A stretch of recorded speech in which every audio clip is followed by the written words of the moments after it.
Chapter 1 The Doomsday Train System. Young Hu pressed her back against the balcony window, her palm slick with perspiration. From her vintage print on 15th floor, shackled seat half 5th floor below angle fed in fierce flames, black smoke a billowing out in thick, ominous clouds. Given therapede spread off the fire, it would not belong before a tricheater. Before long, these pentina flames become elaming live of it, consuming life layer by layer. The angui shed cries off those are trapped on the lower floors were heart-wrenching, filled with disparate screams and the wails of children. Young Hui cold smell the crit scent of burning flesh, and she trembled as she crouched down, her heart racing despite her mental preparation, facing the scene of human tragedy made her feel detached from reality. Just moments ago she had been an ordinary person. A luffy shabby goon wench boarded her tover crowded train. 10 minutes earlier. Lingjiang City, Shenyang Railway Station. On the 26th day of the 12th month, it was the peak season for workers returning home for the Spring Festival. Like her swarm of ants, people were recruited together, their buzzing with chatter. Young Hu had her donois cancelling headphone stadro night thin sasantan. Following Thethrong, Schweina Limini jet to board her train, but Thetimesh found her sleeping berth. The train had already been in motion for some time. Young Hui shoved her suitcase under the beaten sun conta the blue sheets with a sigh of relief. The exertion of squeezing through her crowder brought her hint of color back to her pelagiques. The carriageways I conditioned, thought your either slight mustiness. Young Hui pi ditnamond, shedding her thick dan jacker toku laugh from the sweat of her horror journey. It was our treat to ride in a sleeper train, and she felt her sense of novelty. Roared in a green train and crowded carriage or surprisingly quiet modern train sereno electric, producing little linners. Young Hui playshad her carished instant photo box beside her bed, lay down, and quick lie drifted of toe sleep, having grise in her lie that ditto cathet train. Clang clang clang toot toot. The distinctive sound so funneled sturm train jolted young Hui awake. Frowning, she penerd hearus wide in confusion howers making sick ruckus.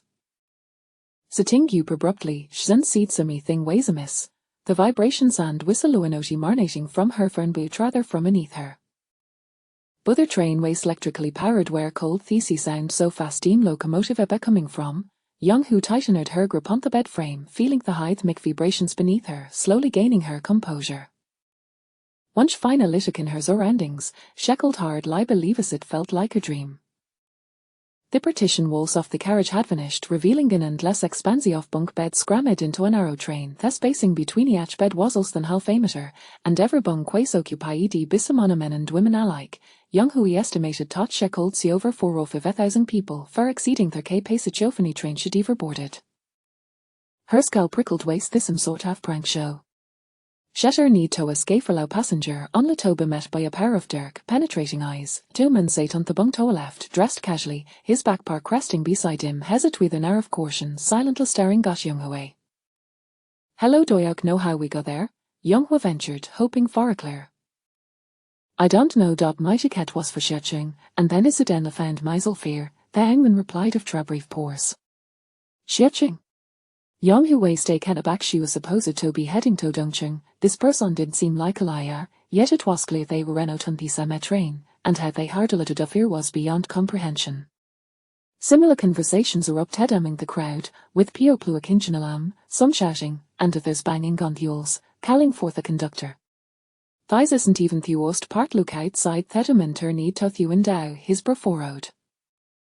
Young Hu Ilian ed closer to Thuendao, and to her horror, the so height alloy frame had transformed into an old fashioned wooden frame, entwined with blooming morning glory patterns. Fuels were now made of iron, resembling a vintage train. Thud a glistening, blood-red mash splattered against Thuendao. Young Hu squinted to see a bloodshot ball suddenly murky from the mass, fixed head and hair with malevolence. A chill ran down her spine as she laid in fear. Thud, thud, thud.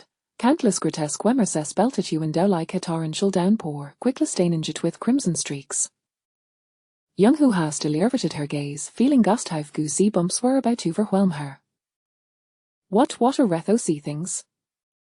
Young Hu's throat tightened. Moreover, she noticed thought its side world was routed in an impenetrable darkness. Despotite baying 9 aim when she boarded the train, questions swarmed in her mind like her frenzied crowd.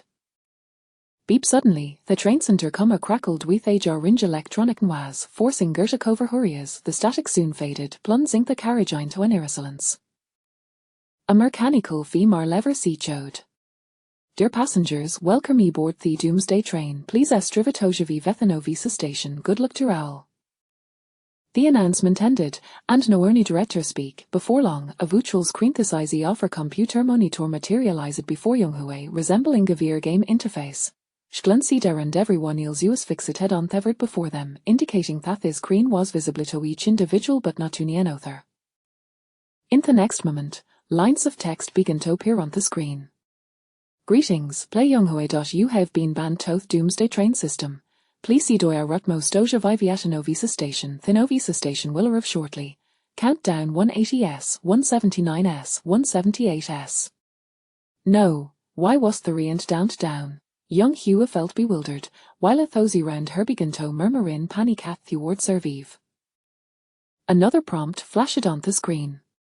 Play Young-Hui, the system will issue a virtual backpack. Please select 3 attempts to take with you into the VC dungeon.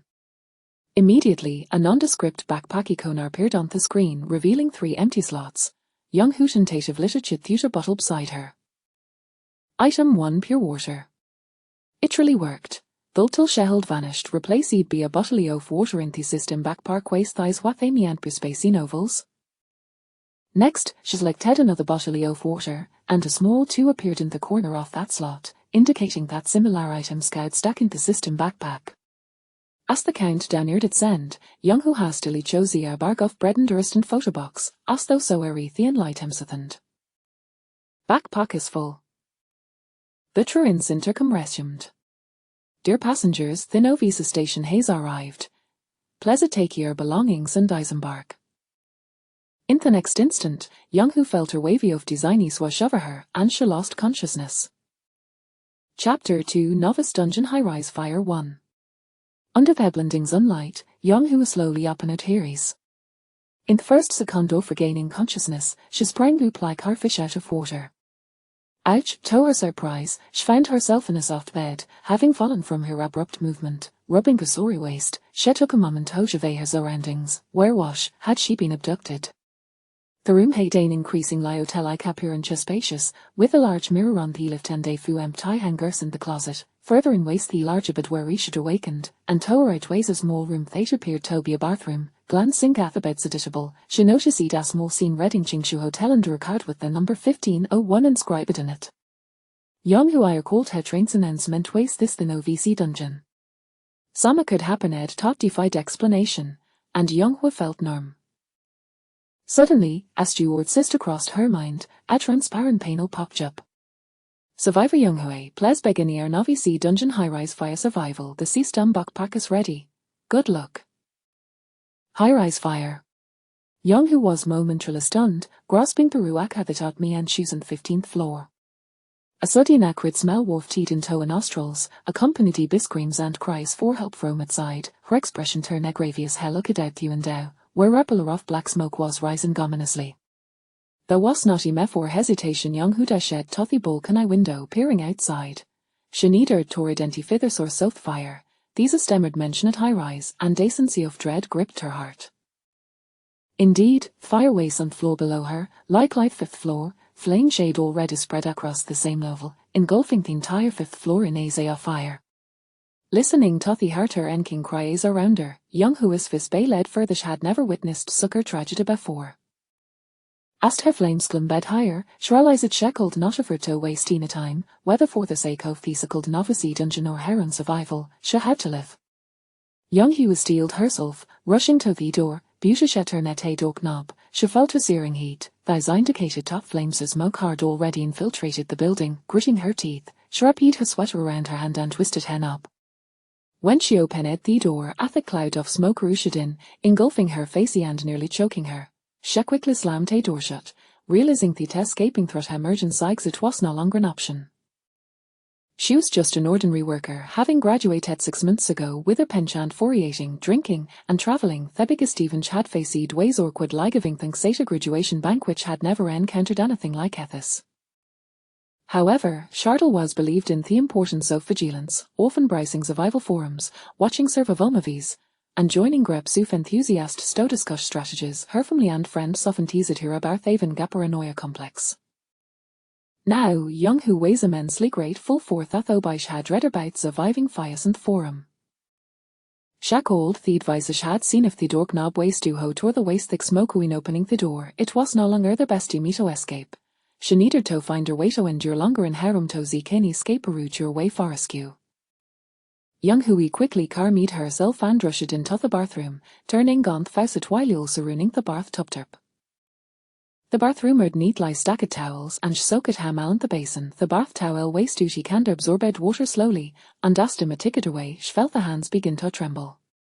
Smoke was already zipping through the door crack like a beast poised to devour her.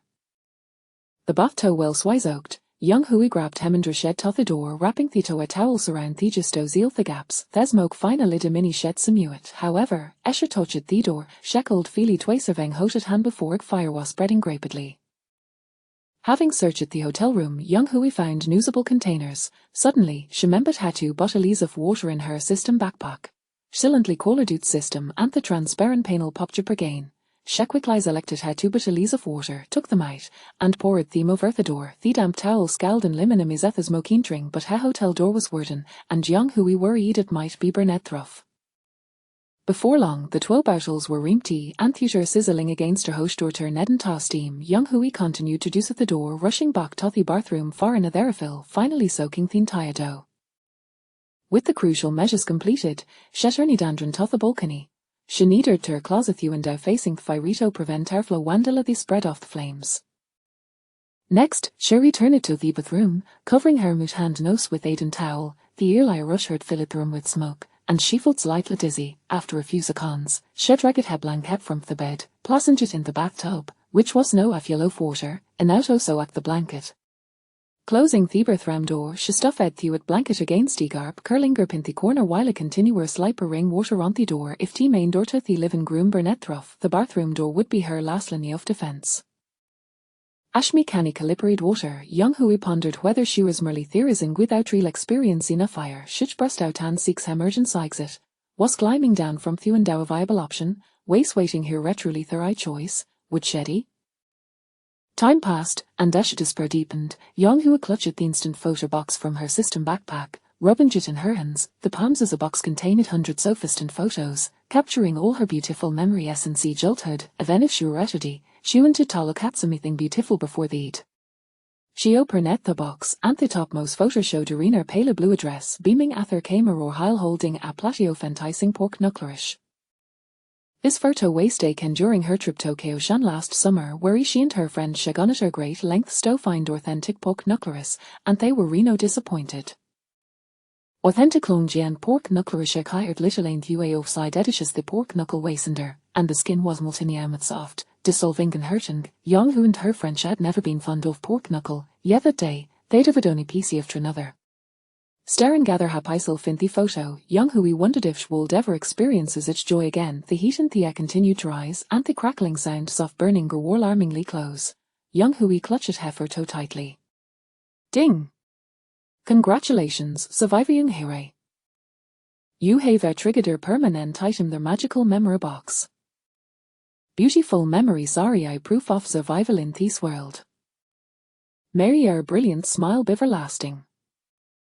Chapter 3 Novice Instance, High-Rise Fire, Part 2, The Enigmatic Memory Box. The box contains a total of 288 instant photographs, each image encapsulating an item that can be transmuted into reality.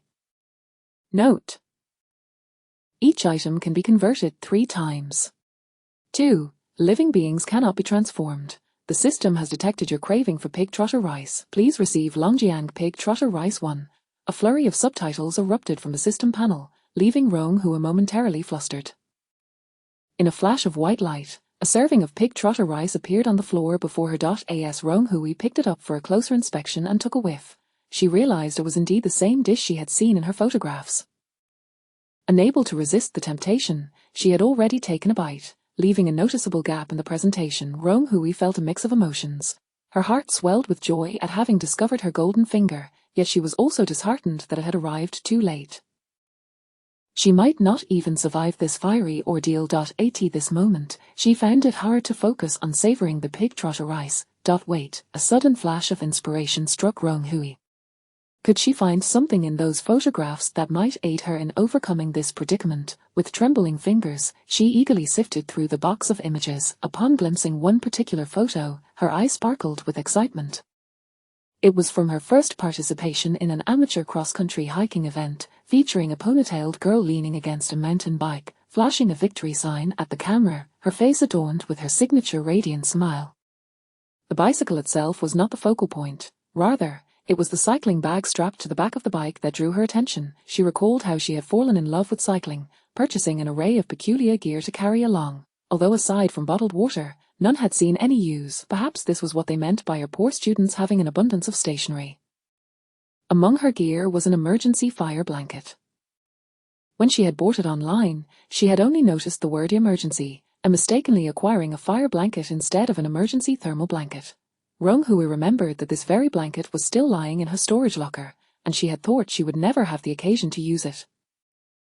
Fixating her gaze on the cycling bag in the photograph, Rong-hui silently urged, "Transform, transform, transform," hoping for the miracle to occur once more. "Please receive the mountain bike equipped with peculiar gear 1. Success." Although the bicycle had also been transformed, the cycling bag had come along with it, and Rong-hui was on the verge of exclaiming in delight. She quickly unfastened the cycling bag and rummaged through it, extracting a compression sack emblazoned with the bold orange-red words "Emergency Fire Blanket." Each side of the bag bore a pull tab, and as Rong-hui pulled on both, a lightweight fire blanket crafted from a special material unfurled, large enough to envelop most of her body.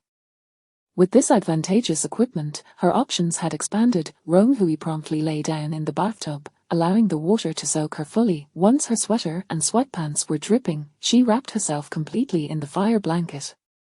Having awaited rescue for so long, Rong-hui felt it was time to devise a new plan. After all, this was the so-called e-instance world. Unlike the real world, there may not be firefighters arriving promptly to her aid.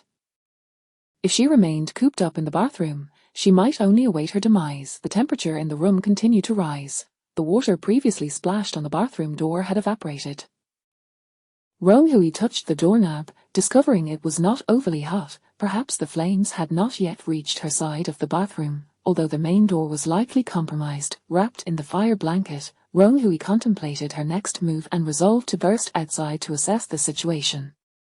She was on the 15th floor. The balcony would provide a panoramic view, at the very least allowing her to ascertain whether anyone was coming to her rescue. If no one appeared, she would attempt to climb to the rooftop, as descending 15 stories was not an option, nor could she climb out of the window to reach the ground below. Her phone was in her jacket pocket and she had not brought it along. She wondered if it could be used in this instance world. If no escape routes presented themselves outside, she could always retreat to the bathroom. Every moment she could endure was a small victory. Resolute, Rong-hui stowed the mountain bike and pig trotter rice into her system backpack, only to discover that the box of photographs had vanished, replaced by a small icon in the upper right corner of the system panel. By clicking on it, she could select each photograph, thus adding another slot to her system backpack. She set aside her bread and tightened the straps of the cycling bag. With everything in place, she covered her mouth and nose with a damp towel, squinted her eyes, and bent low, remembering the layout of the room. She had to reach the balcony within seconds. As she twisted the doorknob, a billow of thick smoke and a wave of heat assaulted her face. Rong-hui quickly shielded her face with the fire blanket, as visibility in the room had plummeted, rendering her unable to gauge the extent of the flames. Holding her breath, she sprinted towards the balcony and flung open the window. Her gaze immediately fell upon a vivid red fire truck parked below. Several fire trucks were stationed on the ground level, and a ladder was actively deployed. Elation surged within her, momentarily stealing her breath. There was hope. It appeared the instance world operated similarly to the real world. As long as there was a rescue, she would be all right. "Help! Help! There is someone on the 15th floor. Please, help!" Rong-hui shouted with all her might, her silver fire blanket gleaming in the sunlight, quickly catching the attention of a firefighter on the ladder, who began extending it towards her floor. Just then, a deafening explosion erupted within the room as the temperature soared, a wave of heat crashing over her from behind. Rong-hui stumbled, nearly being propelled out of the window. "Arr! It hurts!" Both hands gripping the fire blanket was scorched, and the searing pain caused her vision to blur. Half of her hair was singed away by the flames. As the ladder drew ever closer, Ronghua crouched down, hugging her knees, enveloping her entire body in the fire blanket. She had to hold on, please. She was only 23 and did not wish to perish. Ronghui's mind was a flurry of desperate prayers. Each second felt interminable as she sensed the impending threat of being cooked alive.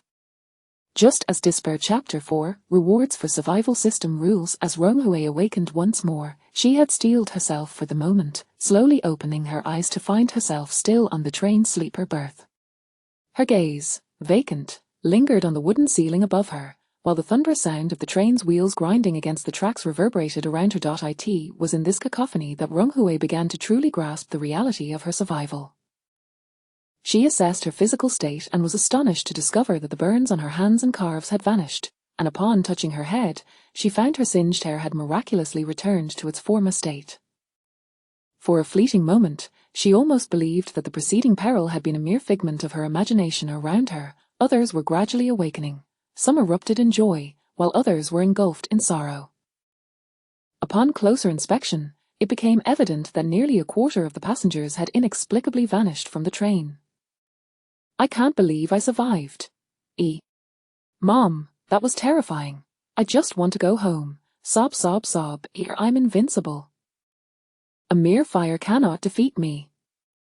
The carriage was filled with a tumult of voices, with some individuals already clustering together to share their experiences of survival. It was a testament to humanity's unmatched adaptability. Ronghua rubbed her forehead, choosing to refrain from engaging just yet, instead meticulously observing the vacant berths. To her astonishment, she noticed flickers of white light as the empty beds, along with their forgotten belongings, silently dissipated into nothingness. It was apparent that these individuals had failed to conquer the challenge, leaving her to ponder their current fate. Had they been spirited away, or worse, met with certain death? The thought sent a chill through Ronghua. Had she remained in the restroom awaiting rescue, she too might have succumbed within the confines of this ordeal. Suddenly, a mechanical voice intruded upon her thoughts, and a transparent panel materialized before her.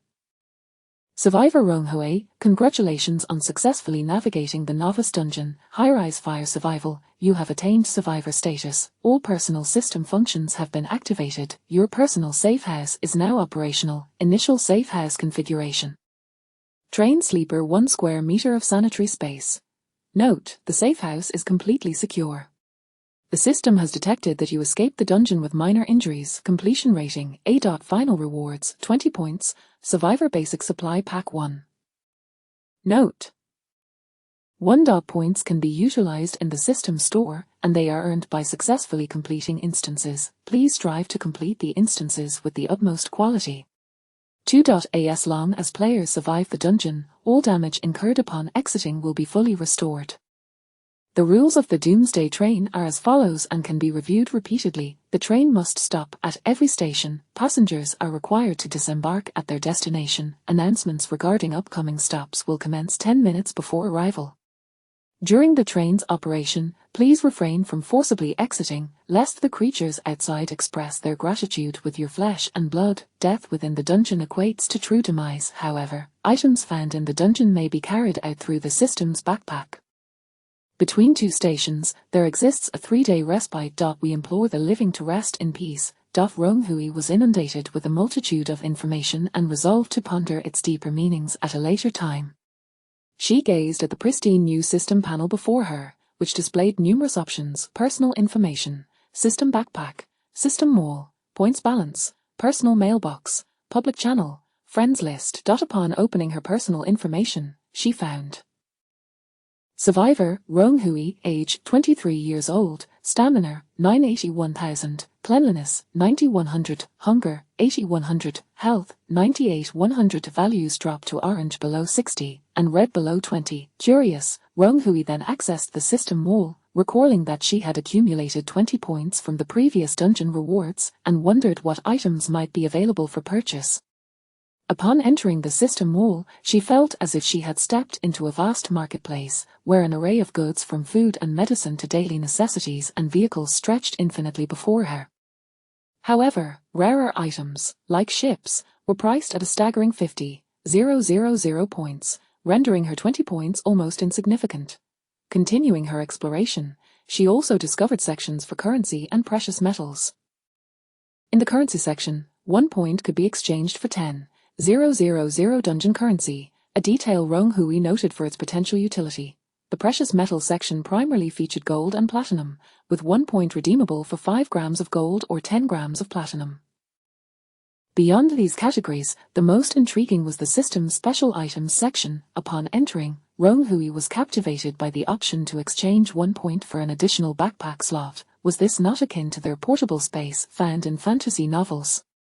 Suppressing her excitement, she opted to redeem 10 additional backpack slots, as her current inventory was already crowded with a mountain bike and a cycling bag, necessitating expansion. Not sensing any immediate change, she accessed her system backpack and was pleased to see that her previously filled 3 slots had transformed into 13, with 10 additional slots eagerly awaiting occupancy. While she possessed a photo box capable of transforming items from images, those items could not revert back to their original photographic form, thus requiring ample space for storage. Having spent half of her points, Rong Hui felt a pang of regret but resolved to refrain from further purchases until she learned about the next dungeon world. Exiting the system mall, she noticed a red dot on her personal mailbox. Upon inspection, it revealed the system's dungeon settlement rewards, a survivor's basic supplies package 1, containing 5 bottles of mineral water, 3 milk breads, a bar of soap, and a roll of medical bandages. Rong Hui observed that these 4 categories of supply seemed to correspond to her personal statistics, with particular attention drawn to the cleanliness aspect, as modern society often masks the underlying realities of cleanliness consumption. This warranted further observation. For now, she decided to stow the supplies in her backpack, discovering that consolidating items into a single package only occupied 1 backpack slot, and that similar items could be stacked within her backpack, 2 valuable insights she intended to utilize wisely in the future. Their public channel was abuzz with incessant messages, leaving her curious about the sheer number of participants. Upon entering, she noted that the count displayed 78,698 individuals. Considering that nearly a quarter of participants had vanished from the novice dungeon, it was reasonable to surmise that the original number in this channel was approximately 100,000. Conversations in the public channel flowed freely, with some discussing the earlier novice dungeon while others sought familiar faces. Searching for Liu from Suching. Bro, it's me, Liu. If you see this, please add me as a friend. Help. My phone has no signal. I really don't want to participate in this absurd apocalypse. Has anyone encountered a fire survival situation in an old residential area? I have. I'm also dealing with the fire in an old residential area. The smoke in the corridor is unbearable, and the fire escape is blocked by electric bikes. Who understands this predicament? My novice dungeon was a high-rise fire survival. I nearly got trapped in the building. If it weren't for my brother's rock climbing skills to reach the rooftop, I would have been finished. Is there anyone from the 6th floor fire? I tied all my bedsheets together and climbed down from the window, but the length wasn't sufficient to reach the 2nd floor, so I jumped and broke my leg. You think you're unfortunate? I managed to survive while waiting for rescue, and I even regained consciousness before it arrived. Har har. Aren't you all supposed to be adaptable? What kind of dungeon is this? It scared the life out of me. Has anyone noticed? You can stack items in the system backpack, with a limit of 99 per slot. Don't ask. I experimented with peanuts 1 by 1. Wow, thank you, kind soul. Wishing you a smooth journey through the dungeon. I received a B rating from my dungeon settlement, with a reward of 15 points. Is anyone rated higher? Big shot, the person above is impressive. I only received a D rating. The system said I sustained critical injuries and only gave me 5 points, which is hardly enough to buy anything in the mall. As Rong Hui perused the public channel, she gleaned a wealth of information. It became apparent that each individual's novice dungeon experience was not identical, and their methods of completion varied considerably, rendering their experiences less universally applicable. However, the insight that each backpack slot could accommodate 99 identical items proved invaluable. With many sharing their dungeon settlement ratings, Rong Hui chose not to join the fray, recognizing that others likely surpassed her rating. True experts tend to blend into the crowd, and she preferred to avoid embarrassing herself. Regarding the search for acquaintances, she felt little attachment. After her parents' divorce when she was 15, she had become a burdensome orphan, relying on government assistance and her own labor to complete her studies. Rong Hui had long abandoned fantasies of familial warmth, presenting a facade of indifference to the world around her, with only a handful of close friends with whom she could share her thoughts. This past spring festival, her visit home was primarily to see her grandmother. Otherwise, she would have spent the holiday in her rental apartment and likely would not have encountered this peculiar Doomsday train system. Truthfully, after experiencing the novice dungeon, Rong Hui's perception of the system had undergone a profound transformation. Her life had never been so thrilling and extraordinary. The adventurous spirit within her stirred restlessly, and she found herself eager to explore how far she could go. Chapter 5. On the train, Rong Hui closed the system panel and sat on her bunk, beginning to organize her belongings. Currently, all she had beside her was a backpack, a thick down jacket, and a wool scarf. Her suitcase, which had originally been tucked beneath the bed, was now nowhere to be seen. Perhaps she ought to be grateful that the system had left her with her snow boots, or else she would have been barefoot. Inside her backpack were a few loaves of bread and apples. The 2 bottles of water she had brought along were depleted during the novice dungeon. Although her phone and power bank were both fully charged, there was no signal, rendering her phone as useless as a brick without internet or reception. Rong Hui decided to stow her phone and scarf into her backpack, unwilling to allow these miscellaneous items to occupy space in her system bag. Once she had tidied up her belongings, she felt a pressing need to relieve herself. She recalled the system's mention of a 1 square meter of washroom space. After rummaging through her things, she finally spotted a green button at the foot of her bed, inscribed with the characters for washroom. Upon pressing it, a door materialized seemingly out of thin air, akin to Doraemon's Anywhere door. Rong Hui glanced around and noticed that many people were absent from their bunks, yet the beds themselves remained intact, presumably because they had entered the washroom. Twisting the doorknob, she stepped into this otherworldly space. Upon entering, she found herself immediately at the end of the room. Indeed, there was hardly enough space for her to turn around, given that it was truly only 1 square meter.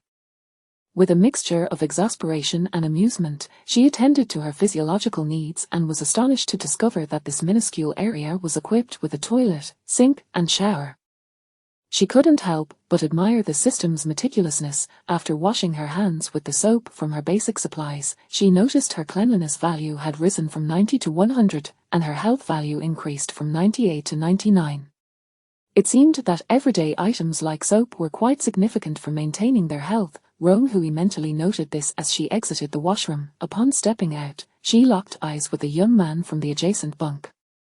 Rong Hui nodded in greeting first, but was not inclined to engage in further conversation. Still feeling mentally fatigued from her recent dungeon experience, the young man responded with a silent nod, showing no intention of conversing either. Just as Rong Hui was about to lie down for a brief rest, she realized a significant issue. The train sleeping quarters were densely packed, offering no semblance of privacy. If she were to sleep for a few hours before disembarking, it would be one thing, but it appeared she might have to remain on the train for an extended period, which was quite distressing, as she couldn't ignore the predatory gazes directed at her from nearby. Among the survivors in the vicinity, she was the only woman, standing out like a tempting morsel in a crowd. A few men had been eyeing her for quite some time, likely hoping to see what was in her backpack, waiting for her to make a mistake. However, Rong Hui remained vigilant, unwilling to stray beyond the confines of her bunk, adopting a closed-off demeanor that prevented them from seizing an opportunity. A cold smile crept onto her lips. Indeed, having merely experienced one dungeon, some individuals' thieving instincts were already bubbling to the surface. Rong Hui decisively searched the system shop for bed curtains, and as expected, the all-powerful system presented a plethora of options, showcasing over 10 styles of bed curtains, priced between 1 to 20 points, with features including absolute soundproofing, item visibility blocking, and odor isolation, all available for selection. She opted for a bed curtain priced at 2 points, which offered soundproofing and odor isolation. The more expensive variants that blocked item visibility were beyond her current budget. Nonetheless, this realization served as a warning. It seemed that she was not the only one possessing items, and she could not underestimate anyone, nor could she approach the dungeon carelessly. Please receive beginner bed curtain 1. A large package appeared on Rong Hui's bed. With the system's quality assurance, she was confident it would be a fine product. 2 minutes later, she nestled into her bed, now adorned with the curtain. Instantly, she felt detached from the cacophony of the surrounding environment, finally recognizing just how noisy the compartment had been. Even with a quarter of the occupants absent, the noise was overwhelming. With the addition of the soundproof bed curtain, she could finally enjoy a well-deserved rest. As she drew the curtain closed, Rong Hui was transported back to her high school dormitory days, where students would huddle beneath their covers with dim flashlights, secretly reading novels, relishing the same tranquility and comfort. Remembering something, she retrieved the pig trotter rice from her system backpack, having long craved this delicacy, and now she finally had a quiet setting to savor it. Perhaps due to her childhood lack of good food, Rong Hui's greatest passion was indulging in culinary delights. The second-hand instant camera she had purchased was meant to document delicious meals, and she never anticipated it would also bring her fortune within the system. Taking the spoon from the edge of the plate, Rong Hui first sampled a piece of pig trotter, followed by a generous spoonful of rice saturated with broth.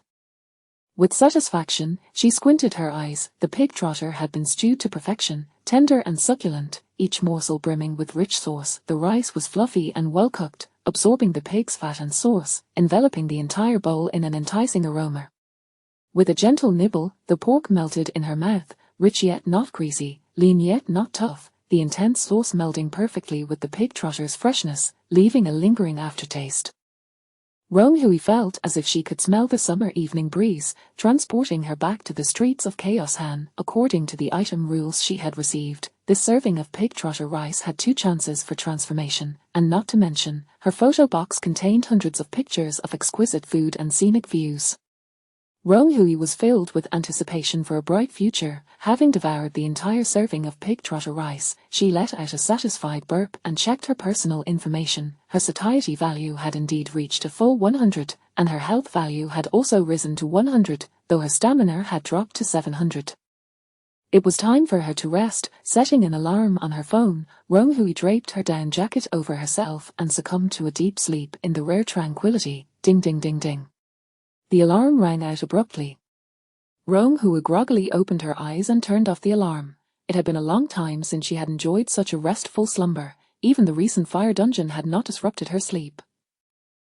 Stretching languidly in bed, she felt entirely revitalized. Upon checking her personal information, she discovered her stamina had fully restored. Not rushing to get out of bed, Rong Hui first entered the washroom again. After a quick shower, she emerged feeling refreshed and ready to face the next station. As she drew back the curtain, a familiar din rushed toward her. Rong Hui noticed that many of the other bunks had the same type of bed curtain installed. It appeared that there were quite a few individuals with surplus points. Upon seeing her, the previously unsettling group of men approached her once more. "Hey there, little sister, could you lend your big brother a few points? I'll return them to you after the next dungeon." "Not much, just 2 points. If you call us brother, we'll look after you in the next dungeon." The short man leading the group wore a greasy smile, inching closer to her, yet it seemed he could not breach the 1-step boundary of her bunk. "Are you certain you can survive the next dungeon?" "Be careful not to get trampled," Rong Hui replied, her expression impassive. "Hey, you little brat, are you looking for trouble? You're asking for it." The short man fumed, attempting to charge at Rong Hui, but found himself merely pacing in place, looking rather ridiculous. Rong Hui's hand tightened at her side, ready to retrieve her mountain bike from her backpack to hurl at these men. If it didn't kill them, it would at least give them a taste of suffering. Fortunately, the system was reliable, ensuring her safety, and she had no desire to reveal her trump card too casually. "You have 3 seconds to leave this place and go bother someone else." The young man from the adjacent bunk pulled back the curtain and coldly reprimanded them. Well, looks like there's a little lover here. "Where were you hiding just now?" The men laughed boisterously. With a swift motion, the young man drew forth a beautifully decorated Damascus steel knife, its blade half the width of a palm and the length of a forearm, with blood grooves on either side, glinting ominously.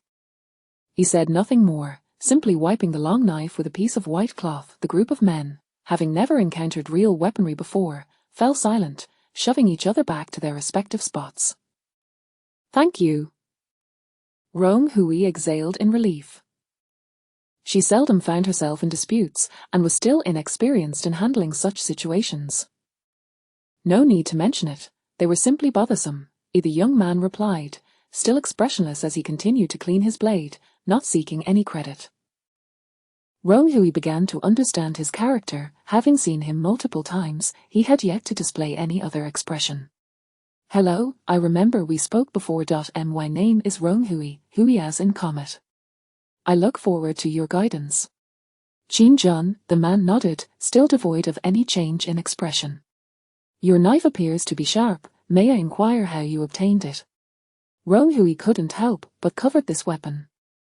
While it was unnecessary in a peaceful society, it would be vital on the apocalyptic train or within dungeons. I bought it from the system shop, 10 points each, limited edition, the man offered succinctly. Roan Hui immediately searched the system shop, astonished to discover that weapons were for sale. How had she overlooked such critical information? Entering the marketplace and searching for weapons, 3 options emerged. Damascus knife for 10 points, Kartaner for 12 points, and Tang sword for 15 points, each limited to 5 pieces, all of which had already sold out. Roan Hui felt deeply disheartened. She had carelessly spent 10 points on other items without considering the need for a weapon now. Even if she had enough points, she could not obtain one. It seemed she was still destined to follow the path of stockpiling and survival. Though safety on the train was assured, the same could not be said for dungeons. She needed to resolve the weapon issue swiftly, even if just for deterrence. With a heavy heart, Roan Hui slumped back onto her bunk. She still had 8 points left. Perhaps she would wait for the announcement of the next station. Chapter 6, The Frigid Apocalypse, Part 1. Dear passengers, greetings, the next station is approaching.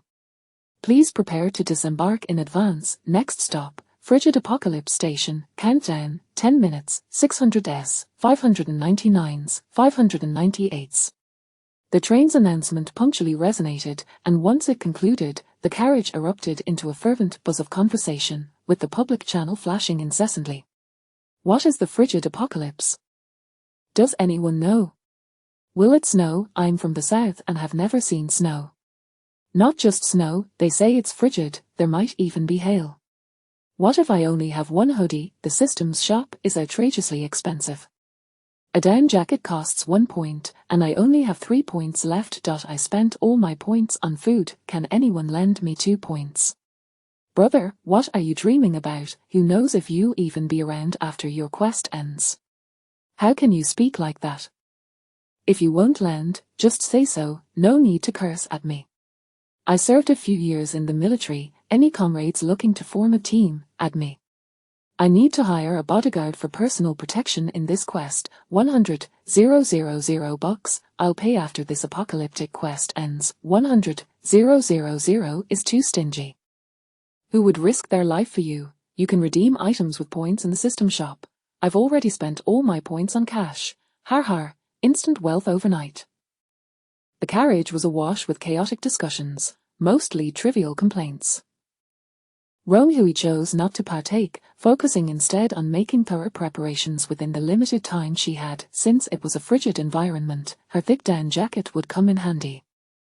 Fortunately, she had dressed warmly in anticipation of returning to her northern hometown, and her initial gear was quite satisfactory. Upon entering the system shop, Roan Hui discovered numerous artifacts suitable for the frigid quest, such as hand warmers and electric heaters. However, the price in points was steep, which she found somewhat burdensome. After pondering for a moment, she decided to exchange 5 points for 50,000 quest currency. Since the system offered this option, it must hold significance. In normal times, stockpiling currency in the quest would likely prove more economical than purchasing from the system shop. With her remaining 3 points, she redeemed 2 backpack slots and 1 basic survivor supply pack. Upon reviewing her belongings, she found many items that could be useful in this quest. What she truly lacked was storage space.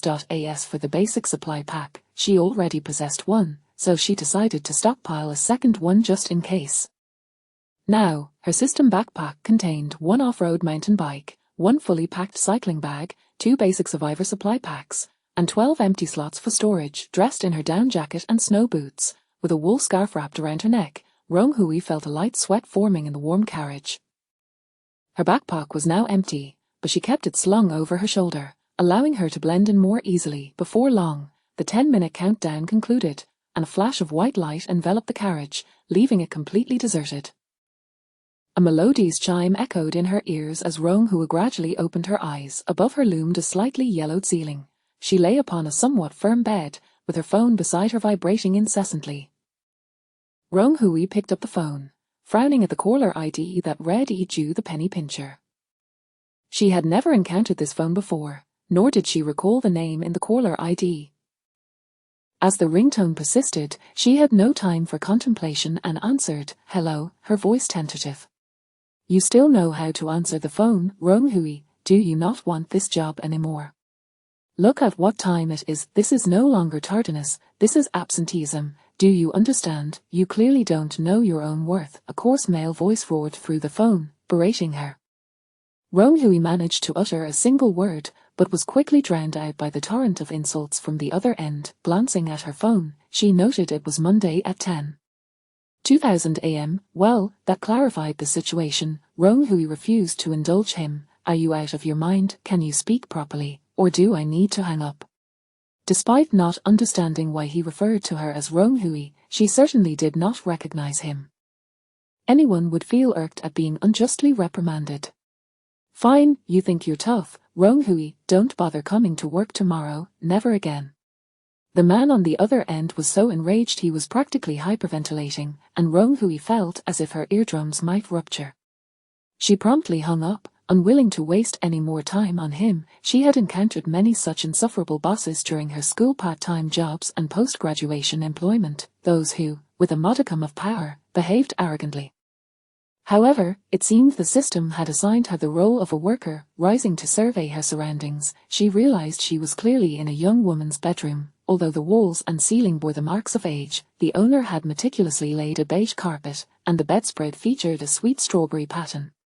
A blue plush toy dangled from the wardrobe door beside the bed, while a pearl-white desk sat by the window, sunlight and birdsong filtering through the pale yellow curtains. It was evident that the room's owner had a zest for life. This quest was titled "If Frigid Catastrophe." As Roung-hui felt the breeze wafting through the window, it was a mild 23 or 24 degrees, far from frigid. The winter gear she had donned from the train was beginning to feel stifling. Swiftly, she removed her down jacket and scarf, stowing them in her system backpack. "Survivor Roung-hui, you have entered the Frigid Catastrophe quest. 12 p.m, catastrophe has descended. Survive for 20 days to exit the quest. Survive for 30 days to receive additional rewards. Good luck." The system's voice chimed in promptly, and Roung-hui glanced at her phone, now reading 10:05. With less than 2 hours remaining, she was relieved she hadn't engaged in a lengthy discussion with Ju the penny pincher. Checking her personal stats, sad smiley survivor, Roung-hui age, 23 stamina, 1000 cleanliness, 95 100 hunger, 70 100 health, 96 100. All personal stats were green, indicating she did not need to replenish anything at the moment. The arrival of the frigid conditions would entail transportation halting, infrastructure crumbling, shops closing, and production grinding to a halt. Shortly thereafter, material shortages, social unrest, widespread frostbite, and famine would ensue. Since she needed to survive at least 20 days in the quest, it was imperative to stock up on basic survival supplies. In short, she must hasten to hoard provisions. After spending a few minutes thoroughly searching the room, Roung-hui uncovered the original owner's cash and bank cards. Coupled with the 50,000 she had redeemed from the system shop, she now had over 110,000 at her disposal. She also found the original owner's car keys, resolving her transportation dilemma. With less than 50 minutes remaining, she seized the house keys and dashed outside. The original owner's vehicle was a 6-wheeled Mini, and Roung-hui gazed at the pastel pink car before her, the bow on the front so bright it was blinding. Well, having a vehicle was better than none. She had no time to rent another. The situation post-catastrophe was uncertain, so she would stock up while everything was still normal. Chapter 7, The Bitter Cold Apocalypse, Part 2. The first stop was the pharmacy adjacent to the residential complex. Upon entering, Roung-hui procured 2 thermometers, 10 boxes of frostbite ointment, 10 boxes of anti-inflammatory medication, 10 boxes of fever reducers, 5 bottles of disinfecting iodine, 10 large rolls of medical bandages, 5 large bottles of fish oil, and 5 large boxes of multivitamins. Additionally, she purchased some cold medicine and ointment for bruises. Noticing the cash register stocked with medical heating pads and masks, she acquired 100 of each. These medicinal supplies and equipment were crucially needed.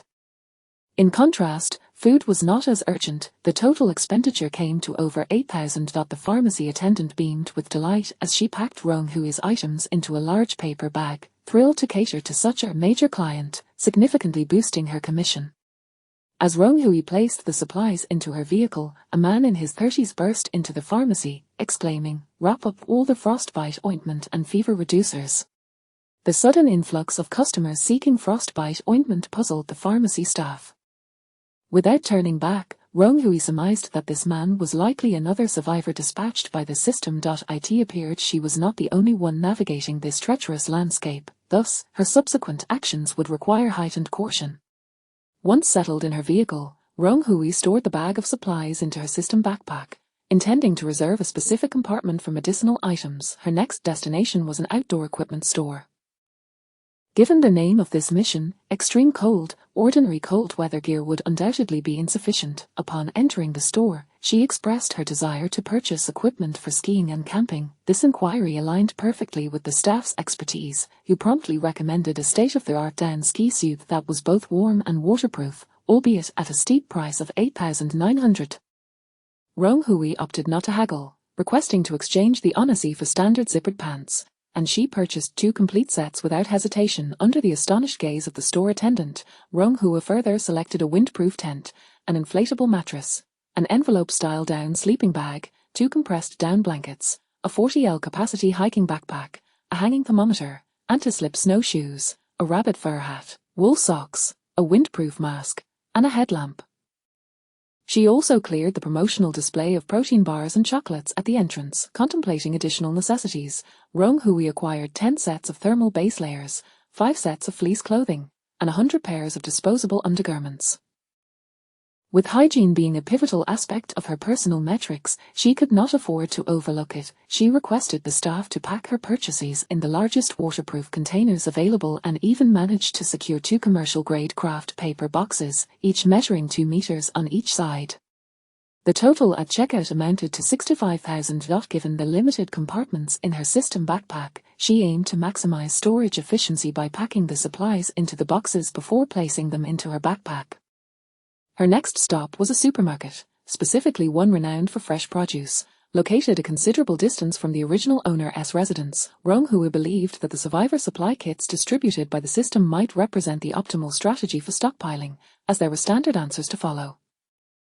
Thus, she intended to prioritize ready-to-eat meals. She purchased 99 bottles of 1L mineral water, filling an entire compartment of her system backpack, alongside 99 ready-to-eat chocolate breads, and 99 bars of soap.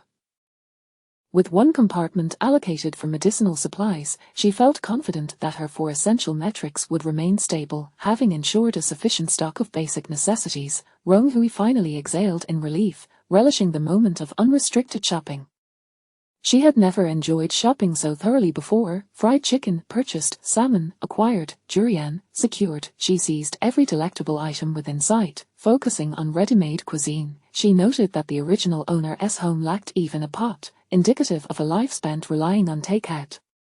She collected an assortment of sushi platters, ready-to-eat pastries, pre-cooked rice bowls, and sauced dishes, ensuring she had 5 boxes of each flavor stacked high in her shopping cart. Determined to reserve a compartment specifically for food within her backpack, she reasoned that even if she could not consume everything during this mission, it could be traded or carried into the next. Curiously, once items entered her system backpack, they floated within their designated compartments as though within a gaming interface, appearing precisely as they had been placed inside. This delighted Rong Hui, a devoted hoarder, as she no longer needed to worry about preservation.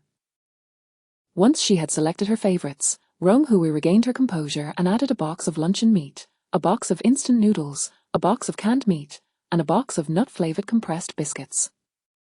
She then sought out a counter selling free-range eggs, acquiring a large carton. These items were easy to store, space-efficient, and discreet for consumption or trade. After completing her food shopping, she located smoke-free charcoal for grilling, purchasing 5 boxes, along with some raw meat skewers and seafood. In a large city, access to charcoal had become increasingly difficult, necessitating the use of grilling charcoal as a substitute. After several trips to the parking lot, Rong Hui utilized her vehicle's concealment to gradually stow the supplies into her system backpack. On her final trip, she acquired a few packs of cigarettes and several bottles of high-proof liquor. Should she encounter a scarcity of resources in future, cigarettes would serve as hard currency, while high-proof liquor could be employed for disinfection or as a warming beverage. Her last stop was a building materials market, where she needed to purchase some insulating cotton and tarpaulin. Given the uncertainty surrounding the extent of the impending disaster, she deemed it necessary to fortify her hold on the original owner's home with protective measures. Insulating cotton could briefly buffer temperature fluctuations during the extreme cold, while tarpaulin would guard against leaks and window shattering. Ideally, with more time, she would have sought a construction team to renovate the original owner's house, but time was of the essence, compelling her to rely on her own efforts for reinforcement. After locating several stores online and confirming their addresses, Rong Hui drove directly to the sites. At each of the 3 shops, she purchased 20 meters of 1 meter wide insulating cotton, suitable for personal cutting, and 50 meters of tarpaulin, along with an industrial-grade thick felt that she acquired in its entirety.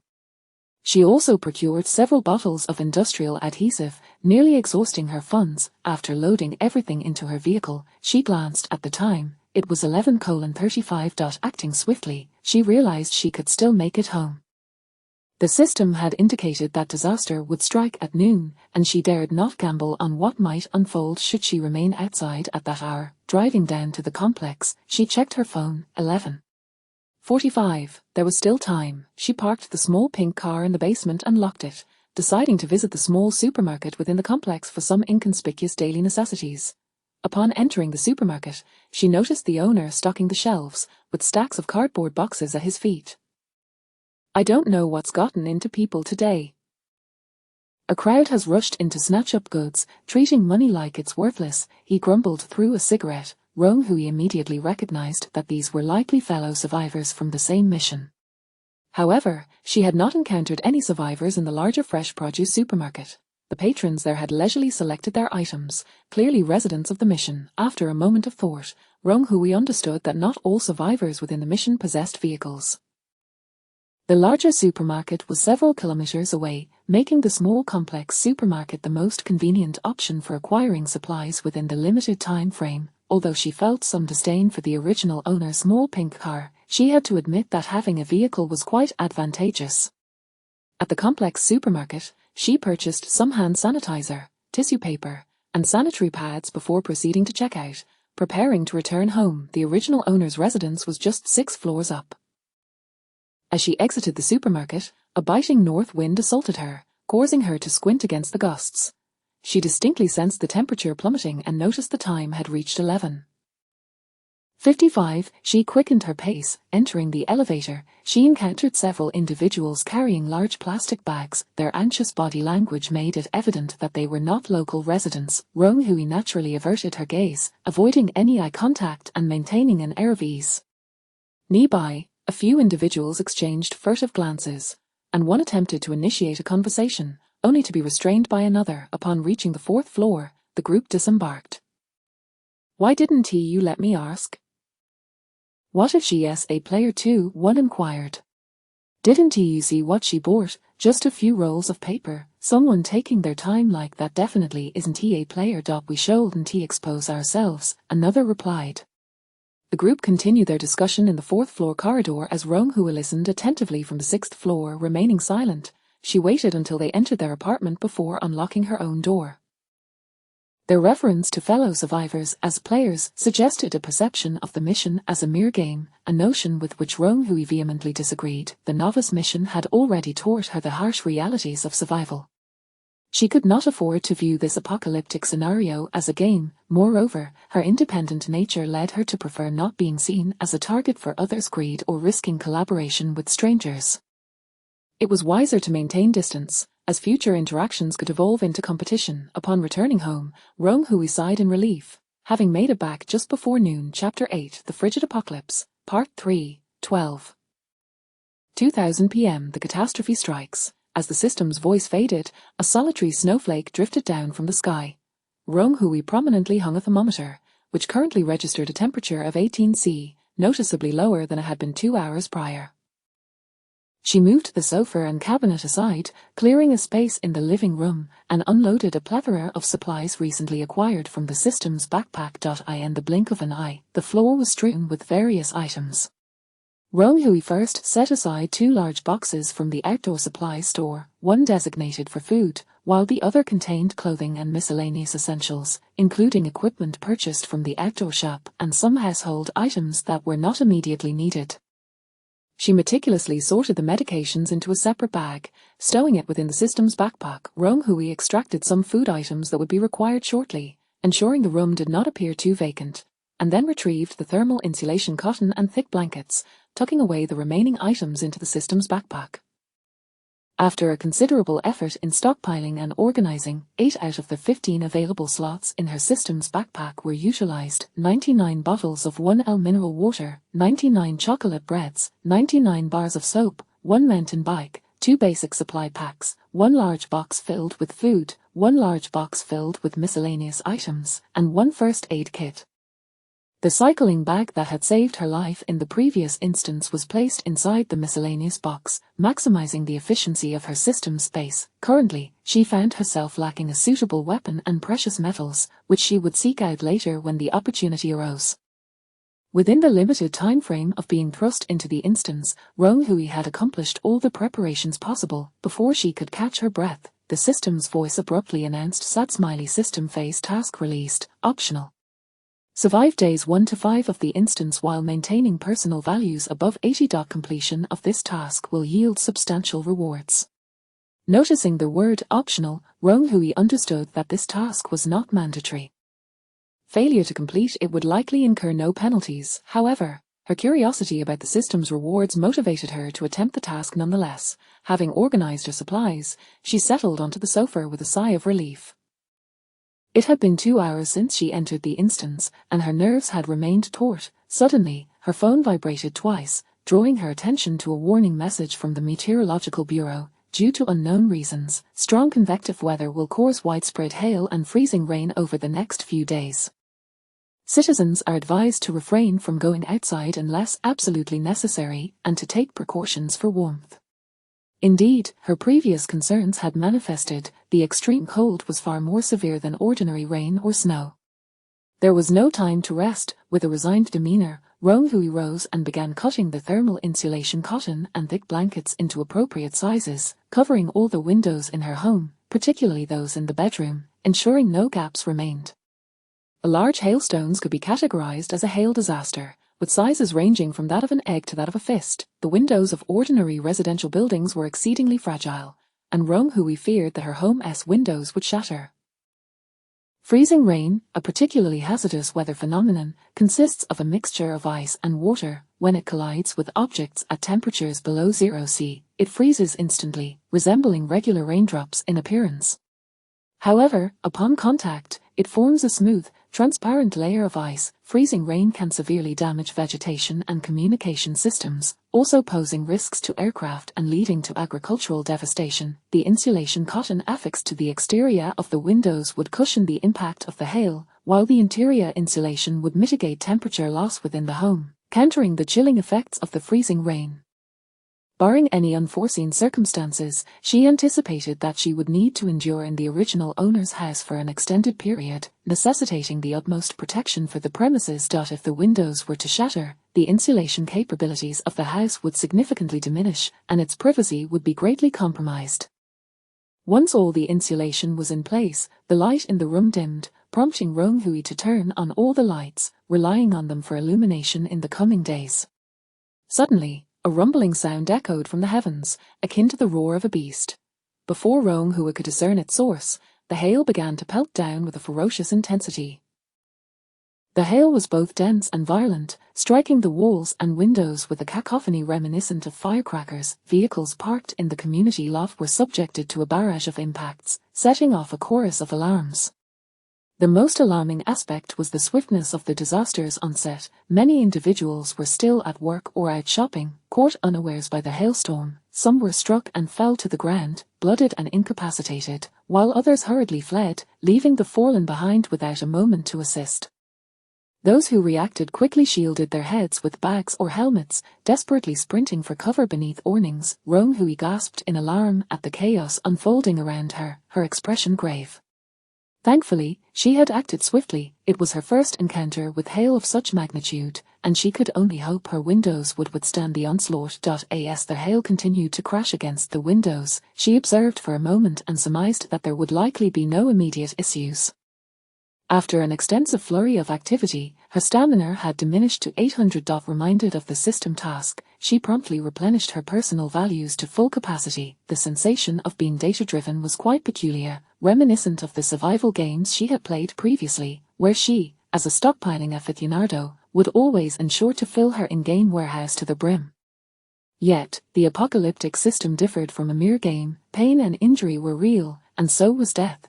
Shaking her head to dispel the probing thoughts in her mind, she resolved to focus on survival. To shield herself from the hail and potential winds breaching the windows, she retreated to the enclosed bathroom. Her phone vibrated in her pocket, and upon checking, she saw that the group chat named Building 12 Residence Family had exploded with messages, reaching over 99. Owner of Unit 203, damn it, when has there ever been hail here? This is beyond terrifying. Owner of Unit 102, the weather forecast has never been accurate. Just yesterday, they predicted sunshine for today. Owner of Unit 301, my husband saw the warning message and insisted on going out to stock up on supplies. He hasn't returned yet. What should I do? Owner of Unit 402, the message clearly advised against going outside. Those who ignore the advice are just asking for trouble. Owner of Unit 703, did you see the pictures online? The largest hailstones are the size of a head. Some people have been killed. This statement ignited a flurry of reactions within the group. Rong Hui promptly turned to the internet for further information. Due to the urgency of the hailstorm, most online content consisted of official warning messages. After refreshing a few times, she finally stumbled upon posts from netizens. One individual living in the countryside described a scene of utter devastation. The hailstones they collected were as large as fists, with some even the size of grapefruits. Their roof had been breached, and numerous livestock had perished from the impacts. Another person posted a plea for help, sharing that their company had declared an emergency holiday, and while returning home, they were bombarded by hail, now desperately huddling with others at a bus stop for shelter. As Rong Hui gazed at the harrowing images, she was once again struck by the sheer terror of natural disasters. The power of nature was an adversary humanity could never hope to contend with. Chapter 9, The Frigid Apocalypse, Part 4.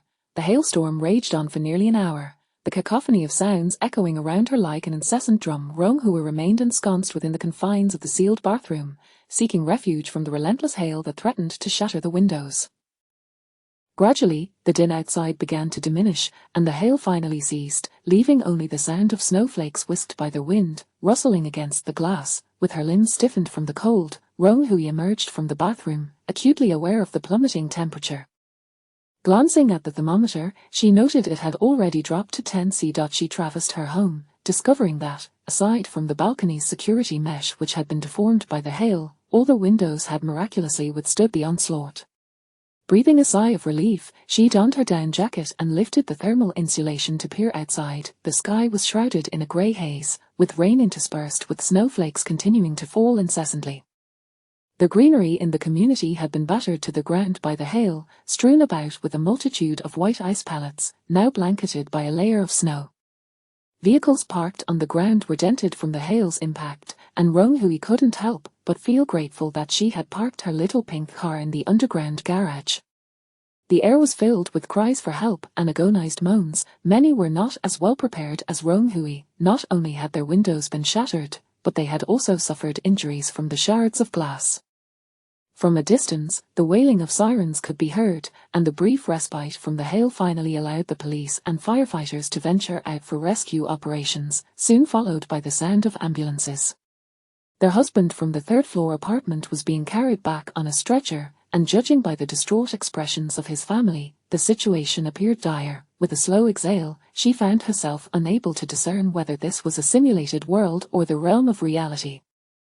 Rong-hui brushed away the snowflakes that had blown in, securely closing the window. She resolved to suppress her empathy. Her primary objective was to survive in this scenario. The indoor climate, insulated by the thermal material, was noticeably warmer than the outside, where temperatures had likely dipped below 10°C. Nevertheless, Rong-hui steeled herself for the possibility of a significant drop in temperature tonight. As the night often lulled one into complacency. As twilight approached, she glanced at the clock and noted it was already 5 in the afternoon. Deciding to have an early dinner, she accessed the system panel and, filled with anticipation, opened the item menu for her first meal in the simulation. With no one else around, she intended to savor this meal thoroughly. Opening the instant photo box, she was greeted by a selection of vibrant and delectable food photographs to choose from. Rong-hui felt akin to an emperor selecting his feast. What should she indulge in tonight? With the frigid northern winds howling outside, she yearned for a steaming hot pot. After perusing the images, she selected one where she sat at a table, beaming at the camera while holding a bowl of refreshing ice powder. In front of her was a grand pot of classic Chongqing 9-grid hot pot, filled with tripe, fatty beef, gourd, brain matter, crispy meat, and marinated chicken feet, all beautifully arranged on the table. This photograph had been taken during her first trip to Chongqing, where she had savored the most authentic 9-grid beef oil hot pot, with the oil glistening and rich, and the ingredients fresh and affordable. All it required was a dip in garlic and sesame oil to create a feast. Should the fiery pot prove too spicy, a bowl of refreshing ice powder would serve as the perfect remedy, with brown sugar syrup drizzled over the translucent ice and garnished with hawthorn bits and raisins. Indulging in 2 bowls would be effortless. Selecting this image, Rong-hui muttered the conversion command. Please receive Chongqing 9-grid old hot pot 1. A square table materialized before her, adorned with a bubbling 9-grid beef oil hot pot, surrounded by an array of ingredients that made her mouth water. She realized she could never finish all this food in one sitting, especially since she had shared it with 2 friends back then. Without further ado, Rong-hui set the hot pot table in the dining area, plugged in the pot, and added her favorite tripe, fatty beef, and duck intestines, meticulously adhering to the rule of cooking them in layers. The ingredients glistened with the rich beef oil. After dipping them in sesame oil and garlic, she savored the first bite, the exquisite flavors nearly causing her to swallow her tongue in delight. The Chongqing crispy meat was the most authentic, coated in egg batter and fried to perfection, creating a satisfying crunch with each bite. The delightful combination of egg and succulent meat juices was utterly divine. After indulging for a while, she felt warmth radiating from her body. Her lips tingled with heat, signaling that it was time for the ice powder to make its appearance. A spoonful of brown sugar ice powder slid down her throat, instantly soothing the prickling sensation in her mouth, and she felt invigorated, ready to take on 10 more rounds. Outside, the snowflakes continued to descend, accompanied by the rustling sounds and the howling northern wind. Rong-hui sat before the comforting hot pot, relishing every bite. This experience was unprecedented for her, filling her with an inexplicable sense of tranquility and happiness. If only every simulation could be this pleasurable, she mused, fully aware that such a notion was fanciful, even amidst the frigid trials she faced, where countless dangers likely awaited her. Having satisfied her hunger, with 2/3 of the hot pot ingredients remaining, she wrapped them in plastic wrap, confident that at this temperature, they would remain fresh. Checking the time, she noted it was already 7:30. Darkness had fallen outside. After her fulfilling meal, Rong-hui decided to prepare her sleeping quarters in advance. The thermometer in the living room indicated a chilling 8°C, and as the temperature continued to drop, she recognized the need for careful preparation to avoid succumbing to the cold during her slumber. When she was first transported here, the temperature was a mere 23.24, rendering the original occupant's bed quite meager, covered only by a thin air conditioning blanket, which was wholly inadequate for the current weather conditions, not to mention the potential drop in temperature during the night. She meticulously scoured the house and discovered 2 blankets that the former tenant had neatly compressed, though they weighed only around 8 pounds and were rather thin. Rong-hui first spread these 2 blankets across the bed, layered with an electric heating blanket, and then placed her down comforter purchased from an outdoor supply store atop it all. This evening, she intended to refrain from shedding too many clothes, lest she find herself ill-prepared for any unforeseen circumstances. She also brought a few heat packs to the bedside. If the temperature were to plummet excessively by morning, she would apply several of them.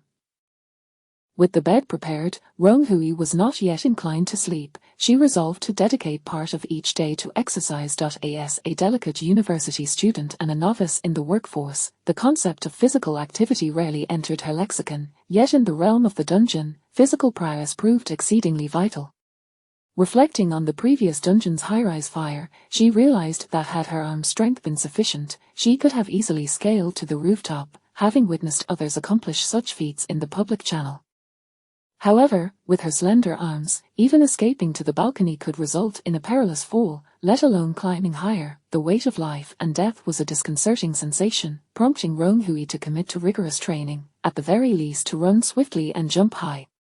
After completing 3 sets of burpees, 50 sit-ups, and 10 minutes of planking, she collapsed onto the bed. Utterly exhausted, she recognized her frailty, understanding that improvement in fitness required patience. Upon checking her personal stats, she noted that her stamina had dwindled to 850. After refreshing herself and changing into clean attire, she nestled comfortably into her meticulously arranged warm bedding. The cocoon of warmth created by the electric blanket enveloped her like a tender embrace, and she couldn't help but marvel at the comfort it provided. Truly, the electric blanket was a remarkable human invention. Chapter 10, The Frigid Apocalypse, Part 5. At 6 o'clock in the morning, Rong Hui was roused from her slumber by the blaring of an alarm. As she attempted to rise, a wave of icy air sent a shiver coursing through her. Her arm, exposed beyond the confines of the blanket, became numbed and itchy from the cold, prompting her to quickly retract it and burrow herself deeper into the warmth. The chill was bone-deep, rendering her nostrils painfully sensitive and her mind a blank. After a considerable time spent recuperating beneath the covers, she gradually discerned the message being broadcasted over the alarm. Attention, citizens, an extreme drop in temperature, caused by unknown factors, is sweeping across the nation. Please awaken those around you and take necessary precautions to stay warm in face of this severe weather. Be advised, the alarm repeated incessantly, and Rong Hui surmised that the entire neighborhood must have been awakened. Had the alarm not sounded in time, many might have succumbed to frostbite in their sleep. Her home, insulated with thermal cotton and felt, was significantly warmer than the outside air, yet still felt fearfully cold, akin to lying within a freezer. Trembling, she rose from her bed, donning fleece-lined thermal wear and outdoor-specific down trousers and jacket, while placing 2 heat packs beneath her feet. Finally, she felt a semblance of warmth. Upon entering the living room, she was met with a thermometer reading a chilling -12°C. Compared to the temperature before she had gone to bed the previous night, it had plummeted by over 20 degrees, leaving Rong Hui's expression grave. It had only been a day, and the impending disasters promised to be even more harrowing. Summoning the system, she noticed that the public channel remained in a grey state, seemingly disabled upon entering a dungeon, though the friends list was still active, albeit she had yet to add anyone. She examined her personal stats, discovering peculiar fluctuations. Smiley survivor, Rong Hui age, 23 years stamina, 1002 cleanliness, 96 100 hunger, 80 100 health, 88 100 frostbite, decreasing by 1 point per minute. Firstly, after engaging in physical exercise the day prior, her stamina had marginally increased by 2 points, indicating that improvements in physical fitness could indeed be reflected in stamina values, and those naturally endowed with greater stamina likely had initial values exceeding 1000. Regardless, Rong Hui resolved to maintain a daily exercise regimen to enhance her survivability. Secondly, her health was marked by a frostbite status, with a gradual decrease in health points. She glanced at her slightly numb arm, noting that her fingers were frostbite, exhibiting a faint purplish hue. Hastily, she retrieved frostbite ointment, applying a layer and then wrapping it with medical bandages. Upon checking her personal stats again, she saw the addition of the words recovering next to the frostbite status, and the health points ceased their decline, allowing her to breathe a temporary sigh of relief. The current temperature remained within acceptable bounds, though the rate of decline was alarming. Rong Hui inspected her home's utilities, finding that the water, electricity, and gas were all functioning normally. She opened all the faucets to a trickle, attempting to prevent the pipes from freezing. Next, she rummaged through her system backpack, Retrieving a box of grass-fed eggs, seizing the opportunity while the gas was still available, she planned to boil half a box of eggs, as most of her stock was already cooked. This would make them easier to carry and exchange as supplies. After breakfasting on 2 eggs and a cup of hot milk, she filled her hunger gauge and noted that her health points began to recover, granting her a sense of relief. With nowhere to venture, she engaged in a series of exercises at home before turning her attention to a national map she had found online. Her phone, hindered by the cold, began to receive a flurry of alert messages. Opening the homeowners group chat, she found the message count had skyrocketed to 99. Owner 802, help. My mother fainted from the cold last night, and I can't get through to 120. The electric car won't start. Does anyone have a gas vehicle? Please, someone take my mother to the hospital, she's in dire need. Owner 102, we just replaced our electric car this year, and now this extreme weather is about to ruin it. Owner 503, 8th floor, try calling every emergency number, 120 must be overwhelmed. Owner 701, why not ask the property management if they have a vehicle? Ronghui felt a pang of sympathy, yet her own vehicle was electric, likely frozen and out of power after being parked in the basement. Owner 401, I have a gas vehicle, I can take you, but I'll need 10 grams of gold. Owner 303, what, are you robbing us? Owner 103, taking advantage of others' misfortune is utterly despicable. A life saved is worth more than any wealth. Owner 401, well, I have gas and a vehicle.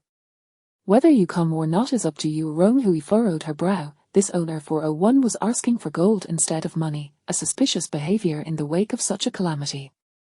Recalling the individuals she had encountered on the 4th floor the previous day, she surmised that they must be survivors as well. It seemed they intended to exploit the chaos for their gain, and if social order were to collapse further, who knew what they might do? Though Ronghui was uncertain about the nature of the Doomsday train system or the authenticity of the dungeon world, she observed the throngs of people flowing through the streets, their smiles reflecting an undeniable reality. While she could not prevent the disaster from unfolding, she would never bring harm to the inhabitants of the dungeon world. Owner 802, thank you all for your suggestions. I've contacted the property management, and they have a vehicle available. Owner 701, the elderly will be fine, just get them to the hospital promptly. Owner 401, we regularly offer services. A trip will cost between 5 to 10 grams of gold. Owner 103, your greed is revolting. I wonder how you'll face the world when the weather improves. Owner 401, the weather won't improve. Owner 103, stop with the ominous nonsense. You're just spouting gibberish. Owner 401, you simply don't understand. Observing the farce unfolding in the group chat, Ronghui noted the encoded messages from the 4th floor survivors, her brow furrowing in contemplation. It appeared that the system prohibited survivors from divulging information related to the apocalypse. She opened the app to attempt posting about the end of days, only to find her message transformed into gibberish upon submission. It was evident that the system's surveillance was both comprehensive and stringent. No longer preoccupied with whether to alert the inhabitants of the dungeon world about the impending calamity, she realized that without substantial evidence, she would merely be regarded as mad. At lunchtime, she laid out the leftover hot pot ingredients from the previous day. Her home had effectively become a natural cold storage unit, preserving the remaining ingredients in their original state. The steaming, savory hot pot temporarily dispelled the cold, enveloping Ronghui in a comforting warmth. After her meal, she returned to the internet to gather strategies for coping with the extreme cold. Those accustomed to a peaceful and stable society often lacked the vigilance and common sense necessary to face such extreme disasters. She absorbed a wealth of knowledge online about avoiding hazards. For instance, ordinary buildings were inadequate for warmth in the face of severe cold, while igloos constructed from snow could provide greater insulation. Ronghui diligently noted these insights, aware that she had at least 20 days of survival ahead of her, hoping to endure longer and thrive. At 3 in the afternoon, her phone buzzed with another alert message announcing an impending hailstorm. Ronghui checked her windows and insulation materials, watching as the sky darkened ominously, as if something was brewing within. Ronghui heard the shattering of glass and the screams of people from below. Chapter 11, The Frigid End of Days, Part 6, Crash. The windows of the Rong family abode suffered a similar fate. Indeed, the balcony, adorned with floor-to-ceiling windows on 3 sides, was the first to succumb. Rong Hui dared not approach to assess the damage. Fortunately, the glass door at the junction of the balcony and the interior had been lined with thermal insulation and felt, providing a temporary barrier against the onslaught of hail. The hail pounded against the building and the ground, while freezing rain clamored for attention. With icicles resembling barbs forming on tree branches and eaves, the interconnected utility poles were not spared, marred by streaks of moisture left by the freezing rain, which quickly solidified into ice. The hail fell like cannon fire upon the brittle poles, igniting a cascade of sparks, and soon nearly half of the utility poles were shattered, plunging the city into darkness. The air conditioning in Rong Hui's home ceased to function, and the electricity was cut off. The indoor temperature, which had previously hovered around 0 degrees Celsius, plummeted sharply. Within mere minutes, it had dipped to -15 degrees. Rong Hui's extremities began to feel the bite of the cold, and she grasped the formidable challenge posed by the system's task. On the surface, it seemed simple enough, merely to stay well-fed and warm for 5 days, but in such extreme conditions, merely avoiding frostbite was an arduous feat. Yet, she resolved to give her utmost, convinced that the system's rewards would not disappoint. She dragged 2 recliners into her already cramped single bedroom, maximizing the space to minimize heat loss in the frigid confines. Subsequently, she retrieved her envelope-style down sleeping bag. Given the current circumstances, a significant drop in temperature during the night was inevitable, and she needed to prepare adequately for her rest. A poor night's sleep would jeopardize her stamina, while sleeping too soundly could lead to the peril of frostbite. Regrettably, with the power out, the air conditioning and electric blanket, her tools for warmth, were rendered useless. Once everything was arranged, Rong Hui nestled into the recliner, clutching a hand warmer for comfort. Though it was only 5 in the afternoon, the outside world had succumbed to darkness, as if cloaked in a shroud. This hailstorm raged for 2 hours, the heavens seemingly unleashing boundless fury upon the earth, leaving structures battered and bruised, halting production, suspending work and classes, and forcing transportation to a standstill. Everyone was compelled to seek refuge within sturdy buildings to weather the disaster. The government, unable to find a window for rescue, resorted to diesel generators to keep alarms blaring as a warning to the populace. When calm finally returned outside, Rong Hui remained disoriented, her ears still ringing from the prolonged assault of hail. Rising from the sofa, she inhaled sharply, her upper body relatively unscathed while her lower half felt as if submerged in icy water, prickling with cold.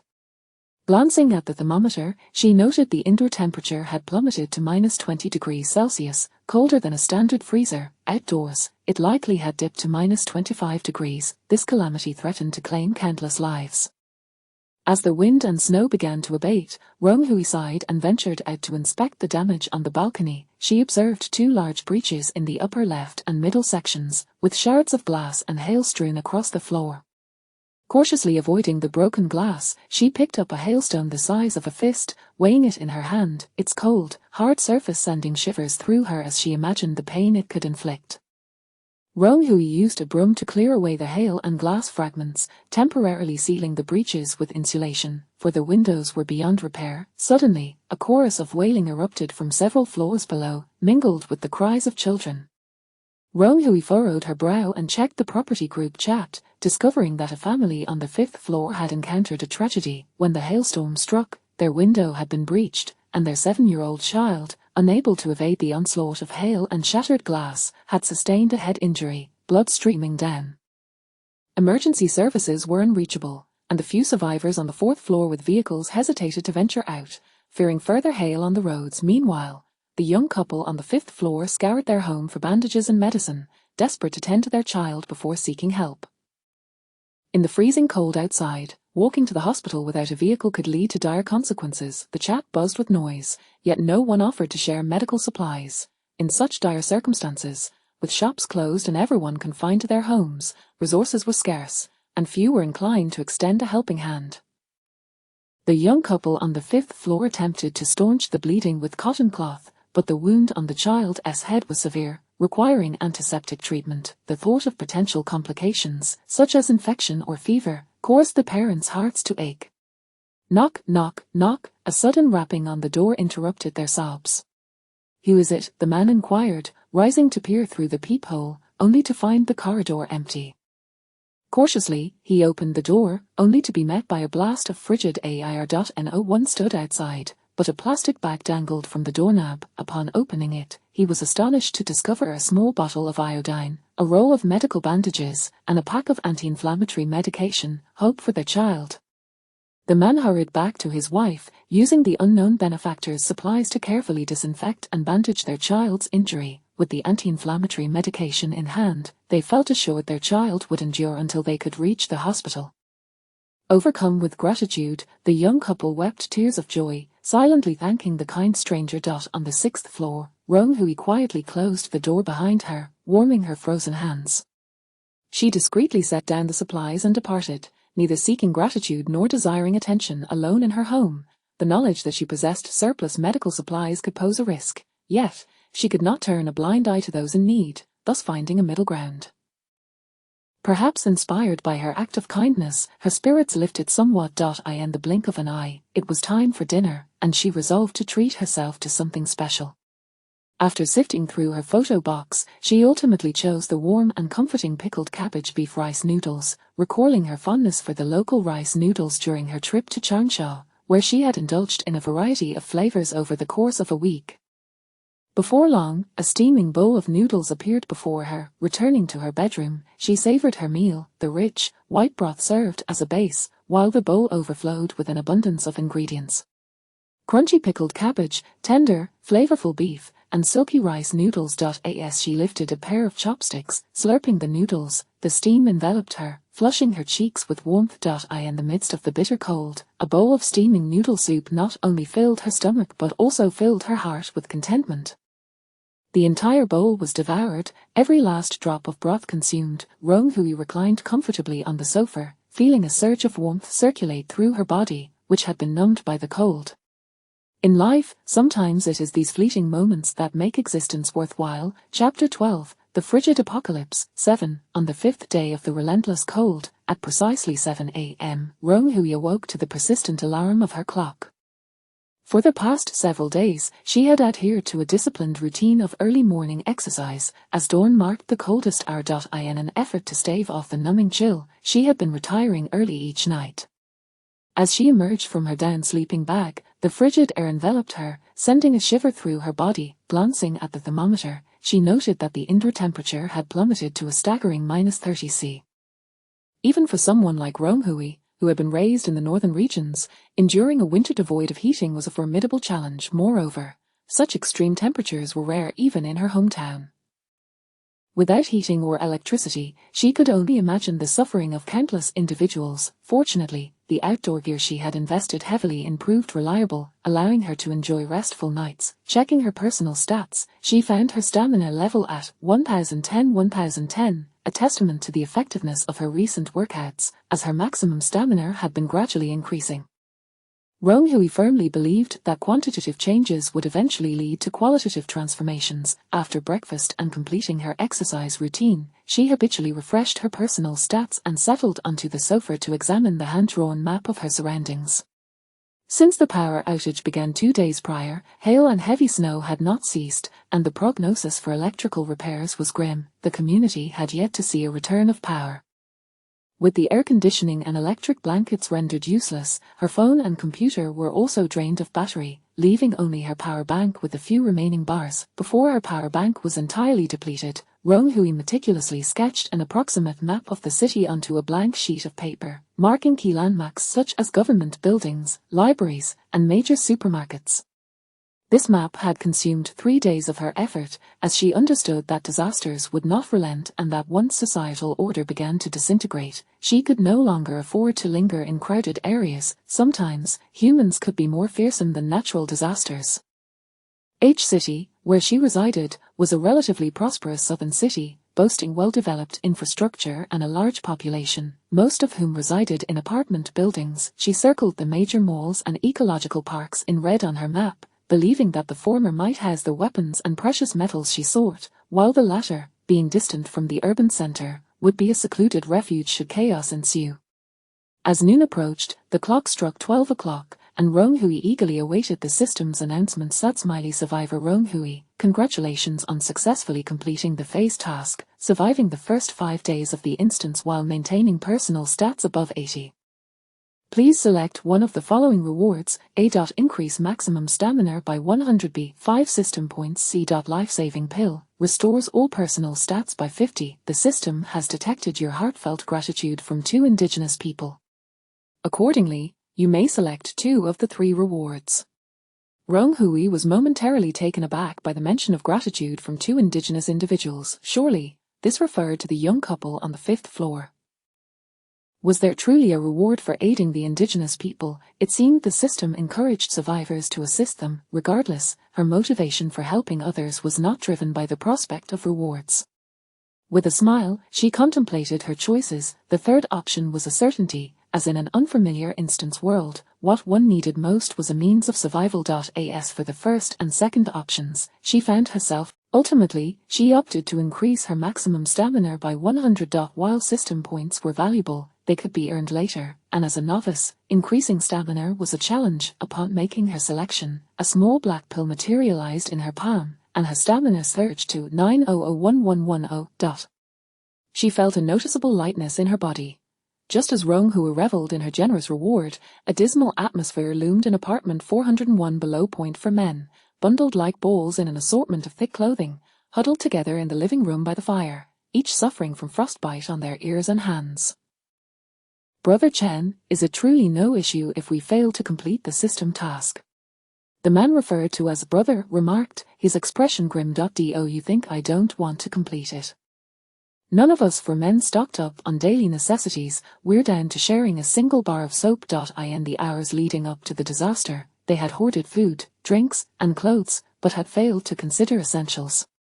Now trapped at home by the hail, they discovered their cleanliness value had been steadily declining. Initially, they had dismissed it, but as the cleanliness value dipped below the red line, their health began to plummet. Ultimately, they scavenged a bar of soap from the bathroom, taking turns to use it, barely managing to raise their cleanliness value to 50. As for the system's requirement of 80, they had given up hope. Who could have predicted that cleanliness would prove so vital? Alas, I wonder what the system's generous reward entails, one man muttered, poking the fire with a chair leg, his demeanor sullen. Meanwhile, on the 6th floor, their wealthy woman, Rong Hui, who had stockpiled 99 bars of soap, was already stowing away the life-saving medicine she had received as a reward and attempting to don the professional ski suit she had purchased from an outdoor supply store. Since the hail had ceased 24 hours prior, an announcement from the community broadcast indicated that government supply trucks were distributing survival materials at the citizen square, urging residents to bring identification for collection. Although Rong Hui lacked for materials, her curiosity compelled her to venture outside to assess the situation. Now, the temperature outside had plummeted to a terrifying -40°C, a level of cold she had never experienced before. Each day, she heard cries echoing through the community, and the power that had failed on the second day of extreme cold had yet to be restored. Fortunately, the ski suit she had purchased was designed for both waterproofing and insulation. Rong Hui planned to wear it underneath her outer ski suit, believing it would enable her to navigate in such frigid conditions. Once dressed, her limbs felt somewhat stiff as she donned her down hat and face mask, then slipped on thick waterproof gloves. Fully equipped, she pushed open her door. A blast of icy air rushed in, instantly frosting her eyelashes. She exhaled lightly, her breath forming a white mist that lingered in the air. The hallway was coated in frozen frost, with snowflakes continually drifting in through the cracked windows. Rong Hui cautiously descended the stairs, the floor slick beneath her feet. As she passed the 5th floor, she encountered the young couple, both clearly clad in every piece of thick clothing they could muster, their appearance somewhat comical. Rong Hui merely nodded in acknowledgement, not lingering on them. Continuing her descent, she noticed several floors were eerily quiet. Rong Hui hoped they had simply departed before her, rather than encountered an unfortunate mishap at home. Upon exiting the building, she was greeted by a thick blanket of pristine snow that completely obstructed the path. As she stepped into the snow, it reached up to her knees. The incessant hail and freezing rain had solidified the ground, but the heavy snowfall that had begun the previous night blanketed the earth in a silvery sheen, With painstaking effort, she trudged forward, her steps alternating between deep and shallow, and upon emerging from the community gate, she finally spotted people on the road, all slowly making their way toward the citizen square. Chapter 13, The Arctic Doomsday, Part 8. The thick snowflakes continued to cascade from the heavens, and the individuals traversing the snow-covered ground resembled industrious ants, diligently forging ahead, leaving behind a trail of footprints that were soon obscured by the relentless snowfall. Ronghui joined their ranks, striving to gravitate towards the throngs of people. After all, this was an unfamiliar realm of the replica world, and with the power outage persisting for several days, she had lost all means of acquiring information from the outside world. She yearned to glean more insights from the indigenous inhabitants. Indeed, as people congregated, conversations commenced, their voices trembling in the frigid air, all faces obscured by scarves, rendering them unrecognizable to one another. There was an elderly man in our community who froze to death, a solitary resident. With the hailstorm persisting for days, no one tended to him. It was only today that someone ventured out and discovered him when a neighbor knocked on his door. I heard that before he died, he had only a thin autumn shirt on, having discarded all his other garments. How terrifying. Why would he shed his clothes in such cold? Younger folks say that just before freezing to death, a person experiences hallucinations, believing they are overheated, and thus, they keep stripping until they are completely bare.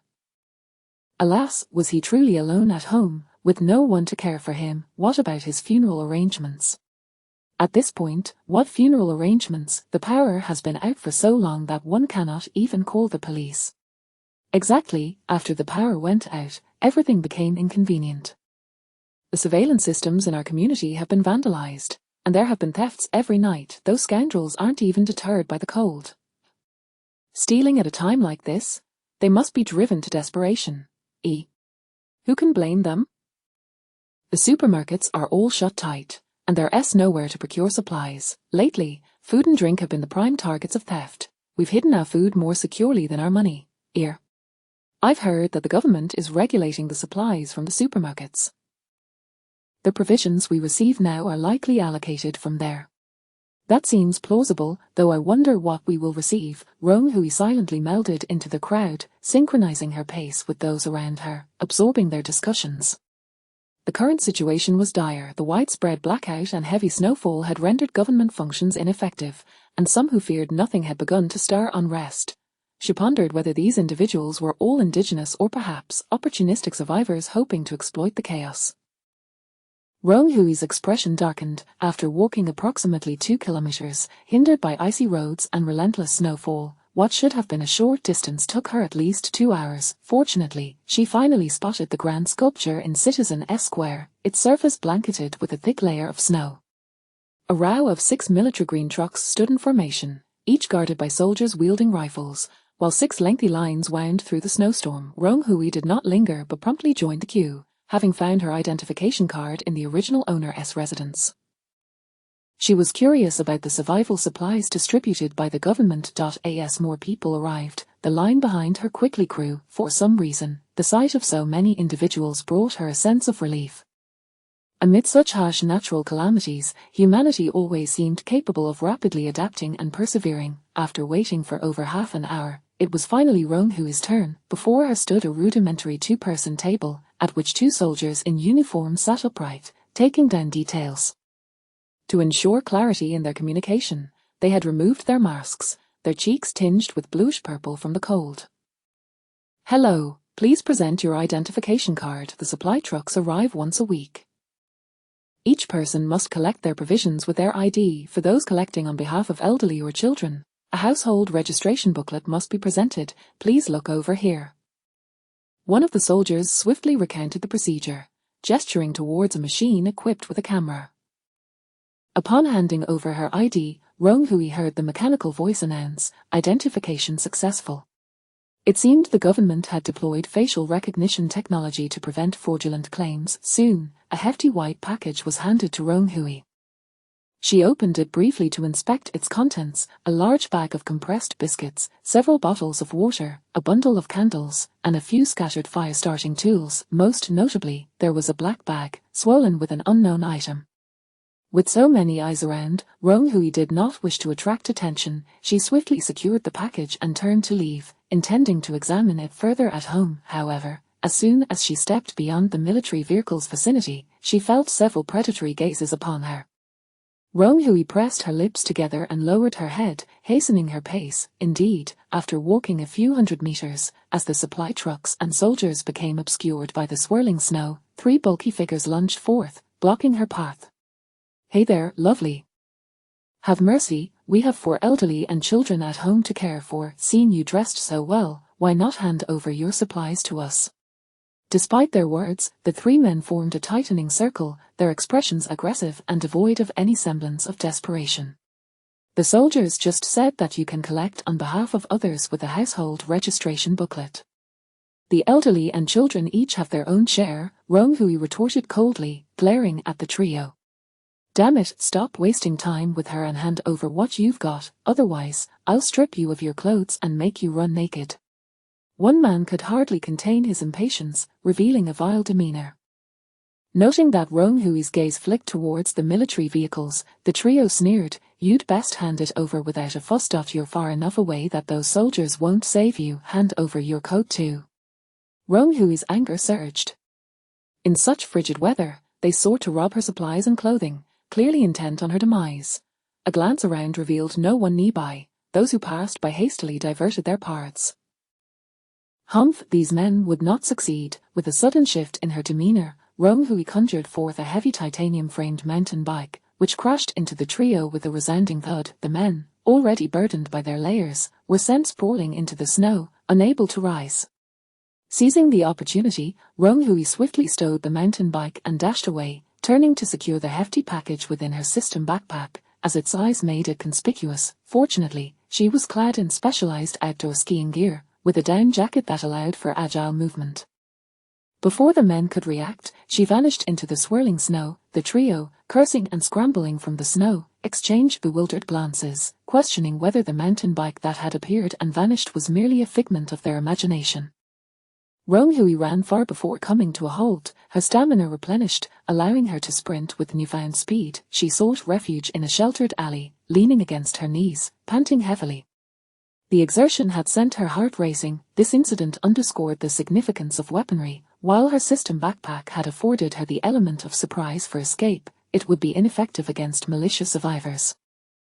At critical moments, a deterrent weapon was of utmost importance. As for acquiring such weapons, she currently lacked sufficient points to purchase them from the system and would need to search within this replica world. Initially, she had intended to venture to the marketplace in hopes of luck. Pulling out a map, she identified her bearings using the notable landmarks around her, resolving to head towards the nearby Jinchain department store. Chapter 14, The Frigid Apocalypse, Part 9. The Jinchain department store stood as a 5-story comprehensive shopping mall, with 2 underground levels housing various eateries. The first floor showcased gold and jewelry shops, the second floor was dedicated to women's apparel, the third to men's and children's clothing, while the fourth floor featured an amusement park, and the fifth housed a cinema. It was the nearest mall in the vicinity. After trudging through the snow for approximately an hour, at 4 in the afternoon, Rong-hui finally located the grand establishment. The main structure of the mall bore the scars of destruction, with winds howling through numerous breaches. The panoramic glass roof, originally designed by the developers as a gimmick, was marred by spiderweb-like cracks resulting from relentless hail over several days. Shattered billboards hung askew, creaking ominously under the influence of the biting northern wind. The once bustling plaza lay littered with electric bikes, many of which had been reduced to scrap metal, remnants of a dire situation that had transpired. Rong-hui sighed deeply, her heart heavy at the sight of this once thriving marketplace now reduced to ruins. Even if she were to conquer this quest, would the calamities of this world truly come to an end? Would humanity endure amidst the relentless disasters until civilization itself crumbled? She held on to a glimmer of hope that, regardless of the reality of this world, people could survive the myriad catastrophes and continue to pass down their brilliant culture. Not wishing to dwell further, she cautiously stepped into the mall. Upon entering, she immediately felt a slight increase in warmth. The wind and snow were kept at bay, leaving only the sound of snowflakes scraping against the glass. The interior of the mall appeared relatively intact, albeit a tad dim due to the power outage. At least it had not been breached by the hail and blizzards. However, as her gaze drifted upward to the glass roof, she noted that while it had not been completely shattered, it barely held its form, and following the continuous accumulation of snow, its endurance was uncertain. Venturing deeper, she spotted several gold shops, her brow furrowed at the sight of shattered glass strewn across the floor, while the adjacent bubble tea shop remained unscathed, evidence of human interference. She gingerly navigated the shards of glass and entered one of the gold shops. The counters were stripped bare, with even the gilded apples meant for display having vanished. Rong Hui speculated that this was the work of survivors. After all, the extreme cold had only descended less than a week ago, and most inhabitants of this world were still optimistic, awaiting the end of the blizzard. It was unlikely they would brazenly raid a gold shop, whereas the survivors deployed by the system were acutely aware that the calamity was far from over, with the government and authorities preoccupied elsewhere. After meticulously searching through the gold shops, she discovered a box of unstocked gold jewelry in the employees' storage room. Upon opening it, she was dazzled by a collection of radiant rings, earrings, and necklaces. Without hesitation, she stowed them in her system backpack. Additionally, she salvaged a few grams of scattered trinkets wedged between the counters, likely dropped by the robbers in their haste. Though she would not resort to active theft, in the face of such irrevocable circumstances, she felt justified in taking what she could. This excursion had yielded several hundred grams of gold, leaving her quite satisfied. Her next destination was the cinema on the 5th floor, the primary objective of her visit. As she ascended, the lighting grew dimmer still, but her eyes had adapted to the darkness, allowing her to quickly spot a flash of red, a well-equipped fire cabinet. Given the cinema's capacity for large gatherings, it typically housed extensive fire safety equipment, including 3 shovels, 3 fire axes, and 5 fire extinguishers. Rong Hui promptly collected these items into her system backpack, retaining only 1 fire axe for immediate use. Such tools would prove invaluable. Removing the leather covering from the axe blade, she was pleased to discover its keen edge. Her earlier concern about finding a dull fire axe was unfounded. With a shoulder strap slung across her ski jacket, she secured the axe at her back, its length protruding slightly, serving both as a deterrent and as a means for easy access. With this critical weapon acquired, she felt a wave of relief wash over her. Consulting her system, she noted that it was already 5 in the afternoon. Retrieving the hiking backpack she had purchased earlier, she slung it over her shoulders and began to gather anything else that might prove useful. Time was running short, and a quick circuit of the mall would suffice before she headed home. Clack, clack, clack, her boots echoed against the tiled floor, the sound reverberating through the empty mall, evoking an eerie ambience reminiscent of a horror film. In spaces typically bustling with life, the absence of people created an unsettling feeling. Ahead, around a corner, she spotted a stall selling dried goods, with the vendor having left in a rush, the ground strewn with nuts and packaging, clear evidence of the pandemonium that had ensued. Rong Hui perused the stall, her provisions plentiful, and she did not intend to take everything, opting instead to leave some for others who might come after her. Ultimately, she selected a bucket of ginger candy, useful for brewing warming beverages. As she continued her exploration, she paid little heed to the locked shops, harboring no expectations of breaking in. She later replenished her supplies at a general store, acquiring a large box of heat packs and disposable undergarments. By the time she returned to the 1st floor, her backpack was already half full. After a moment's hesitation, she descended to the basement level, where the 2 lower floors were filled with various dining establishments. She intended to survey the area, familiarizing herself with the available supplies for future visits. The underground levels were noticeably warmer than the upper floors, and as Rong Hui reveled in the milder temperature, around -20 degrees, in stark contrast to the -40 degrees outside, it felt akin to being in a heated space. The 1st basement level housed numerous hot pot restaurants, stir-fry joints, porridge shops, and marinated food stalls, all clearly neglected for nearly a week. Rong Hui refrained from disturbing the leftover food, instead gathering some dried kelp, scallops, and rice, which she added to her backpack. Just as she descended to the 2nd basement level, a peculiar scent wafted into her nostrils, a blend of burning wood smoke mingled with the aroma of food. Cautiously, she advanced along the wall, suspecting she was not alone. Sure enough, after walking another 100 meters, a flickering flame cast a warm yellow glow, dispelling the darkness of the mall's underground. A makeshift campfire had been set up, encircled by several individuals. Upon a quick count, she noted 5 women, 3 men, and 3 children, 11 people in total, wearing scant clothing and exhibiting signs of exhaustion. Scattered around the fire were numerous packaging bags, and a pot simmered over the flames, cooking porridge. Who knows what it's like outside? When will this damned hail ever stop? Exclaimed one middle-aged woman, her voice hoarse with frustration. Who knows? I don't even dare to go to the first floor, it's freezing just to approach, lamented a young man with yellow hair. Mommy, when will the police come to rescue us? I'm so cold, I want to go home. War. A little girl, no more than 4 or 5 years old, sobbed against her mother's embrace. Yeah, dear, just drink a bowl of warm porridge, and you won't feel cold anymore. The police will come soon, the woman said, her expression tender yet sorrowful as she gently stroked her child's head. Nearby, a young man with short hair, casually nibbling on a biscuit, remarked lazily, "The police aren't coming. They're too busy themselves." The woman shot him a glare, hastily covering her child's ears. Under her fierce gaze, the young man fell silent, content to munch on his snack. Overall, the group appeared desolate, seemingly trapped in this predicament. Rong Hui pursed her lips and deliberately heightened her footsteps as she approached the firelight. Who's hiding there? The short-haired young man sprang up, eyes locked onto Rong Hui's direction. Chapter 15, The Frigid Apocalypse, Part 10, Do not be alarmed, I harbor no ill intentions.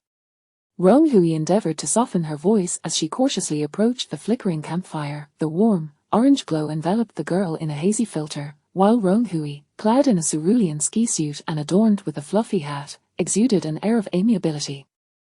The short-haired youth squinted, scrutinizing her without relinquishing his vigilance. Who are you? Have you been hiding in this mall for the past few days? How many of you are there? I came from outside. I have never been to this mall before. I merely sought some supplies. Rong Hui's tone was calm and composed, yet she refrained from answering his final query. Isn't it hailing outside? How did you manage to get here? Did you arrive in an armored vehicle? The blonde-haired young man inquired as he too stood up. Have the police come to rescue us? Can we leave? A woman clutching a child exclaimed excitedly. Rong Hui fell silent, grappling with her thoughts. If she spoke the truth, the situation would only worsen. The mall might not be their long-term refuge. It's a long story, come closer to the fire, and we can talk. By the way, where did you procure this firewood? It wouldn't produce carbon monoxide indoors, would it? She attempted to appear relaxed, plopping down beside the flames and removing her gloves to warm her hands. The group exchanged glances, and eventually settled down in quietude. They had been cooped up here since the onset of the hailstorm, eager to learn of the outside world. After conversing for an extended period, Rong Hui gleaned the reasons for their gathering. It turned out that on the first day of the hail, they had been shopping in the mall when the torrential downpour shattered the glass, injuring many. At that time, nearly 100 people had sought refuge inside, fearing the glass ceiling might cave in, prompting them to relocate to the second basement level. When the hail briefly subsided, they had called the police. Amidst the tense intervals, soldiers had come to assist with evacuations, escorting dozens of people home. However, as the hail intensified, leaving no room for respite, the power went out, and the temperature plummeted. The remaining group of several dozen found themselves trapped, with no further rescue arriving from the outside. Fortunately, both of these levels are restaurants. Aside from that, there is an abundance of food, and we've dismantled countless chairs for firewood. I shudder to think how much we will owe for the damages, sighed a middle-aged woman, her heart aching. She had always relished visiting the mall after her square dancing sessions, and now, it seemed she was destined to reside within its confines. Then there must be more than just 11 of you. Where are the others? Rong Hui glanced around, recalling their description that suggested a remaining count of at least 20 or 30. The short-haired youth continued to regard her with an inscrutable expression, lazily replying, "We take turns on watch. There are still 15 individuals resting in the adjacent restaurant. The private rooms are somewhat warmer, but you haven't mentioned the situation outside yet." Rong Hui pressed her lips together but ultimately decided to speak the truth. She confirmed that these individuals were merely unfortunate souls caught in the storm, and she had resolved to find a way to guide them, ensuring they could reunite with their families. If the mall's roof were to collapse, their lives would be in jeopardy. After briefly outlining the conditions outside, the group brightened when she mentioned that the hail had ceased. However, when she revealed that the temperature had dropped to below 40 degrees Celsius, they collectively gasped in shock. No wonder, despite the relative warmth of the basement, they could feel the temperature steadily declining. They had not anticipated such a terrifying reality outside. It's no wonder you're dressed so warmly. Is it true that it's cold enough to freeze a person to death outside? A middle-aged man queried. Rong Hui nodded, acknowledging the unfortunate fate of many who had succumbed to the hail and the cold in recent days. Nearby, a young girl, listening intently, nestled into her mother's embrace and curiously asked, "Mommy, is this what they call the end of the world in the movies?" Her mother could only offer a wry smile, gently stroking her head, pondering how such a small child could endure the bitter cold. Rong Hui retrieved some ginger candy from her backpack, distributing a portion to the 3 children while adding the remainder to the simmering rice porridge to ward off the chill. "So, you're not part of the government rescue team? What brings you here?" the group asked, somewhat perplexed. "I came to the mall to gather supplies." Once the hail ceased, the government began distributing emergency relief packages at the Civic Square point. One could collect them by presenting an ID or household registration booklet. "I returned home with my supplies," Rong Hui replied, popping a piece of candy into her mouth. "There are soldiers. Will the military come to rescue us?" the middle-aged man exclaimed, rising with excitement. Rong Hui nodded. Although she was uncertain about the timing of the rescue, she was determined to assist them as best as she could.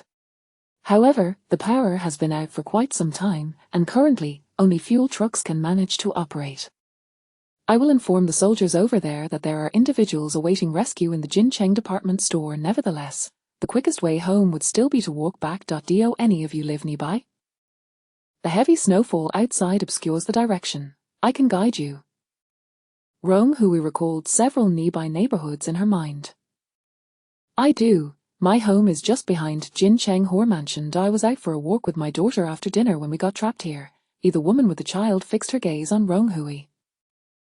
After discussing their respective home addresses, a man volunteered to awaken those resting in the private rooms, gathering everyone around the fire. Rong Hui found herself once again surrounded by many, explaining the situation outside anew.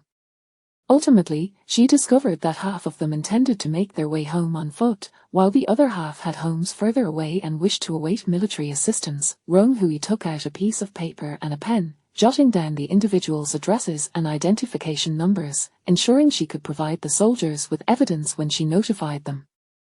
Leaning against the wall to right, a tall figure obstructed her light. Looking up, she saw the short-haired youth. Upon closer inspection, she noted he was quite handsome, with deep cheekbones and eyes that sparkled like stars, though his gaze upon her remained somewhat peculiar. "Do you need something?" Rong Hui inquired, intrigued. "I have a question for you." The man crouched down, leaning closer to her ear, stopping just within a tolerable distance. "What color was the train you arrived on?" His eyes fixated on her, intent on discerning any shift in her expression. Rong Hui's eyes widened. This individual was also a survivor introduced by the system. This was the first fellow survivor she had encountered in the instance. She rose and moved towards a secluded corner, and he followed closely behind. "Were you here in the mall from the beginning?" Rong Hui asked directly, having no intention of concealing anything, thus acknowledging her identity as a survivor. The man smiled with interest, but his expression faltered when he heard her question. "What do you mean? Aren't you one?" "I woke up in the mall restroom." Rong Hui shook her head. "The restroom in the mall?" "That sounds rather unfortunate. However, the system allocated 2 hours. That should be ample time for you to return home." She posed her query, and the man's expression soured further. "My home is 20 kilometers from this mall. I genuinely do not comprehend why I ended up so far away. Time was too tight to stock up on supplies, so I had to buy things in the mall and then take a taxi home." But then, the man frowned. The vehicle had barely started moving before the hail began, the windows were shattered, and the driver and I sheltered for hours. Ultimately, we had no choice but to return here to wait out the storm. I had no idea it would turn into 5 days. Rong Hui felt genuine sympathy for him, realizing that he was indeed a victim of unfortunate circumstances, as if the system were conspiring against him. Chapter 16, The Frigid Apocalypse, Part 11, They exchanged names. The short-haired youth was called Shen Li, who had previously studied in Russia. He had been swept into the Doomsday train system while traveling back to his homeland on a train from Russia, a far cry from the train that Rong Hui was on. After sharing the information they had, Rong Hui couldn't help but marvel at the randomness of the system. Here stood a living embodiment of misfortune. Although Shen Li's novice instance also involved a fire, he had been directly thrust into the heart of the blaze.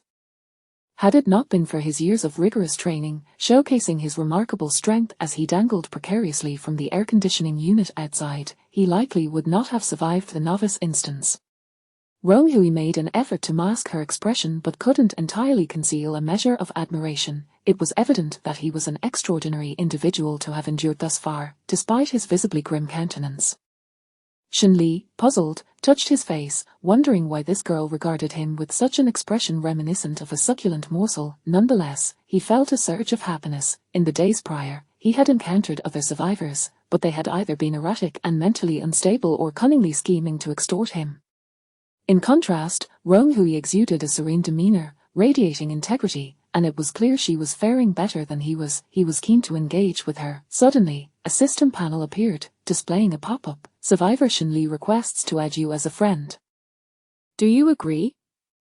Shen Li flashed a bright smile, revealing a set of pearly whites. Let us be friends. It will facilitate the exchange of news and supplies in the future. Rong Hui accepted the request. Although he appeared somewhat carefree, his ability to coexist with women and children for such an extended period, without instilling fear, indicated that his nature was not malevolent. After all, having more friends could lead to more opportunities. Upon adding each other as friends, the friend list in the system shimmered, now adorned with Shen Li's small avatar, where options for private chat and trade awaited. They did not engage in extensive conversation.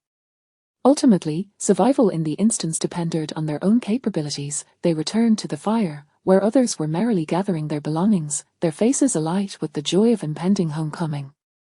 However, Rong Hui's mood was far from buoyant. She refrained from dampening the spirits of others and instead informed them of the recent temperature fluctuations outside. As anticipated, the group sobered up, taken aback by the sudden drop in temperature.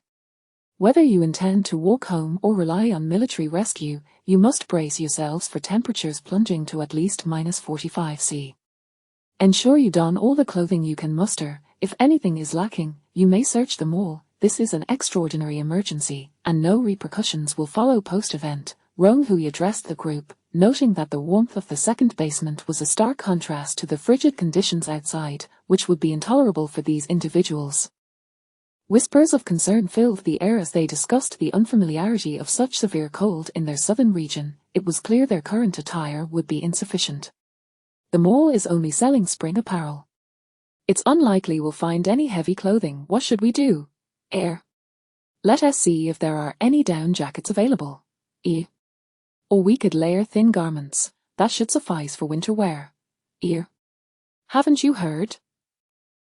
It's -45°C outside. A few thin layers won't be of much help.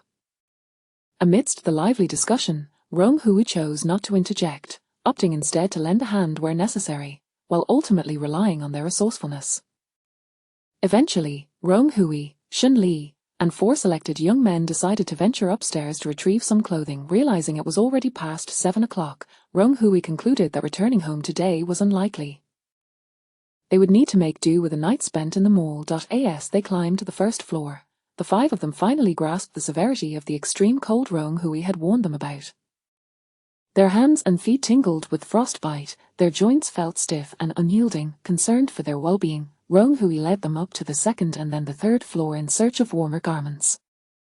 After a prolonged search and forcing open a few locked clothing stores, they stumbled upon a shop clearing out winter apparel. Each donned a set of winter clothing, and they gathered several thick outfits for those on the second basement level, wrapping them in bedsheets pilfered from a home goods store to create a large bundle. Rong Hui meticulously scoured a nearby grocery store, discovering 2 boxes of heat packs in the warehouse, which she promptly took. By the time they returned, laden with supplies, it was already 8:30, and the howl of the wind and snow outside had resumed. After distributing clothing and heat packs to everyone, they shared a warm porridge infused with ginger and sugar before resting to conserve energy for the challenges that lay ahead. Ronghui, preferring solitude, unfurled a blanket she had retrieved from upstairs in a corner, leaning against the wall with her eyes closed, her personal metrics having dropped only slightly. She believed she could hold out until morning. As dawn broke, the crackling of the fire mingled with the sounds of people moving about and engaging in hushed discussions roused Ronghui from her slumber. Upon opening her eyes, she was momentarily disoriented by the sight of over 20 individuals before her. Xunli approached her with something in hand. "I have some porridge, it's mainly rice here. How is your personal metric recovery going?" Accepting the bowl, Ronghui replied nonchalantly, "Not too bad, and you?" While she offered a casual exchange, Xunli's expression turned to one of bitter amusement. "My cleanliness metric is rather poor. Having lived amongst so many for a week, I find it inconvenient to wash up, and my cleanliness metric has remained in the red. By the way, there is something I may need to ask of you once we're out of this predicament." "Let us discuss it on the system," Xunli said before returning to the fire to stoke the flames. Ronghui did not dwell on his words. She had a challenging day ahead. After exchanging a brief greeting with Xunli, she donned her full gear, intending to venture outside to assess the situation, armed with a thermometer in her backpack to gauge the temperature. The first floor of the mall remained desolate, the only sound the snow swirling through the broken windows. As she stepped outside, a gust of snow hit her, sending a shiver down her spine. The storm had intensified, and conditions appeared far worse than the previous day. Thick snowflakes fell like feathers, and the distant buildings looked like a television screen losing signal, visibility severely impaired. Upon measuring the temperature, she found it had plummeted to -48°C, a new record low. Ronghui's expression darkened. The end of days was aptly named, for it was devoid of hope. Would the temperature continue to decline? She took out a map, attempting to discern directions. She could barely make out a few landmark buildings. Those residing nearby might still find their way, however. It was too early. It would be prudent to wait until noon to set off when conditions might improve slightly. Upon returning to the second basement, Ronghui relayed the latest temperature updates to the group, whose expressions grew grave. "I will lead those who wish to return home. After I point you in the right direction, I shall head to the civic square to seek assistance from the military and ascertain their plans." She outlined her strategy, acknowledging her limited personal power and the uncertainty of success. Furthermore, she suggested that everyone transition to the first basement to gradually acclimatize to the dropping temperatures, as exposure to such extreme cold could easily sap their strength. Though the crowd wore somber expressions, their gratitude and trust in her were unmistakable. Among them, a slightly disheveled little girl with pigtails was particularly fond of Ronghui. Upon seeing her return, she rushed over to grasp Ronghui's hand. Ronghui looked down and affectionately ruffled the girl's hair. Chapter 17, The Frigid Apocalypse, Part 12. "Sister, you are so beautiful." The little girl gazed up at her, her large eyes filled with unwavering dependence. Ronghui's lips curled into a subtle smile as she gently caressed the child's delicate cheek. A thought struck her. She retrieved a woolen scarf from her backpack and meticulously wrapped it around the little girl's neck, leaving only her eyes visible. "This is for you. Stay close to your mother and take care of yourself. Millimeter." The little girl nodded vigorously, her ponytail swaying excitedly. Observing that the others had nearly finished their preparations, Ronghui took the lead and descended to the second basement floor. The temperature difference between just one floor was a staggering 5 to 8°C. More than 20 individuals moved in a disordered manner, forming a sparse line as they trudged upstairs. The sounds of gasping breaths and chattering teeth echoed, and in that moment, they comprehended the dire conditions outside, and they had yet to reach the first floor of the mall. Ronghui slowed her pace, arriving at the entrance of a hot pot restaurant on the first basement floor, inviting everyone to enter the private room to rest. With the temperature having dropped so significantly, while adults could manage, she worried for the children. After an hour of respite, Ronghui distributed the last box of heat packs, advising everyone to apply them to their joints and extremities to enhance blood circulation and prevent frostbite in the extreme cold. She then led the group toward the mall's first floor. Before the children could voice their concerns, a plump middle-aged woman suddenly emerged, complaining, "Oh dear, my old arms and legs can hardly endure this. Little girl, could you lend me your shoes? You youngsters are full of energy. Show some respect for your elders and love for the young. Weren't those scarves meant for that little one?" Rong Hui regarded her with an impassive expression. She had noticed this woman before, yesterday, when a group had carried down a large bag of clothing from upstairs. She had been the quickest to snatch what she could. It was evident she was quite adept at seizing food and seats, showing no signs of aging. Shun Li interjected with a sarcastic tone, "Aunt Liu, you seem quite robust. I hear you snoring every night. What need do you have for the girl's shoes? Are you perhaps looking to assist in sending word to the troops?" "Your awareness is truly admirable, Aunt Liu." The woman's complexion turned pale. She was counting on the rescuers to help her return home, who would venture out to send word in such frigid conditions, risking death on the way. "I didn't mean. Just asking casually," she stammered. Rong Hui did not wish to waste time. With Shun Li having retorted effectively, she chose to ignore the woman. "Let us head to the first floor. Prepare yourselves, it's exceedingly cold there."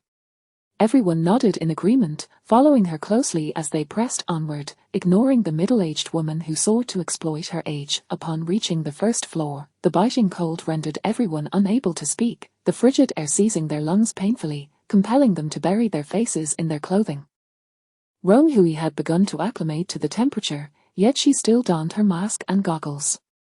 "The indoor temperature is around -40°C now. Everyone, take a moment to adjust, stomp your feet and move around.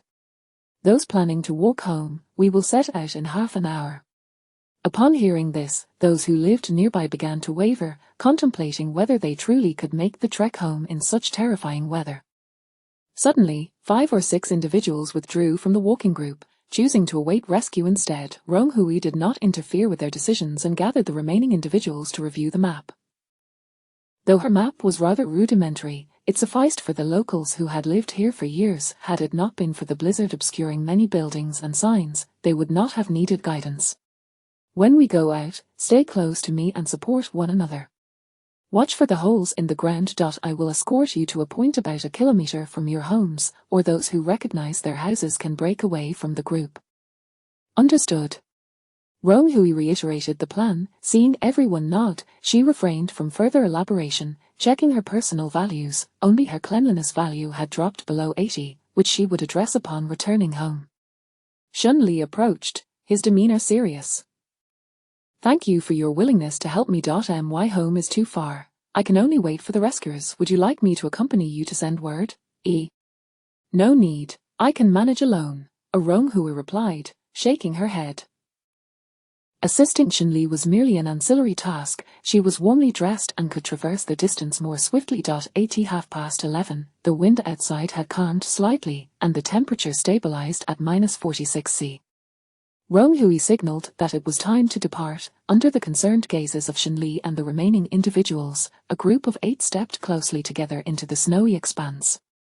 Their clothes were soon coated with a layer of snow, gradually blending into the white surroundings, their figures becoming indistinguishable, save for Rong Hui's sky blue attire, which shone brightly against the snowy backdrop as they trudged forward.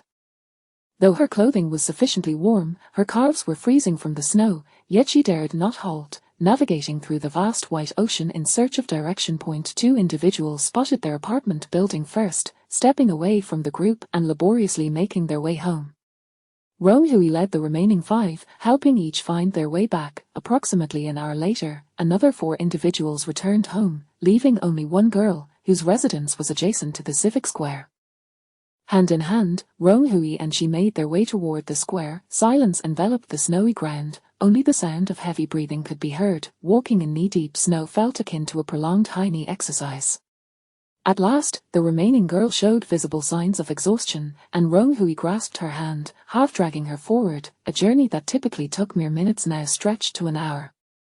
Finally, the military vehicles parked at Civic Square came into view. Rong Hui pointed out the direction to the girl, and they parted ways. As they were about to separate, the girl struggled to retrieve something from her pocket, pressing it into Rong Hui's hand before turning away.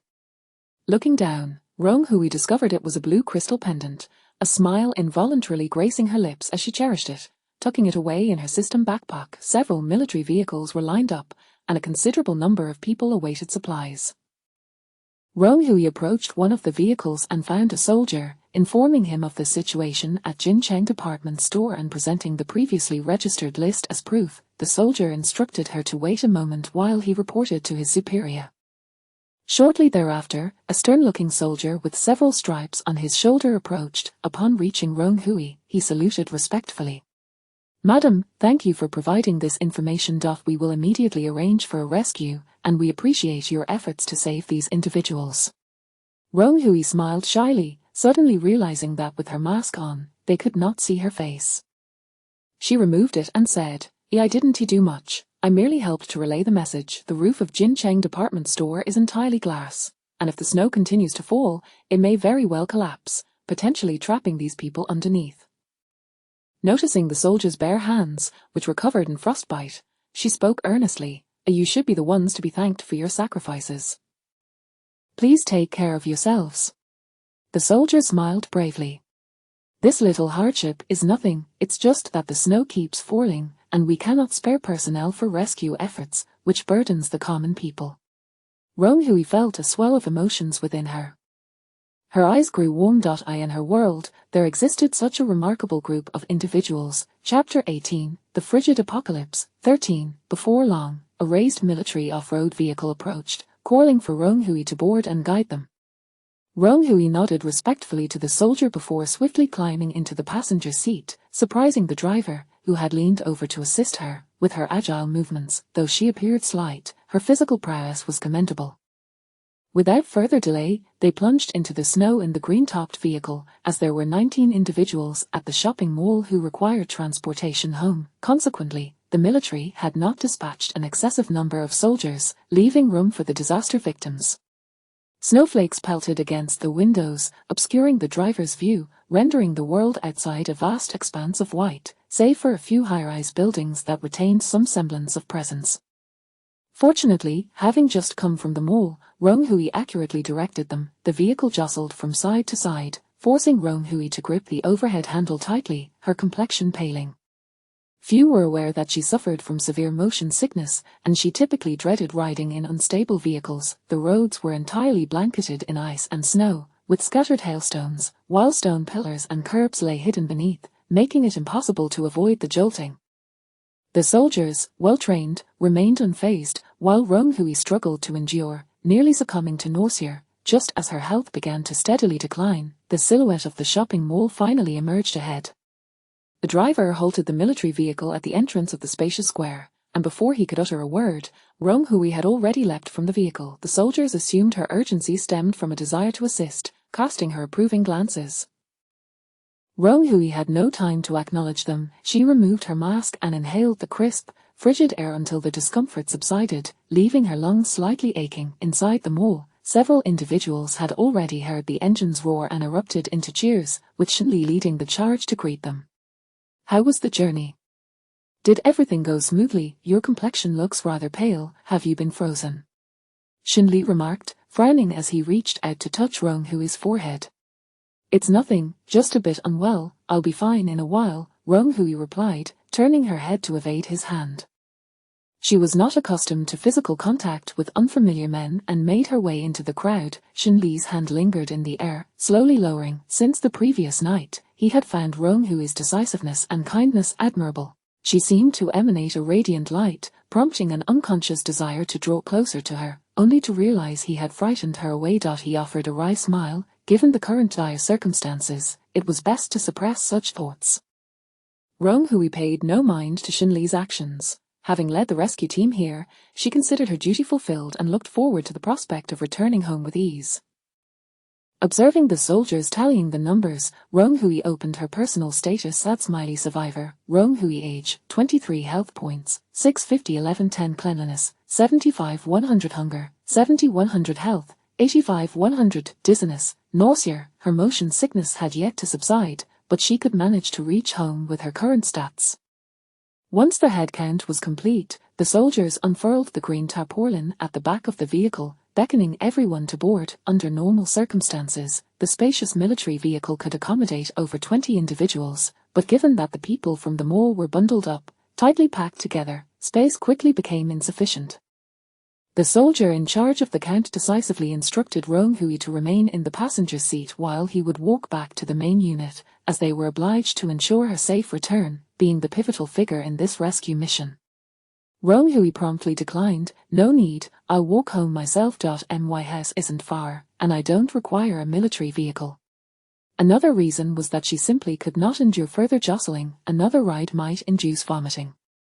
Suddenly, Xun Li emerged from the crowd, fixing his gaze on Roan Hui. "No, you look unwell, and you've already been walking in the snow for so long. I'll get down, you should sit, and I'll wait for the next round." With that, he made to jump down from the vehicle. Roan Hui found his concern puzzling. Though they were both survivors, they had only known each other for a day. Why was he so attentive? Not wishing to engage in an argument in the heavy snowfall, she patted the shoulder of the nearby soldier. "You take the passenger seat. I'm heading home, thank you for your hard work." With that, she turned and began to walk slowly, each step in the deep snow more bearable than the nausea. "Be careful, and keep in touch," Xun Li called after her, seeing she wouldn't even glance back. "I will." Roan Hui waved her hand behind her as the military vehicle started moving. The temperature was so frigid that the engine needed to keep running. The driver glanced at the diminishing figure of Roan Hui in the rearview mirror, marveling. It's rare to find someone so selfless nowadays, a young lady, selflessly rescuing so many, giving up her seat, and simply walking away. The soldier in the passenger seat nodded in agreement, his expression filled with admiration. He could have run back to the civic square, but the young lady had moved too quickly for him to refuse. Both silently resolved to recommend Roan Hui for commendation upon their return to the unit. Meanwhile, Roan Hui trudged through the snow, exhausted after the ordeal, and it was now 4 in the afternoon. The wind and snow had begun to lessen, allowing her to retrieve a trekking pole from her system backpack to aid her progress. Being surrounded by so many people had made it difficult for her to take out food and other supplies from her backpack. After about an hour of walking, her mask had frozen stiff, and she finally spotted the entrance to her neighborhood. A few individuals were sporadically entering and exiting, leaving winding footprints in the deep snow, likely having ventured out for supplies. Panting, she climbed to the 6th floor and opened her front door, snow cascading from her shoulders and head. After brushing herself off at the threshold, she felt herself nearly collapse as she locked the door behind her. She had been out in the snow for far too long. Had her stamina not increased prior, she might not have made it. Resting briefly in the foyer, she regained some energy, removing her heavy rabbit fur hat, mask, and wind goggles. For a moment, her vision blurred. The outside world was a blanket of white, and her prolonged gaze at the snow had induced a snow blindness reaction. After a few seconds of closing her eyes, she resolved to wear sunglasses whenever she ventured outside in the future. Checking her belongings, she found no signs of disturbance. Before leaving, she had secured all useful items, and there was little for a thief to steal. Noticing the time, she realized it was already 5:30 in the afternoon. The indoor temperature remained at a chilling -35 degrees Celsius. Although it appeared daunting, it was tolerable for Roan Hui, who had spent the entire day in sub-zero conditions outside. She changed into a fresh set of clothes and discovered that the water pipes had frozen while washing up, yielding no drops. The thin stream she had previously left running had turned into an icicle hanging beneath the faucet. With a sigh, she grabbed a bottle of mineral water to use. Given the abundance of snow outside, she planned to find an opportunity to collect some into her system backpack, which could serve as ice for cooling or be melted for potable water. With her cleanliness value maxed out and her health gradually recovering, a smile broke on Roan Hui's face. Finally alone, she could indulge in a grand feast. Chapter 19, The Frigid Apocalypse. 14. Nestled comfortably in a lazy sofa, Roan Hui lazily selected photographs from a box, akin to an emperor flipping through cards, though while the emperor sought beauty, she sought culinary delights.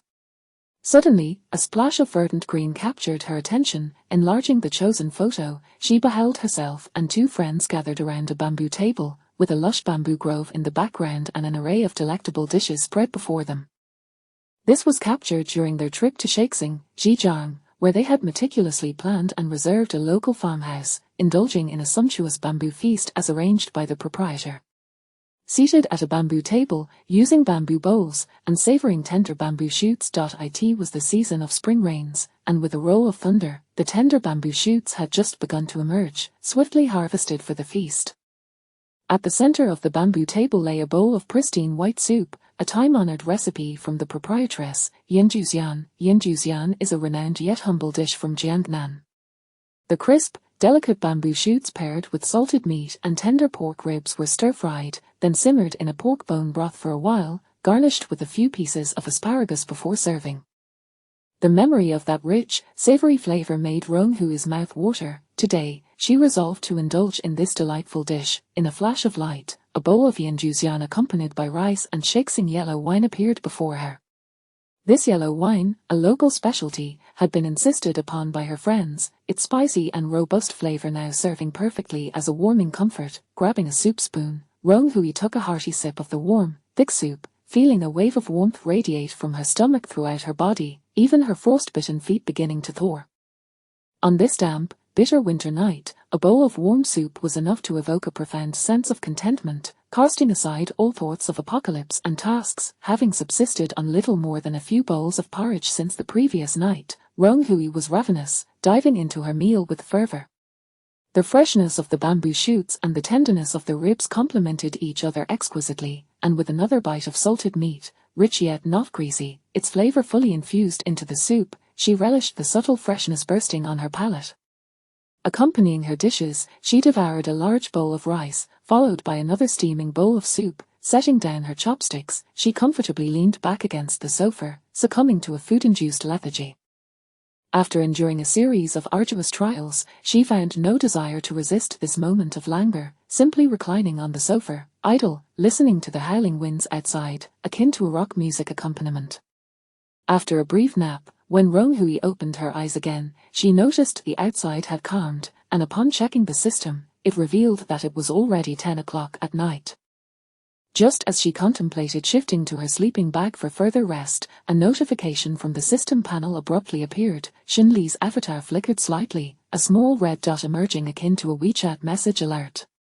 Curiously, she tapped it open. Xin Li, have you made it home? Did you encounter any dangers? Xin Li, are you there? Why no reply? Is there an emergency? Xin Li, I see your avatar is still active. You should be safe, right? Please reply when you can. The first message had been sent half an hour ago, and Rong Hui, having been asleep, had not seen it. Xin Li, worried she was in trouble, sent several more messages. Rong Hui had not intentionally ignored him. She promptly replied, I'm home safe, how about you? Almost instantaneously, Xin Li responded, glad to hear that, I thought you were in danger. Rong Hui, you mentioned before that you had something to ask of me. What is it? Xin Li, let us discuss that later. I'm unable to enter my house right now. Do you have any handy weapons or tools? Rong Hui. By the time Xin Li elaborated on the situation, Rong Hui felt compelled to applaud him for his misfortune. It turned out, after enduring great difficulty to reach the doorstep of his home, he discovered it was occupied by strangers, and the locks had been changed. After knocking and asserting his identity as the homeowner, he was met with scornful derision, being told to call the police if he could, before the door was locked against him. At that moment, let alone calling the police, not even a soul would care if he froze to death on the street. Xin Li sought tools to force the door open, and with his temperament, once the door was breached, no one would find peace. Rong Hui couldn't help but chuckle at his plight. She had never encountered someone so unfortunate. After rummaging through her system backpack for a moment, she unearthed a fire axe and a shovel. Both would surely be considered formidable tools. Rong Hui, I have an axe and a shovel. Xin Li, I'll take both. I'm going to make that fool inside call me dad. A system prompt appeared. Survivor Xin Li wishes to trade 100 grams of gold with you. Accept cancel. 100 grams of gold. Rong Hui was momentarily taken aback by his extravagant offer. Rong Hui, that's far too much. You didn't rob the gold shop on the first floor of the mall, did you? Xin Li, not at all. I was quite affluent when I was dropped in here, with an 8-digit sum in my account. I exchanged half of my money for gold bars, so 100 grams isn't excessive. You've saved my life. Rong Hui, I merely acted on impulse, it hardly constitutes life-saving, just passing along a message. Shin Li, you might not know, but shortly after we left yesterday, the glass roof of the mall collapsed. Had I still been hiding in the basement, I wouldn't have been able to escape. Thank you, Sister Rong, for saving my life. Rong Hui laughed at his words, yet a sense of dread washed over her. After 7 consecutive days of hail and heavy snow, the roof of Jincheng department store would surely not withstand much longer, which was her primary motivation for intervening. And no longer willing to barter with Shin Li, this fortunate fellow seemed to be rich in nothing but money. She clicked to accept, and a heavy gold bar landed in her hand, stamped with AU 100 grams. She delicately touched it before trading the fire axe and shovel. Shin Li, thank you, Sister Rong. Await my good news. Rong Hui couldn't help but laugh. Despite being older than her, he carried himself with a youthful demeanor, perhaps a reflection of his untainted experience with the harshness of society. Time had grown late, and Rong Hui closed the system, laying out her down sleeping bag. For the time being, these warming provisions would suffice. Should the temperature continue to drop, they might not be enough. As she lay back, allowing herself to relax, a thought nagged at her before she drifted into slumber. The government-issued supply package had yet to be organized. Hoping to retrieve the emergency supplies from her system backpack, her heavy eyelids, however, thwarted her efforts, and she rolled over, succumbing to deep sleep. There would be time to address it tomorrow. In the vastness of the world, nothing was more paramount than rest. Chapter 20, The Frigid Apocalypse. 15. On the 7th day of the relentless cold, the temperature plummeted to a staggering -50°C, a condition inhospitable to the majority of life on Earth. Within the emergency supply package distributed by the government, there lay a substantial bag of self-heating packs, which explained its considerable weight. The black packaging bore instructions for use, which Rong Hui perused while brushing her teeth.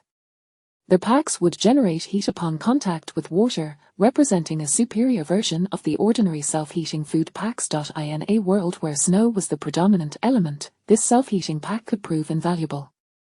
The large bag contained 10 individual packets, sufficient for a family to last a week if used judiciously. After completing her morning routine and achieving the highest level of cleanliness, Rong Hui commenced her customary exercise regimen.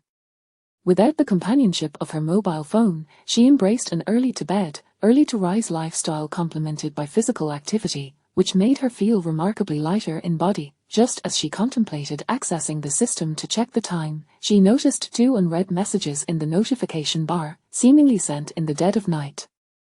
One by one, she opened them. Smiley survivor Rong Hui, the system has detected that you have received genuine gratitude from over 20 indigenous people, triggering a special profession, lantern bearer, current profession level.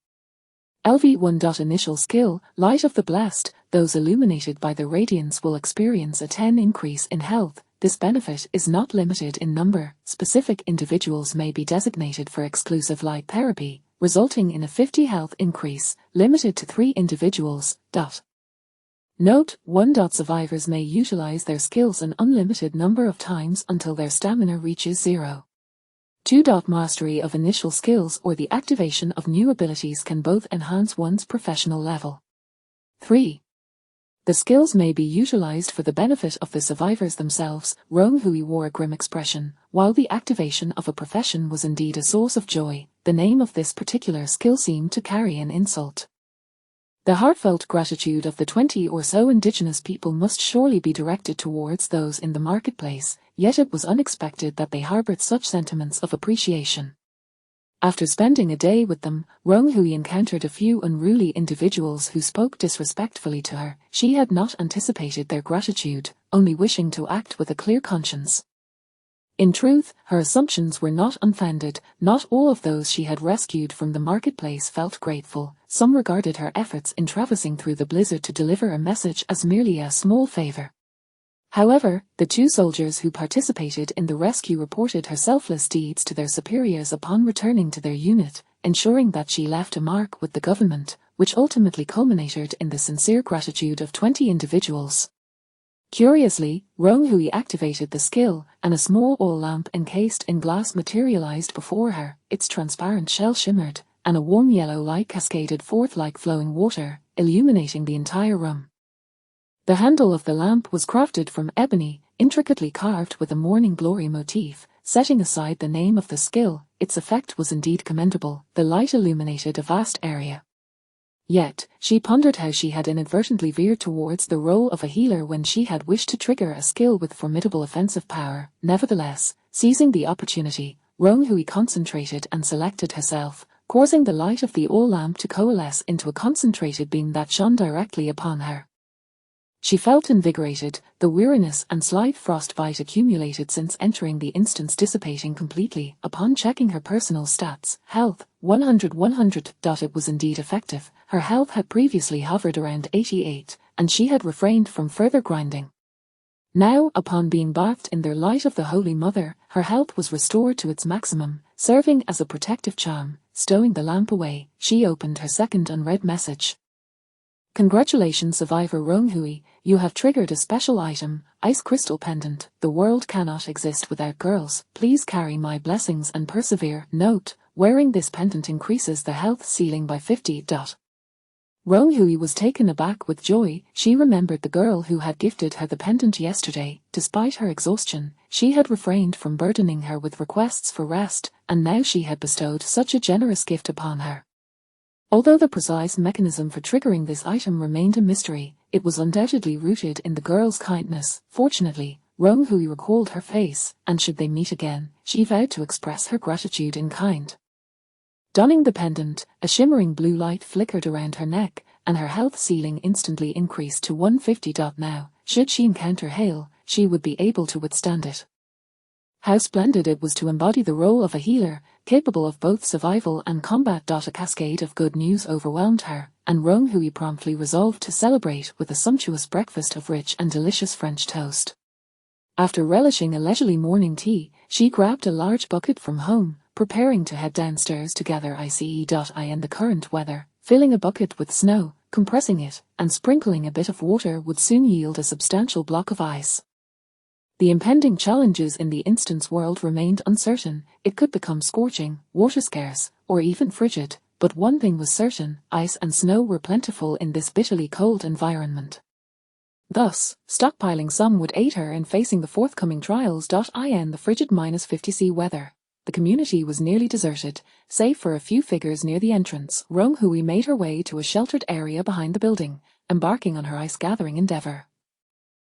As each bucket of ice took shape, it was stored in her system's backpack, with the intention of filling an entire space with ice blocks. The relentless snowfall over the past 7 days had accumulated into a hard and thick layer, and she occasionally unearthed a few hailstones, effortlessly filling a bucket with snow. Her shovel proved invaluable. With her health at a high level, Rong-Hui was unconcerned about her personal stats and continued digging with fervor. As dusk approached, by 6 o'clock in the afternoon, she finally amassed 99 blocks of ice, her stamina nearing the red line.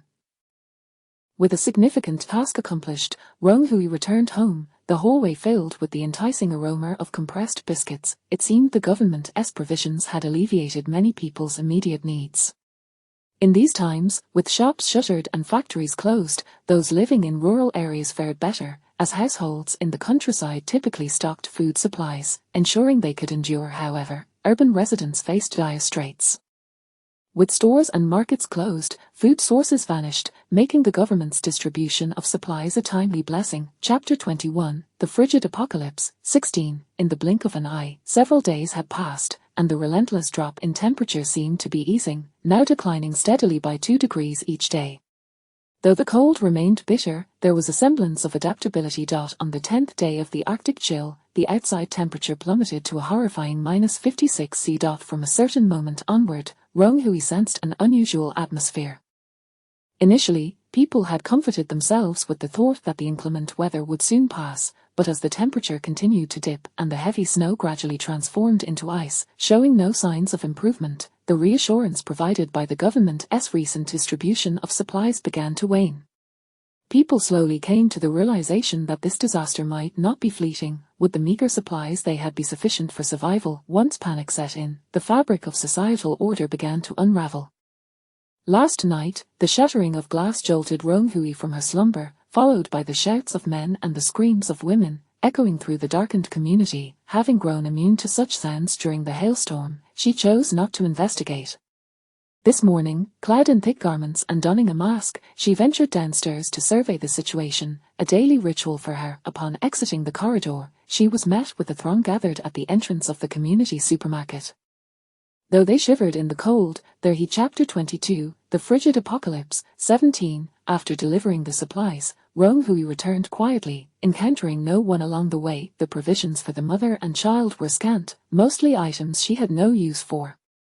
Rong Hui was not the type to revel in hoarding resources she could not consume. Under the premise of safety, she preferred to assist others, especially such a small child. Upon returning home, she began to organize the supplies in preparation for her departure.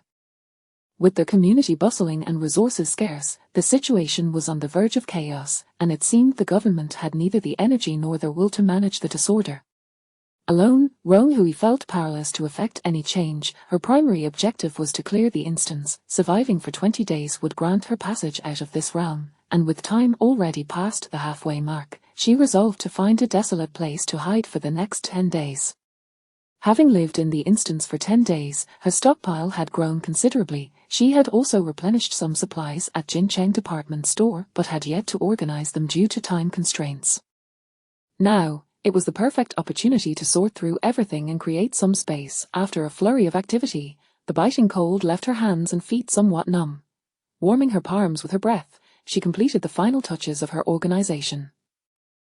Currently, her system backpack had 15 slots, with 10 occupied, 92 bottles of 1L mineral water, 96 chocolate breads, 94 bars of soap, 1 mountain bike, 2 basic supply packs from the system, 1 large box filled with food, 1 large box filled with miscellaneous items, 1 first aid kit, 99 large ice blocks, and 1 fire safety equipment cabinet, leaving her with 5 available slots. Rong Hui retrieved her hiking backpack, filling it with compressed biscuits, water, boiled eggs, and a blanket. From the outside, the backpack appeared bulging, yet it was surprisingly light. The blanket could serve as a cover for items she retrieved from the system space. With her belongings nearly arranged, Rong Hui settled into her sleeping bag for a rest. Earlier that day, she had utilized a specialized light therapy skill on the young boy from the supermarket downstairs, resulting in a significant drop in her stamina by 200 points. With her current maximum of 1116 stamina points, she could use the skill up to 5 times. Indeed, being a healer was not as easy as it seemed. Lost in her thoughts, Rong Hui soon drifted into slumber. On the 11th day of the frigid onslaught, with the temperature plummeting to -58°C, Rong Hui poked her head out of the sleeping bag, awakened by the familiar chill of the air. After a brief moment of disorientation, the system panel unfolded before her, and the avatar of Xun Li, which had been absent for days, flickered to life. Xun Li, a good morning. Rong Jie e Xun Li, I didn't buy a thermometer, so I'm not sure of the exact temperature, but it's definitely colder than Russia. If I hadn't gotten used to it from my years studying abroad, I wouldn't be able to withstand it. Sob sob. Xun Li, by the way, I managed to evict that odd family that was squatting in my room a few days ago, though they broke the door with an axe. Lately, there have been nightly intrusions from thieves. It's utterly infuriating. I really can't stay here much longer. Rong Hui was momentarily taken aback by the barrage of messages, taking a moment to respond. Rong Hui, morning, today's temperature is -58°C. Xun Li, damn, so cold, are we really going to survive to the 20th day? Xun Li, Rong Jie, do you remember I wanted to ask you something? Rong Hui, I remember. You mentioned it before. Also, I'm 23, you must be older than me, so no need to call me Jie. Having just entered society, she was used to her mentor calling her Xiao Hui at school, and her colleagues referring to her as Xiao Rong at work. This was the first time a boy older than her had addressed her as Jie. It felt rather awkward. Xun Li, I don't care, I call everyone Jie or Ji when they are older than me. Rong Jie, Rong Jie, Rong Jie. Rong Hui felt a wave of exasperation wash over her. She rarely encountered someone so familiar so quickly. This was in stark contrast to the impression he had initially left. Rong Hui, all right, suit yourself, what do you need? Xun Li, hee, you know I was dropped into a mall at the start and hoarded everything except medicine. I've developed numerous frostbits and have injuries from a fight a few days ago, and I've been managing on my own. Do you have any spare medicine you could sell me? Don't worry, I'll offer you a generous price. If not, it's fine, I'll just check the zero-cost purchases later. Rong Hui actually had some. The first items she hoarded were medicines. Perhaps this was a sign that she was destined to become a healer. Now that she had the skills, the medicines were not as crucial. If Shinli offered a suitable price, she would be willing to sell him some. Rong Hui, I have frostbite ointment, trauma medicine, anti-inflammatory drugs, and medical bandages. How about 2 boxes of each? Shinli, Rong Jie. You are my sister, how do you have everything? I'll trade you 100 grams of gold. Rong Hui found herself overwhelmed by his enthusiasm for gold. It was as if he were using it as casually as cash. The transaction concluded swiftly, and her gold reserves now totaled nearly 600 grams, making her quite the little wealthy lady. After finalizing the deal, Shinli shared some significant news. The seemingly inactive government had actually been busy behind the scenes, establishing a base in the neighboring city and encouraging residents to seek refuge there. It was said to have generators and ample supplies of diesel and coal for collective heating. Shinli, I plan to head to the base. Things here have gotten chaotic. Would you like to come along? Rong Hui was pleased to hear that the government was still striving to fulfill its responsibilities, yet she had no intention of joining the fray. Her goal was solely to clear the instance. She did not wish to mingle with too many people. The more individuals at the base, the greater the potential for disorder if not managed properly. Rong Hui, no, I have my own plans. The neighboring city is over 100 kilometers from here, so please be cautious. With that, Rong Hui closed the system, rose to exercise. Although her daily workouts only increased her stamina by 2 points, she believed that gradual accumulation would lead to significant change. After breakfast, she packed her belongings, brewed a pot of steaming ginger tea, and took one last look at the home that had sheltered her from the storm for over 10 days before locking the door and descending the stairs. It was still early, and the community was mostly deserted. Rong Hui encountered no one on her way out, successfully exiting the neighborhood. Her destination was the wetland park, 8 kilometers away, a place sparsely populated and ideal for her to remain inconspicuous. Consulting her map to confirm her direction, Rong Hui shouldered her pack and plunged into the swirling snow. The biting northern wind made each step laborious, compelling her to advance cautiously. The 8-kilometer journey felt interminable. Chapter 23, The Frigid Doomsday. 18. Amidst the relentless snowstorm, the earth lay shrouded in a desolate expanse, with towering snowdrifts accumulating along the roadside, resembling fluffy cotton tufts. Occasionally, a vehicle would slowly traverse the road, leaving behind black tire tracks pressed into the snow. To guard against snow blindness, Rong Hui donned sunglasses, trudging laboriously through the muddy snow. After more than 4 hours of arduous walking, she had only covered half the distance, and her stamina was dwindling perilously. Upon checking her personal status, she noted that all attributes, save for cleanliness, had plummeted below 60, turning orange. Realizing she could not persist any longer, she spotted a residential community ahead and resolved to seek refuge from the biting wind within. The words "peaceful community" were obscured by ice and snow, revealing only a corner of the entrance, which offered a narrow passage for a single person to squeeze through, while the rest was firmly blocked by snow. This community appeared neglected, unlike her previous residence where residents would take turns clearing snow from the entrance for ease of access. Here, the entrance was half buried, exuding an air of desolation. Squeezing through the gap, Rong Hui was met with the sight of dilapidated apartment buildings. Much of the plaster had crumbled away, and the iron frameworks welded onto the balconies were askew, while numerous windows bore the scars of hail, exposing gaping black holes. This must have been an old resettlement area. Rong Hui pursed her lips. The elderly predominantly inhabited such old communities. It was thus understandable why no one was present to clear the snow at the entrance. In such extreme temperatures, merely surviving was a formidable challenge for them, and any additional exertion would be tantamount to asking too much, not to mention, they might not endure the harsh winter at all. Their community was eerily silent, seemingly devoid of life, save for the wind whistling through the broken iron frameworks, producing a creaking sound. Rong Hui shuddered at the thought of how many souls may have perished here, her heart heavy with sorrow. She had no intention of delving deeper, retreating to the entrance where a security booth stood, its simple iron door buried halfway in snow. She cleared some snow to pry the door open, revealing a desk, a chair, and a large stack of newspapers inside. After securing the door from within, she sat down on the chair to rest briefly. Once her stamina had recovered somewhat, a gnawing hunger struck her. Rong Hui retrieved a self-heating meal pack issued by the government. As she placed it in water, it began to steam vigorously. She set a can of braised pork atop it, mindful that in such inhospitable conditions, it was prudent not to bring forth anything too extravagant. The self-heating pack had a prolonged heating duration, and soon the broth within the can was bubbling, warm mist dancing before her. She took out some compressed biscuits to accompany her meal, sipping ginger tea whenever she choked on the food. After finishing her meal and resting a little longer, her stamina rose to 80. She donned her warm gear and pressed on, determined to reach the wetland park before nightfall. Before departing, she took out a pen and wrote down details about the government's construction of a shelter in the neighboring city, including the precise address, which she affixed prominently to the community's entrance, hoping that the inhabitants of this peaceful community might truly find safety.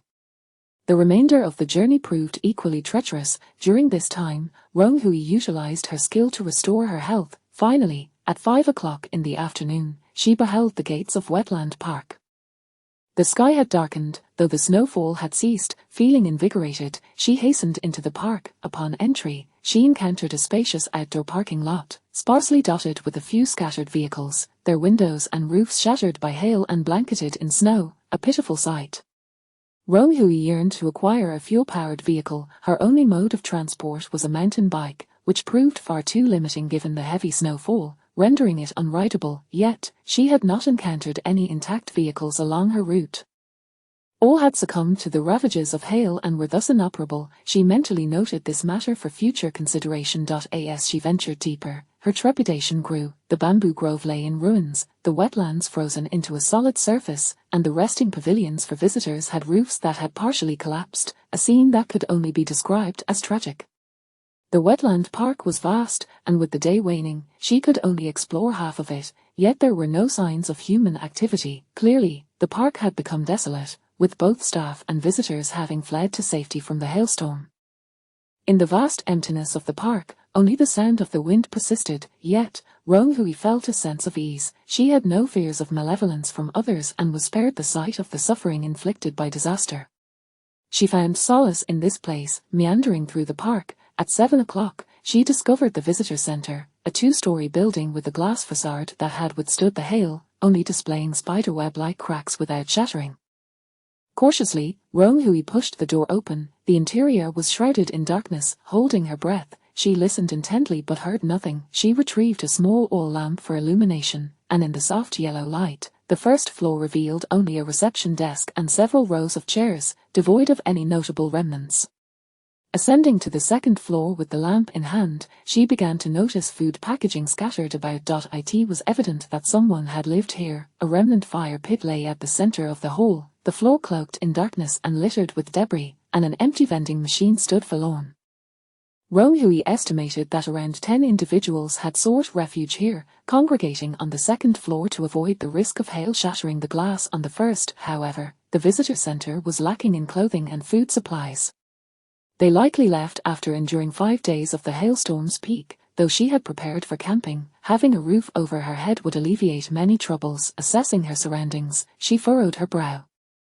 Fortunately, the frigid temperature rendered the overwhelming stench of refuse bearable. After mentally steeling herself, she resolved against staying on the second floor, where the remnants of a dozen people's refuse lay strewn about, some frozen to the ground and uncleanable.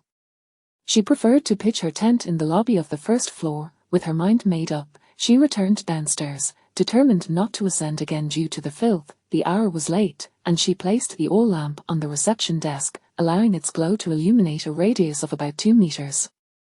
Undeniably, this small, eternal light proved invaluable for illumination. Unpacking the tent and mattress she had purchased from an outdoor supply store, Rong Hui quickly assembled them according to the instructions.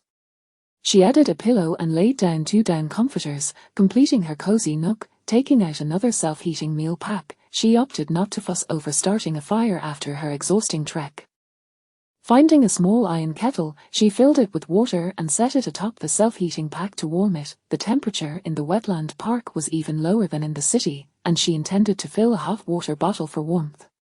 The kettle emitted a hissing sound as she sat cross-legged nearby, utilizing her tools to transform her last meal of pig trotter rice. Each item could be converted 3 times, and she had only 1 transformation left for the dish. Savoring the fragrant pig trotter rice, the fats and carbohydrates soothed her spirit, and with the kettle by her side, it evoked the comforting ambience of gathering around a warm hearth for tea. Roan Hui did not know how her quality of life compared to other survivors. Perhaps it was not as luxurious or extravagant, yet her heart brimmed with peace and happiness, and that was enough. Chapter 24, The Frigid End of Days. 19. On the 12th day of the relentless cold, the temperature plummeted to a chilling -59°C. The wetland park lay desolate and damp, with the wind chill making it feel even colder.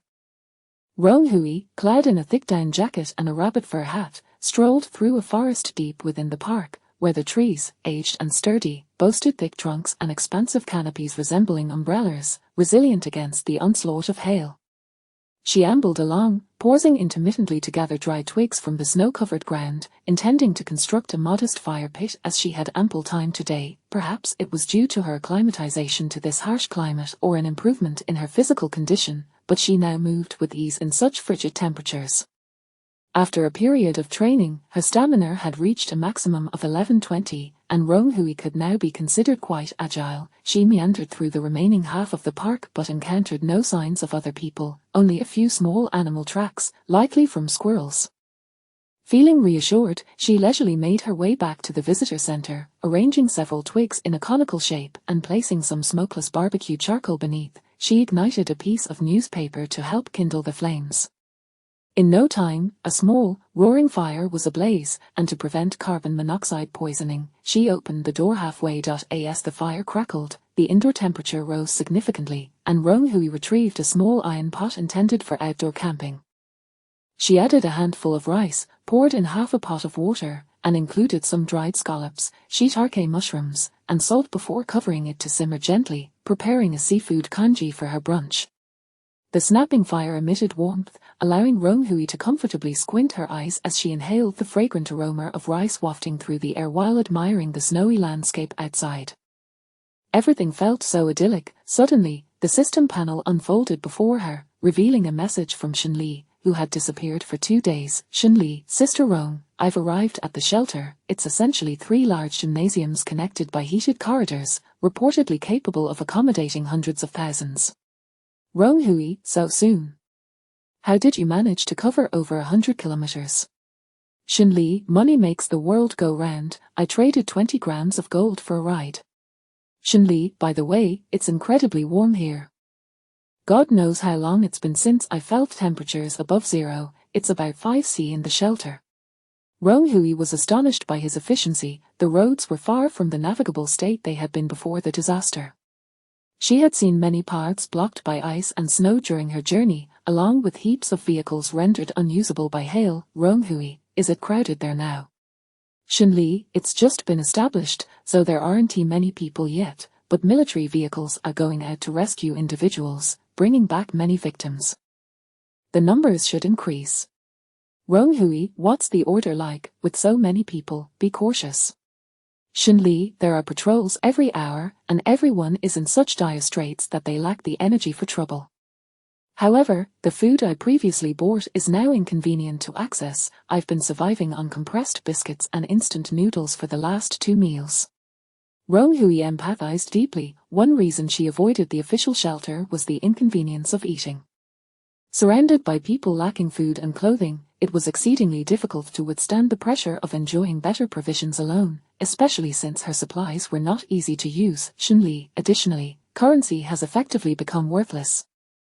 The authorities have introduced a new equivalent, redemption points. You can earn these points by working for the government or submitting rare supplies, which can then be exchanged for goods, including food and drinks. Roan Hui raised an eyebrow at the notion of redemption points, pondering their similarity to their system's points. Shinli, are you thinking of coming over? It's so warm here. I would prefer to endure without good food until I escape the instance. Roan Hui, not for now. I still prefer being alone. With that, Roan Hui closed the panel, preparing to savor her aromatic seafood congee. However, she soon found herself contradicted. Having cooked a bit too much congee, she finished half and, while it was still warm, stored the other half in her system backpack for dinner later. Just as she was about to rise, the system broadcasted "Sat Smiley Survivor Rong Hui, System Phase Task Released, Optional, please survive until the instance is completed and acquire 1000 redemption points at the official shelter. Completing the task will yield substantial rewards." Rong Hui, could you not have mentioned this earlier? Now that she had found a comfortable refuge, intending to endure the remaining days there, the system sought to tempt her with rewards. Was she tempted? Absolutely. The system's offerings were undoubtedly enticing, making it hard to resist the allure of the rewards. Without hesitation, she opened her friends list and clicked on Shunli's avatar. "I apologize, but could you please share the exact location of the shelter?" Just moments ago, she had resolutely declined, yet now she remained composed.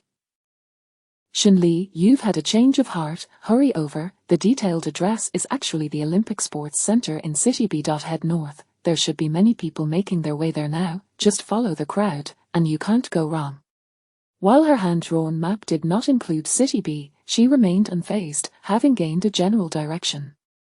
As news of the shelter spread, it was likely that many others would be heading there. After thanking Shunli, she began to pack her tent and other belongings, regretting the cozy little nest and fire she had built, which now had to be dismantled.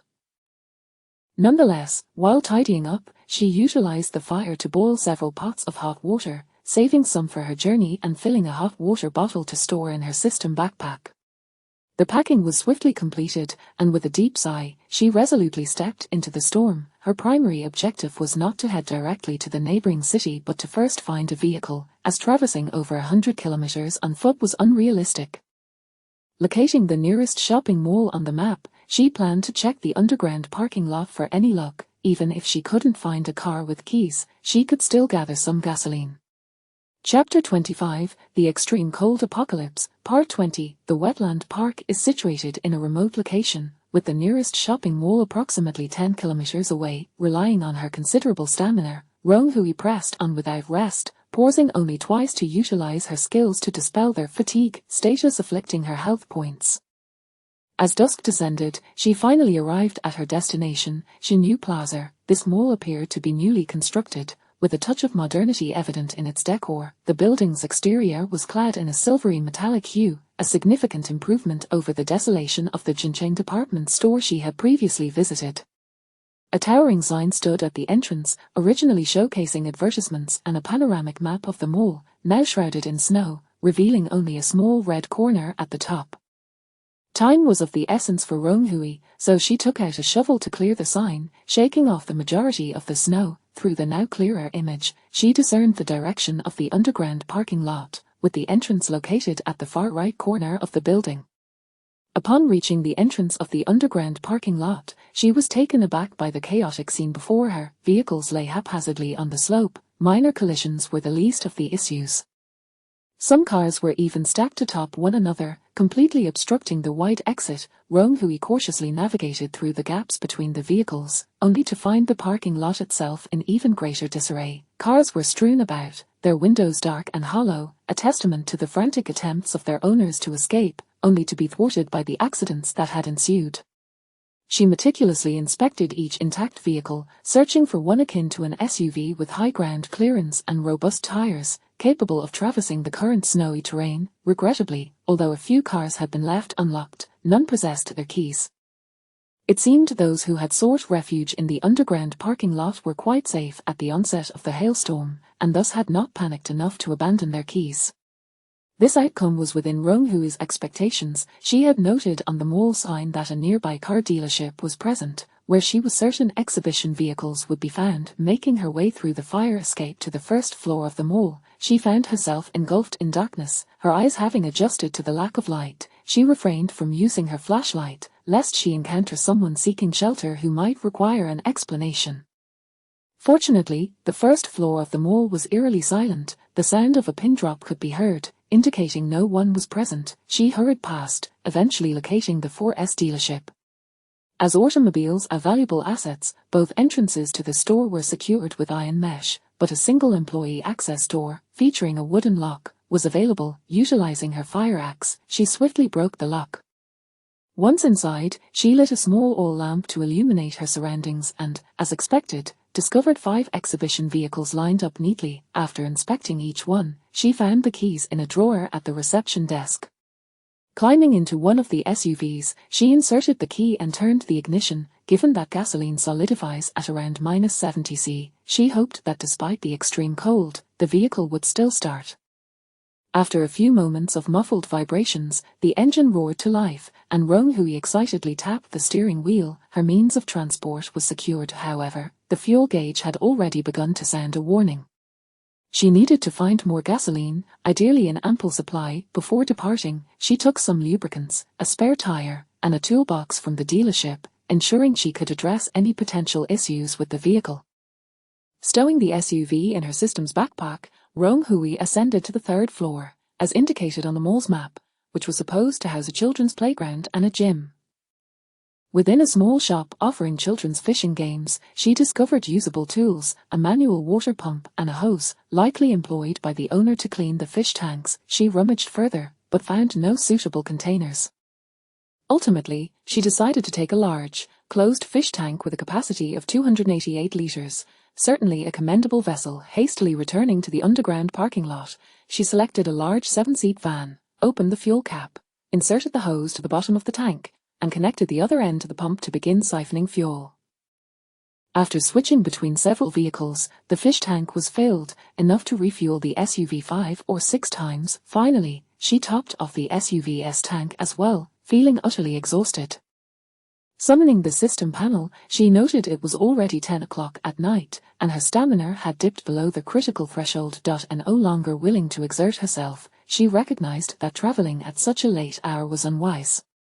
She found an empty spot in the underground parking lot, released the SUV, and resolved to spend the night inside the vehicle. As she settled in, she became aware of the frostbite affecting her hands and feet. Her focus had been undivided while siphoning fuel, and now the stinging sensation began to creep in. Rong Hui set the small oil lamp on the passenger seat and activated her skill, allowing her to gradually feel her body rejuvenating under the gentle glow. It was remarkable that she had succumbed to frostbite in such a brief period. One could scarcely imagine how an ordinary person, devoid of skills or medicines, would endure such conditions. Rong Hui felt fortunate. Though ensnared in this bewildering apocalyptic scenario, she was managing to survive through various means. After a short while, she retrieved the seafood porridge she had previously cooked and continued to eat, ensuring her personal stats remained within safe limits. Eventually, fatigue overcame her, and clutching a hot water bottle, she wrapped herself in her down blanket and drifted into a deep slumber. Before her lay a desolate expanse, the air thick with a pungent odor, shadows lurking ominously. In this barren landscape, devoid of life for miles, she wandered with a delicate oil lamp in hand. Anxiety and restlessness consumed her. She yearned to take action but was paralyzed by uncertainty, her breaths growing heavier and her steps more labored, as if she too were destined to succumb to the desolation. Suddenly, a suffocating sensation jolted her awake. She sat up abruptly, her mind a whirlwind of confusion. It had merely been a dream, a remarkably vivid one, particularly the despair of nearing death that seemed to threaten to engulf her. Shaking her head to dispel the remnants of the nightmare, she attributed her distress to the overwhelming pressure experienced since entering the instance. Such thoughts during the day inevitably bleed into her dreams at night. Resolute not to squander any more time, she noted that it was now 8 o'clock in the morning. She stowed the vehicle and began her walk back to the surface. Today's temperature had plummeted to a terrifying -60 C. Consulting her map for direction, Rong Hui climbed into the SUV and set off northward. Chapter 26, The Arctic Doomsday, Part 21. It must be said that having a vehicle is exceedingly convenient.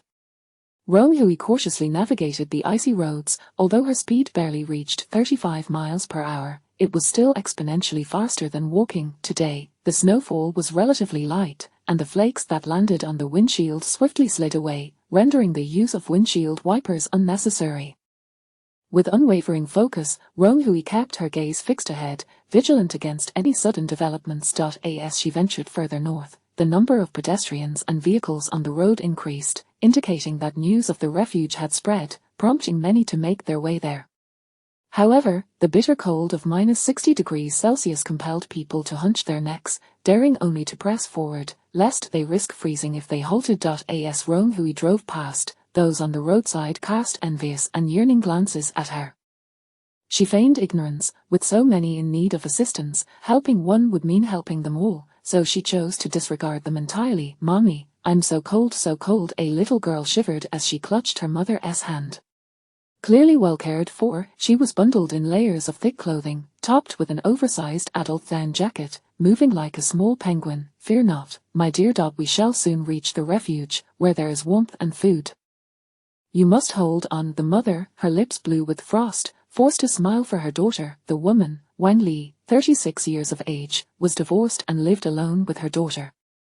The sudden onset of extreme cold had caught her off guard. Typically, she kept a stockpile of supplies and had been faring decently with her daughter sheltered at home. However, as temperatures plummeted and utilities failed to restore, incidents of theft began to plague the neighborhood, with some even resulting in fatalities. To others, they were merely vulnerable targets. Upon hearing the news of the refuge, she hastily gathered her belongings and departed with her daughter, realizing they could no longer remain in their community. They needed to carve out a path to survival. She had dressed her daughter in the warmest clothing available, while she herself struggled against the frigid air. Her vision dimmed, and her legs became numb, the weight of the backpack behind her causing her to sway.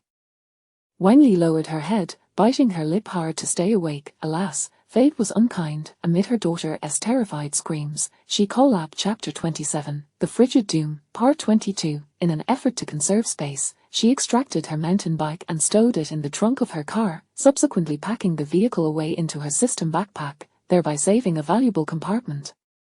The shelter was undoubtedly overcrowded, teeming with people, making it quite inconvenient for Rong Hui to retrieve items from her system space. She took out her hiking backpack, packed it with some food, and, employing the same method, tucked in a blanket. The bag became quite bulging, and she secured a folded quilt behind her, rendering her appearance akin to most of the others on the road. As she ambled towards the gymnasium, the crowd began to swell, reaching a point where one could hardly avoid brushing against another. Upon entering the instance, other than the occasion when she collected supplies, she had scarcely encountered such a multitude. Indeed, as Shinli had mentioned, there were 3 gymnasiums in total: the basketball court, the tennis hall, and the indoor track and field arena, spaced a couple of 100 meters apart. 2 heated corridors had now been constructed, effectively uniting the 3 buildings to accommodate a greater number of inhabitants. The authorities had opened 3 entrances, requiring individuals to present identification for registration. Towering military vehicles were stationed at the entrance, and the line of people wound its way for several hundred meters, with a steady stream of newcomers arriving from behind. Rong Hui quietly joined the queue, and amidst the throngs of individuals, she realized her disguise seemed rather futile. The man ahead of her had his head wrapped in 2 or 3 flimsy scarves, appearing somewhat comical, yet it was evident he was shivering. A family behind her seemed to be clad in coats fashioned from blankets, bulky yet warm. Few, like her, wore attire that was both suitable and comfortable, and she found herself the subject of many curious glances, particularly due to the down comforter strapped to her back, feeling as though it might be scrutinized to the point of exposure. Adjusting her mask, she gazed indifferently ahead, straightening her back. Let them look. Her quality of life was simply superior, and there was nothing to be done about it. After an extended wait in line, by the time it was her turn, dusk had settled in, and the queue continued to grow longer. The soldier responsible for registration appeared visibly fatigued, snow dusting his uniform, and surprisingly, a computer sat before him. The authorities had activated a generator to facilitate electronic data registration. Rong Hui presented her identification, glancing at the computer with a sense of nostalgia for the long-missed electronic devices. "Hello. Rong Hui, your information has been successfully registered. The system indicates you have received an official commendation. Based on your home address and age, it is indeed you. Please proceed to the adjacent supply management office to collect your reward." The soldier returned her ID, accompanied by an unexpected surprise. "Reward?" Rong Hui was taken aback. Her previous encounter with the authorities had been but once. How could there be a reward? Given the multitude behind her, she felt it inappropriate to inquire further and made her way in the direction indicated by the soldier. The building was likely the former cafeteria of the gymnasium, now repurposed by the authorities into a supply management office. The windows were draped with black cloth, obscuring the view of the interior. "Oh, hello, the soldier at the registration instructed me to come here to collect the official reward," Rong Hui addressed the guard stationed at the entrance, feeling somewhat apprehensive due to her uncertainty. "Certainly, comrade, please proceed to the hall and find Director Zhang," the guard replied, offering her a salute. Rong Hui nodded repeatedly and hastily entered, hoping fervently that there was no misunderstanding or case of mistaken identity, which would be quite embarrassing. The hall was rather small, and upon stepping inside, she immediately spotted a middle-aged man seated directly across from the entrance. "Hello, may I inquire if you are Director Zhang?" "I'm here to collect my reward." Rong Hui still felt a hint of uncertainty. Yes, hello, I'm Zhang Liwen, the director of the Supply Management Office. Please hand me your identification." The director's demeanor was quite affable, his tone slow and deliberate as he opened a ledger to verify Rong Hui's ID. "Found it. The records indicate that on March 30th, you reported to the official outpost, assisting in the rescue of over 20 individuals, thus preventing significant loss of life. The soldiers who participated in the rescue specifically reported your commendable actions, and the approval has been pending for quite some time. Why have you only just arrived?" Zhang Liwen's expression softened further, his voice serious yet reassuring. "I did not anticipate any reward, I merely reported the situation as a matter of course. It was nothing noteworthy." Rong Hui had not expected the previous incident to echo into the present, but her spirit. Zhang Liwen produced a thin card and handed it to Rong Hui. "It is rare to encounter such humility among the youth. The soldiers reported that you even relinquished your seat for others. Good deeds deserve recognition. This is an official reward of 200 exchange points, stored on this magnetic card, which can be used at our official machines." Rong Hui accepted the card, examining it closely. Despite its slenderness, it was quite resilient. This achievement meant she had completed 1/5 of her task, and an immense sense of relief washed over her. Zhang Liwen beamed at her. "By the way, let me explain the concept of exchange points. As we have now entered the Ice Age, we may face prolonged periods of low temperatures. The authorities will adopt a new form of currency. Within the shelter, you can directly use exchange points to redeem supplies at our management office. For instance, 1 exchange point can be traded for approximately 1 kilogram of rice, along with various other provisions." Ice Age. Rong Hui had only encountered this term in animated films. Indeed, global geographers and meteorologists believe this extreme cold represents the sudden onset of an ice age, catching everyone off guard. Alas, the authorities must swiftly organize shelters in hopes of minimizing casualties. Zhang Liwen's tone grew somber, revealing a hint of fatigue. "You have done much already. I have received an emergency supply package from the authorities and am sincerely grateful," Rong Hui said earnestly, wishing for the safety and health of those who sacrificed their own comforts for the greater good. "Enough of that. These 200 exchange points should suffice for a decent stay in the shelter. Should you wish to earn more exchange points, you can keep an eye on the tasks and positions we publish." Zhang Liwen patted Rong Hui on the shoulder before returning to his work. With 200 exchange points in hand, Rong Hui departed, her steps lightened, realizing that acquiring exchange points did not seem overly challenging, and there was hope for completing the system's tasks. Approaching the nearest gymnasium, she placed her identification on the machine at the entrance, allowing her access, perhaps to maintain warmth. The gymnasium's main entrance was draped with layers of thick blankets serving as a curtain.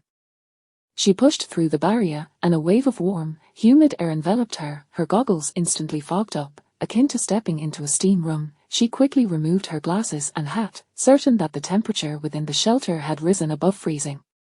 Chapter 28, The Frigid End of Days. 23. Before her lay an expansive playground, where the shadows of running tracks could still be discerned. Thousands of seats were arranged in a serpentine fashion, encircling a central open space, making it easy to envision the vibrant scenes of competitions held here on ordinary days.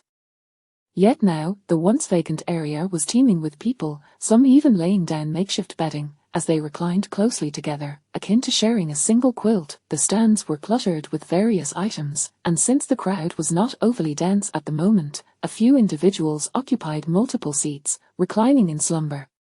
A casual glance suggested that this arena could accommodate tens of thousands. With so many people, chaos could easily ensue. However, Roan Hui noted the presence of 2 squads of soldiers patrolling the venue with their rifles at the ready, maintaining a semblance of order for the time being. It seemed the authorities had implemented coal heating, as the temperature within the shelter remained surprisingly stable. Dressed in layers, Roan Hui had already worked up a light sweat. Once basic needs are met, individuals tend to regain their social vitality. Greetings, inquiries, and the cries of children echoed through the gymnasium. Roan Hui found herself regretting her decision to leave the tranquil wetland park for the bustling shelter. With a sigh, she silently resolved to depart as soon as her mission was complete. The load on her back was not burdensome, so Roan Hui took her time to survey the gymnasium, drawing curious or envious glances from numerous onlookers. Clad in clean attire and burdened with a large pack, she had unwittingly become a figure of affluence in their eyes. Ignoring their stares, she reassured herself that with the military's presence, no excessive mischief would likely unfold. Approaching an exit leading to a modest yet secure warm corridor, she inferred it provided access to other gymnasiums. After a cursory glance, she decided against exploring further. She noticed an announcement board and approached it for a closer inspection. Indeed, information was being disseminated in the name of the authorities, organized into 3 columns. The first for important announcements, the second for job listings, and the third for special tasks. The important announcements explained the Ice Age, preparing everyone for the imminent circumstances, and elucidated the concept and usage of exchange points, leaving a blank sheet for inquiries. The job listings sought chefs, cleaners, construction workers, doctors, and more, with remuneration settled daily in exchange points. Roan Hui skimmed through the information before scrutinizing the third column, which held the key to acquiring exchange points. The rewards for special tasks were notably high, mostly ranging from 30 to 50 exchange points, with 2 tasks highlighted in bold offering a reward of 100 exchange points each. The former involved accompanying the official convoy to rescue disaster victims, typically a round trip within the same day, while the latter required traveling several hundred kilometers to a factory to search for specific supplies, necessitating a stay of several days outdoors. Having experienced the shelter's above-zero temperatures, she found it hard to convince herself to step into the frigid -60°C outdoors. Thus, tasks requiring overnight stays were daunting, fraught with the risk of frostbite or illness. Despite the generous rewards, few were willing to accept such challenges. To undertake a task, one need only approach the staff on duty in the warm corridor, and once enough individuals gathered, they would set off together. Roan Hui committed this information to memory, realizing she would have to rely on accepting tasks to accumulate exchange points, as working jobs would be too slow to acquire the necessary 1,000 points before leaving the instance. However, it was already quite late, her energy levels dwindling to around 60, and hunger gnawed at her insides. She decided it best to find a suitable place to rest. Turning to face the throng on the playground, Roan Hui fell silent, contemplating whether she would truly find a spot to sleep. The system panel unfurled, and for the first time, she proactively messaged Shunli. "I've arrived at the shelter, in the indoor athletics gym." Shunli replied, "You're quick. Did you hitch a ride too?" "I am in the adjacent basketball gym." Roan Hui responded, "Yes, I encountered a kind-hearted stranger on the way, but there are just too many people in the shelter. It feels impossible to get any rest." Shunli offered, "Sister Roan, would you like to come over to my side?" Ivy claimed the topmost row of seats. "It's quite spacious here, and no one will be walking about." Roan Hui eagerly accepted, as the athletics gym was far too crowded for her to lie down comfortably. "All right, I'll head over now." Shunli was taken aback by her swift agreement, having expected rejection when he extended the invitation. As Roan Hui traversed the warm corridor into the basketball gym, she found the court equally packed with people laying down their bedding. Scanning the area, she quickly spotted Shunli waving at her from the highest point. Approaching the last row of seats, she found it significantly less congested. Shunli had laid out a sleeping bag on a small patch of clear ground, and she followed suit, placing her bedding a few meters away. Shunli was delighted. Sister Roan, I didn't expect you to actually come to the shelter. You seem averse to crowds. I thought you wouldn't show up. As she adjusted her makeshift bed, Roan Hui found his comment puzzling. It was the system task that prompted her arrival, wasn't he that obvious? She quietly voiced her confusion, but Shinli dismissed it nonchalantly. Oh, what task? It's not mandatory. I plan to just survive these 20 days. Roan Hui frowned at his carefree attitude. His luck had always been poor, and now his survival depended solely on his financial means. Choosing not to engage in further conversation, she removed her heavy coat, sat on her blanket, and munched on a protein bar. With so many people around, indulging in something more substantial would invite scrutiny, so she opted for discretion. Sister Roan, do you have any more protein bars? I'm starving after finishing my instant noodles, Shin Li said, grinning as he leaned closer. Roan Hui tossed him another bar from her pack, and he eagerly tore it open, stuffing his mouth full. If you're looking to accumulate exchange points, it'd be faster to take on the official special tasks. Other avenues are nearly impossible, although the authorities claim that turning in rare supplies can also yield exchange points. I inquired, and they all require precision instruments, rare metals, or important documents, nothing as simple as we might hope. Roan Hui shot him a curious glance. It seemed he had indeed done some digging, contradicting his earlier claim of disinterest in system tasks. Don't look at me like that. If a decent task comes up, we could team up. Even if gathering 1,000 exchange points is a challenge, it's worth a shot, Shin Li replied, reclining back into his sleeping bag and propping his legs up. Roan Hui had no desire to indulge his ramblings. She finished tidying her bedding and crawled into rest, determined to check the task board again tomorrow. Chapter 29 The Frigid Apocalypse, Part 24. Draped in a shroud of white, the relentless blizzard swirled around, rendering both the distant and the near indistinguishable in their snowy expanse, almost disorienting those who ventured forth. Amidst the thick flurries, a military vehicle cautiously forged a path, hindered by the depth of the snow which obscured the road conditions, relying solely on the driver's experience to navigate. Even so, the vehicle occasionally succumbed to hidden pits, only to be extricated by its robust tires, leading to a jarring ride. Inside the cabin, Roan Hui sat with a pallid complexion. Despite having mentally prepared herself, the affliction of motion sickness was not something one could merely will away. Sister Roan, how are you faring? Your face looks rather pale. Have you caught a chill? Shin Li, bundled up like a bear, leaned in to inquire softly. Roan Hui shook her head. This was an ailment she was all too familiar with. Today, she had resolved to undertake a mission, and Shin Li insisted on accompanying her. They had signed up for a task that promised to be completed within the day, aimed at rescuing disaster victims. Initially, Roan Hui found it peculiar that a task slated for same-day completion offered a reward of several exchange points, which seemed somewhat unreasonable, until they reached the registration point and beheld a throng of people gathered. It turned out that not everyone who signed up would be accepted. The authorities were reluctant to take along any burdensome individuals, mindful of the potential ramifications of unforeseen incidents. Immediately, the staff sought to dismiss all the women who had come to apply. Before Roan Hui could voice her protest, she spotted Zhang Li Wen in the crowd. It appeared he was there to announce a new mission, and, upon acknowledging Roan Hui, he intervened to rescind that rule, allowing both men and women to participate in the assessment together. Having experienced a significant boost in her physical stamina and with her daily dedication to training, Roan Hui found her strength now comparable to that of adult males. She excelled in push-up and plank assessments, persevering until the very end. To her surprise, Shin Li also passed the selection, proving himself to be far less feeble than his usual demeanor suggested. Once all assessments concluded, only 8 individuals remained to embark on the mission, granted a brief 15 minutes to prepare before gathering in the outdoor square.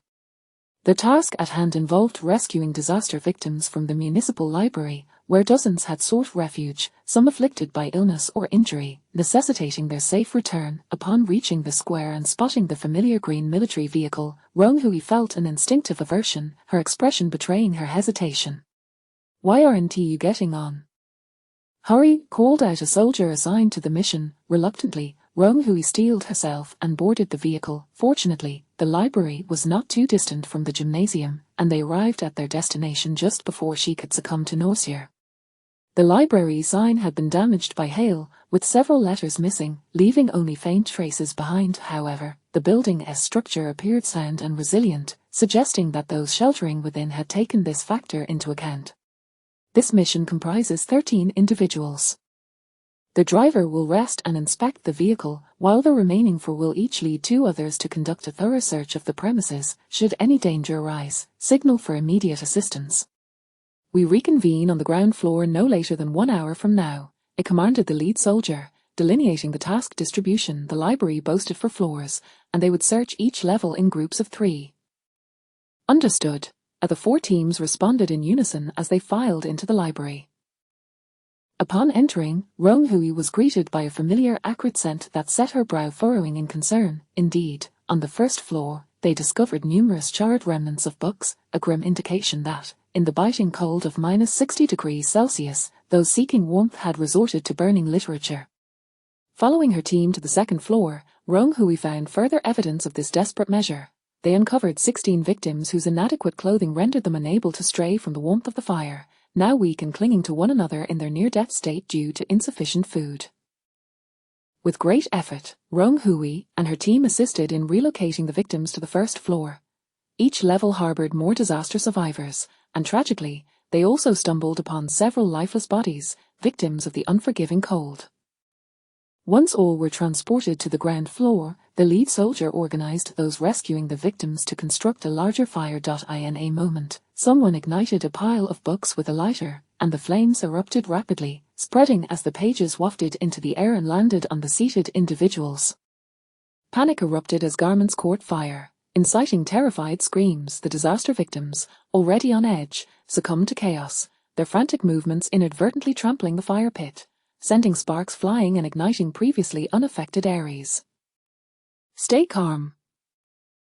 Everyone, remain calm. The snow outside can help extinguish the flames. The soldiers urgently directed the crowd, yet their voices were drowned out by the cacophony of screams. Sparks flew onto nearby bookshelves, and suddenly, a fierce blaze ignited. Amidst the turmoil, Rong Hui remained remarkably composed. Perhaps due to her previous successful escape from a fire in another mission, she found herself less fearful of the flames. She brushed aside Xin Li, who was attempting to pull her towards the exit, and retreated to a corner to retrieve a fire extinguisher from her System-S backpack. Whoosh! Sizzle! A torrent of white foam erupted forth, transforming the scene into a sea of white. Rong Hui methodically extinguished the flames, particularly focusing on the embers threatening the bookshelves. The individuals who had previously been rolling on the ground gradually regained their composure, realizing that, at the onset, the flames had not yet harmed anyone. Thank you. Comrade, you've been a tremendous help. The soldiers expressed their gratitude as they assisted those who had fallen. I found the extinguisher in the corner. Surely the library would have prepared for such an eventuality. It was a trivial matter. Rong Hui downplayed her actions. Had anyone probed further, she would have struggled to explain how a fire extinguisher could function in such frigid temperatures. Having narrowly averted disaster, the soldiers promptly organized the victims for transport back to the refuge. Due to the large number of individuals, those assigned to the mission were scheduled to return on the second shift. With little to occupy her, Rong Hui joined the soldiers in sorting through the salvaged books, relieved that the recent fire had not consumed too many shelves. Perhaps owing to her earlier heroics, the soldiers held her in high regard. Thank goodness for your quick thinking earlier. Had so many books been destroyed, our mission would have been deemed a failure, one soldier remarked. Are we still required to search for books? Rong Hui inquired, her curiosity piqued, as she had not noticed that stipulation when accepting the task. That is not your primary mission. Your role is merely supportive. The higher-ups wish to safeguard and preserve the books, hoping that once the calamity has passed, we will still have ample literature for the children to read. The soldier spoke with a hint of hopefulness. Indeed, it shall be so. Rong Hui affirmed earnestly. Chapter 30, The Frigid Apocalypse, Part 25. The shelter was not far from here. After half an hour, the second vehicle arrived. Soldiers worked in tandem to load box after box of books into the carriage, beckoning everyone to return, marking the successful completion of this mission.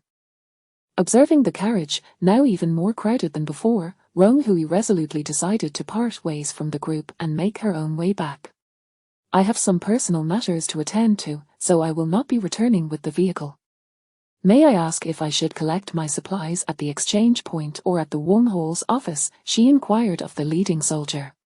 Indeed, it is at the same location where you received your assignment. However, given the current adverse weather conditions, I would advise you to accompany the main group, the soldier replied, his gaze reflecting a hint of disapproval. Rong Hui nodded slightly. It's all right. I am quite resilient to the cold and need to handle something first. The soldier, seeing her firm demeanor, ceased his persuasion. After the remaining individuals boarded, the vehicle turned around and set off. This time, Xun Li refrained from bouncing around. He felt an uncanny familiarity with the scene. Could it be that Sister Rong suffers from motion sickness? As he grasped this revelation, he couldn't help but chuckle. She was truly a cool sister, unwilling to show any sign of weakness. Then I shall wait for you at the shelter. Xun Li waved goodbye. Watching the vehicle recede into the distance, gradually shrinking into a small green dot against the snowy landscape, Rong Hui exhaled in relief. With her off-road vehicle available, she could drive back herself. She had truly grown weary of riding in military transport. Shaking off the snow from her clothing, she returned to the library. Upon her earlier departure, the fire had been extinguished. With a lighter, she stirred the ashes, coaxing a few sparks to life. From her system backpack, she retrieved some charcoal and added a few pieces of wood, rekindling the fire. Finally alone, Rong Hui warmed herself by the flames and engaged in physical exercise. The overcrowding at the shelter left her with no space to work out. It must be said that quantitative change leads to qualitative change. Having spent more than half a month in the instance, she had not given up on her physical training. Now, she was a far cry from her previous weak self, possessing greater stamina, strength, and agility. After her workout, her body felt notably warmer, and her frost-bitten feet began to thaw. Sitting cross-legged by the fire, she sighed contentedly. Aside from her daily exercises, her second greatest desire was to indulge in a sumptuous meal back at the shelter. Even instant noodles felt painfully inadequate. Summoning the system panel, Rong Hui opened the photo box, quickly skimming through images. Today, she had a clear objective. Her eyes darted, swiftly honing in on the desired picture amidst the array of options. The vibrant red chopped chilies on one dish immediately captured her attention, but her gaze fixated on a small black clay pot in the corner. Meat pie soup, while it appeared somewhat unassuming next to the rich, oily sauce-laden noodles, a few wisps of steam rose from it, and Rong Hui couldn't help but swallow hard, fully aware of how delicious it was. Meat pie soup is a signature delicacy from Nanchang, Jiangxi, with seemingly ordinary ingredients, fresh pork and eggs, but it takes exceptional skill to create a broth as clear as water and flavor that penetrates the soul. Locals often pair it with Nanchang noodles, forming a golden breakfast duo. During her travels in Jiangxi, she had made it a point to savor this dish every morning. Once she left Jiangxi, the flavor seemed to change, and she found it impossible to replicate at home. Fortunately, she now had this golden finger, allowing her to indulge in a long-missed culinary delight. A flash of white light illuminated the area, and suddenly, a bowl of Nanchang noodles and a pot of meat pie soup appeared before her. Rong Hui, eager to sip the soup, was met with a scalding surprise. This little clay pot was deceptively effective at retaining heat. Suppressing her impatience, she picked up the noodles and slurped them down. The tangy spiciness of the chopped chilies and the crunch of peanuts melded with the delicate rice noodles, creating a unique and harmonious flavor. Starving and chilled, she quickly finished the bowl. Touching the clay pot, she found it only slightly hot to the touch. With great seriousness, Rong Hui lifted the soup and took a spoonful, the exquisite taste causing her to beam with delight. It was exactly the flavor she had longed for. After finishing the soup, she broke into a light sweat, leaning lazily against a nearby bookshelf, contentedly digesting by the fire. Sometimes, a person's sense of happiness is composed of these fleeting moments. After satisfying her hunger and thirst, she glanced at the time. It was 2 p.m. Extinguishing the fire, she set her sights on her third goal, a trip to the mall for supplies. Having consumed quite a bit of her stock, her system backpack was running low. As a hoarder, this was unacceptable. She needed to replenish her inventory. On her way here, she had spotted a mall sign not too far away. Driving there shouldn't take too long, but with the unpredictable glacial weather, she must return to the shelter before nightfall. although the outside world was devoid of any human presence. Rong Hui walked a few hundred meters before retrieving her off-road vehicle from her backpack. The tire tracks in the snow were quite conspicuous, so she proceeded with caution, driving straight to the nearest mall. She found it peculiar that she never experienced motion sickness while driving herself, perhaps due to her carefully chosen vehicle's comfort. Upon arriving at the mall, however, she was met with disappointment. This establishment had not withstood the relentless onslaught of hail and blizzards, its exterior already dilapidated and on the verge of collapse. Rong Hui parked her vehicle and circled the mall's exterior. Through the remnants of advertisements and signs, she gleaned the mall's condition. Several floors posed a risk of collapse, and she had no intention of taking such a risk. The basement level housed a large supermarket, which was her target. Entering through the underground parking lot, she successfully made her way into the supermarket, where light had entirely vanished. She retrieved a small oil lamp to illuminate her path. The underground supermarket was eerily silent, with only a faint yellow glow piercing the darkness, creating a claustrophobic atmosphere that made her uneasy. The shelves were in disarray, with many items sold out, and beverages littered the ground, some sticky underfoot. Though many items were missing, the quantity sufficient for Rong Hui alone was more than adequate. After replenishing her stock of mineral water to 99 bottles, she realized that this only amounted to 99 liters, a somewhat paltry supply.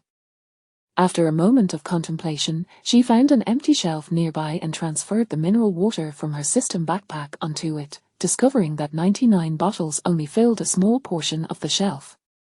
She then attempted to store the shelf within her backpack, and to her delight, it worked.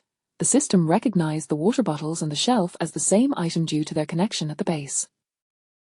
With the trial successful, she filled the bottom of the shelf with 24-liter large barrels of mineral water, using them as a base, while placing 1-liter and 500-milliliter bottles on the middle layer for easy access.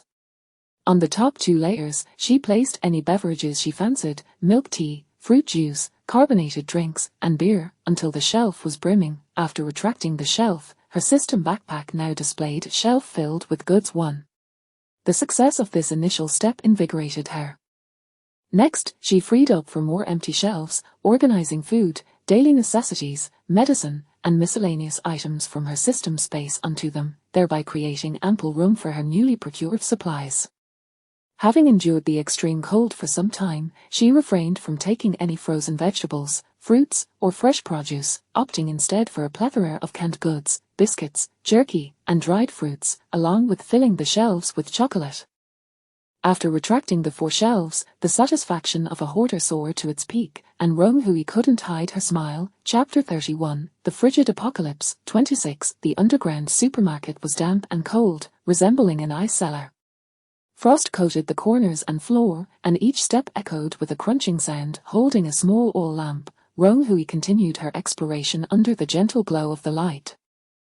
Upon reaching the section dedicated to bedding, she leaned in for a closer inspection and found the display bed in complete disarray, bearing the marks of someone having lain upon it, with remnants of snacks strewn about. It was evident that this establishment had served as a refuge for someone at some point. Frowning as she navigated around the large bed, she advanced towards the shelves behind it and was pleasantly surprised to discover an entire wall of bedding. The bottom shelf, stocked with blankets and quilts, was already emptied, but Rong Hui paid little mind to it. She was intrigued by the untouched sheets and pillowcases stacked above. She meticulously selected 10 complete bedding sets, featuring both pure cotton and milk velvet, ensuring she had options for all seasons. These were not intended for use within the confines of her current predicament, but rather to adorn her train bunk once she emerged from the scenario. With the prospect of living on the train for an extended period, she felt compelled to enhance her cramped sleeping space.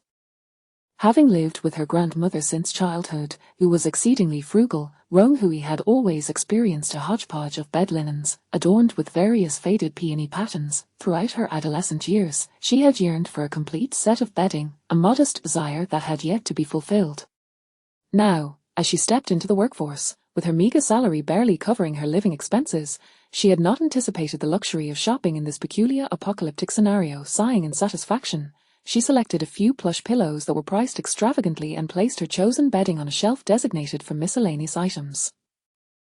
After a thorough restocking and organization, her system backpack had utilized 10 of its 15 available slots, one shelf filled with bottled water, one with food, one with daily necessities, one with miscellaneous items, one with medical supplies, 2 basic resource packages from the system, 99 large ice blocks, 1 fire equipment cabinet, 1 car, and 1 fish tank brimming with gasoline, leaving her with 5 empty slots. Hui retrieved 2 basic resource packages from the system, transferring their contents to the available shelves, thus freeing up another slot. The shelves proved to be remarkably useful. After a brief search, she managed to clear 2 additional empty shelves for future storage. The joy of stockpiling made her oblivious to the passage of time, until she glanced at the system, revealing it was already 5 in the afternoon, and darkness would soon descend. She prepared to return to the shelter. Clang! Just as she was about to exit, a tremendous noise erupted above her, prompting Hui to swiftly crouch in the corner against the wall. Almost immediately, the cacophony above converged into a continuous rumble akin to thunder. To her dismay, she also felt the ground subtly tremble, and items on the supermarket shelves began to tumble down. Could it be an earthquake? This singular thought raced through her mind, quickly followed by the urgent realization that she needed to escape. If she were to be buried beneath the debris, no one would come to her aid. Thud! Thud! Several boxes of biscuits fell and struck her, causing Hui to tense and press her lips together, one hand shielding her head as she crawled toward the exit with all her might. The sounds of falling goods surrounded her, yet she didn't sense the oscillation typical of an earthquake, so she sprang to her feet and hastened towards the front door.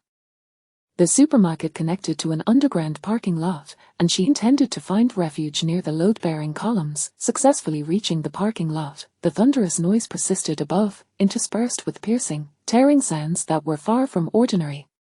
At least, Hui had never heard anything like it before. Underground parking lots were typically constructed with air-raid safety standards, intended for use as shelters during emergencies. Presently, it seemed relatively sturdy, as the vibrations from above were diminishing. Cautiously, Hui approached the exit, rounding the final corner just as a fierce gust of wind suddenly swept through, pulling her forward with tremendous force. Reacting swiftly, she clutched the wall, leveraging her core strength to resist the pull, each step feeling as though it were laden with lead. Fortunately, she was still a distance from the exit. Once beyond the reach of the suction, she leaned against the wall, drenched in cold sweat. A tornado. It was a tornado. A fleeting glimpse revealed an enormous whirlwind wrapped in strands of snow outside, the white vortex swirling with numerous flying billboards. This was the source of the earlier cacophony.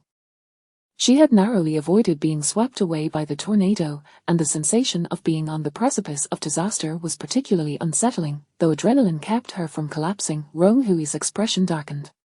With the onset of the tornado, many structures barely withstanding the blizzard would be utterly destroyed. Should buildings collapse, the people within would be left to await their grim fate. The thought of a refuge housing tens of thousands collapsing was too horrific to contemplate. She could only hope that the tornado was a transient phenomenon. Before long, another resounding crash echoed above, the buzzing vibrations causing dust to rain down from the walls. Boom! The supermarket collapsed.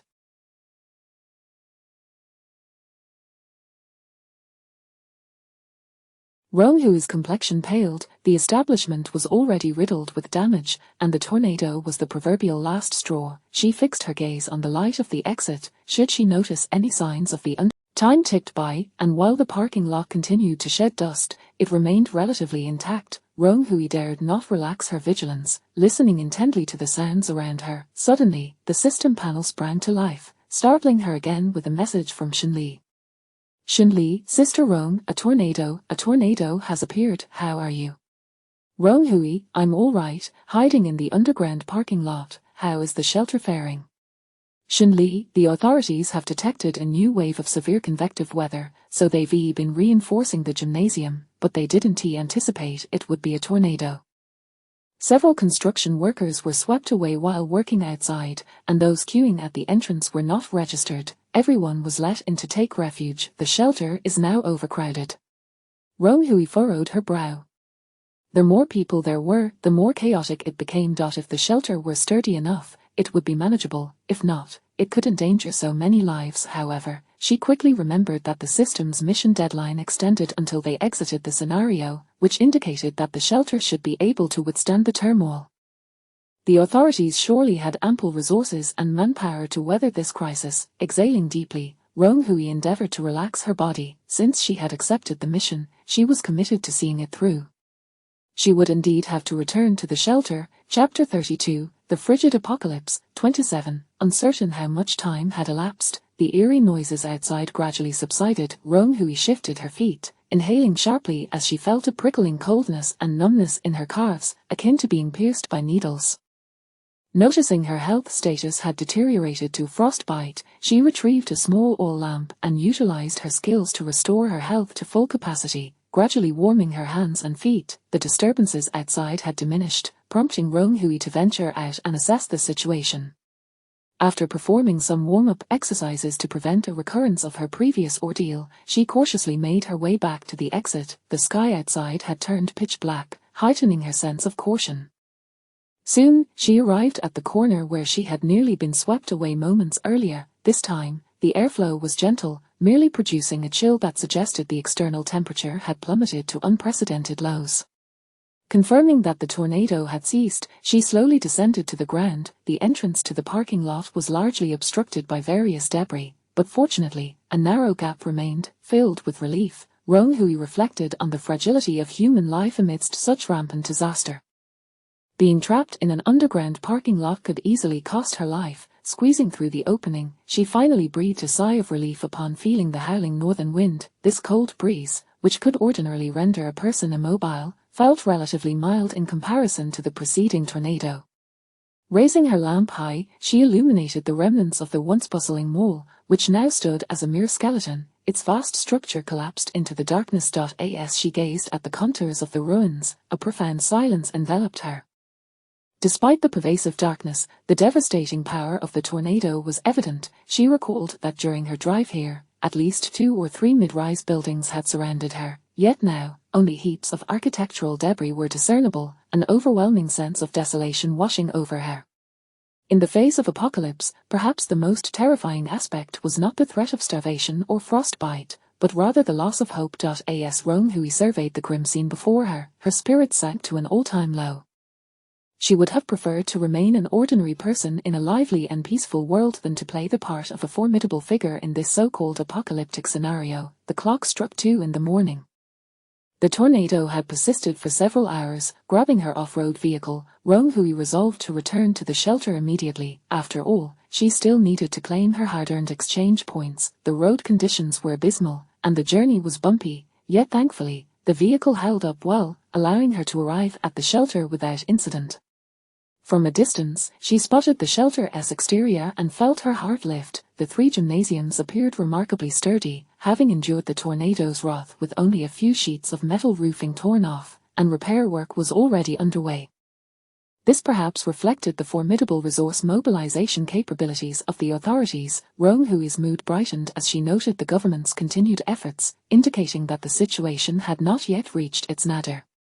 Stowing her vehicle, she found the entrance devoid of registrars. Upon pushing the door open, a cacophony of voices surged towards her, and the shelter resembled a packed subway station during rush hour. After considerable effort, she squeezed her way to the spot where she had encountered Shinli the previous day, only to find that the once spacious platform was now occupied by dozens of individuals. Her lips twitched in resignation as she sought out a corner to wedge herself into. Accessing the system, she wondered where Shinli might be. Perhaps he had discovered another advantageous location. Rong Hui, I've returned to the shelter, to the small platform where we stayed yesterday. Shinli, you're finally back. I'm relieved you didn't encounter any danger out there. I must tell you, there are so many people that I simply can't squeeze back into the same spot as yesterday. It feels just like line 3 of the subway. Shinli, however, it seems this overcrowding is temporary. The authorities are urgently recruiting personnel to transform the shelter into multiple levels, so it should become less congested once renovations are complete. Rong Hui, now, the 15th day of the extreme cold apocalypse had arrived. Regardless of how rapidly the officials moved, the survivors would not reap the benefits. It appeared they would have to endure this cramped environment for the foreseeable future. The hour was late, and her stamina had dipped to critical levels. Rong Hui plugged in earplugs and donned an eye mask, leaning against the wall and wrapping herself in a blanket to fall asleep. After a day filled with exertion and fright, she quickly drifted into a deep slumber. The pressure from the earplugs caused a slight ache, and the vibrations from the floor beneath her were palpable. Rong Hui frowned, as if a membrane separated her from reality. Struggling to open her eyes, she was met with darkness. Removing her eye mask and earplugs, the cacophony of noise flooded her ears, affirming her existence among the crowd. Having spent the night in the same position, her feet felt numb. With great effort, she rose, her bones cracking as she stretched and felt a resurgence of vitality. It was now 10 o'clock in the morning. She had surprisingly slept for 8 hours. Rong Hui extracted some wet wipes to freshen her face and hands, and used mouthwash to cleanse her oral cavity. With so many people in the shelter, this was the only method she could employ to maintain her hygiene. Recalling that she had yet to claim her exchange points from yesterday's mission, Rong Hui packed her bag and maneuvered towards the warm corridor. The office in the warm corridor was even more crowded, likely filled with individuals there to collect tasks. "Excuse me, coming through." Ignoring the disdainful glares from those around her, Rong Hui pressed her way to the front. "Hello. I'm here to claim my exchange points for the rescue mission I undertook yesterday at the library." She spoke clearly to the staff member, her bright voice cutting through the throng. "Oh, may I see your ID?" Rong Hui, "Found it. Here's your record. Please proceed inside to collect your points." The staff member gestured towards an inner room. Rong Hui stepped into the modest office, which contained only a few desks and staff members. "Hello, I'm here to collect the exchange points from yesterday's mission." She addressed the nearest staff member. "Certainly, Rong Hui, right, you're the only one who hasn't yet claimed their points from the mission. You have 100 exchange points. You have a magnetic card." The staff member plugged a connector into a tablet-like device. 100, I thought the task only awarded 40 exchange points, Rong Hui exclaimed in surprise. The staff member smiled kindly. "According to the feedback from the team leader who undertook the mission yesterday, you encountered a fire, which you promptly extinguished. The other task at the library was to relocate books, but unfortunately, many had already been burned by the disaster victims. Had another fire broken out, the remaining books would have been lost as well. The additional points are a reward from the authorities." "Thank you." Rong Hui felt a surge of gratitude. Witnessing so many books being destroyed had pained her, and the fact that the authorities valued them restored her hope for the future of this apocalyptic world. With knowledge and civilization, life could endure. Producing the magnetic card that Zhang Liwen had given her, she observed the staff member place the card against the machine, which then credited her with 100 exchange points. Her mission was now 30 complete. Chapter 33, The Frigid Apocalypse, 28. That afternoon, she took the initiative to accept a task to transport construction materials to a factory in the suburbs, earning 30 exchange points for each trip. Her exceptional physical strength allowed her to stand out from the crowd of competitors. Currently, the renovation of the shelter demanded a substantial amount of building materials, and the long-distance transport and loading required manpower. Numerous similar tasks had been posted, and by the end of the afternoon, she had completed 3 trips, accumulating a total of 90 exchange points. As evening fell, after finishing her last assignment, Rong Hui's coat had frozen stiff, and a layer of frost coated her brows and mask. Upon returning to the warm shelter, the ice slowly melted into water, trickling down her cheeks. Exhausted to the point of unsteadiness, she queued for the restroom, utilizing her skills twice to restore her health points. Without those skills, she would not have dared to attempt 3 tasks in one day. Leaning against a corner, she nibbled on a few protein bars, sipped ginger tea, and continued to clean herself with wet wipes and mouthwash, ensuring her cleanliness remained above the passing mark before finally succumbing to sleep. Human adaptability is astonishing. The next day, amidst the bustling crowd, Rong Hui awoke feeling surprisingly refreshed, oblivious to the curious and greedy glances around her. Today marked the 16th day of the extreme cold, with outdoor temperatures plunging to -65 degrees Celsius. From the discussions of those nearby, she learned that another tornado had seemingly struck during the night. Furrowing her brow, she pondered the implications. If tornadoes were to appear so erratically, undertaking tasks outside could be perilous. Without a sufficiently sturdy shelter, Encountering a tornado would be tantamount to a death sentence. Navigating through the throng with agility, she approached the bulletin board to check for tasks, only to be halted by a staff member. "Hello. You must be Rong Hui, correct?" "Yes, is there something I can assist you with?" Rong Hui replied, recognizing the individual as the one responsible for distributing exchange points. "Please come to the office. We need to discuss some matters in detail." With that, the staff member turned and entered the warm corridor. Rong Hui was filled with questions as she entered the familiar office, where several individuals clad in military uniforms stood, including Zhang. She possesses remarkable physical prowess and agility, but most importantly, she is quick-witted and an exceptionally kind young lady. Zhang Liwen introduced her with a warm smile to one of the military personnel. Rong Hui felt the scrutinizing gazes of several individuals assessing her from head to toe, leaving her somewhat bewildered. The leading soldier smiled slightly and nodded affirmatively to Zhang Liwen, seemingly having reached a decision. Zhang Liwen turned to Rong Hui with a friendly demeanor. "May I call you Xiao Rong? Please step over here, I have something important to discuss with you." Holding a document, he led her into an adjacent conference room. After Zhang Liwen's thorough explanation, Rong Hui finally grasped the situation. It turned out that the military had a special task that required capable hands. Given her previous visibility in official capacities, Zhang Liwen had directly recommended her. With various disasters occurring frequently, the number of disaster victims in the shelter had surged. Many were severely injured or suffered from severe frostbite and hypothermia, leading to loss of life. The medical supplies collected at the shelter's inception were insufficient to meet this overwhelming demand, prompting the authorities to seek pharmaceuticals and medical equipment from a factory hundreds of kilometers away. The timeline is tight, and the task is demanding. Currently, we estimate that at least 4 days will be needed for the round trip. The military is short-staffed, and this task is quite arduous. Thus, we have contacted those who have demonstrated outstanding performance in previous assignments to discuss this directly. You were the first person who came to mind. What are your thoughts? Zhang Liwen maintained a cheerful demeanor, yet his expression bore a serious undertone. Rong Hui pondered for a moment. Since she would be accompanying the military, she could not afford to take shortcuts and would have to endure prolonged travel sickness. Nevertheless, she resolved to go, feeling an inexplicable premonition that this journey would yield substantial rewards. "Thank you for your trust, I have decided to accept this task," she replied earnestly, meeting Zhang Liwen's gaze. He nodded, patting her shoulder gently. "Make sure to return safely." As they exited the conference room, Zhang Liwen suggested that Rong Hui return to prepare and see if there were any supplies she needed to exchange at the resource management office.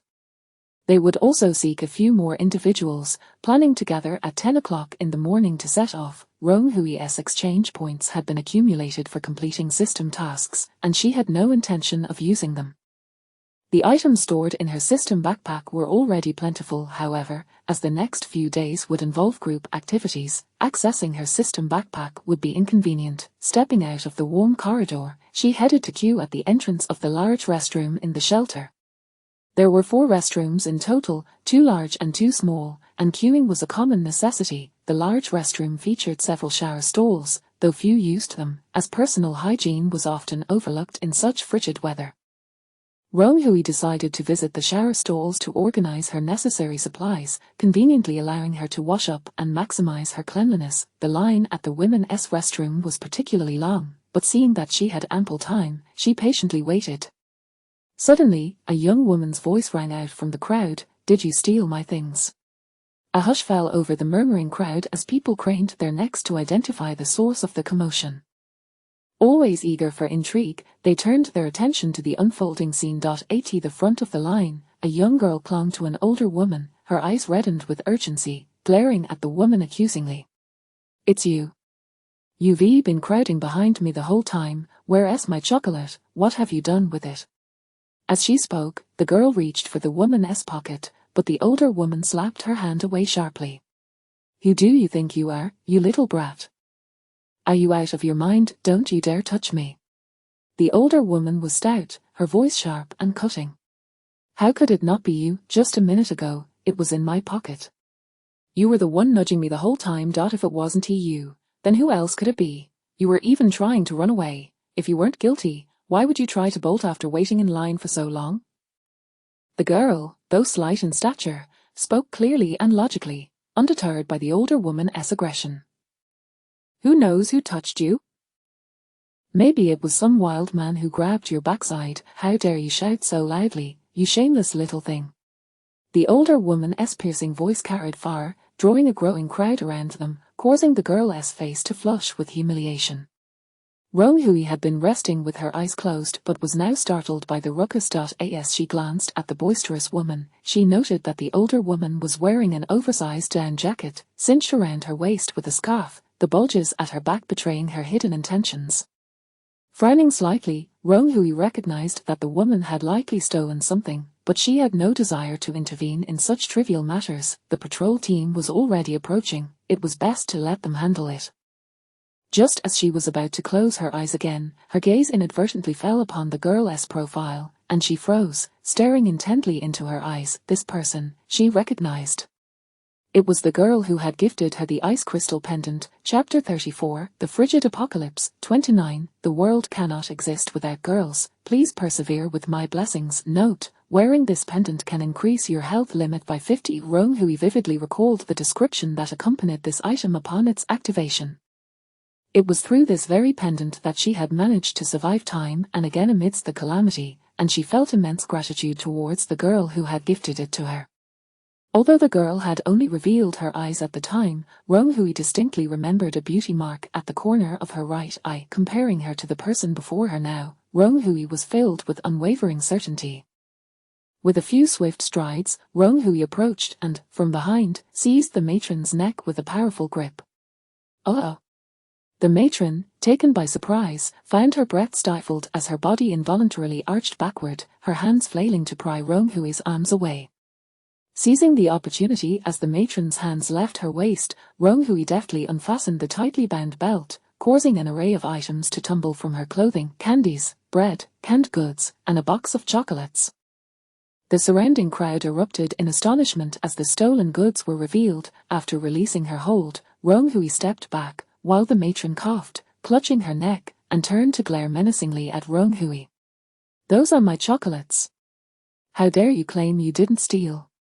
The sudden turn of events left the girl in front, who had been observing, utterly dumbfounded. Upon discovering her own chocolates among the fallen goods, she picked them up in a fit of rage, ready to confront the thief. So what if I took them? Do you not understand the virtue of respecting your elders and caring for the young, you vile creature? My son is part of the shelter's management. You should prepare for your demise. I will have him deal with you and you. The matron unleashed a torrent of abuse, her finger shaking with fury as she pointed at Roan-Hui's nose. Har! A slight smirk curved Roan-Hui's lips. She felt that perhaps the lesson had not been sufficiently imparted. Grasping the matron's plump hand, she twisted it backward. My hand, it hurts. The matron's previously aggressive demeanor drained from her face, transforming it into one that was far more agreeable. Roan-Hui, maintaining her hold, marched the matron toward the patrol team, the latter's cries echoing like a slaughtered pig as the crowd parted to make way. I caught this individual stealing, and she was apprehended red-handed.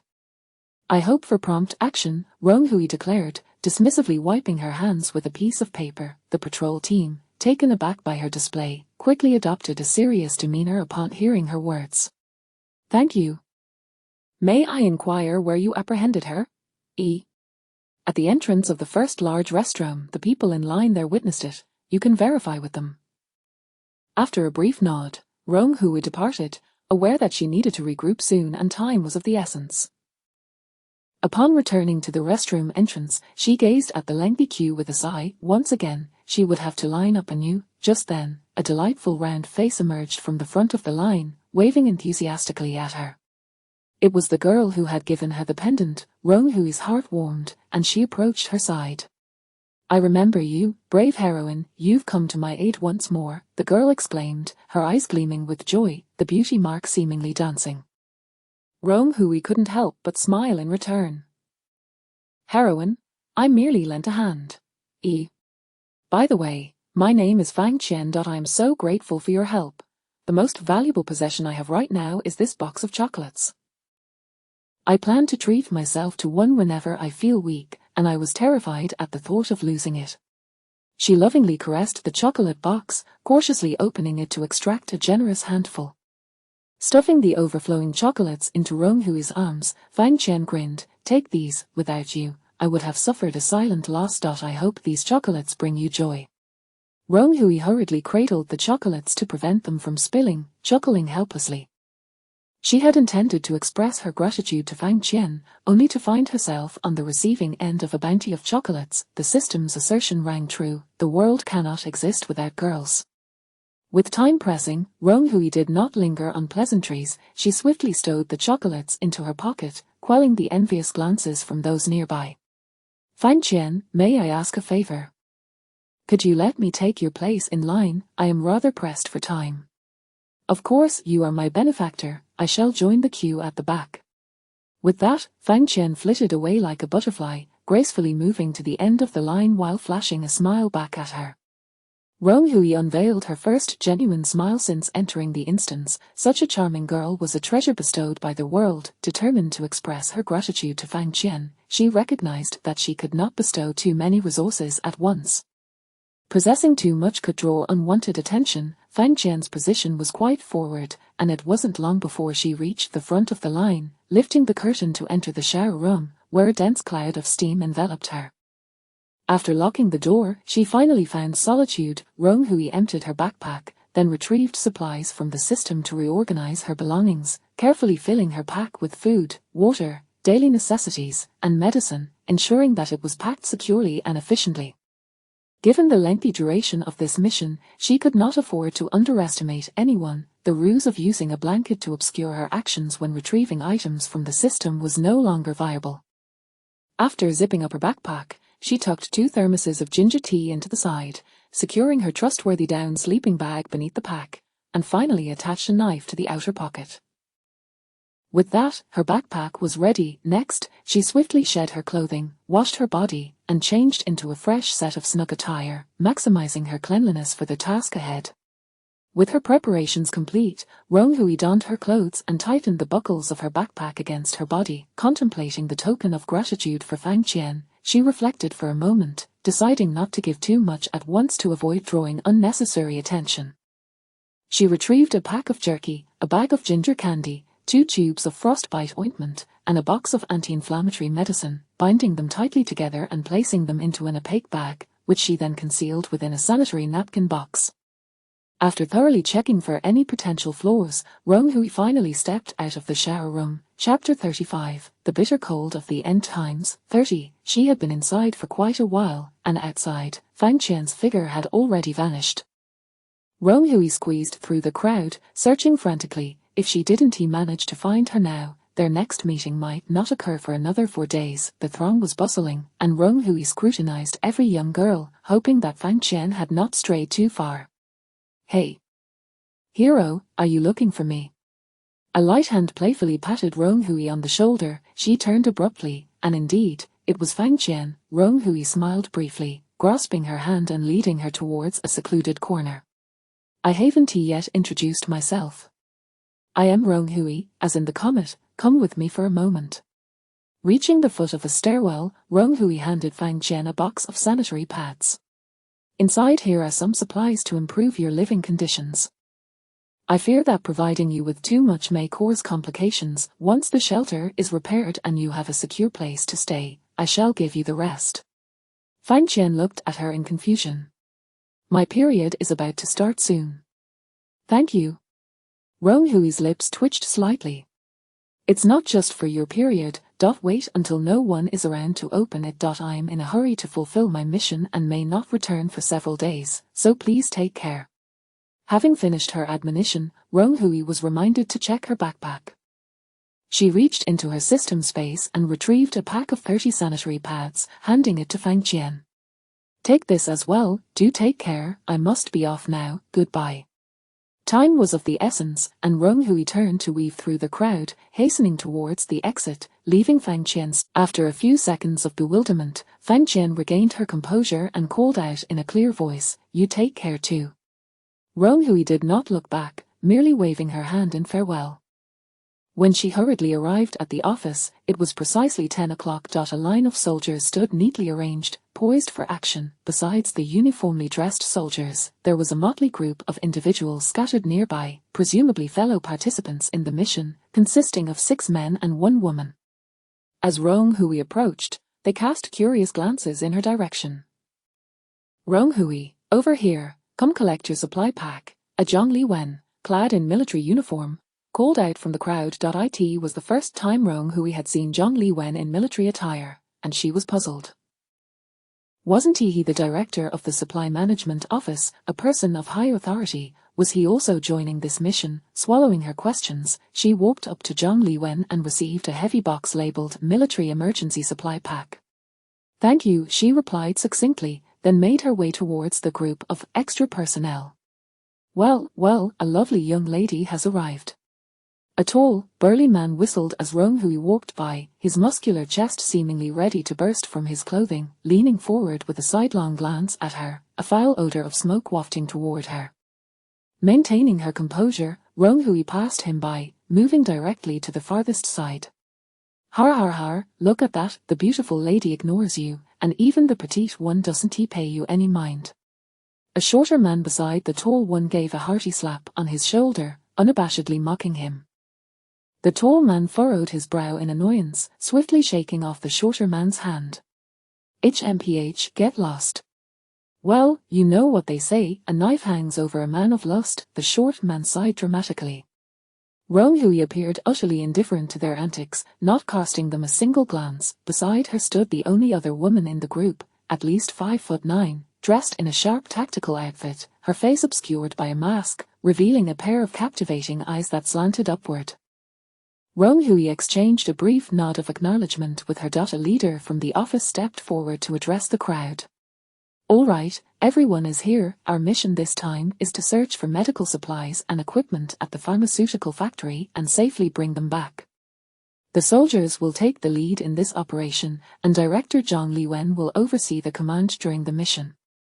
The leader gestured towards Zhang Li Wen, who smiled warmly and nodded at those looking his way.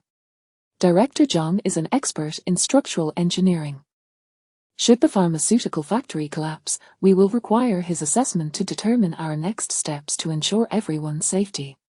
The leader then turned his gaze towards Rong Hui and the rest of the elite team. "The 8 of you here have been invited due to your outstanding performance in various missions or having received official commendations. We hope you will comply with the arrangements and lend your full support. The rewards for mission exchange points will be substantial." The leader did not mince words. After all, they were all here for the exchange points. Rong Hui and the others nodded in agreement. "All right, time is of the essence. Let us depart while it is warmest during the day." "Yes," the soldiers responded in unison. Subsequently, the group made their way directly through the newly constructed door of the warm corridor, heading towards the square where several military vehicles were parked. 4 military vehicles were deployed in total, with only the first one carrying passengers. The following pickup trucks were presumably for transporting medical supplies. Rong Hui gazed at the familiar military vehicles, her expression one of serene detachment. After experiencing motion sickness so many times, she had grown somewhat accustomed to it. The extra personnel sat at the back of the vehicle, arranged in 2 facing rows. Opposite Rong Hui sat a slender young man. For some reason, she couldn't shake the impression that he resembled a monkey, perhaps due to his lean, agile frame, which their heavy clothing failed to inhibit. Chapter 36, The Bitter Cold Apocalypse. 31. Hello. I am He-Chiang. The slender young man, noticing Rong Hui's gaze, lifted his head to greet her, his demeanor remarkably amiable. Rong Hui adhered to the principle of fostering goodwill towards those who extended kindness to her, and she nodded in response. "Greetings, I am Rong Hui." Their exchange shattered the silence enveloping the carriage, invigorating the atmosphere at the rear. The previously quiet short man took the initiative, clearing his throat. "The journey is long, and we have ample time on our hands. How about we introduce ourselves?" The others remained non-committal, while a tall, robust man scoffed lightly, as if mocking the short man's eagerness to engage. The short man's face flushed slightly, yet he quickly regained his composure, attempting again with a smile. "Well, we'll be collaborating for several days at least. so it's beneficial to get acquainted before we commence our work, wouldn't you agree, Director? He flashed a grin towards Zhang Liwen, who was seated at the front of the carriage. Zhang Liwen maintained a friendly demeanor, nodding at the short man. Indeed, all of you are elites, it's advantageous to familiarize yourselves with one another. Encouraged by Zhang Liwen's words, the short man straightened his posture. Then I shall go first. My name is Chen Lei, but you can call me Old Chen. I've served 2 years in the military, all comrades, har har. Har, you look like a stubby little toad, and you claim to have been a soldier. You certainly have a penchant for exaggeration. The tall man burst into laughter, pointing at Chen Lei and nearly doubling over with mirth. Chen Lei's expression darkened momentarily as he glared at the laughing man, but within seconds, he managed a forced smile. Wu Sen, you always enjoy jesting, Rong Hui quietly observed the two, sensing an odd dynamic between them. On the surface, they appeared as friends, yet the tall man's demeanor was distinctly unkind, devoid of mercy. Once Wu Sen's laughter subsided, he wiped his eyes and boisterously declared, I am Wu Sen. You may call me Brother Sen. My capabilities are evident, and to the two lovely ladies, feel free to seek my assistance if needed. He flexed his arm towards Rong Hui and the other woman, showcasing the muscular contours of his jacket, indicating an impressive strength. With a swift motion, the elegant woman beside Rong Hui could no longer restrain herself. Her expression was as frigid as ice as she produced a tang dao from behind her, positioning it in front of her. I'm Qin Mu, skilled in swordsmanship and proficient in free combat. The last few words were directed pointedly at Wu Sen. Wu Sen crossed his arms, a greasy smile playing at the corners of his mouth as he regarded Qin Mu with heightened interest. When it was Rong Hui's turn, she introduced herself languidly, adopting a low-key demeanor, wishing to avoid attracting attention. 3 more men remained, all of imposing stature, introducing themselves as Zhang Ming, Wang Shuai, and Wang Yi, with 2 of them bearing a striking resemblance, likely brothers. As the self-introductions concluded, the atmosphere did not improve. Instead, it thickened with an unmistakable tension. Rong Hui lowered her gaze to her knees, having observed each individual closely during their introductions. She was certain that at least one among their group was a survivor. Prior to their departure, she had inquired with Zhang Liwen whether the authorities would provide sustenance for this long-distance mission, only to receive a negative response. They were to manage their own provisions, as the official directive aimed to conserve space for medicinal supplies. Thus, the 8 of them were responsible for their own food and water, with the promise of generous exchange points upon mission completion. Consequently, apart from Rong Hui, Zhang Ming, and the Wang brothers, who each carried substantial packs, the remaining 4 could be considered lightly equipped. First was Wu Sen. Given his considerable size, he would require ample energy, yet he carried merely a sleeping bag and a small backpack, which, while appearing full, contained little of substance. Rong Hui was nearly certain he was a system-issued survivor. Similarly, the short Chen Lei and the lanky He Qiang were in a comparable situation, with their tents and sleeping bags taking up most of their pack's volume, leaving little else. Rong Hui scrutinized their expressions, which did not convey any signs of food scarcity. Qin Mu was even more straightforward. Her backpack was modest, containing only a few cylindrical objects and a long knife, the latter resembling a weapon produced by the system, one that Rong Hui had failed to acquire. Rong Hui methodically adjusted her gloves, having long contemplated blending into the crowd and merely completing the mission. It was evident that survivors had chosen a different path from hers. Regardless, as long as they did not obstruct her progress, she remained indifferent to such matters. The vehicle swayed for an extended period, and Rong Hui gradually acclimated to the disorienting sensation, unexpectedly finding her 2-decade-long motion sickness alleviated within this scenario. There's a shift in the wind. The trajectory of the snowflakes is unusual. All drivers, prepare to seek shelter from the tornado. Suddenly, Zhang Liwen, who had been observing the outside, raised a warning. The soldiers immediately sprang into action, shouldering their packs and bracing for the next move. Following the map's guidance, several military vehicles located an abandoned underground parking garage. The entrance was barricaded by deep snow and debris, prompting all soldiers to disembark and hurriedly commence clearing the way. Rong Hui and her companions joined the effort, each employing their own tactics, united by a singular thought: they needed to descend underground swiftly, as facing a tornado head-on would leave them no chance of escape. With many hands at work, the entrance was soon cleared to a width sufficient for a car to pass, yet it was still not enough to outrun the approaching tornado. A fierce wind swept through, whipping up snowflakes and various debris, violently battering against the vehicle with a cacophony of noise. Everyone was thrown about, barely managing to maintain their footing. Run! Wusen was the first to abandon the clearing effort, charging alone into the parking garage, with Chen Lei hot on his heels. Hurry! We cannot give up.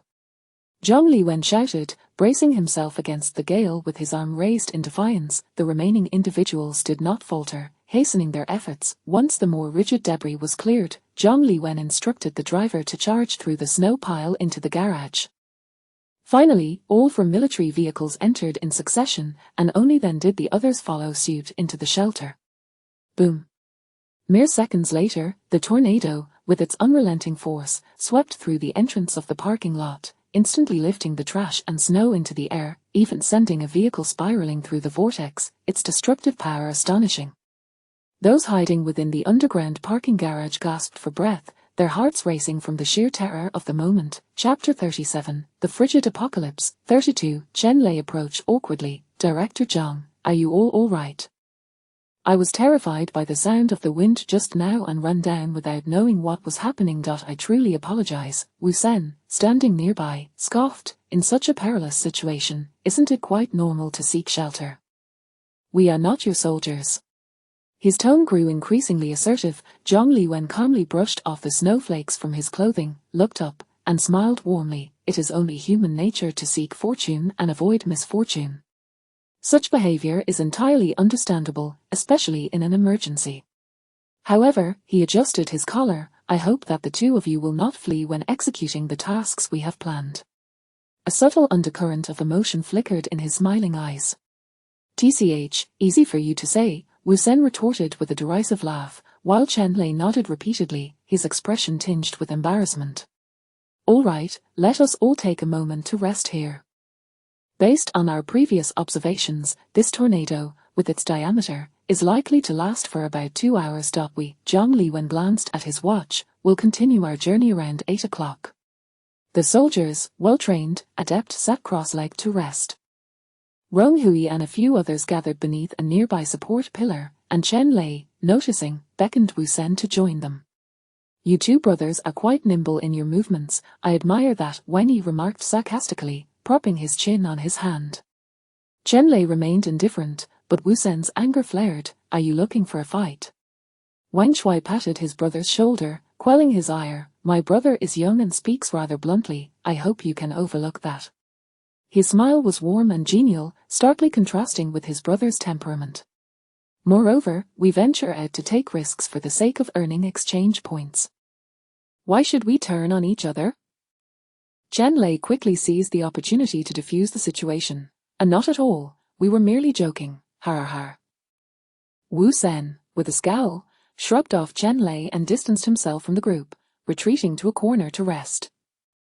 Rong Hui quietly retrieved some chocolate and a thermos from her bag to replenish her energy. Her health and cleanliness levels were still optimal. After finishing one chocolate bar, she offered another to Qin Mu beside her. Would you like one? Qin Mu, resting with half-closed eyes, glanced at Rong Hui and accepted it. Thank you. Wang Yi watched Rong Hui eagerly, hoping she would share a piece of chocolate with him. Wang Shui playfully tapped his brother's head and stuffed a compressed biscuit into his mouth. The wind howled outside, and with no means to start a fire in the underground parking lot, the group felt as if they were ensconced in an ice cellar.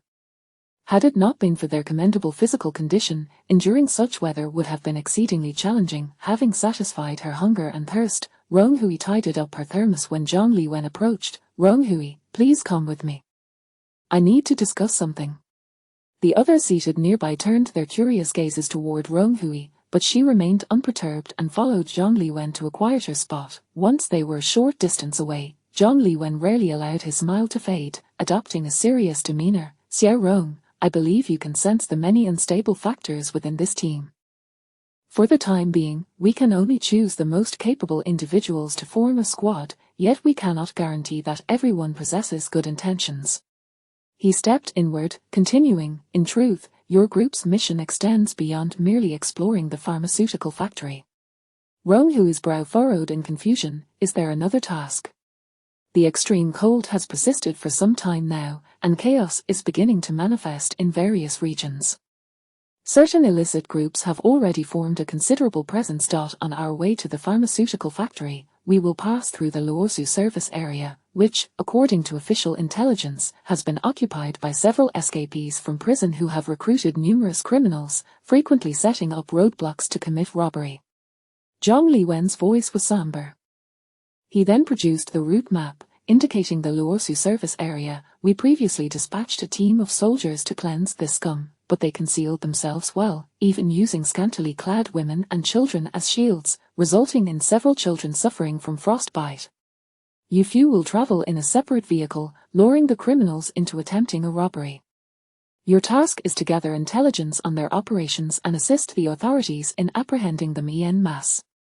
Zhang Liwen laid out the plan before Rong Hui. Rong Hui's expression tightened. Using them as bait was a perilous strategy, one unlikely to be embraced, especially by Wu Sen and Chen Lei.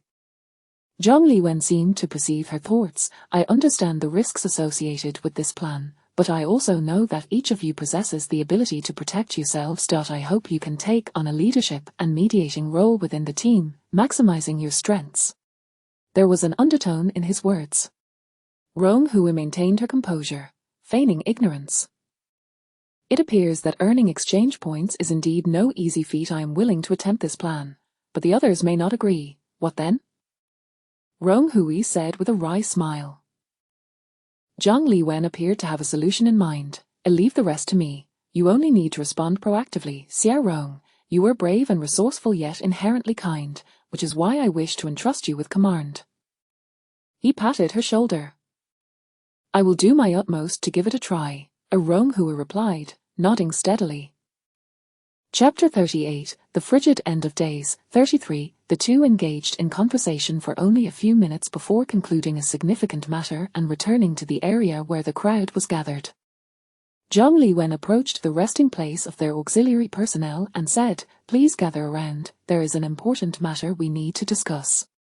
He waved towards Wu Sen, who was leaning alone against the side. Rong Hui naturally settled back beside Qin Mu, while curious glances from those around them fell upon her. Wu Sen cast a sidelong glance at Zhang Liwen, folding his arms in silence, as Chen Lei hurried over and pulled him along.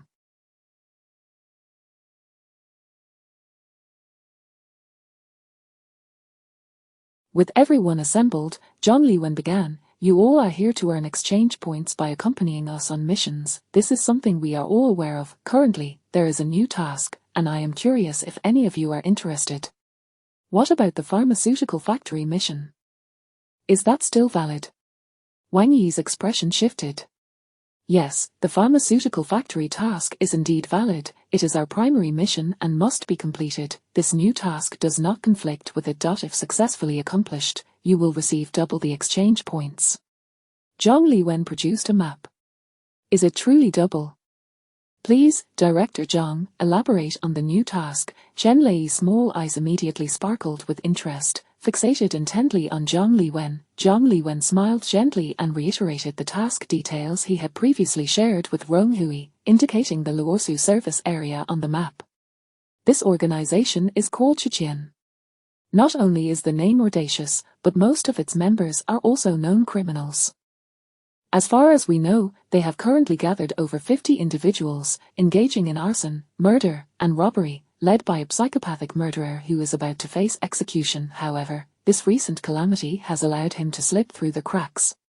Such a large organization, are you certain we can lure them in? Wang Shu sat up straighter.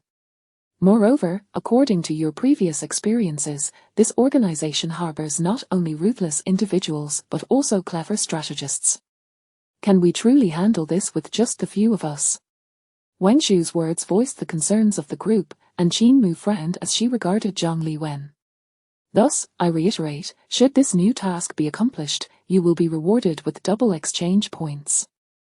Furthermore, even if it cannot be completed, the pharmaceutical factory task remains valid. This journey will not be in vain, Zhang Liwen reasoned persuasively. His words stirred a sense of intrigue among the crowd.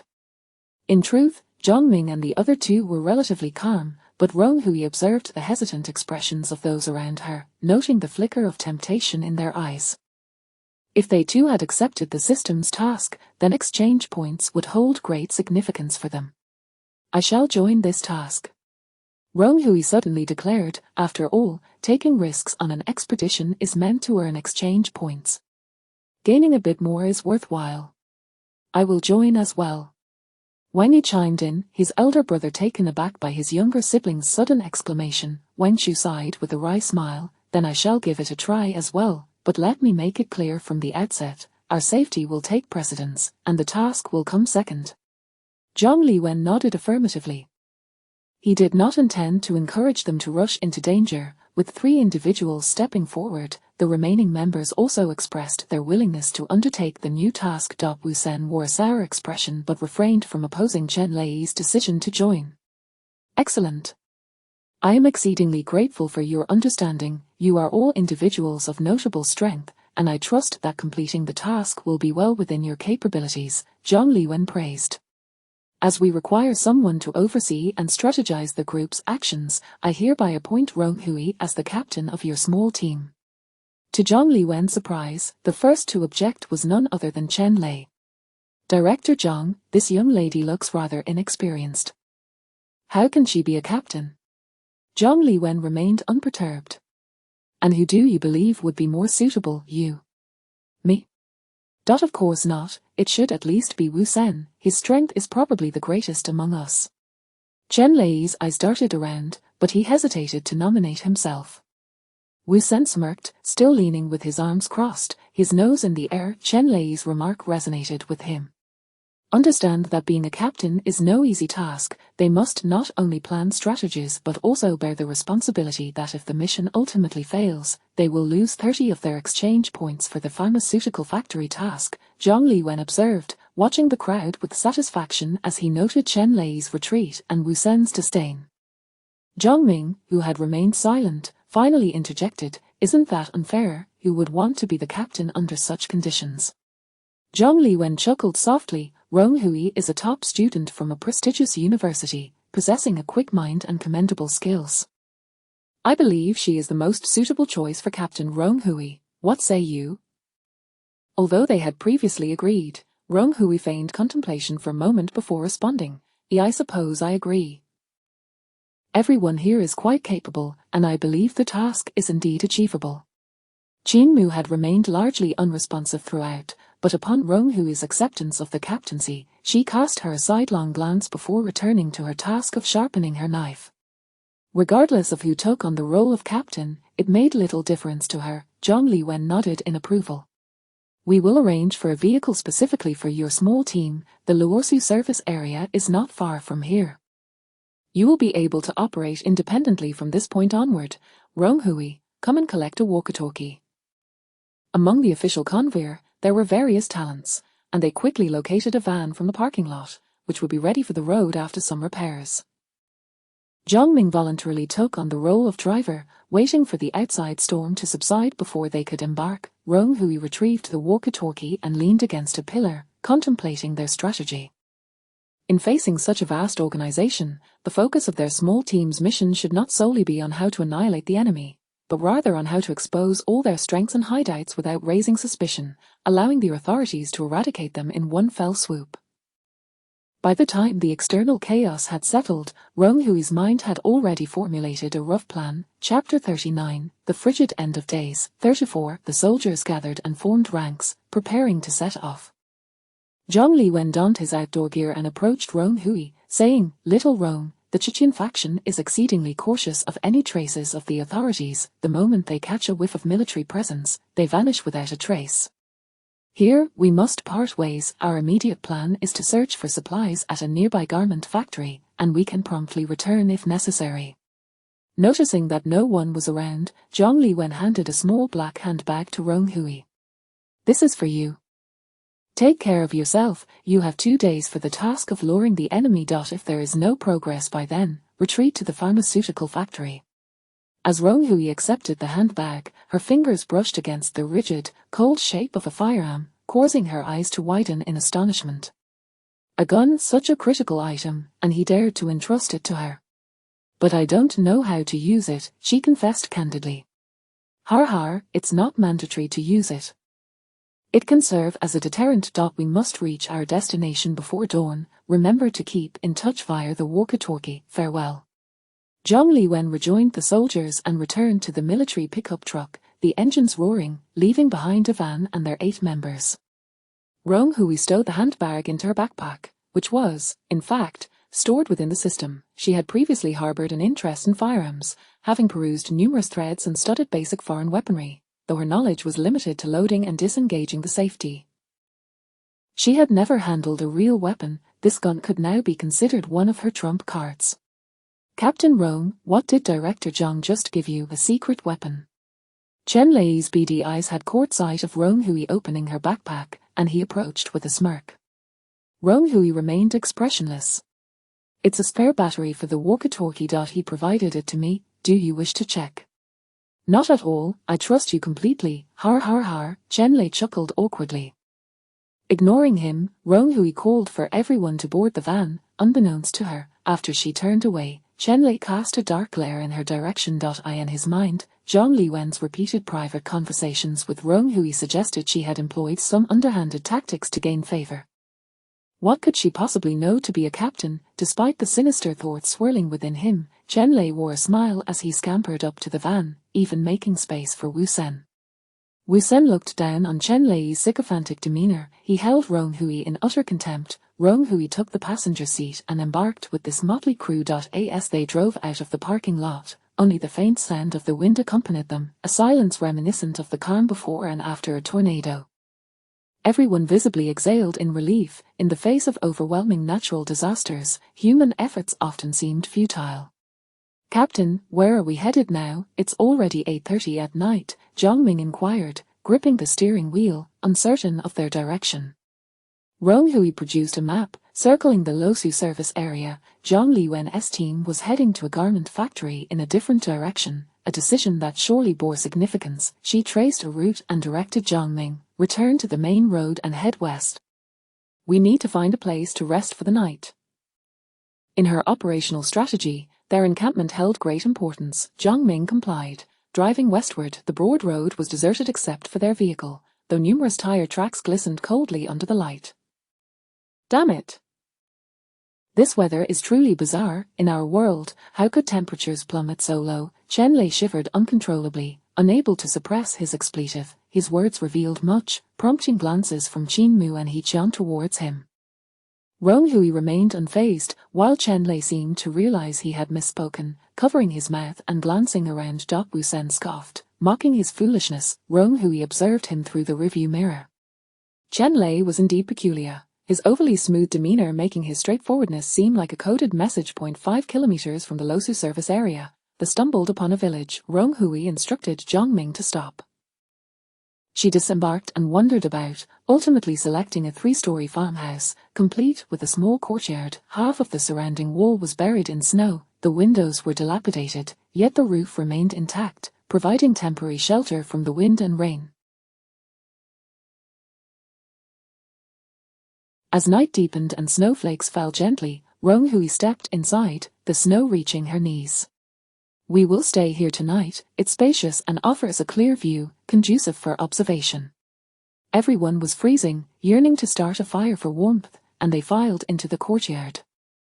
The half-broken iron gate creaked ominously in the wind. Rong Hui did not rush to warm herself. She inspected the little house from front to back. Since they intended to lure the enemy, it was imperative to set the stage for their arrival, and this encampment required careful arrangement.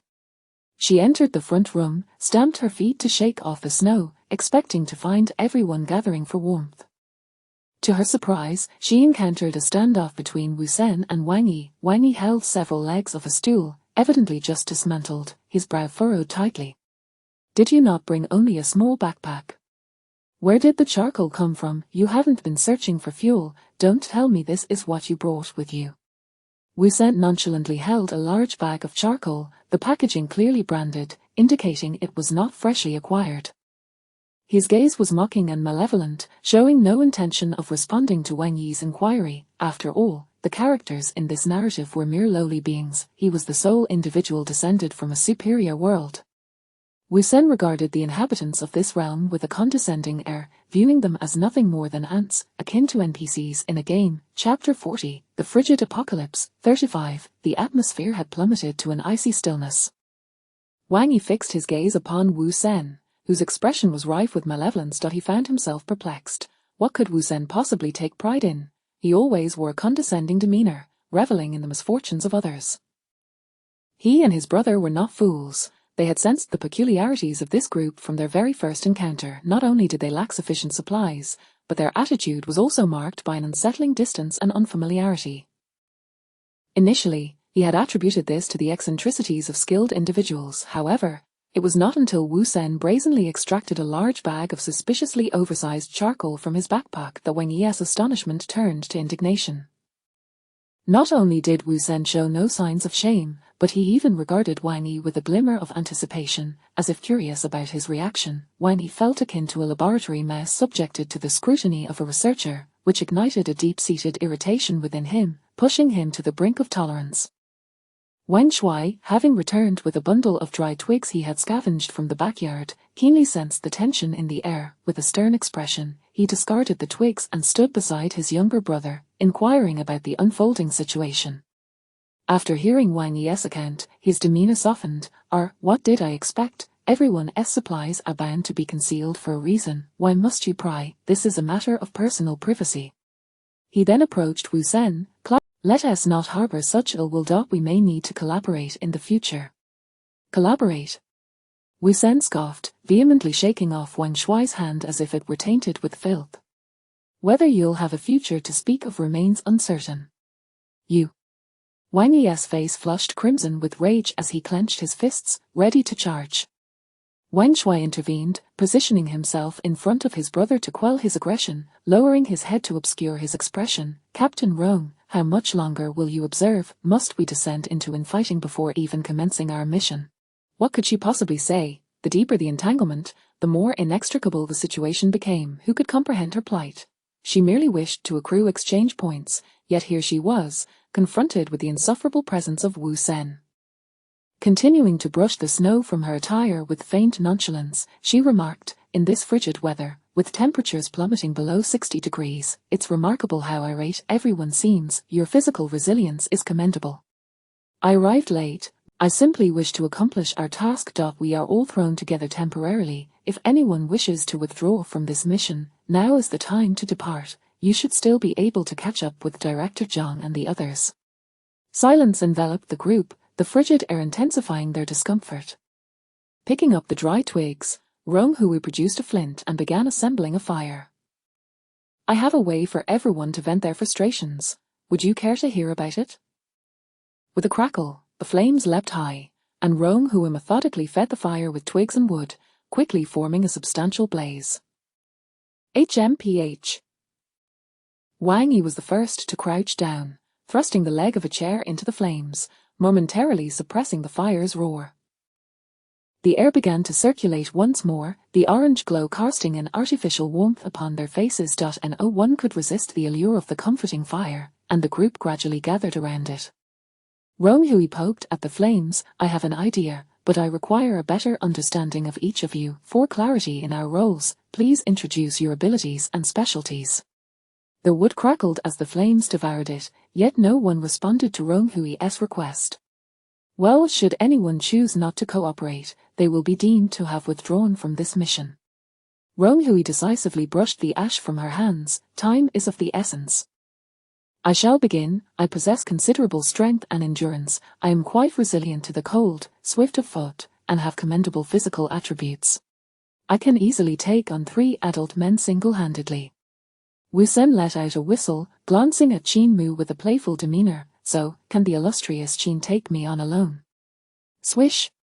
Before he could finish, a blade gleaming with a cold light was pressed against Wu Sen's neck. Qin Mu said icily, if you wish to meet your end, feel free to continue with your bravado. Chen Lei recoiled in fear, retreating to a distance, while Wu Sen's Adam's apple bobbed nervously. He dared not swallow, feeling the palpable aura of death, his heart nearly stopping. He realized his mistake. Qin Mu was not merely a thorny rose but a blade that drew blood upon unsheathing. Rong Hui gently placed her hand over Qin Mu's weapon. Let us discuss this after the mission. During our task, we must refrain from attacking one another and curb our sharp tongues. She cast a frosty glance at Wu Sen, deeming him a fool. Qin Mu performed a graceful flourish with her blade before sheathing it. Her intent to kill had been ignited. Wu Sen took a deep breath, finally feeling emboldened enough to exhale. His imposing physique had often intimidated others, leading him to forget the adage that there are always greater power. He Qiang had remained silent throughout, his voice gentle yet sparse. I excel in running, jumping, and possess great agility. Rong Hui scrutinized He Qiang, having initially thought him to resemble a monkey, a notion that now seemed fitting. Chen Lei timidly admitted, I lack any significant skills, my defense is high, but my combat abilities are average. Zhang Ming introduced himself, explaining that before the calamity, he had worked on construction sites, skilled in plumbing and electrical work. Rong Hui's interest piqued. They required someone with Zhang Ming's expertise to renovate their current shelter. Wang Yi was a university athlete yet to graduate, while Wang Shuai was a veteran. Both brothers possessed robust physiques.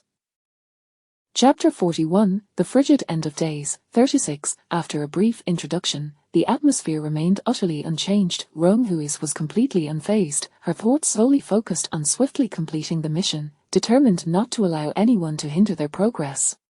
Having grasped the general situation, let us now discuss my plan. Following Qin Mu's earlier encounter, no one dared to interject.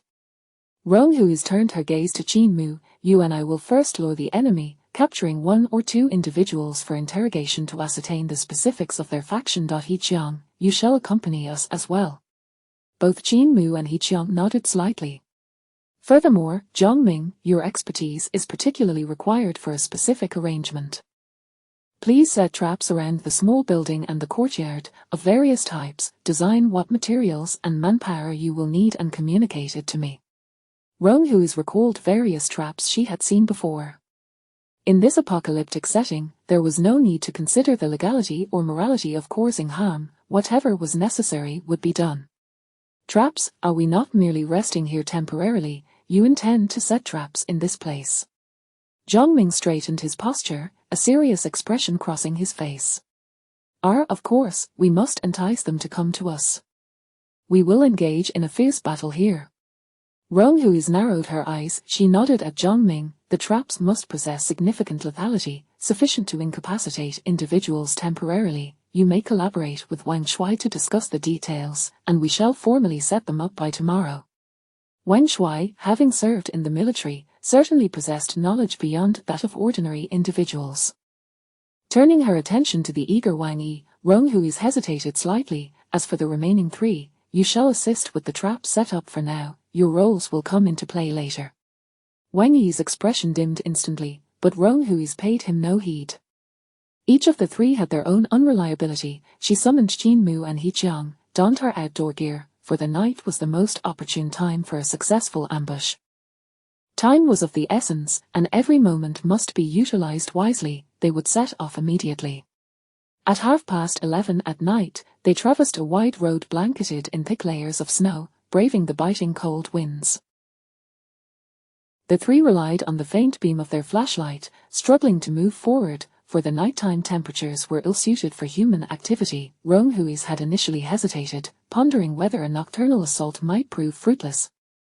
In such dreadful weather, even the boldest souls would seek refuge indoors for warmth, yet, recalling Zhang Liwen's caution, who had sent 8 individuals ahead to scout rather than deploying a large force to obliterate the faction outright, it was evident that this gang posed a significant challenge. A competent leader would undoubtedly assign sentinels even in frigid conditions, leading her to resolve on this snow-laden night march. With her thick face mask in place, Rong Hui's voice came out muffled as she addressed He Qiang. Your agility allows you to remain undetected. As we approach the service area, you shall scout ahead to locate the positions of the night watch, return promptly with information, and exercise caution. He Qiang nodded earnestly. Understood, it's my specialty to remain unseen. In an instant, He Qiang darted forward, his figure blending seamlessly into the night, exhibiting an agility not characteristic of ordinary individuals, as if he were a master of the legendary lightness skill. The air fell silent for a moment, and Qin Mu turned to glance at Rong Hui's, who met her gaze with an air of understanding. Rong Hui's had refrained from disclosing the identity of the survivors not out of fear, but rather a distaste for complications. Yet, there was no need for constant concealment. Jin Mu had discerned the truth, and it mattered little. She shrugged and returned to the matter at hand. Although I dislike it, our identities as women will indeed lower their guard. I will take the lead in conversation. Your responsibility is to incapacitate and abduct the target. Do you possess sufficient strength for this?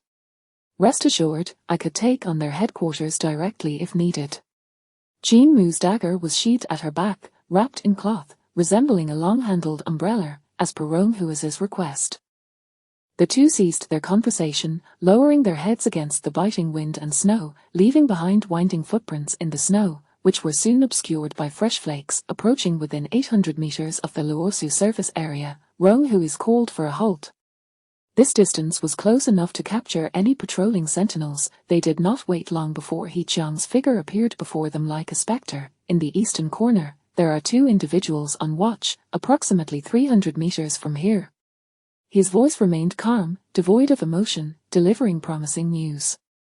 I circled the entire surface area. The defenses are quite meticulous, with many individuals alert. There are sentinels stationed at all sides, but the eastern area is the most concealed, making it a suitable spot for extraction without immediate detection. He Qiang's expression was grave. The leader of this faction was indeed formidable, having organized such a robust defense from a band of misfits. Rong Hui nodded slightly. In a moment, Jin Mu and I will advance. You should conceal yourself. After we subdue the targets, you will assist in transporting them. He Qiang acquiesced, vanishing from sight once more. Rong Hui felt a twinge of envy towards his capabilities, questioning whether this was a special skill or merely an innate talent. The two stealthily approached the eastern side, and before long, amidst the howling wind, they could discern voices engaged in conversation. Oh, damn it, I was tricked by a Bing. Here I am, helping him keep watch at this hour.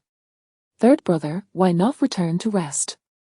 I can manage the watch alone. Who would venture out in such dreadful weather? Don't even think about it. If the boss finds out, he'll strip me down and leave me to freeze like a popsicle.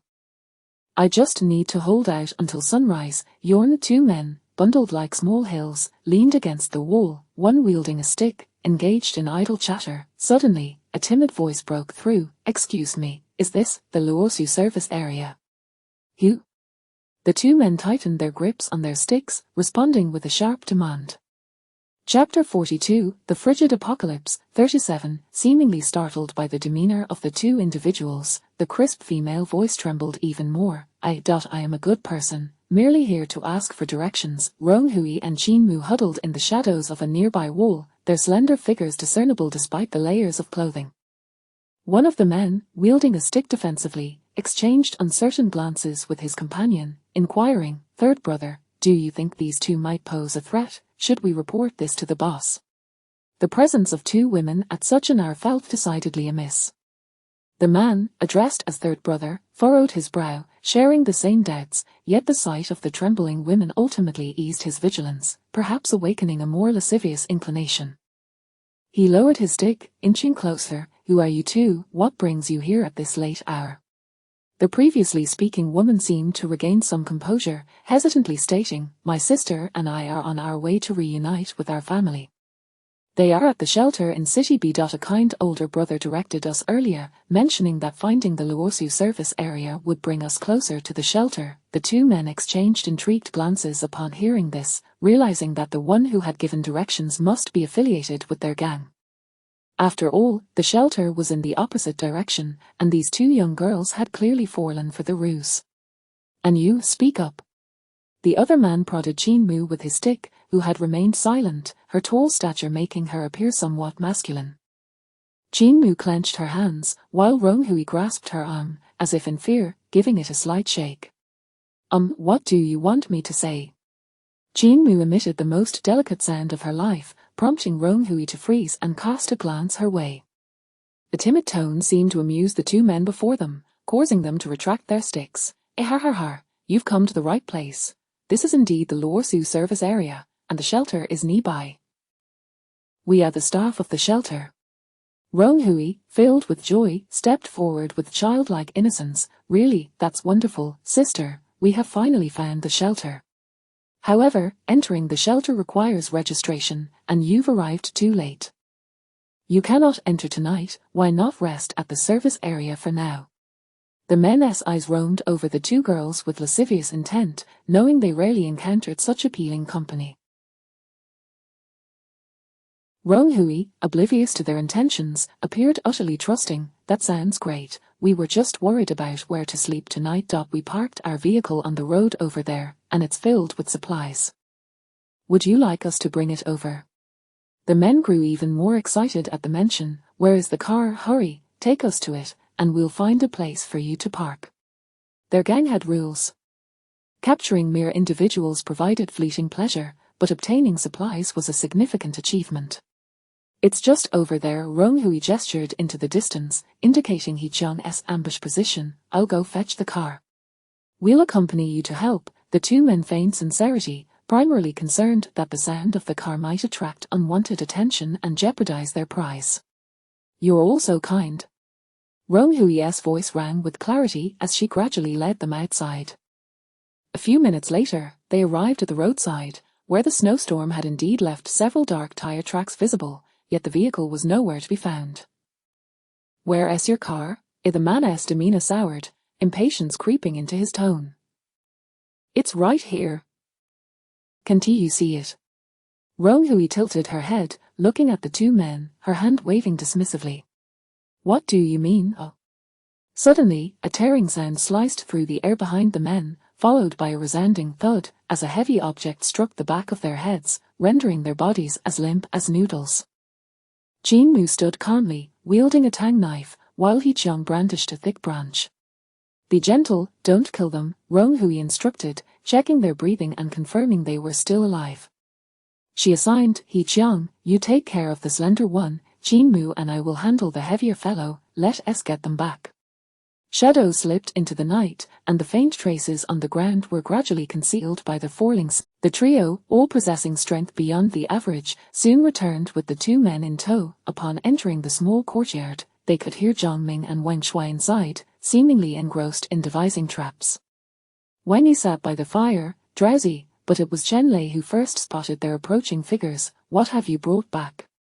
Two men from the Chechen gang, come help us.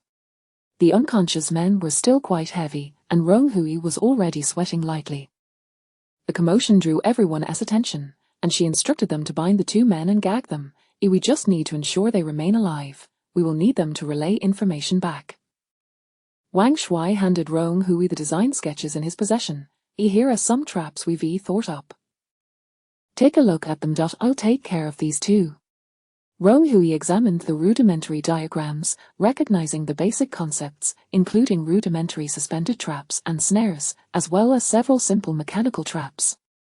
These are all quite good. We'll begin setting them up at dawn. Let us pool together any materials we lack. Wang Shuai had already swiftly bound the men's limbs, ensuring they could not move. Observing this, Rong Hui instructed him to loosen the bindings on their feet slightly to prevent hindering any potential escape. Wu Sen, Chen Lei, and Wang Yi, who had not yet been assigned tasks, were given direction by Rong Hui. We need to perform a little act in front of these two. Wu Sen, you have an imposing appearance, play the role of our gang's leader, and the rest of us will be your subordinates. The more arrogant you come across, the better, she elaborated on her plan as the clock struck 12:30, and with little time to rest, Rong Hui instructed Wang Yi to go outside and fetch 2 handfuls of snow, intending to wake the two men.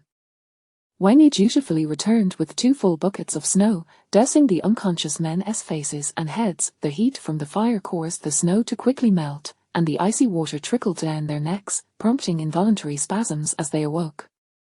One of them stirred, his eyes meeting Wang Yi's large face, and he let out a terrified scream. Chapter 43, The Frigid Apocalypse, 38, Who are you? The man, jolted awake, recoiled in panic, crashing into his companion. Turning to see his still unconscious comrade, he cried out in a heart-wrenching tone, third brother, what has happened to you?" The man referred to as third brother remained oblivious, slumped to the side in a state of unconsciousness. "Elder brother, one has awakened." Should we douse him with more snow? Wang Yi, feeling quite like a subordinate, inquired with a bucket in hand, his tone respectful as he addressed Senator Wu Sen, enjoying the title of elder brother, snorted dismissively, douse him. Until he wakes up. Understood. Wang Yi dashed outside to gather snow, and before long, another bucket of snow cascaded over the head of the other man, finally rousing him with the icy shock, his face contorting as he emitted muffled groans. The two men, now awake, stared blankly at their surroundings, their teeth chattering in the cold point. One of them, spotting Ronghui and Qin Mu standing behind, shifted from confusion to sudden realization. It's you. You deceived us, you are not here to find any family members. Enduring their furious glares, Ronghui raised an eyebrow quizzically, and what of it, you claim to be staff from the shelter. Is that not also a lie? We are indeed from the shelter, officially registered. You had best release us at once, the man shouted, his bravado faltering. Har har har har, oh dear, I am so frightened. Do hurry and call the police to apprehend me, har har har har, Wu Sen's voice dripped with mockery, inciting a deep fury in the two men before him. Ronghui, maintaining an air of nonchalance, squatted down to gaze intently at the two. I am aware that you both belong to the Chechen organization. Our intent in capturing you is to gather information about Chechen, how many members there are, the methods of your robberies, and where you stash the goods. Speak plainly. One of the men, sensing a shift, questioned sharply, You aren't police, are you? Without further ado, Ronghui sprang to her feet, delivering a swift kick to the man, her speed so quick that even Wu Sen was momentarily taken aback. The struck man flew backward, crashing heavily against the wall, curling up like a shrimp, struggling for breath against the formidable strength of the seemingly frail woman. Third brother. Third brother. The other man cried out, panic etched across his face. Ronghui picked up a length of chair leg from beside the fire, tapping it against her palm as she addressed the other man. If he refuses to cooperate, you shall speak.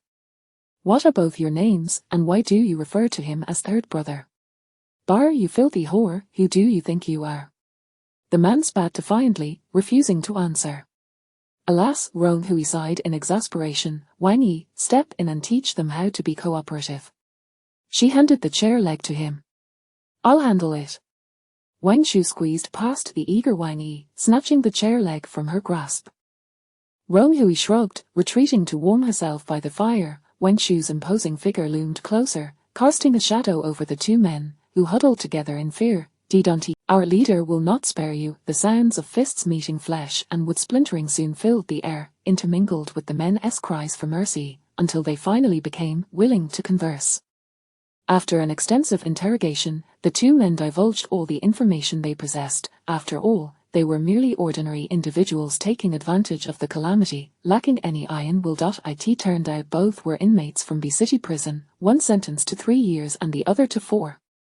Following a hailstorm, chaos erupted in the prison, yet no one dared to flee, until a few days later when a death row inmate, Xu Zhiyou, ambushed 2 guards still holding their posts, leading to a complete upheaval within the prison walls.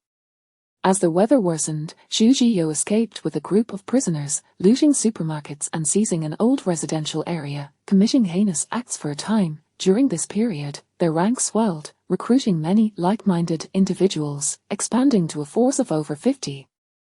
Subsequently, Xu Zhiyou commandeered the Luosu service area, a crucial thoroughfare, where vehicles had to pass, allowing them to amass substantial resources through the robbery of passing cars. The authorities, having learned of this gang's existence, Chapter 44. The Frigid Apocalypse, Part 39, Chen Lei stood motionless, panting as he said, what if more than 50 members of Chechen come at us? With just the few of us, we have no chance of victory. Perhaps we should consider retreating. Leave if you want, enough of your incessant rambling. Wang Yi, brimming with youthful exuberance, held Chen Lei's hesitant demeanor in disdain. Ronghui, initially inclined to disregard him, felt a twinge of concern about the doubts lingering in everyone's hearts. Given Chechen's cautious approach, they cannot possibly send many over. At most, they might dispatch 9 or 10 to lead the charge. After all, in their eyes, we are merely a paltry 8, hardly worthy of fear. She was the first to grasp the blueprint. Having accepted this mission, we are all in the same boat. Any sign of retreat means forfeiting our chance at the reward. Her words instilled a sense of resolve in the group, prompting them to assist Zhongming in scouring for materials. According to Zhongming's strategy, both the front and backyards would need to be rigged with traps. To ensure high trigger rate, they must guard the only accessible entrance, compelling their adversaries to scale the walls. Once they entered the courtyard, they would be greeted by a myriad of traps. Zhongming directed everyone to the village to seek out intact iron gates, while he carried a portable diesel welder to repair the main entrance. Next, they began digging pits along the edge of the courtyard wall leading to the main hall. Their plan was to excavate a trench at least 2 meters deep, covering it with a trapdoor. Anyone stepping into that area would plummet directly into the pit. The trapdoor would operate on a one-way mechanism, opening only when weight was applied, and would promptly close again with the assistance of spring-loaded screws. If they were fortunate enough, they could ensnare 2 individuals with a single pitfall. Rong Hui assigned Xin Mu and He Qiang to search for boards and springs in the village, while Wu Sen, Chen Lei, and Wang Yi were tasked with digging. Every household in the countryside possessed shovels, and they each took one to start working. Although the frozen earth was quite hard, their physical prowess was extraordinary, making the task manageable. Rong Hui made her rounds, collecting shards of glass and iron spikes to lay at the bottom of the pits, intending to incapacitate anyone who fell in. The old rules of inflicting harm leading to imprisonment no longer applied. They needed to be ruthless. And no matter how robust the iron gate, it could only withstand so much assault. Thus, the area just inside the main entrance required particular attention. Wang Shui suggested setting up tripwire traps, noting that the thick layer of snow would conceal the mechanisms, and they decided to create several. At the very least, they could eliminate the first wave of intruders. The second trap at the main entrance consisted of animal traps discovered in the village. Though relatively small, they could effectively immobilize 1 foot of an intruder, turning them into a sitting duck for any subsequent attacks. The final piece de resistance was a hunting net. The village was situated close to the mountains, where hunting had been a common practice. Rong Hui unearthed a large, dusty net from an abandoned home. The 4 corners of the net were weighted down and secured beneath the awning of the main entrance. A simple tug would ensnare anyone below. With the biting cold, people were bundled up in layers, making escape from the net exceedingly difficult. With all members working swiftly, Rong Hui tested the various traps, and by noon, the deep pit remained the only unfinished task. The 8 of them took turns digging until they finally completed all traps before the midday hour. Zhongming, having exerted the most effort, was left covered in wood shavings and dirt. Rong Hui patted his shoulder, encouraging him to take a break. She urged the others to rest and replenish their strength, while she ascended to the 2nd and 3rd floors, dragging the wardrobe and desk to the windows where they could be seen from outside. She covered them with bed sheets and curtains to obscure the view of what lay below. Finally, she started the van parked in the courtyard, the rumbling engine echoing throughout the small yard, drawing considerable attention. As the group gathered around the fire for a respite, they regarded Rong Hui's actions with curiosity. She chose not to explain, instead taking a deep breath as everything was now in place, awaiting the enemy's arrival. Having labored throughout the morning, fatigued and hungry, Rong Hui rummaged through her bag for a pot and instant noodles to prepare for everyone. Zhongming, Wang Yi, and Wang Shui appeared particularly pleased, while the others seemed somewhat less enthusiastic, each retrieving their own food to eat. The enticing aroma of the noodles momentarily dissolved the group's tension, warming the atmosphere. Rong Hui began a pre-battle motivational speech. I am aware that each of you possesses your own skills. The strength of our opponents pales in comparison to ours. This time, let us unleash our full arsenal, ensuring to leave no survivors, yet allowing no one to slip through our grasp. All right. Wang Yi, mouthful of noodles, was the first to respond, Meanwhile, at the Losu surface area, an urgent discussion was unfolding within the Qiqian gang. Are you saying there are only 8 of them, and 2 are women? Xu Jiyo, the gang leader of Qiqian, lounged lazily in his executive chair, clad in a mink coat, with a woman behind him giving him a back rub. 2 individuals, having escaped from Rong Hui's small building, slumped on the ground, bruised and battered. Yes, boss, they were incredibly arrogant, luring us into searching for supplies before knocking us out and torturing us, but we didn't divulge anything. They boasted about seizing Qiqian's resources and taking our place. TCH, Xu Jiyo scoffed, dismissing the notion of 8 mere individuals daring to confront Qiqian. What do they think they are? Are they law enforcement? Boss, I assure you they are not. There's a mix of heights and builds among them, and one muscular man looked quite menacing. During our rest last night, they were equipped with various gear, some good, some bad, yet they seemed to harbor deep mistrust of one another, showing no signs of training whatsoever. One man confidently pounded his chest, convinced of his observational skills, deeming Rome Hui's group a disorganized rabble. Standing beside Shujio was a tall, slender man, his face adorned with glasses, dressed in thick, clean clothing that suggested he was well off within the gang. He smiled gently. Brother, why not send someone to scout further? Just in case this is a trap set by the authorities. If we confirm it's not, we can plan accordingly. Shujio, trusting his judgment, nodded repeatedly, and the tall man exited to arrange for reconnaissance. The two battered men gazed hopefully at their leader, anticipating vengeance from the gang. Shujio, oblivious to their longing, yanked the hair of the woman behind him, pulling her close and groping her. She felt cold and pained but dared not cry out, as Shujio's face twisted with lust. You two, go rest. Take a break from Pater Chapter 45, The Bitter Cold of the End Times, Part 40. Having made a decision, Zhang Jixin returned to the door of Shujio's room, expressionless as he listened to the sounds of gasping and weeping emanating from within. After a moment, the cold wind and icy snowflakes outside numbed half of his body, and finally, the door swung open, releasing a wave of warm air from inside. Zhang Jixin subtly shifted to avoid the unpleasant. I've also instructed the brothers to keep an eye out for any attractive women for you. Shujio, grinning lewdly, patted him on the shoulder with satisfaction. You just mentioned that the scouts have returned.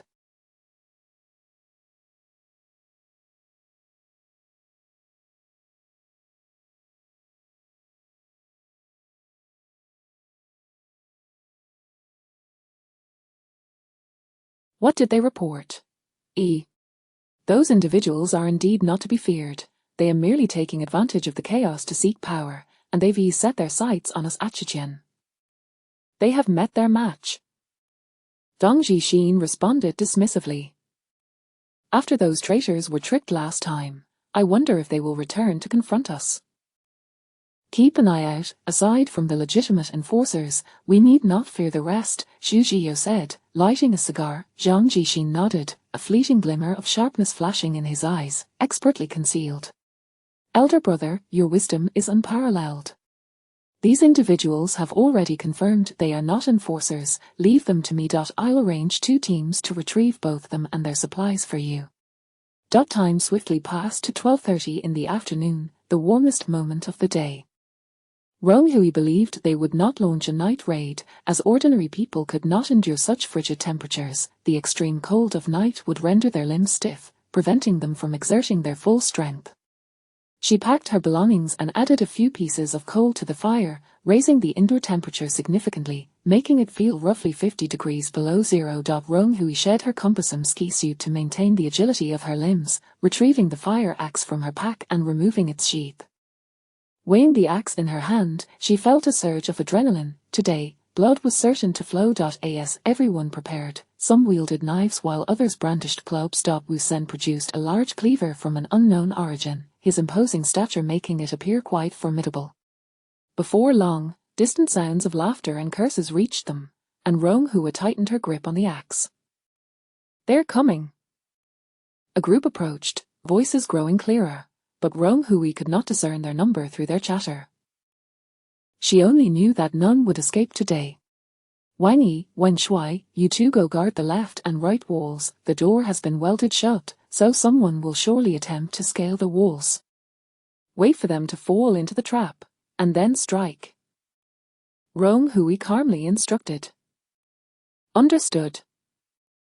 The two brothers armed themselves and dispersed to the sides of the courtyard. She then turned to Zhongming. Zhongming, Chen Lei, you two guard the back wall. Those attempting to come from the rear should be few, you two will suffice. Really, shouldn't I stay in the front yard with you? Chen Lei hesitated. Zhongming, holding a dagger, said nothing further and firmly dragged Chen Lei toward the backyard.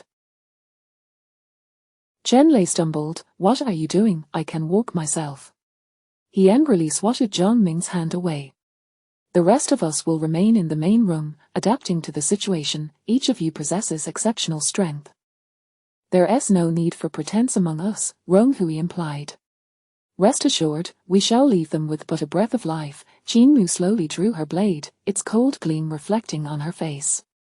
Nearby, Wu Sen felt a shiver run down his spine, while He Jiang wielded a length of iron chain adorned with blades. Outside the courtyard, I heard from the second-in-command that this place is brimming with supplies. I wonder if it's true. Do you even need to think? Just look. Do you see those windows? The second and third floors are crammed full. Imagine how much there is. We're really in for a windfall this time.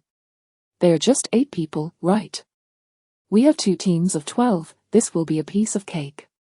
I heard from Biezi that there are also 2 pretty ladies. He. Har har har, brothers, let us seize the day and bring them back. Their Chechen members outside were in high spirits, quickly closing in on the small courtyard. The leading figures kicked the door several times, but the recently repaired iron door remained immovable. Damn it, this turtle shell is tough. Brothers, ready your weapons. We'll climb over the wall and pry the door open from the inside. With that, several individuals scattered to take a running start at the wall, while 2 others circled to the back, hoping to break in from there. Thud. Thud. Ow, what the hell is this? I think my leg is broken, help. Who's there, an ambush? The horrifying cries echoed from all sides of the walls. Their Chechen members, having just scaled the wall, landed on a wooden plank, only to find themselves. If it were merely a pit, their cries would not be so dreadful. Rong Hui had prepared nails and shards of glass within, which embedded deeply into their bodies under the force of gravity. Some, having narrowly missed the pit, were swiftly dealt with by the Wang brothers, each delivering a decisive blow with their clubs. 4 have fallen in from the front yard, 1 from the back. Rong Hui counted heads, observing the battlefield with a cool demeanor. The individuals outside sensed something amiss and immediately halted their attempts to scale the wall. Damn it, what's going on? How could this courtyard be so riddled with traps? What does that mean? It means they must be extraordinarily wealthy. They've set up these traps to protect their supplies. Brothers, we're in for a big score. Let us go through the front door and save our comrades. The remaining members hurried to the front door, inspecting for traps, and upon finding none, prepared to pry it open. Each of these individuals, having recently escaped from prison, possessed their own unique skills, and upon finding tools to break the lock, they began to work on it with a series of clicks and clacks. Step back. We'll go in first and hide behind the door, Rong Hui instructed the front yard members, wary of wasting any traps. After several minutes, with a resounding click, the lock was forced open, and with a loud crash, the heavy iron door swung wide. Charge! Leave the women, kill all the men. Their Chechen members surged forward, their voices booming and chaotic. In the next instant, the fastest among them suddenly felt a sharp pain at his ankle. Something had latched onto him, preventing him from lifting his foot, and he fell to the ground, caught in a bear trap. Ow! Why the hell are you just standing there? Whose knife is that? Damn it, it cut me. Due to the rapid charge, when the frontmost member fell, those behind him stumbled over him, their knives flying from their hands. The last few individuals, having narrowly avoided the tripwire trap, heard a whoosh at their ears as a massive net. Chapter 46, The Frigid End of Days, Part 41. The Wang brothers, being the closest, surged forward with wooden sticks, mercilessly striking the prostrate figure on the ground. Alas, the biting cold had compelled the assailants to don heavy garments that seemed to provide them with a natural armor. Their blows lacked potency unless they connected with the head or face. Gradually, a few individuals managed to break free from the elaborate net, staggering to their feet. Damn it, we've been ambushed by these few. Brothers, grab your knives. The members of Chechen wielded long sabers, and for a moment, the clash between them and the Wang brothers was evenly matched. Suddenly, a glint of cold steel flashed through the air as one assailant's legs were slashed open, blood gushing forth as he fell to the ground with a wretched scream. Qin Mu slowly lowered her tang knife. With a single stroke, she had dispatched one foe. The remaining assailants recoiled in terror from her ruthless blade, and just as they turned to flee, an iron chain flew in from the shadows, wrapping around one of their calves with a swift rotation. My leg, my leg. One bandit found himself ensnared, the sharp barbs piercing his trousers and flesh, rendering him immobile on the ground. HMPH. He Cheong tightened his grip on the iron chain, constricting it further. Wu Sen, witnessing his comrades unleash their extraordinary tactics, could no longer restrain himself. He charged into the fray, brandishing his hefty cleaver. With remarkable strength, he hoisted a heavily built man off the ground, then hurled him violently back down, rendering him unconscious as easily as one might toss a mere chick. In the blink of an eye, 3 brothers had collapsed, and the fate of another who had fallen into the trap remained uncertain. Sensing the dire situation, the remaining 4 were gripped by terror, crying out in panic as they attempted to flee. After all, prior to the calamity, they had been ordinary men, merely following behind Chichen as subordinates, ill-prepared for such chaos. Regrettably, Rong Hui stood guard at the doorway with her axe, calmly observing the frantic individuals rushing towards her.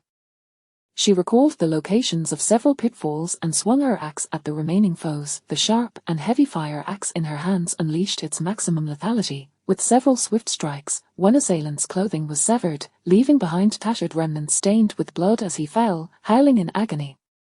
The remaining few shrieked and dodged the axe, scrambling chaotically towards the courtyard. The sounds of bang, bang echoed as 2 men stumbled into the tripwire traps, their ankles ensnared and rendered immobile, flailing like fish out of water. Hehe Wu Sen approached with a sinister grin, as the 2 men writhed in the snow, desperately struggling against the ropes binding their feet, their eyes wide with terror as they beheld Wu Sen's cleaver raised high, drawing ever closer. Wu Sen, be careful not to kill them, Rong Hui cautioned, just as the 2 men were about to exhale in relief, only to be jolted back into pain by the agonizing sensation in their legs.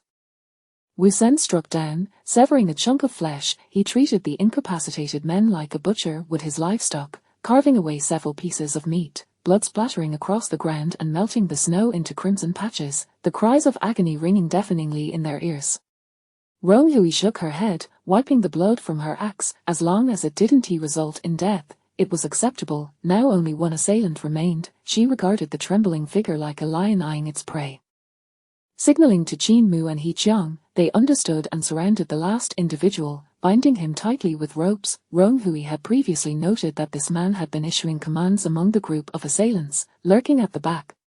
He was likely a minor leader, possessing more knowledge than the average henchman. She refrained from rendering him unconscious, fearing it would hinder their interrogation. In the backyard, Zhongming and Chen Lei tracked in another assailant, tightly bound like a dumpling, startled by the scene of carnage in the front yard. Is someone dead? Zhongming's broad, honest face bore a look of terror. People accustomed to living in a lawful society immediately thought of legal repercussions. With so much bloodshed and so many injuries, would they end up imprisoned? But, are you afraid of that? You should know these people are all escaped convicts. We are ridding society of its scourge. Chen Lei scoffed loudly. There are no fatalities. They are merely unconscious. Rong Hui reassured them, instructing everyone to gather the fallen assailants and bring them inside for interrogation. The group complied, retrieving the assailants from various traps. Rong Hui stopped Zhongming, saying, "You have another task. Repair the traps that were used. This is only the first batch. The traps are still useful. You go clean up the courtyard. The blood needs to be concealed. It looks too conspicuous," she directed Chen Lei, who had been slacking off. Reluctantly, he grumbled under his breath, casting several resentful glances at Rong Hui before begrudgingly getting to work. Rong Hui brought the last remaining conscious assailant into a room, intending to conduct an interrogation. No sooner had she removed the gag from his mouth than he spat venomously. "You're finished." "Tsk, how troublesome." Rong Hui frowned, slowly removing her gloves and tightening her grip around the man's neck, her palm constricting with increasing pressure. The man's face turned purple as he struggled against his bindings, his eyes bulging as if they might pop out. Rong Hui counted the seconds before releasing her grip. The man collapsed to the floor, coughing painfully, as though his lungs might escape him. Once he regained some composure, she began her questioning. "Where are Chichian's supplies stored? How many locations are there? Where does Xu Jiao usually reside? Who are his trusted confidants? Tell me everything you know." Cough cough, "You think I'll tell you? I won't divulge anything. Chichen will send someone to kill you." The man coughed, saliva dripping, yet he stubbornly held his ground. Rong Hui pinched the bridge of her nose. It seemed that during the earlier skirmish, her moderation had led him to misunderstand her. Thinking she was easily manipulated, sighing, she decided against calling Wu Sen over for intimidation and instead leisurely laid the man flat, retrieving a packet of tissues from her backpack and casually scooping a handful of snow from the window to dampen them.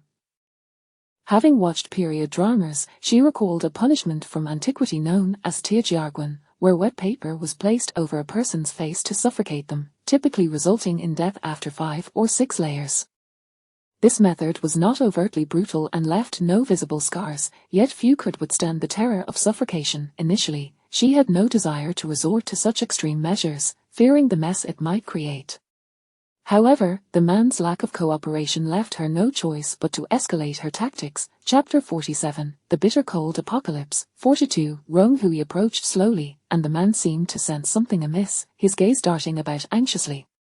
What do you intend to do? Bring your boss out to speak with me, I have something to discuss with him. Speak directly to me, you have 10 seconds left, Rong Hui said languidly, methodically moistening each tissue to ensure it was evenly damp. 10, 9, 8, 7, the man felt an ominous premonition, yet still looked down upon the seemingly frail Rong Hui, defiantly shouting, don't send a woman to deal with me. Where's your boss? Come out, I want to talk to him. Rong Hui regarded him with an impassive expression. 3, 2, 1, time's up, anything you wish to say will have to wait. With a swift motion, she planted her foot on the man's chest, pinning his upper body down. She dragged over a heavy wooden cabinet, which had been neglected due to its cumbersome nature during their fire, and toppled it onto his legs. The man heard the sickening crack of his leg bones, his face draining. Now, he was as helpless as a fish on a chopping board, unable to move. Rong Hui delicately placed the first damp tissue on his face, and the man's rapid, frantic breaths caused the tissue, initially stiff from the cold, to adhere snugly to his mouth and nose. Oh, huff!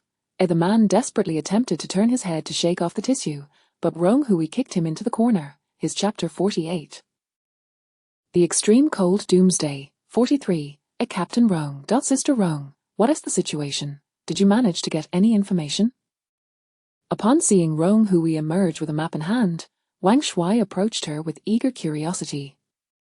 Rong Hui momentarily fell silent, reflecting on how she had previously instructed them not to call her captain for fear of revealing her identity, yet these individuals had spontaneously begun to address her as Sister Rong, much like Shen Li, despite her being the youngest among them. Oh, wait, Wang Yi was indeed the youngest, but he appeared quite mature for his age. The others waiting outside regarded Rong Hui with newfound respect. They had all clearly heard the anguished cries from within the room, and the terror of a life under threat reverberated through their souls. She bore the semblance of a frail female university student, yet it was unfathomable what inhumane methods she had employed. I have extracted some information, but I cannot guarantee its veracity. You should each interrogate the remaining criminals and inform them that the leader of this operation has already confessed. Once we have completed our interrogations, we will share our findings. Rong Hui succinctly outlined the plan. Finally, she added a cautionary note, regardless of the methods you choose for interrogation, do not go overboard, and ensure that no lives are lost. After all, they were ultimately tasked with reporting to Zhang Liwen and excessively brutalizing the Chapter 49. The Frigid Apocalypse. 44. She felt a chill creep down her spine. Chen Lei was decidedly unsettling, verging on the grotesque. Typically, individuals would mask their actions and words, adhering to a semblance of normalcy. Yet, once absolute control over someone or something was attained, their true nature would inevitably be unveiled, and Chen Lei was no exception. Rong Hui endeavored to suppress the fury bubbling within her, maintaining a stoic expression as she exited the room. The others gathered by the fire turned their gazes toward her. Chen Lei, you are responsible for the individuals in this room. Before handing over the captives to Director Zhang, you may employ any methods you see fit, as long as their lives are not endangered. Otherwise, do not expect to receive any exchange points for this mission. On what grounds? Chen Lei exclaimed, springing to his feet, his normally round visage clouded with malice as he glared at Rong Hui. You said not to harm them fatally, and I haven't killed them. Rong Hui's face remained cold. True, you have not extinguished their lives, merely shattered their leg bones piece by piece. Those two are as good as dead. The others were taken aback by Rong Hui's words. How could one possess such a twisted psyche to methodically break bones? Their gazes toward Chen Lei shifted, particularly Wu Sen, who had previously found Chen Lei's obsequious demeanor amusing. He had never imagined such a depraved core lay beneath that submissive exterior. Despite Wu Sen's own admiration for brute strength, he had no interest in inflicting torment upon others. With a sharp clang, Rong Hui slammed the fire axe onto the ground. We are here to accomplish a mission. If you wish to vent your frustrations, seek another outlet and do not hinder our progress. In the case of unavoidable casualties during combat, such matters could be explained away, but the deliberate infliction of torture leading to death was entirely unnecessary. It was imperative to hand over these criminals to the authorities, and Rong Hui merely wished to expedite the completion of the mission and earn the exchange points, hoping not to be further impeded by incompetent allies. HMPH. Chen Lei grumbled indignantly, yet he picked up his backpack and trudged toward the room, muttering curses under his breath. Rong Hui understood that he was a survivor and likely had medical supplies on hand, sufficient to preserve the lives of those two individuals. By 3:30 in the afternoon, the sun outside shone like a light in a freezer, bright yet devoid of warmth. At their Qijian headquarters, Luosu service area, Zhang Jixin paced back and forth, his brow furrowed in concern. Something was amiss, very amiss. The small gang's stronghold was a mere 5 kilometers away. Even if they had seized a significant amount of supplies requiring organization and transport, it should not take 3 hours without any sign of movement, especially with vehicles available. Or perhaps the two squads had become distracted by the presence of women within. No, he needed to dispatch more individuals to investigate. Ashu, your skills are commendable. Go to the nearby village and gather intel. If you encounter the two squads, urge them to return swiftly. Zhang Jixin instructed his subordinate gently. Ash complied and set off. Half an hour later, Zhang Jixin received a report from his subordinate. Second brother, I reached the small building, but there was no sign of activity. I did notice fresh tire tracks, seemingly leading into the courtyard. And the two squads? 12 living souls. Zhang Jixin could scarcely believe it. The route there and back is the same. I did not see them, and there were no signs of struggle outside the courtyard. I did not dare approach within, his subordinate added, seemingly recalling something. Oh, and second brother, I think I caught a whiff of meat. It seems the occupants have just finished dining. Zhang Jixin's friend deepened. The fact that the other party was leisurely enjoying a meal indicated that the two squads sent had not posed any threat to them. Why, then, had they not simply subdued or killed their adversaries and disposed of them? It was more likely they had captured the two squads. Yes, captured. Realizing the gravity of the situation, Zhang Jixin felt compelled to report this disheartening news to Xu Jiyo. Standing outside the office, he listened to the man inside, panting with impatience. This lustful beast had not found a moment's respite. The urgency of the situation compelled him to knock on the door, which abruptly silenced the sounds within. Xu Jiyo, seething with rage, flung the door open, eager to discover who dared disturb his affairs. Upon opening the door, he was met with Zhang Jixin's distressed expression, which only served to exacerbate Xu Jiyo's irritation. Come in, he snapped, rolling his eyes with disdain. Upon entering, Zhang Jixin was greeted by the sight of a youthful girl contorted on the bed, disheveled and unresponsive to their presence. Someone. Remove her. Xu Jiyo commanded, cigar in mouth, as he ordered the girl to be dragged away. Once the matter was settled, he turned his attention back to Zhang Jixin. What brings you here? It must be of paramount importance. Zhang Jixin bowed respectfully. Yes, brother, it is indeed so. He recounted the day's operational plans and the intelligence just received from his subordinate. Bang! Xu Jiyo slammed his hand on the table, incredulity etched across his face. What? 12 men dispatched and none have returned. In a fit of rage, he seized a cup and hurled it against the wall, the shattering porcelain leaving deep gashes on Zhang Jixin's cheek. What the hell have you all been doing? Is it such a monumental task to deal with these 8 individuals? Should I go myself? Brother, it is our fault. Please do not let it affect your health, Zhang Jixin implored sincerely. the wounds on his face a ghastly sight. If we had aimed to capture them, it would have been feasible. I underestimated them, however. His expression turned grave. I observed their movements, and they seemed somewhat like law enforcement. Xu Jiyo's head snapped up, his gaze fixed intently on Zhang Jixin, akin to a serpent spotting its prey. 2 individuals were captured and subsequently returned. Summon them. Yes, brother. 0.5 kilometers away, in a rural villa, Ronghui was engaged in discussions regarding their operational strategy. Our time is limited, we must act before Qi Qian realizes what is happening, catching them off guard. He Jiang, you will investigate the warehouse situation these individuals mentioned at the Luosu service area, pay close attention to patrols and security. Understood, I shall depart at once. He Jiang responded, covering his face with a white scarf as he swiftly exited the small courtyard, his pale silhouette quickly blending into the snowy landscape. Ronghui then turned to Zhongming. Are you capable of driving the minibus the Qi Qian personnel arrived in? We need to scout their warehouse, and we shall take that vehicle. I have driven even large trucks. This will be a breeze. Zhongming boasted, thumping his chest. Excellent, everyone, empty your backpacks, we are about to embark on a robbery. A hint of mischief danced across Ronghui's face, the thrill of hoarding igniting her excitement. Chapter 50, The Frigid Apocalypse, 45, Luosu Service Area. Originally lounging on a large bunk, leisurely recuperating, Biao and Lao San were dragged over for interrogation, under the impression that some form of reward awaited them. To their dismay, they were met with a brutal barrage of fists and feet, leaving them dazed, their injuries exacerbated, lying on the ground in a state of near unconsciousness, their bodily fluid staining the floor. After venting his fury on the 2, Xu Jiyo panted heavily, while Lao San crawled over, clutching Xu Jiyo's foot. Brother, we truly did not lie, there are only 8 of them, weren't you the ones who claimed they were merely a rabble? Xu Jiyo's eyes glinted crimson, glaring menacingly at the pair.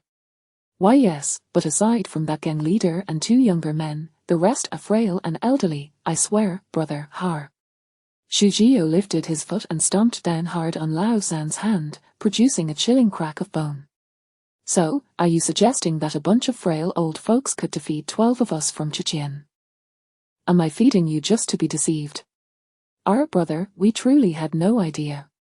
Lao San cried out in pain, his face contorting, tears streaming down his cheeks, while Biao, terrified, turned pale and urinated even more. Zhang Jixin pinched his nose and interjected at the opportune moment, Brother, please calm your wrath. These 2 seem too intimidated to deceive us. Let my subordinates continue the interrogation. You should take a rest. HMPH. Xu Jiyo withdrew his foot and, with a flick of his coat, settled into the boss's chair. Lao San's hand lay limp beneath the imprint of a dark purple shoe, stifling his sobs, unable to muster a sound. My dear brothers, we are all part of Qiqian. Our elder brother does not wish to be overly harsh. Please reflect carefully on the number of individuals in that small gang, whether anyone is hiding in the shadows, what weapons they possess, and the characteristics of each member, and did you truly not deceive us previously? Zhang Jixin's tone was gentle, yet he brandished a dagger, casually tapping the cheeks of the 2. It was utterly inconceivable that a mere 8 frail individuals could overpower 12 robust men, unless they were a special forces unit dispatched by the authorities. Zhang Jixin's doubts deepened. Biao and Lao San, trembling, racked their brains to recall the events of the brief night they had been captured. Upon hearing this, Xu Jiyo leaped up and kicked Biao against the wall. I always knew you 2 were no good. How dare you deceive me? The 2 whimpered in fear. Zhang Jixin furrowed his brow in contemplation. A brother. While this small gang indeed possesses some genuine skill, they are unlikely to be affiliated with the authorities.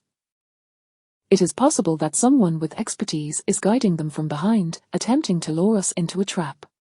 What do you suggest we do? Just stand by and let these scum trample all over Qiqian. Xu Jiyo, infuriated, kicked Lao San again. Zhang Jixin, with utmost respect, replied, Brother, they are indeed attempting to entice us into taking action. We shall refrain from reacting. By maintaining our composure, they will inevitably reveal their weaknesses, at which point we can ensnare them all. Meanwhile, as Chichin was preoccupied with their interrogation, Rong Hui and her companions had already arrived at the Luosu service area in their minibus. Rong Hui firmly believed in the adage that swiftness renders one invincible. Her aim was to catch the adversary off guard. Moreover, time was of the essence, as their mission was limited to 2 days.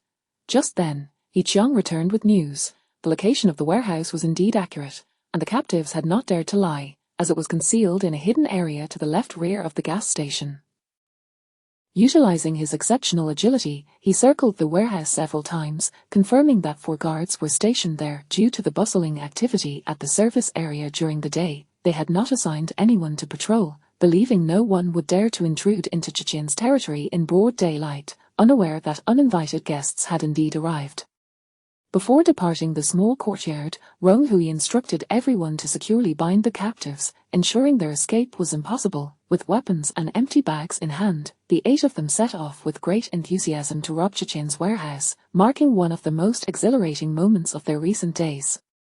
As they approached the service area entrance, Zhang Ming, fully armed and masked, honked the horn twice as a signal. The gatekeeper waved in response, and Zhang Ming rolled down the car window, allowing the individual in the passenger seat, the leader of the 2 small teams and the only lucky goose brought along by Rong Hui, borrowed Zhang Ming's dagger, pressing the blade against the back of the small leader's neck. "Speak, and wear a cheerful expression." The man forced a grim smile, waving at the gatekeeper.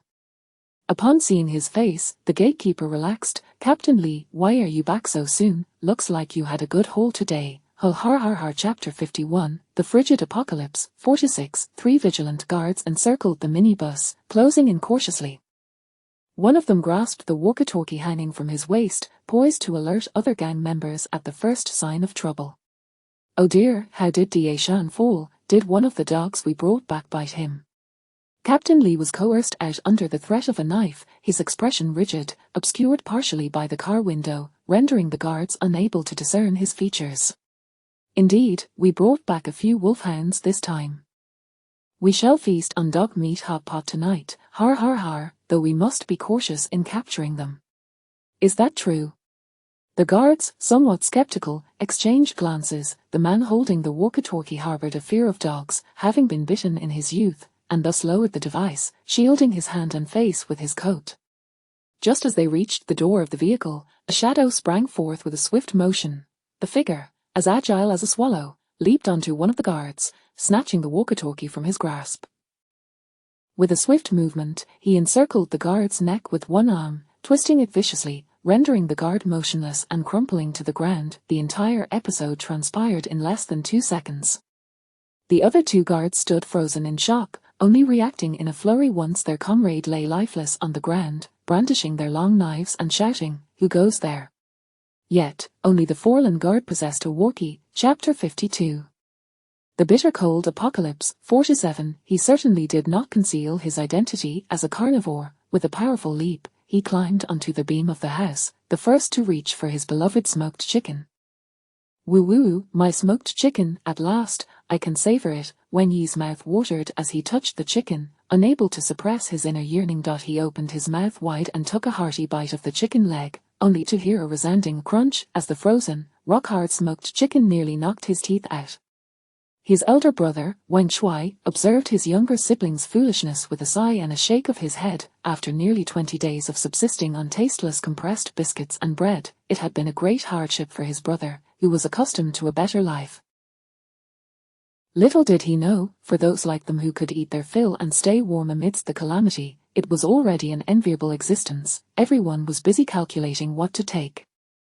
A few survivors in the group, perhaps influenced by Rong Hui, finally exhibited some restraint. This time, they each brought various containers, suitcases, large sacks, woven bags, and the like. It was also possible that their system backpacks were filled to capacity, leaving them with no choice but to use external containers. As for Rong Hui, her system backpack had ample space remaining. Not only did she have 5 available slots, but there were also vacant spots on the categorized shelves within. Thus, she intended to stockpile a considerable amount. After all, the resources from Chichin were ill-gotten gains. By the way, due to the cramped space in the warehouse, let us split into groups for the scavenging. Zhang Ming, Wang Shuai, and Wang Yi, you three head to the left room. Yiqiang, Wu Sen, and Chen Lei, you three stay in the middle room. Qin Mu and I will go to the right room. Everyone, rotate from left to right by groups, spending 5 minutes in each room. Let us finish in 15 minutes. Whatever is left, we'll move to the vehicle. Hurry, let us begin. To facilitate a smoother scavenging process, Rong Hui devised a plan to separate the survivors from the locals. Also, the quantity of medicines and fuel is insufficient for fair distribution. We will move those to the vehicle first and discuss later. Faced with the prospect of free supplies, everyone was exhilarated, and no one objected. At Rong Hui's command, they each entered their designated rooms to scavenge. In the right room, Qin Mu gradually approached Rong Hui, asking, "Is your grouping meant to prevent the locals from becoming suspicious?" Rong Hui paused, her expression inscrutable as she sighed softly. "Sometimes, ignorance can be a form of bliss, can't it?" These survivors were merely passers-by, while this apocalyptic scenario was the locals' reality. It was better not to let them know too much. Struggling in chaos was preferable to perishing in clarity. Have you ever pondered the origin of this system? What do you think its purpose is? Qin Mu's exquisitely shaped eyes. Rong Hui met her gaze with calmness, stating, "I can only offer various conjectures, none of which are particularly reliable. After all, it resembles a plot straight out of a science fiction novel. Perhaps after navigating through several more scenarios, we may uncover the truth." Qin Mu lowered her striking eyelids but acknowledged Rong Hui's words. "Let us add each other as friends, we can exchange information. I believe you will grow stronger in the future, and I hope we encounter each other in other scenarios." Rong Hui chuckled softly. She was no hidden powerhouse, merely a support character, thrust into the role of leader, while Qin Mu exuded an aura of formidable strength. She nodded in agreement, adding Qin Mu's avatar to her friend list.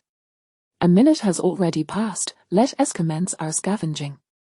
Rong Hui glanced at the time, feeling a heightened sense of urgency. After all, they were on Chichin's turf, and they needed to act swiftly. Nodding, Qin Mu began collecting the items she desired. Everything her fingers touched seemed to vanish into thin air. The warehouse was primarily stocked with food, and since Qin Mu was not particularly lacking in this regard, she selectively took a few items. Observing her speed, Rong Hui surmised that Qin Mu must have her own method of storage and focused on considering what supplies she needed. However, having already stockpiled a significant amount of ready-to-eat food, and with her instant gratification needs met by her camera prop, there was nothing particularly enticing in this warehouse for her. Yet, how could a stockpiling enthusiast let any opportunity for hoarding slip by? Given the surplus of raw materials in the warehouse, she decided to collect a bit of everything. She took 2 bags of 25 kilograms each of white rice and flour, 1 bag of 10 kilograms each of every type of bean, 1 bag of 25 kilograms each of every type of coarse grain, and 2 barrels of 10L cooking oil. Milk and goat's milk had frozen into ice blocks, and considering the potential loss of nutrients, she decided against taking them. Instead, she gathered 10 cans of powdered milk and 10 packets of various cheeses. Rong Hui designated one of the empty shelves in her system backpack, previously cleared out in the supermarket, specifically for storing the supplies she collected this time. Since the extreme cold had persisted for some time, she feared the quality of these materials might be compromised, so she wanted to keep them separate from ordinary supplies. The right room still held many blankets and clothing, which she ignored, casually stuffing some items into her half-full empty backpack. After 5 minutes had elapsed, she and Qin Mu proceeded to the left room. Qin Mu had taken very few items, likely because she had prepared thoroughly beforehand and was not in need of supplies. In truth, Rong Hui also wasn't particularly lacking, but as a stockpiling enthusiast, she couldn't shake the thought, what if I need this later? Upon entering the left room, they encountered Zhang Ming and his companions. "Sister Rong, you're so quick," Winnie exclaimed, his large sack already filled 2/3 full, his face aglow with excitement as he looked at Rong Hui. "Yes, let us head to the main hall. Whatever we can't carry should be moved to the vehicle first, and we can strategize later." Rong Hui nodded at them. If everything proceeded smoothly, they might even manage to procure a vehicle to drive back to the shelter, enabling them to transport more supplies. The left room contained numerous fresh eggs, which Rong Hui opted not to take. she selected 10 bags of dehydrated vegetables and dried fruits, each weighing 10 kilograms, leaving some behind due to the limited quantity. In various apocalyptic environments, fruits and vegetables were scarce, making these precious resources highly valuable. She picked up assorted compressed biscuits, canned goods, and sweets, selecting varieties she had not previously hoarded, while she collected an abundance of seasonings, especially since she had just gathered a lot of raw materials, making seasonings crucial. She took 5 of each type, including salt, MSG, chili powder, Sichuan pepper powder, cumin powder, curry powder, sesame seeds, and various spice blends. Unfortunately, many liquid seasonings had their glass bottles frozen and shattered, rendering them unusable, so she only managed to salvage 2 boxes of soy sauce paste. Chapter 53, The Bitter Cold Apocalypse. 48. Soy sauce paste, also known as solid soy sauce, is crafted from soybean meal and bran. Those residing in the convenience of urban life may be oblivious to this condiment, yet for Rong Hui, who spent her childhood in the countryside, it is a familiar and delightful taste.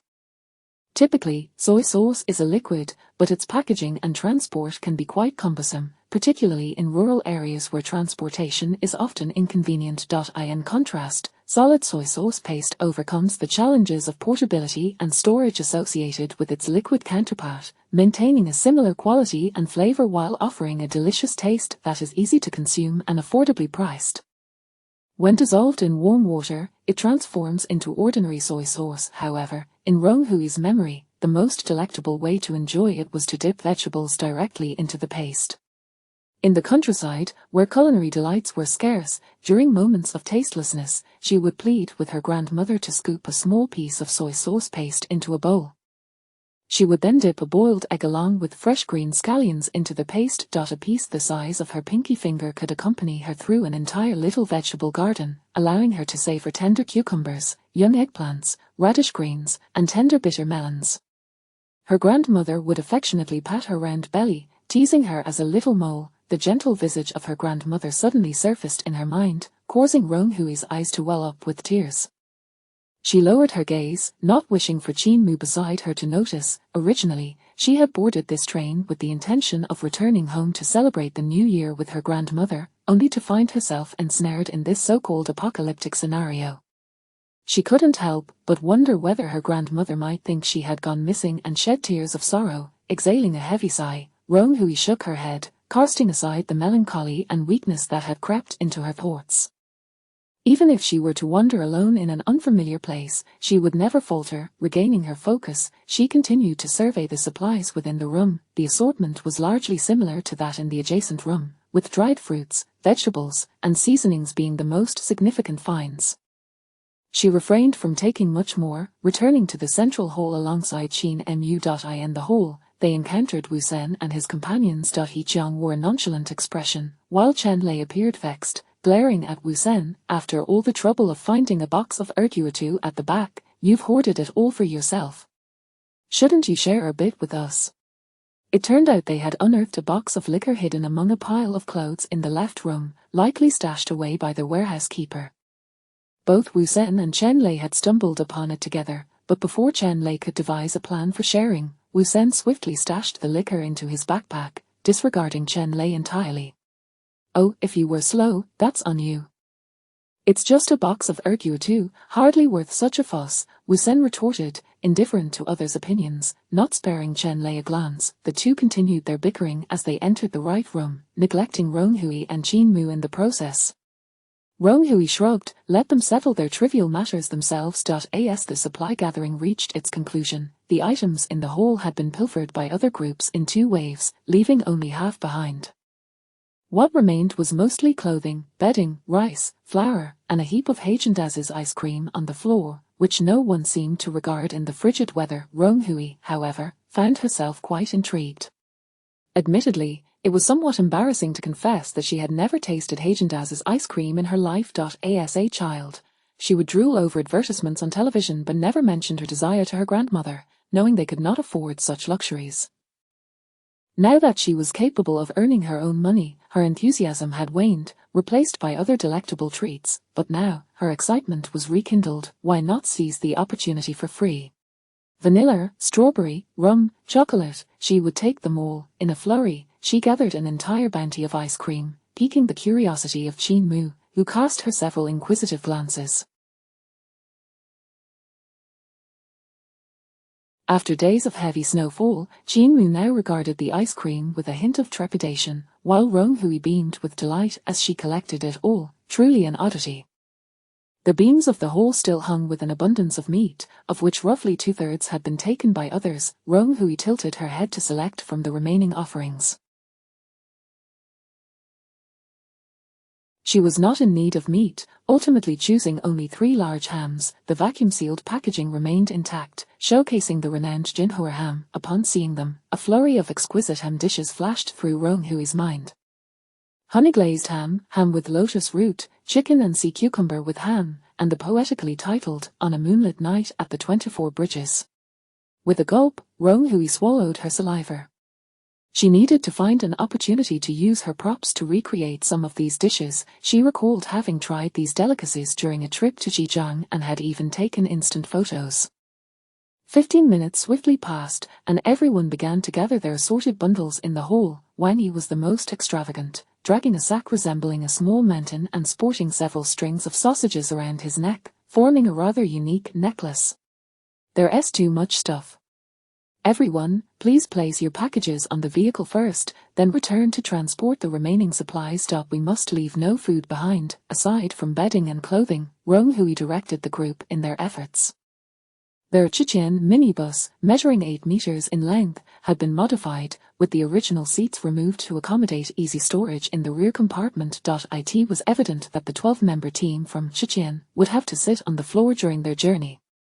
As the group busied themselves with organizing the supplies, the sound of several men approaching from outside grew audible. What's the big trouble that Biezi and Lao San are in? We can hear their wails from afar. Look at your loose lips. How would the common folk know what's happening above? Mind your own business. Hey, so we're only getting cotton-padded clothes this time. What about some liquor? Sure, don't let anyone hear. That's something I've hidden away with great difficulty. We'll just say we're here for the cotton-padded clothes and make off with it without being discovered. Har har har, sounds good. In mere moments, the voices reached the door. Rong Hui exchanged glances with the others, raised a hand, and gestured for everyone to hide behind the door, wary of alarming the intruders. Chapter 54, The Frigid Apocalypse. 49. 3 men strode directly towards the warehouse, blissfully unaware that hunters lay in ambush, laughing and joking without restraint. Hey, why is this door open? Isn't it his turn to guard today? The iron door of the warehouse stood wide open, and a minibus was parked in the vacant space before it, causing the 3 to exchange puzzled glances. The door of the bus is also ajar.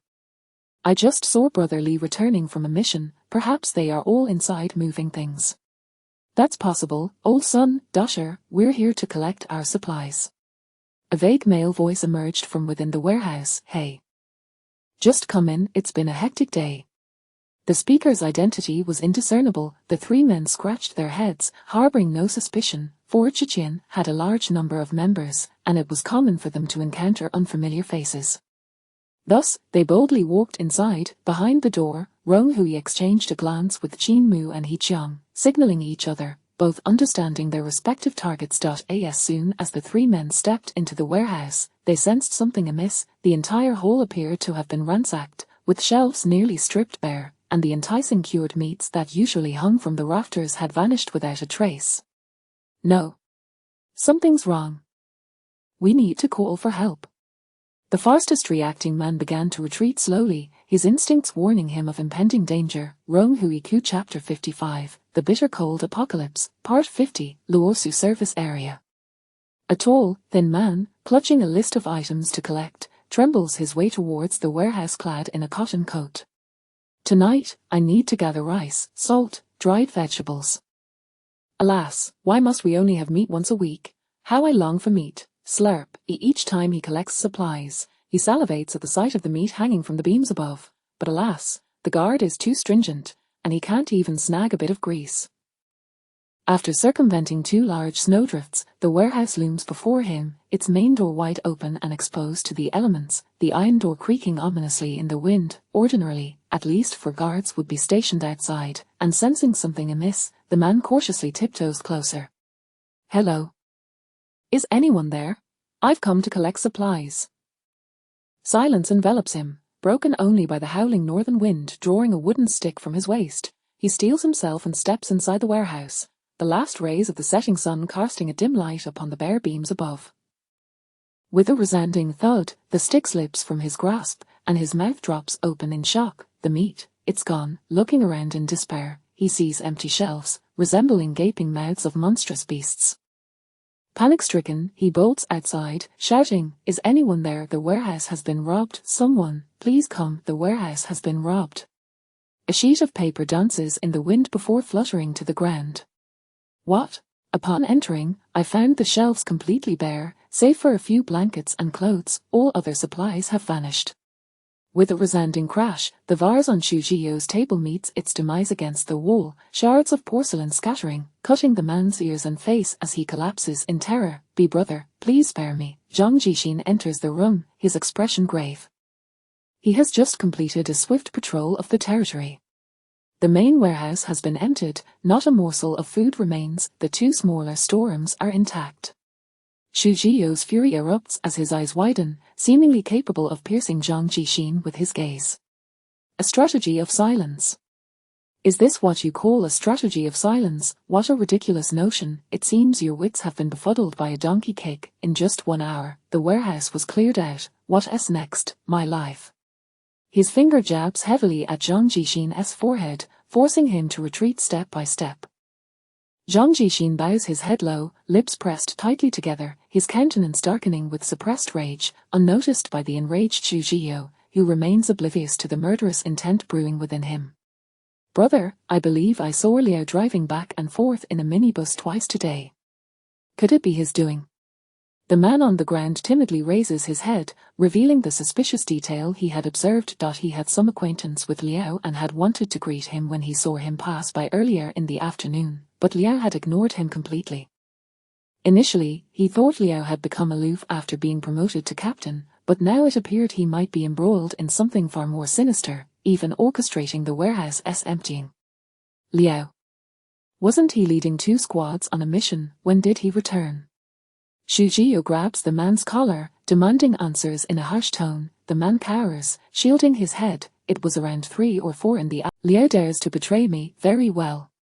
He finds it peculiar that the guards at the warehouse had been so silent, realizing now it was an inside job, which explained the lack of commotion. Narrowing his eyes, he reveals a sinister smile. "Xiao Vong, gather all the brothers. I shall personally ensure these reckless fools pay for their treachery." "Yes, brother," Zhang Jixin replies, keeping his head bowed. 5 kilometers away, in a village. As dusk settles, the group rekindles the extinguished fire, the wooden scraps crackling as orange flames lick at the charcoal, creating an atmosphere of rare relaxation. "Sister Rong, are we simply awaiting Director Zhang to come to our aid?" Wang Yi excitedly pokes at the bonfire with a stick. Rong Hui nods. "Indeed, we have captured nearly half of Qi Qian's men. They lack the courage to launch an attack tonight. Furthermore, with their warehouse gone, it's uncertain whether their subordinates can even eat enough, let alone take the risk." Rong Hui's intuition proves correct, as Xu Zhiyou is currently in a frenzy over the food situation for his men. The women and children may manage without food, but the remaining 29 brothers certainly need to eat, and with the main warehouse raided, they remain hungry. They plan to take revenge first thing in the morning, but with the frigid weather and empty stomachs, their odds are dwindling. The only solution now is to distribute the items from the smaller storerooms. However, the contents of the smaller storerooms are his treasures: Thai fragrant rice, glutinous rice, foie gras, Australian lobster, Wagyu beef, exquisite ham, and fine red wine. How could he bear to share such luxuries with the others? It would be a gross waste. Zhang Jixin watches in silence, waiting for Xu Zhiyou's decision as he gnashes his teeth in frustration.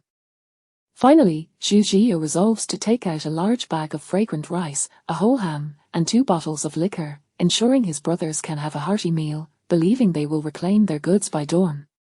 Upon hearing Xu Zhiyou's decision, Zhang Jixin subtly grimaces, knowing this miser would never willingly part with anything of real value. Chapter 56, The Bitter End of a Frigid Day, Part 51. As Zhiqian busily prepared their meal, Zhang Liwen and his companions, including Rong Hui, convened. Under the cover of night, the main force took refuge in the vacant houses of the village. Contrary to Zhang Liwen's initial expectations of enduring the elements outdoors, Rong Hui informed him of their capture of over 20 miscreants, prompting a shift in their tactical approach. No matter how audacious Zhiqian might be, they remained merely a small organization of ordinary individuals, with a significant loss of manpower and a recent assault on their warehouse. Xu Zhiyou would undoubtedly find himself hard-pressed, likely concentrating all remaining resources on safeguarding the dwindling supplies. The military vehicles that had arrived were concealed at the foot of the mountain, draped in white tarpaulins that rendered them nearly invisible against the snowy landscape. Zhang Liwen had dispatched specialists to mitigate any traces they might have left in the snow, and thus, they stealthily established their ambush within the village. Gathered in the hall of a small courtyard, Rong Hui and her companions awaited Zhang Liwen's arrival. It was 7:30 in the evening, yet none had dined. Upon entering the courtyard, Zhang Liwen was struck by the markedly different demeanor of the 8 individuals before him.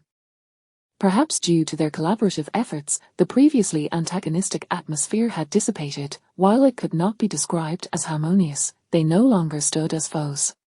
"Thank you for your hard work, everyone," Zhang Liwen said, extending his hand to pat Rong Hui on the shoulder, his smile warm as he addressed the group. "It's no trouble at all, Director Zhang. Your journey here must have been arduous as well," Rong Hui replied, but before she could finish, Chen Lei had already approached, eagerly responding to Zhang Liwen. "We've gathered quite a bounty this time. Director Zhang, please choose first." "All right, let us discuss this inside. It's far too cold out here," Zhang Liwen interrupted with a friendly grin, removing his gloves as he moved toward the interior. Oh, Chen Lei shot a reluctant glare at Rong Hui before hastily making his way to the fire, clearing a spot for Zhang Liwen to sit. Rong Hui raised an eyebrow nonchalantly, leaning against the cabinet beside the fire.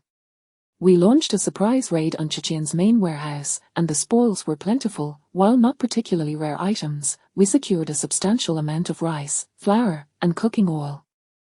Each of us took a portion as our reward, and the remainder is in the minibus outside." She produced the van keys and handed them to Zhang Liwen. "It was Captain Rong who suggested we take only a small amount," Chen Lei added, glancing nervously at Wang Yi and the others, who shot him disapproving looks. Zhang Liwen paid little heed to these details, instead marveling at Rong Hui's audacity and attention to detail. It was no wonder she had mentioned the mission was nearing completion. At that time, he had been puzzled as to why Zhiqian seemed so inept. If it was indeed Rong Hui who had orchestrated the heist on their warehouse, then Xu Zhiyou, no matter how cunning, would undoubtedly be pushed to the brink, compelled to retaliate with all his might. As the weather grew increasingly frigid, resources became ever scarcer, and normal production activities remained far from resuming. One could only imagine the immense cost of sustaining such a large group, leaving Xu. "Once we've dealt with Zhiqian, everyone can take a vehicle to transport their goods back to the shelter. These are your personal rewards, and the official exchange points will be calculated separately." Zhang Liwen affirmed their actions, confident that the authorities would not be stingy, considering the risks taken in such dire conditions. After having been ignored twice, Chen Lei finally succumbed to dejection, retreating to the side to warm himself by the fire. Rong Hui and the others unloaded their own belongings, while Zhang Liwen arranged for personnel to sort the supplies in the minibus. With Zhiqian's contributions, tonight's dinner promised to be more sumptuous than usual, as the main force had yet to dine. "What about the captives from Zhiqian? Where are they being held?" Zhang Liwen inquired, shifting his focus to another matter. Rong Hui promptly led Zhang Liwen to the rooms where the prisoners were confined. Currently, their conditions were acceptable, albeit they had gone without food or drink for the better part of a day and lacked the opportunity to relieve themselves, leaving them somewhat weakened. Upon seeing Rong Hui enter with her team, the captives, bound tightly, could only writhe on the ground in a display of their fury. Rong Hui inspected the 2 individuals who had suffered at Chen Lei's hands, confirming their vital signs were stable, indicating that Chen Lei possessed some life-saving medication. Aside from a few who sustained serious injuries during the scuffle, the rest are generally in good condition. They've all been tied up, so now it's your turn to take them off our hands. Zhang Liwen's expression turned grave. These miscreants were indeed heinous criminals. Some had escaped from prison alongside Xu Zhiyou, while others had been lured by his so-called lawlessness. Not one among them was innocent. They had committed heinous acts, including abduction and even murder. Very well, I shall take charge, Zhang Liwen declared, stepping outside to summon a squad of soldiers to interrogate each captive once more. Those whose crimes were deemed minor might be sent back to aid in constructing the shelter, while those with unforgivable offences would face execution. Valuable weapons were not to be entrusted to those unworthy of even a bullet. The soldiers promptly assembled, entering to escort the writhing captives for questioning. By the end of the night, the prisoners' rations would surely be significantly reduced. Is that how it will be? No trials or imprisonment? Wang Yi and Zhang Ming were taken aback by Zhang Liwen's actions. Before the calamity, the determination of a death sentence was a matter taken with utmost caution, yet now, a life could be dismissed so casually. Rest assured, I do not take life lightly. My decisions will be based on their confessions, Zhang Liwen nodded, smiling. In extraordinary times, the government would resort to extraordinary measures. Is it really your place to question Director Zhang's decisions? You're still just a child, so kind-hearted. Chen Lei interjected, sneering at Wang Yi. You. Wang Yi's face flushed crimson, ready to retort, but his brother restrained him as Chen Lei snickered at his expense. With the pressing matters concluded, Zhang Liwen reverted to his genteel demeanor. Upon learning that none had yet dined, he proposed that everyone sample the culinary skills of their cooks. The troops, seasoned in wilderness survival, were well equipped with various cooking utensils and spices, unlike Rong Hui and her group, who had rice but no pots. Thank you so much, Director Zhang. Chen Lei was the first to chime in. I have plenty of ingredients here. Just let me know what you need, and I'll provide. Wang Shuai, taking his brother by the hand, volunteered, both of us are quite adept in the kitchen, we'll help out. After all, we need to prepare meals for 8 more people. He dragged the reluctant Wang Yi outside to assist the cooks, concerned that his brother might find himself in trouble if he lingered too long with Chen Lei, who was known for his narrow-mindedness. In reality, Zhang Liwen and the soldiers typically relied on compressed rations and simple military food for convenience. Today, with an unexpected abundance of supplies, their cooks could truly showcase their talents. 2 soldiers retrieved rice, potatoes, shiitake mushrooms, dried scallops, dried shrimp, black fungus, cured meat, and dried vegetables from the minibus. They, along with the Wang brothers, constructed a larger fire pit in the courtyard, placing an iron pot over it. After melting clean snow, they set a wooden rice tub above it to steam. In the biting cold, with so many people present, nothing could be simpler or more delicious than a pot of ji-fan steamed rice. The cooks, likely from the south, prepared it in a manner Rong Hui had observed during her travels. While many would misinterpret it as fried rice, the 2 methods differ significantly. Ji-fan involves steaming harder-to-cook ingredients, such as potatoes, taro, carrots, sausage, shrimp, shiitake mushrooms, cured meat, etc., along with the rice, allowing each grain to absorb the fragrance of these ingredients, resulting in a soft, aromatic dish that requires only simple seasoning. Moreover, the main ingredients could be adjusted to personal preference without concern for precise timing. For this group, eager to dine quickly while balancing nutrition and taste, ji-fan was indeed the optimal choice. The cooks chopped the vegetables, mushrooms, and meats into small pieces, creating a visually appealing medley of colors. They first steamed the rice, then sautéed the vegetables and meat on a small stove, seasoning them before mixing the rice with the dishes.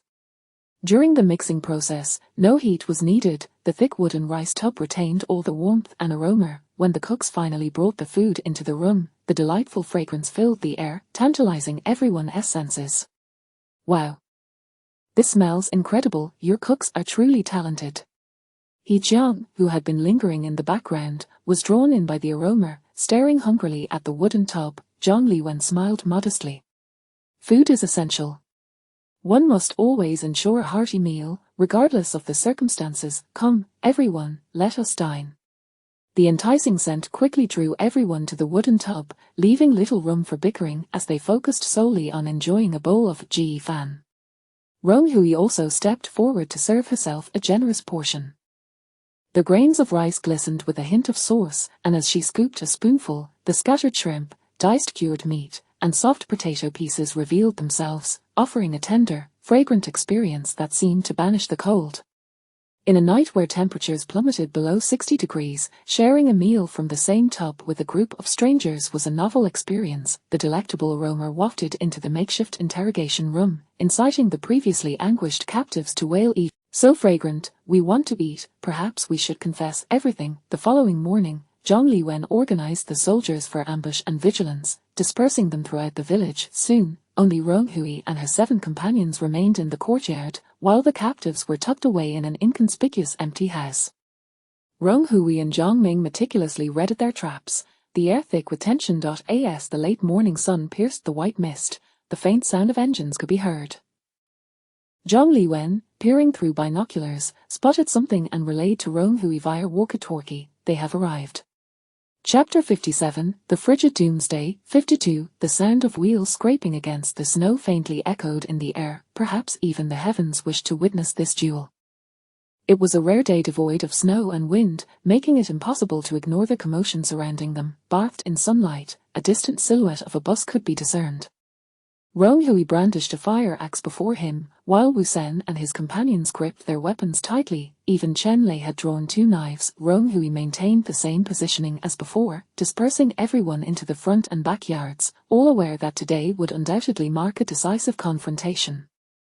The iron gate of the courtyard stood firmly shut, awaiting the unknown visitor. At the village entrance, members of Chichen drove a bus into the village, swaying as it moved. Sitting in the passenger seat, Zhang Jixin wore a grim expression, already knowing that Xu Jiyou, that old turtle, would not dare take any risks.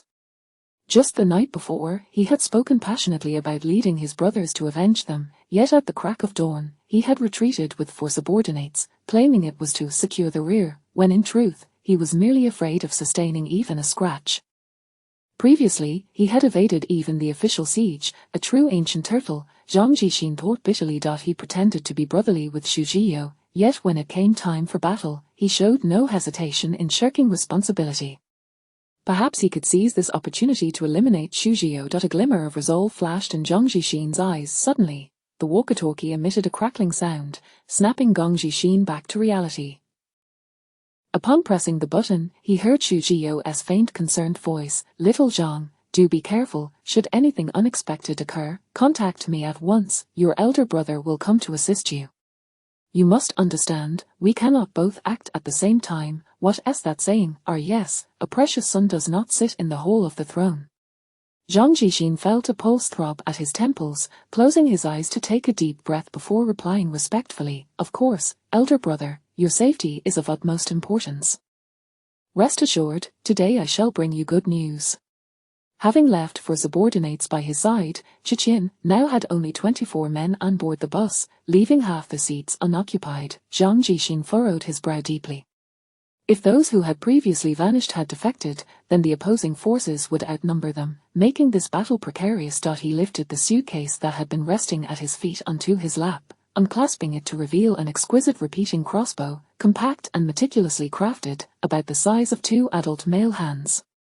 Beside it lay over 20 arrows glistening with a metallic sheen, each only the length of a forearm, yet the sharp, darkened tips exuded a menacing aura, indicating that these were not mere toys found in a park but genuine weapons capable of inflicting harm. Though Xu Jiyou was timid, he had indeed spoken a truth. One's life is more precious than anything else. Zhang Jixin resolved to execute a ranged attack himself, leaving the perilous close combat to his subordinates. As the bus slowly approached the courtyard, when they were still nearly 100 meters away, Zhang instructed his men to disembark and proceed on foot, donning a sturdy helmet as he gradually advanced, surrounded by his followers. The courtyard was eerily quiet, its gate tightly shut, and the snowy ground bore no discernible tracks of vehicles or footsteps. Zhang Jixin sensed something amiss. If the previous 20 or so individuals had indeed turned traitor, it was inconceivable that this modest 3-story building would show no signs of activity, unless someone lay in ambush. The rural architecture was dispersed and spacious. He squinted, scanning the surrounding houses with heightened alertness, casually pointing to two individuals. He commanded, "You two, patrol the entire village and keep an eye out for any suspicious footprints or tire tracks. Report back to me." "Yes, second brother." The two men accepted their orders, exchanging glances filled with a hint of glee. They were hardly warriors, frightened by the prevailing atmosphere, and relished the opportunity to leisurely survey the area and buy time. "Everyone, spread out and surround the courtyard. Await my command to attack. Today, we leave no survivors." Zhang Jixin calmly orchestrated the plan, observing a two-story building adjacent to the courtyard. Though still at a distance, he possessed a telescope, sufficient for gauging the interior situation. With utmost caution, he shielded his body with a hardboard and, with the assistance of his subordinates, pried open the door lock. Successfully ascending to the second floor, through the telescope, he quickly surveyed the small courtyard, only to be met with utter astonishment. There were hardly any people present. 2 guards stood watch in the front and back yards, while 4 men of varying heights and builds seemed to be moving about in the hall, barely 3 or 4 individuals in sight. Where had the 20 or so members of Chechen gone? Could such a scant number truly vanquish half of Chechen's forces and raid the warehouse? Zhang Jixin's confusion deepened, yet with the arrow drawn, he could not hesitate. He had to witness firsthand how these few managed to escape from under their noses. Attack! At his command, his men began to scale walls, crash through doors, each employing their unique skills amidst a cacophony of shouts and chaos. Inside the courtyard, Rong Hui's expression was grim. He had just received news from Zhang Liwen that his men had carefully identified the members of Chechen, only recognizing the second-in-command, Zhang Jixin, while Xu Jiao remained elusive, and the numbers did not match. He instructed Rong Hui to hold the line as he dispatched someone to search the bus for Xu Jiao. If Xu Jiao had not arrived, their mission would remain incomplete, and this meticulously orchestrated showdown would lack a central figure. However, circumstances brooked no delay. With a low command of attack, the members of Chechen surged forward in a frenzy. Prepare to engage. This time, casualties are inevitable. Even the grip of the axe felt slightly damp. Everyone heightened their vigilance. The Wang brothers, positioned at the wall's edge, spotted dozens of heads emerging from the shadows. Chechen had mobilized more than 20 individuals this time, a considerable increase from the last encounter. The only solace was that they were unaware of the courtyard's traps, otherwise, they would not have recklessly begun their assault. Wait, be cautious of traps, there are pitfalls beneath the walls. Not far away, Zhang Jixin discovered the trap mechanism and shouted a warning. What the hell? What is that? It hurts. Where am I? My head hurts, blood, I'm bleeding. Alas, his warning came too late. The first wave of climbers had already plummeted. The Wang brothers rushed forward, their weapons transitioning from clubs to long knives, 1 strike per opponent. Blood gushed forth, staining the snow crimson in an instant. HMPH. Wang Yi ferociously flicked the blood from his knife, droplets splattering against the wall. He had no idea whether these men were dead, but the thrill of the slaughter was enough for him. Just as he stood, hands on hips, awaiting the next unfortunate soul, a swift whistling sound pierced the air, zipping past his ear. Watch out! Wang Shuai reacted swiftly, catching a glimmer of an arrow aimed at his brother. His body moved instinctively. Oh! An arrow narrowly missed Wang Yi's head, embedding itself deeply in Wang Shuai's arm instead. Chapter 58, The Bitter Cold Doomsday. 53, Brother. Wang Yi's eyes widened in horror as he was thrown to the ground by his elder sibling. The obsidian arrowhead had deeply embedded itself in Wang Shuai's upper arm, and blood gushed forth like a fountain. Wang Yi pressed desperately against his brother's wound, his eyes reddened with tears as he searched the surroundings for any suspicious figures. He had never anticipated that Ji Qian possessed ranged weaponry. His lapse in vigilance had resulted in his brother taking the arrow meant for him. Had it not been for his brother's valiant protection, he feared he might have been pierced through. Quick! Help Wang Shuai over here to staunch the bleeding. Rong Hui, sensing the imminent danger of another attack, urged Wang Yi to bring his brother back inside. As expected, 2 more arrows whizzed past, embedding themselves into the ground beside Wang Yi's feet. He held his brother awkwardly as he evaded, desperately holding his breath. Rong Hui concealed herself behind the door, her gaze fixed on a nearby two-story building. If her eyes did not deceive her, the arrows had originated from the west, where the previous warning of a trap had also come from. It was highly likely that Zhang Jishan or Xu Jiyu were hiding there. Wang Yi cautiously lowered his brother against the wall. Wang Shuai's complexion had turned pale from the excessive blood loss, yet he still managed to muster the strength to pat his younger brother's shoulder, saying, "I'm fine. This little injury won't kill me." "Woo woo woo, brother, it's all my fault." Tears streamed down Wang Yi's face, large droplets falling to the ground. Although the injury was only to his arm, the scarcity of medical supplies and the absence of doctors meant that even minor wounds could escalate into severe injuries or even death. Given how much blood his brother had just lost, Wang Yi's fear only grew. The extreme cold and blood loss rendered Wang Shuai somewhat disoriented, his gaze became unfocused, and his head drooped involuntarily. Wang Yi cried out in anguish, startling Rong Hui, who had just approached. "What's wrong? How is he injured?" "Woo woo woo woo, my brother," Wang Yi could only sob, his mouth open but words failing to escape. Once Rong Hui ascertained that Wang Shuai's carotid artery was intact and that he had merely fainted, she exasperatedly instructed Wang Yi to assist in the courtyard. After the brothers had retreated, He Qiang and Wu Sen stepped in to fill the gap. Although both were skilled and managed to evade the arrow's harassment, they still found themselves in a precarious situation. The forces of Qi Qian were continuously scaling the walls, and the main gate was on the verge of being breached. "I want tea." "What about my brother? I want to stay with him." Wang Yi, his face streaked with tears, clung to his brother stubbornly. Rong Hui retrieved medical bandages and ointments from her pack, squatting before Wang Shuai. "I need to bandage your brother now. What you must do is hold the line outside and prevent Qi Qian's men from breaking in, otherwise, your brother won't have anywhere to hide. Can you do that?" Wang Yi's eyes lit up at the sight of the medicine. "Captain Rong, you actually have medicine. Please save my brother, I beg you. I will repay you in the future." "I'm saving him right now. Hurry outside and help. Be cautious this time. Your brother has no time to save you again."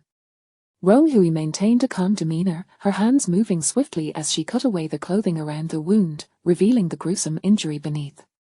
"Understood. I am on it." Wang Yi glanced around, picked up a piece of the table used for kindling, and held it in front of him as he charged into the courtyard, determined to avenge his brother. "Help! Someone come quickly, we can't hold them back any longer." A cry for help echoed from the rear courtyard, indicating an alarming situation. "I'll go assist."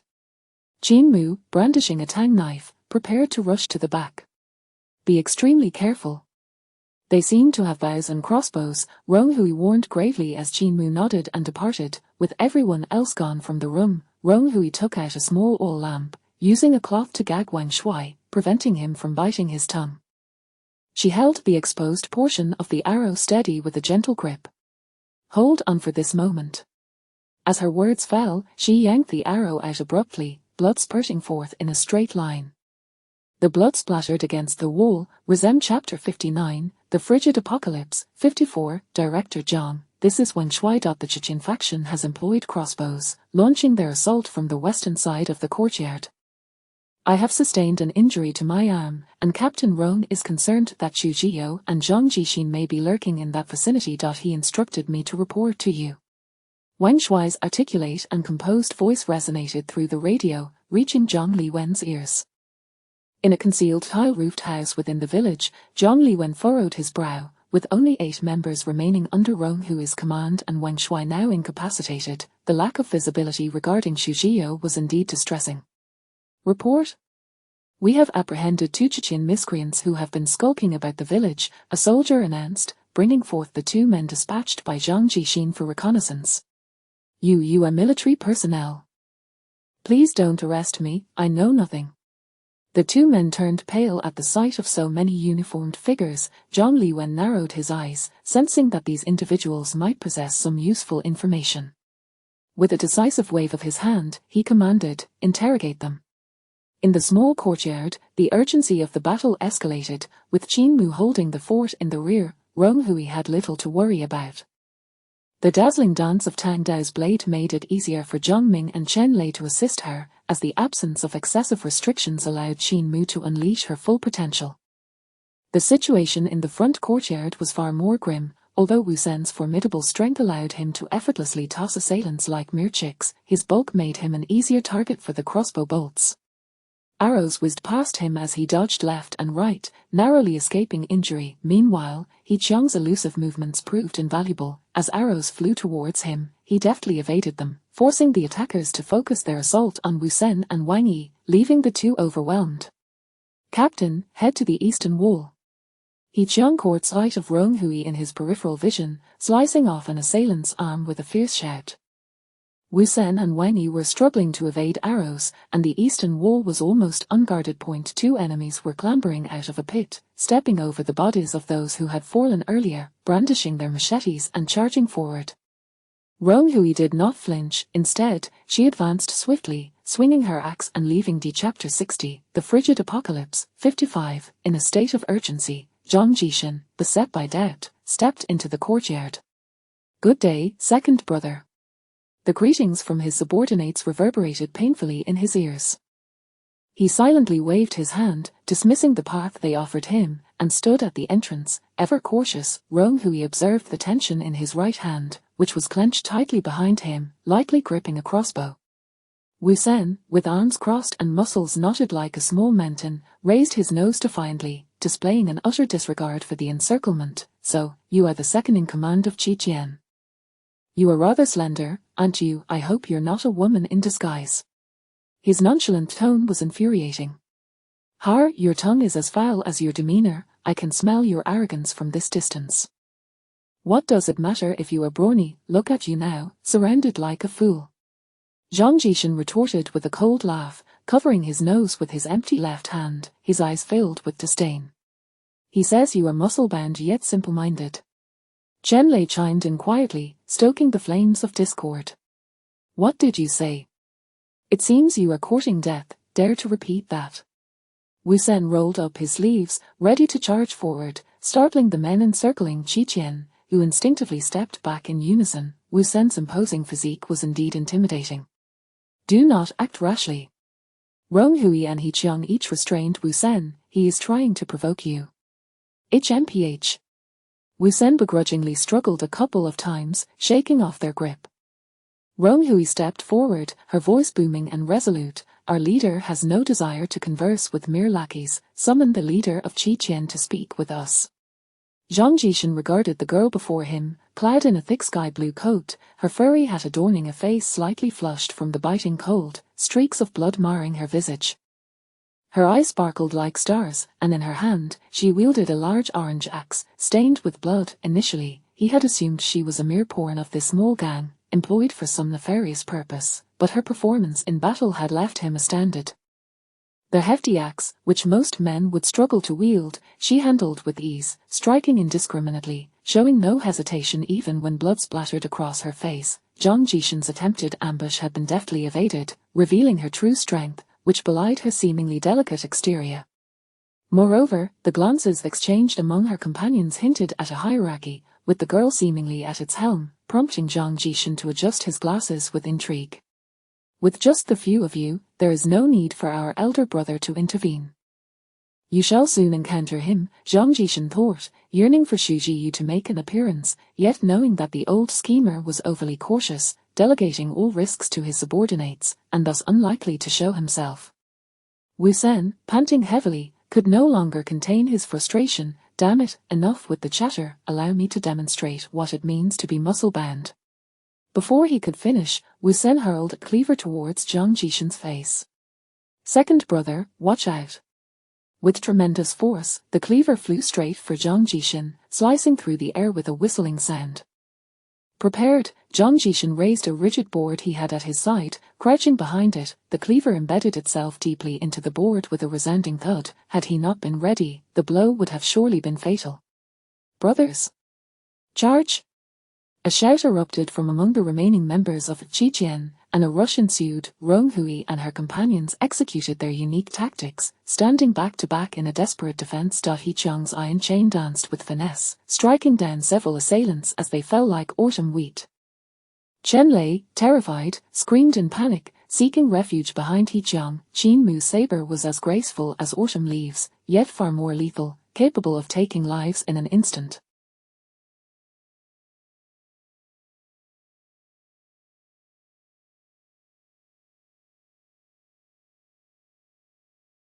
Rong Hui showed no mercy. Seeing He Jiang and Qin Mu engaging the foes overhead, she crouched low, targeting their lower limbs, her axe whirling in a fierce arc, blood splattering in all directions, sending the assailants fleeing in terror.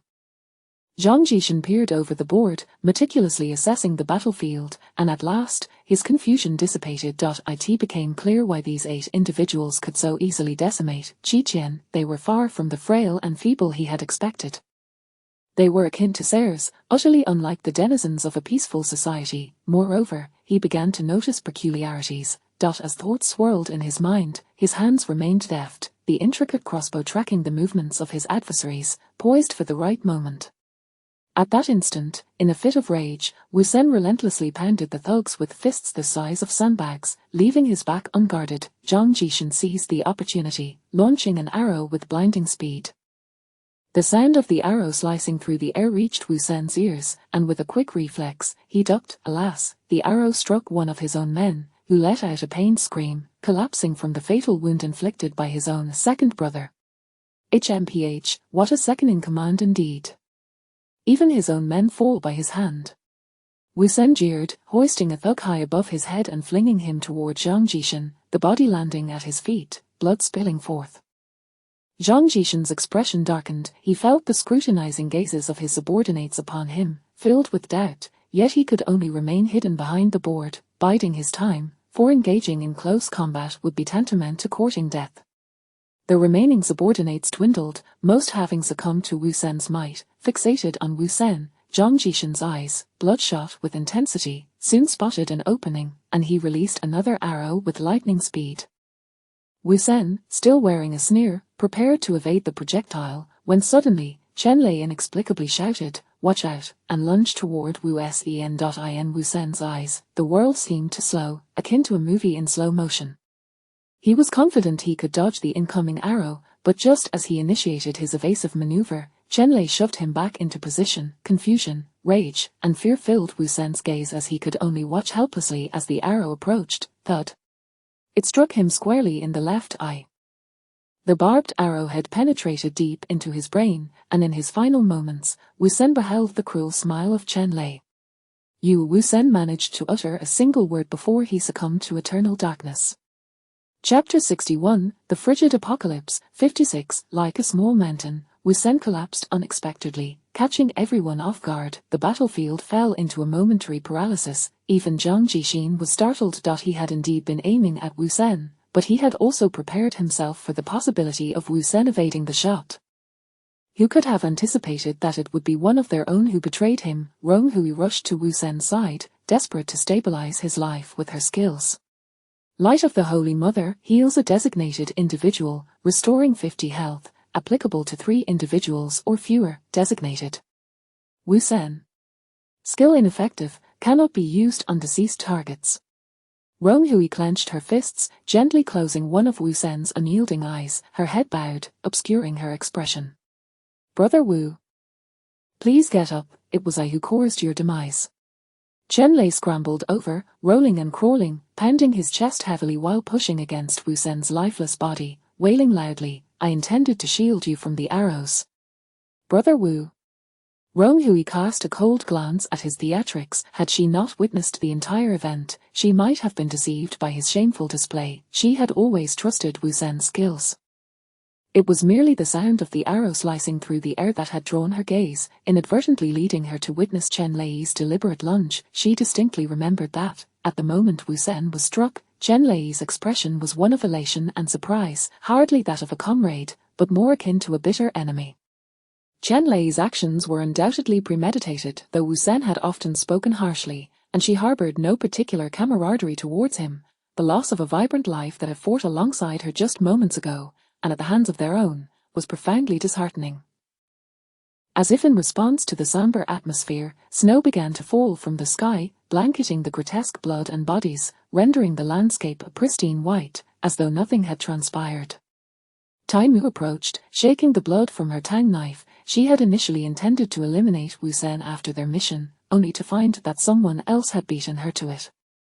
With Wu Sen gone, the remaining members of Rong Hui's group suddenly lacked a significant deterrent, for in the eyes of Qi Qian, Wu Sen was the leader of their small faction.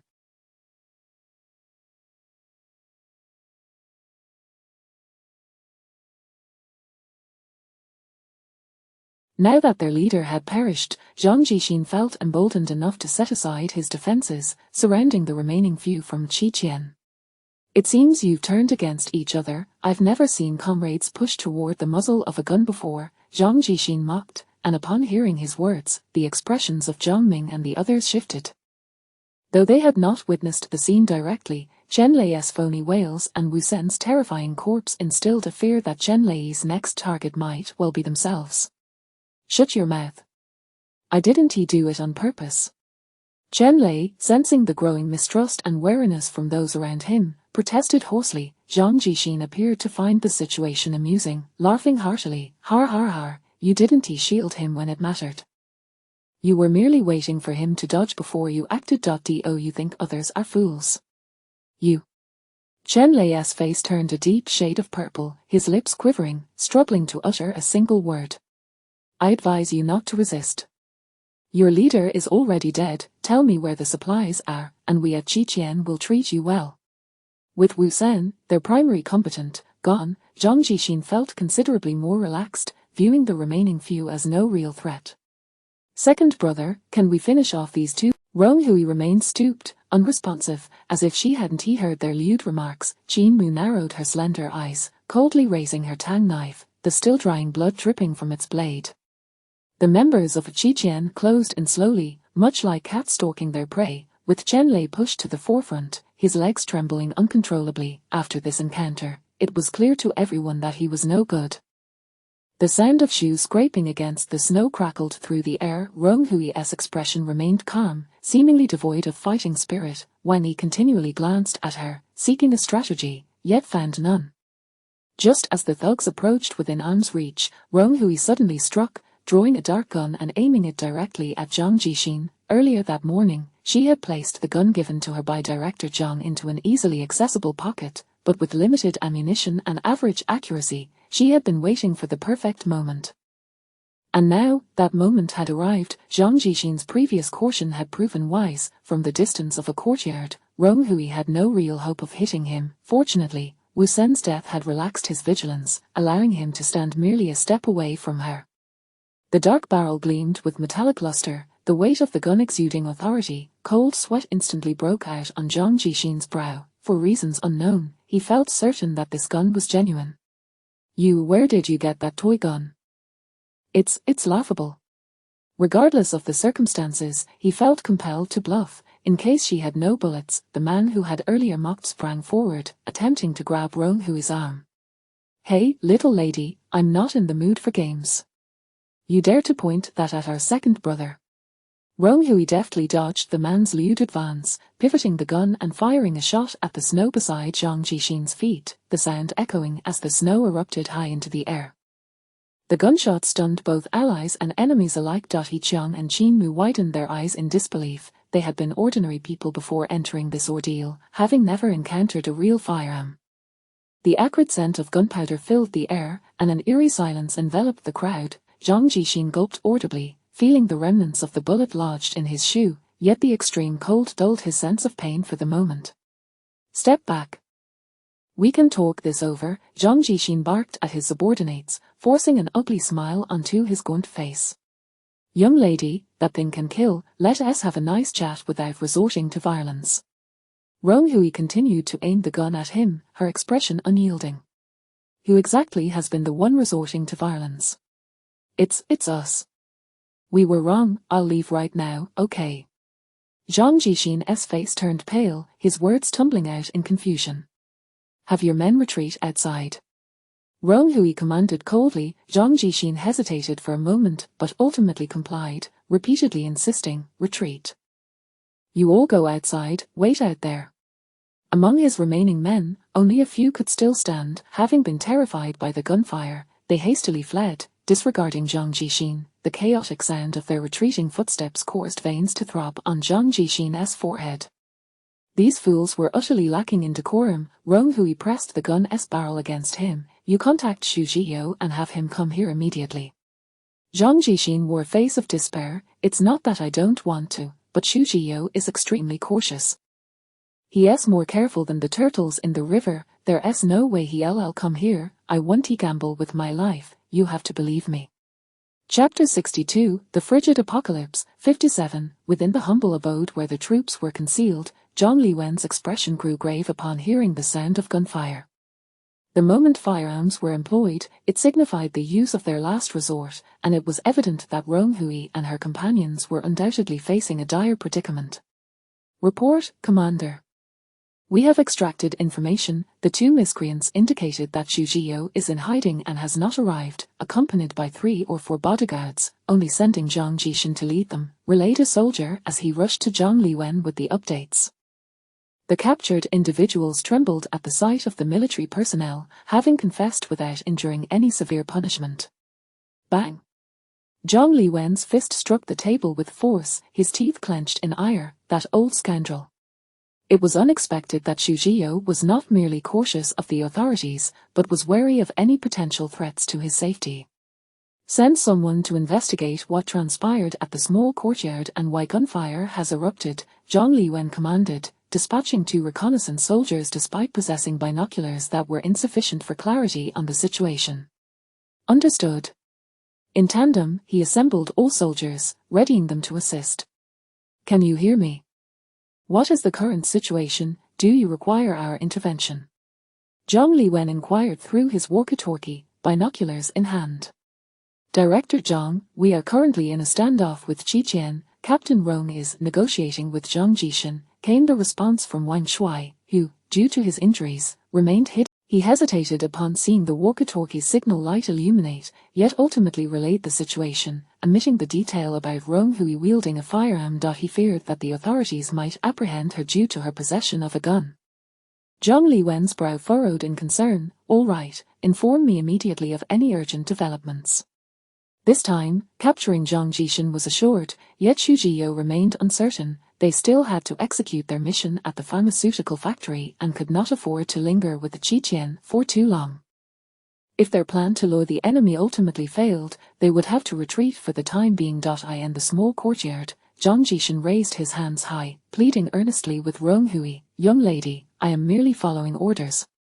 Do not act impulsively. How about this? Release me, and I shall endeavor to persuade that old rascal to come over.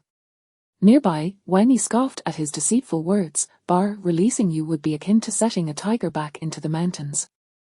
Do not take us for fools. Veins bulged on Zhang Jixin's forehead as he forced a smile, twisting his words. Allow your people to take a breather. We can discuss this matter at length. In his eyes, Rong Hui was merely a young woman.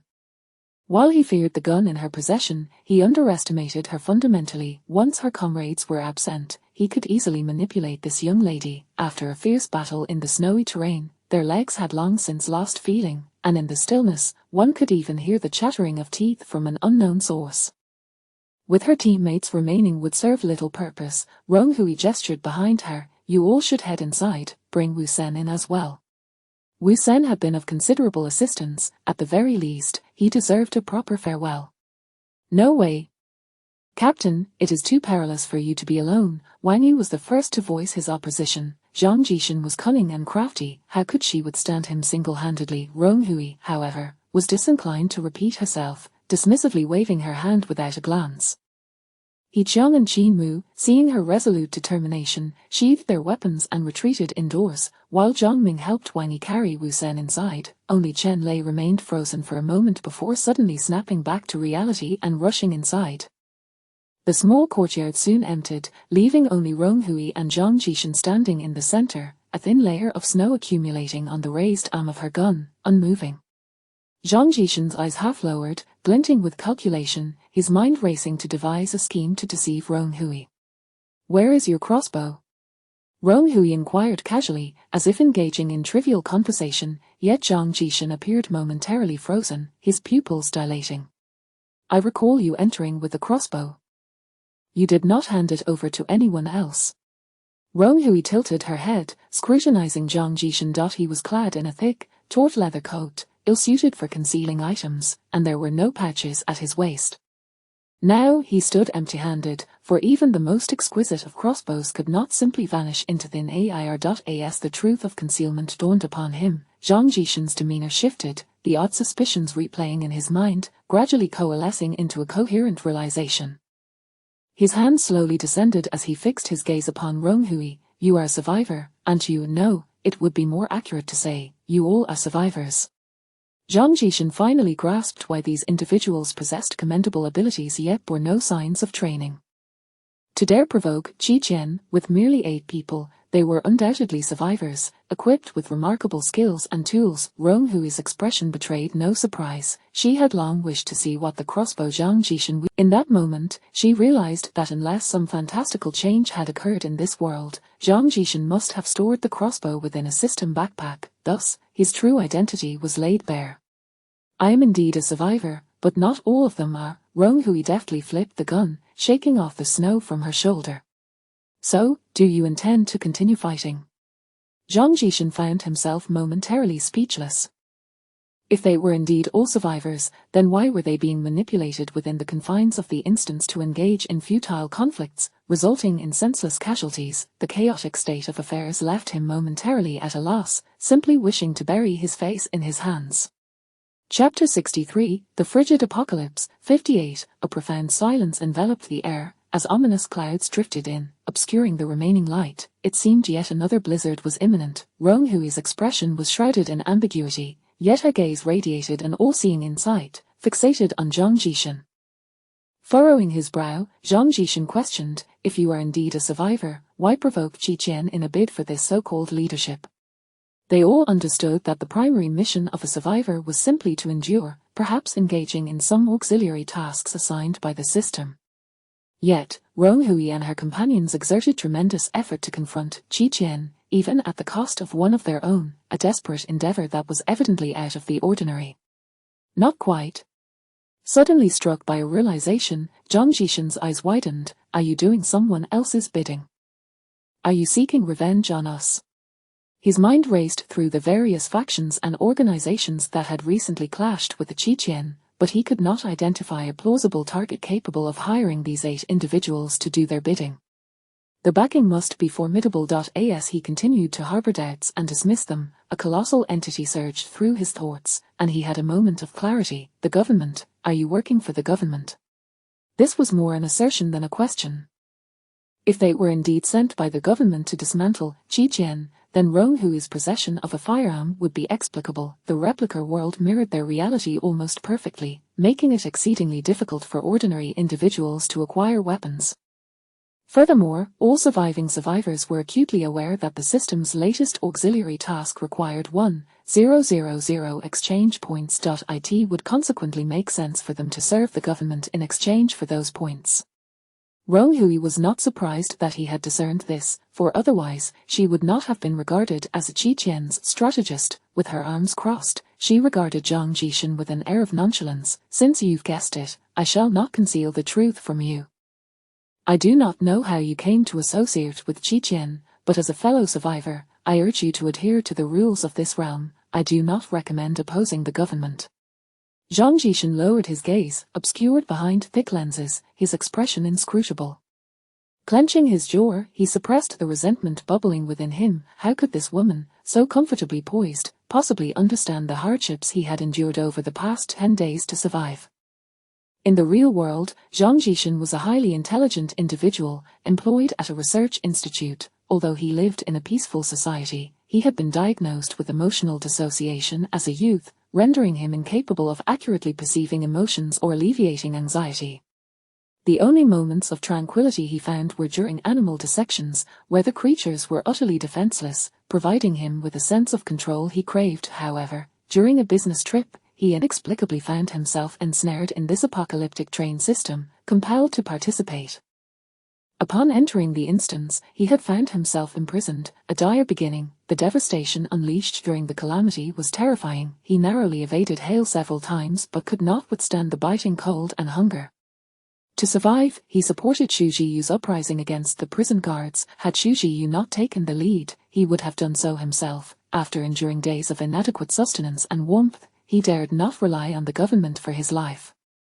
The escape from prison proceeded smoothly, and in pursuit of a life of comfort and abundance, he followed Xu Jiyu as a strategist. Lacking any moral compass, he did not oppose Qi Qian's acts of violence and looting.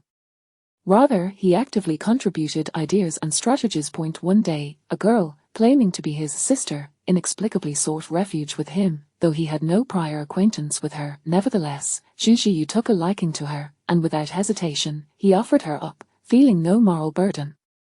From that moment, Xu Jiyu regarded him with greater trust, a situation that seemed to serve the girl's sole purpose. As a convict, he possessed neither identification nor any assets to speak of. He barely completed the first task assigned by the system, and the second was utterly unattainable, as he was a fugitive from the government. Thus, he relinquished any thoughts of completing the tasks and resolved to align himself with the Qi Qian, aiming to survive within the instance for 30 days. Little did he anticipate that Rong Hui's arrival would upend his plans, leaving him unable to control his own fate. Zhang Jishan's expression darkened, his fists clenched tightly. So your target has always been Xu Jiyu, hasn't it? Regardless of their previous raids for supplies or their brazen abductions, their objective was to lure Xu Jiyu out of hiding. At this juncture, Rong Hui saw no reason to conceal the truth and nodded in affirmation. Zhang Jishan laughed in anger. Do you believe a single word I say could make Xu Jiyu hide better than a mouse, rendering you incapable of ever finding him? If the task remains unfulfilled, so do your rewards. He feigned reaching for his walkie-talkie. Rong Hui remained unfazed, her right hand seemingly absently caressing the gun's surface. I would advise against that. Outside, there are already troops awaiting your arrival. Should you fail to heed this warning, you will certainly not leave here unscathed. Remember, your objective is survival. Do not let your emotions for those in the instance cloud your judgment. Zhang Jishan closed his eyes, finally understanding why their bus appeared to have been tampered with. From the moment they entered the village, they had already fallen into the hunter's snare. Their Qi Qian subordinates who had just exited were once loud and boisterous, yet now, there was an eerie silence, likely they had been subdued. This disconcerting sensation of losing control made the veins on Zhang Jishan's forehead throb. He opened his eyes and fixed a deep gaze on Rong Hui, as if etching her image into his memory. He would never forget that he had fallen prey to a young girl today. Rong Hui circled Zhang Jishan slowly, with only a couple of days remaining until the conclusion of this instance. If you can entice Xu Jiyu to come, the government will reward you generously, and the system's task will be complete. She moved behind him, gently prodding his shoulder with the gun. You must be quite curious about what the system's rewards entail, am I right? Rong Hui had struck a nerve with Zhang Jishan. As a perfectionist plagued by severe anxiety, he had been brooding over the impossibility of completing the second system task and the dread of the system's potentially lavish rewards, fearing it would widen the gap between himself and others. Now an opportunity lay before him, and he could not deny that he felt tempted. Moreover, you need not worry about your safety. Should you achieve a significant feat, the government will not harm you in any way. With little time left, you can easily leave after 20 days. No one will be able to touch you. Rong Hui coaxed him, her tone warm and sincere. After a moment of hesitation, Zhang Jishan yielded. He could not withstand her onslaught. While that may be true, how can you assure me the government will fulfill their end of the bargain? Just because you say they will grant exchange points, does that guarantee they will? His words hinted at wavering resolve. Then I shall take the lead. A male voice interjected, causing Gong Jishin to pivot abruptly. Zhang Liwen strode in, leading 2 squads of soldiers into the courtyard. Within moments, the soldiers had encircled the small courtyard. If you can assist us in capturing Xu Jiyu, the government will reward you with substantial exchange points. Zhang Liwen's words resonated with conviction. In light of this precarious situation, Zhang Jishan's spirit of resistance was thoroughly extinguished. Chapter 60 For the Frigid Apocalypse, 59. Though his life was now in the hands of others, Zhang Jishan remained neither servile nor arrogant. Adjusting his glasses, he inquired, "May I ask who you are?" Zhang Liwen, exuding a friendly demeanor, extended his right hand. "I am the director of the Resource Management Department at the B City Shelter, as well as the Minister of the United Front Work Department for East China. My name is Zhang Liwen." A slight twitch appeared at the corner of Zhang Jishan's forehead. A high-ranking official had unexpectedly arrived. Without betraying any emotion, he shook Zhang Liwen's hand. Director Zhang, it is a pleasure to meet you. Har har har, I have long heard of you, Mr. Zhang Liwen replied casually, patting him on the shoulder. You must have guessed that our objective this time is to eliminate Qiqian. The government wishes for the populace to be well-fed and warmly clothed during this disaster, which is no small feat. Yet Qiqian, with merely a handful of followers, has seized excess provisions, bullied the weak, and committed heinous acts, earning a notorious reputation that is truly appalling. From both a legal and moral standpoint, Qiqian's actions are a flagrant violation of humanity. We have exerted such tremendous effort, and we must eradicate the root of this menace. Zhang Liwen's tone grew increasingly grave, reverberating through the courtyard. Two teams of soldiers brandished their gleaming weapons, glaring at Zhang Jishan with fierce intensity.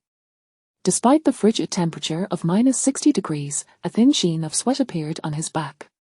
Yes, I too was deceived and threatened by Xu Jiyu, which forced me to assist them. Zhang Liwen's tone shifted. Oh. If that is the case, Mr. Zhang, you must support our efforts to apprehend Xu Jiyu, correct? Of course, Zhang Jishan's facade of calm began to crack, and at that moment, he felt a profound empathy for the small creatures that had perished by his hand. Then please, Mr. Zhang, you must know how to lure him out. I have heard that you two refer to each other as brothers, Zhang Liwen said politely, raising his hand. Zhang Jishan's composed expression faltered, his lips twitching. Everyone within Qiqian refers to one another as brothers. It is Xu Jiyu who mandated this. Zhang Liwen nodded with a smile, glancing at the intercom, and fell silent. Zhang Jishan realized that there was no possibility of delay. After a prolonged hesitation, he finally proposed his own terms. Only I truly understand Xu Jiyu. If I can indeed lure him here, I require 10,000 exchange points.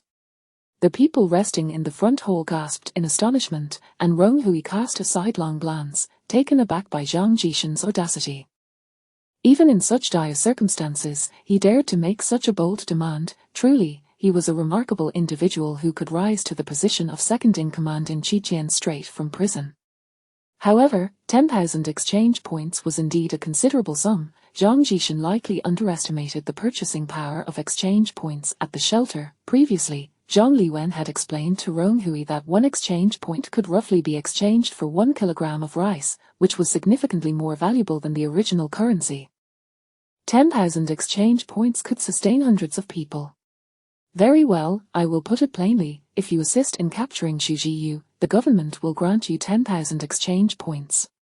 Zhang Liwen unexpectedly agreed without hesitation. Zhang Jishan was taken aback. He had anticipated negotiations. Rong Hui shot a surprised glance at Zhang Liwen, whose expression remained friendly, exuding an air of trustworthiness, yet, Rong Hui sensed a well-concealed fury simmering beneath his surface demeanor. With Zhang Liwen's affirmation, Zhang Jishan found no reason to prolong the matter. He retrieved the intercom and pressed the button for internal communication within Qiqian. Report, brother, everything here has been secured. Zhang Jishan relayed cheerfully to Xu Jiyu.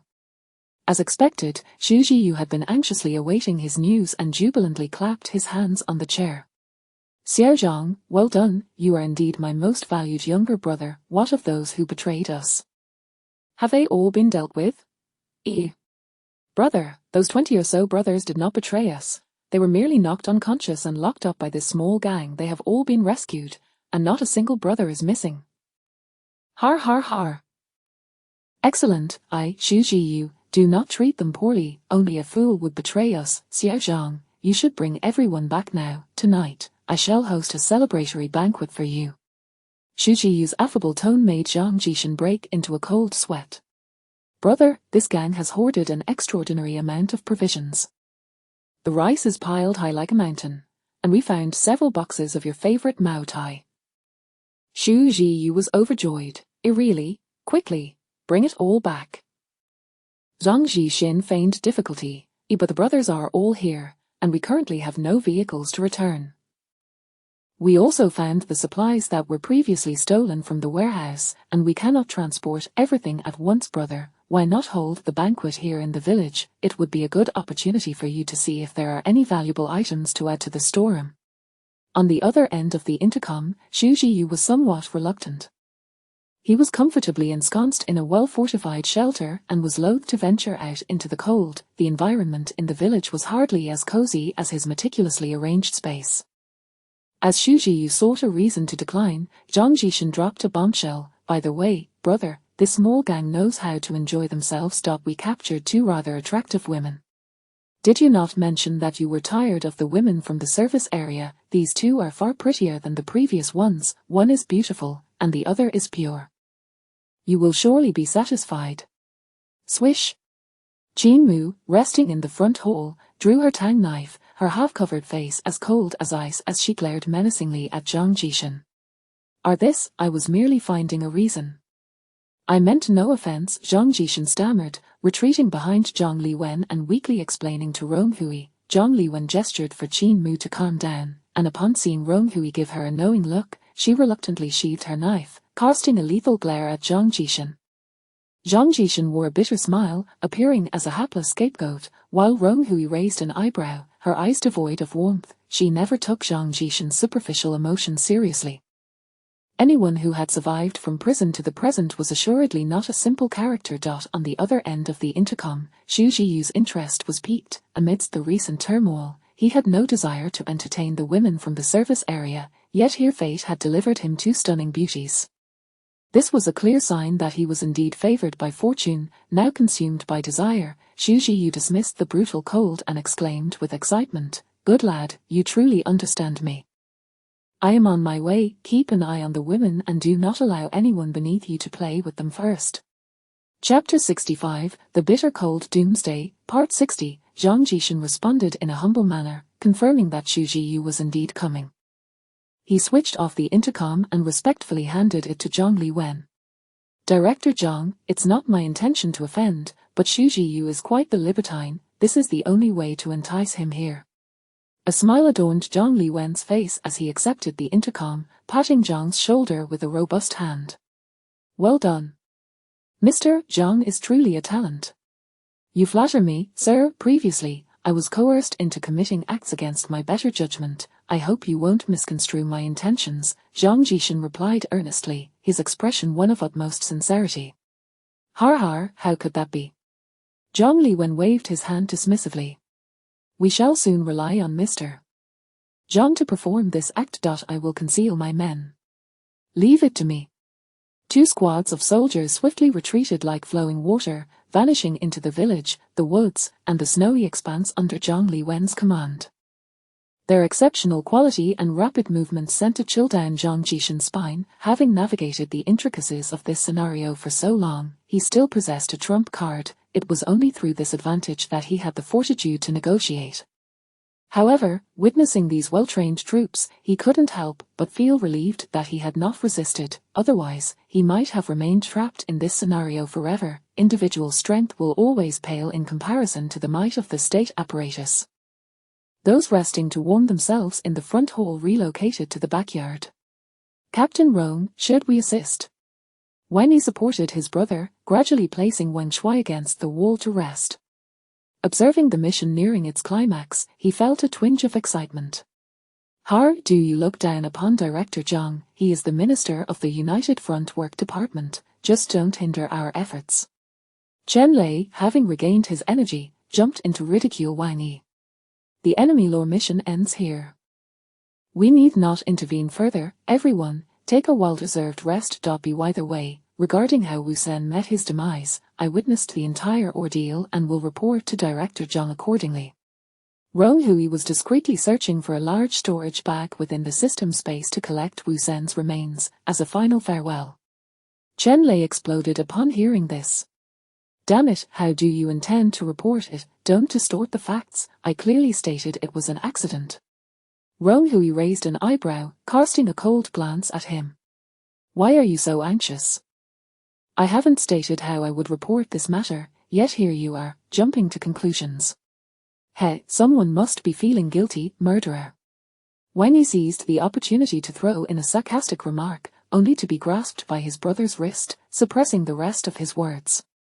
His eyes widened in fury as he glared at Chen Lei. It wasn't that he held any particular affection for Wu Sen, rather, Chen Lei's treachery was glaringly evident. At such a critical moment in battle, not only had he failed to provide assistance, but he also caused the demise of Wu Sen, a key combatant. Had it not been for Rong Hui's possession of a firearm to maintain order, they would have been compelled to seek rescue from Zhang Liwen, potentially meeting their own demise in the process. Thus, Chen Lei's actions were not only malicious but also showed a blatant disregard for the safety of others. Rong Hui would never let him off the hook. Captain Rong, this was my oversight. I realize my fault. Just tell Director Zhang that Wu Sen was killed by Qiqian's men. It has nothing to do with us. Wouldn't that suffice? Chen Lei's chubby face was flushed with embarrassment as he sought to persuade Rong Hui. The man is dead. There's nothing I can do about it. He Qiang, polishing his weapon nearby, sneered. Of course, it has nothing to do with us. It only concerns you. Seeing himself besieged, Chen Lei's expression darkened. Damn it, that girl should have perished alongside Wu Sen. She ruined his plans. The debate in the backyard raged on, while Zhang Jishan, standing isolated in the front yard, faintly heard the sound of engines. At the snow-covered village entrance, following the dark tire tracks, a high-riding Land Rover drove in. Damn it, it's freezing, this cursed weather. Xu Jiyu, bundled in a fur coat, curled up in the back seat, still shivering uncontrollably. Big brother, we're almost there. I can see the bus that second brother is driving. A subordinate in the passenger seat sniffled, turning back to report to Xu Jiyu. Noticing the thick, warm fur, envy gleamed in the subordinate's eyes. There were 5 people in the vehicle, and Xu Jiyu was the warmest dressed among them. That's good, Liu Zi. As soon as we get inside, make me a foot stove. My feet are going numb. Xu Jiyu shouted, thinking that if the village weren't so close, even the most beautiful woman could not entice him to venture out. Yes, big brother, we have arrived. The Land Rover slowly came to a halt just in front of the bus. The driver hadn't turned off the engine when they spotted Zhang Jishan waving at them from the courtyard entrance. He drove forward, stopping right in front of Zhang Jishan. Big brother. Zhang Jishan greeted with a smile through the car window. Xu Jiyu found his gaze today rather peculiar, somewhat brazen and a tad provocative. However, Xu Jiyu dismissed it as mere excitement from Zhang Jishan's apparent victory, not giving it much thought as he was escorted. If it weren't for celebrating your success, I truly wouldn't want to make this trip, Xu Jiyu remarked condescendingly, shaking off his fur coat and reaching out to pat Zhang Jishan's shoulder. Zhang Jishan took a half step back, evading his hand. This old lecture's daily banter was distasteful to him. Brother, I am covered in the dust from the fight. I wouldn't want to soil your hands. Xu Jiyu waved dismissively, unconcerned. Let's head inside first. Where are those 2 beauties? Bring them up for me to see. He moved to enter the courtyard, but Zhang Jishan stood motionless in his path. At this moment, Xu Jiyu finally understood. His senses, clouded by lust, regained clarity as he squinted suspiciously at Zhang Jishan. Xiao Zhang, what do you mean by this, planning to rebel? How could I dare, big brother? Zhang Jishan bowed slightly, maintaining a respectful demeanor. Xu Jiyu assumed he was being paranoid and cautiously approached. Just then, Zhang Jishan sprang forward, delivering a fierce uppercut straight to Xu Jiyu's face. R. The punch was too swift and powerful. Neither Xu Jiyu nor his subordinates had time to react, letting out cries of pain. Puh. Xu Jiyu spat out a mouthful of blood, mixed with 2 teeth. You bastard, Zhang Jishan. Do you dare to rebel? Xu Chapter 66, The Frigid Doomsday, 61, You, what do you mean, what Director Zhang? Xu Jiyu, filled with suspicion, glanced around, only to be met with a blinding expanse of white. Liu Zai, quickly apprehend him, he commanded with a sweeping gesture. 4 subordinates promptly obeyed, cautiously encircling Wang Jixin. Just as they were about to lay hands on him, a sudden rustling noise erupted from behind.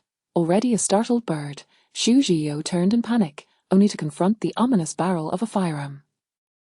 Soldiers clad in camouflage surged forth as if divinely summoned from all directions, encircling Xu Zhiyo in an instant. His complexion turned paler than the snow, his lips quivering uncontrollably. What had begun as a simmering rage over betrayal transformed into an abyss of despair upon sighting the military attire. It seemed this time he was truly doomed. Help, I was wrong. Don't take me. Within mere seconds, Xu Zhiyo's four subordinates were taken down by the soldiers with effortless precision, handcuffed and discarded against the wall. Having long forgotten the existence of government and law while indulging in their nefarious deeds alongside Xu Zhiyo, they now stood dumbfounded by the unfolding scene, with one coward even soiling himself in terror. HMPH. I've long found you insufferable, engaging in villainous acts, committing unspeakable atrocities, truly a creature lower than a beast. Noticing Zhang Li when approaching, Zhang Jixin vehemently denounced Xu Zhiyo. Xu Zhiyo trembled so violently that ripples danced across his fur coat. Infuriated by Zhang Jixin's attempt to distance himself, he leapt up, shouting, "How dare you feign innocence? I didn't dare escape from prison because you were the one who relentlessly urged me, encouraging me to assault the police. Now that Chechen has grown to such numbers, when have you not been a part of the decision-making? I see now, you've allied yourself with the government, and now you seek to profess your loyalty, don't you?"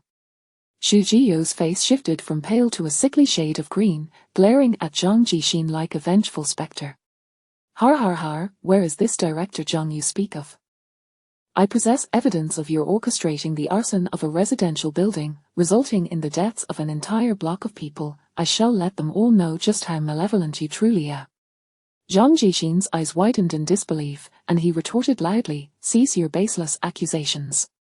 You were the one who ignited the flames, I couldn't even intervene."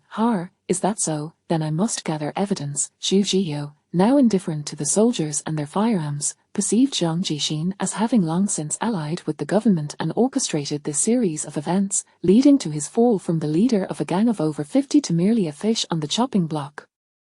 He would not allow Zhang Jixin to escape unscathed. Xu Zhiyo feigned retrieving something from within his coat. Zhang Jixin pressed his lips tightly together, beads of sweat forming on his forehead, his fists clenched in agitation.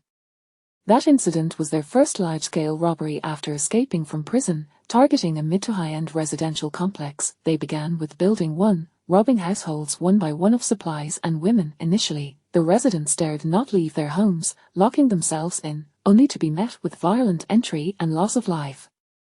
Gradually, a few young men organized a resistance, yet it amounted to little. The robbery persisted for 3 days and nights. They became the kings of that complex. The cries of children, the moans of women, and the wails of men echoed incessantly, with no one to come to their aid. After the electricity was cut, this hillside enclave, once renowned for its natural beauty and high prices, transformed into an isolated island, its gates guarded by Chechen, preventing anyone from escaping to seek help.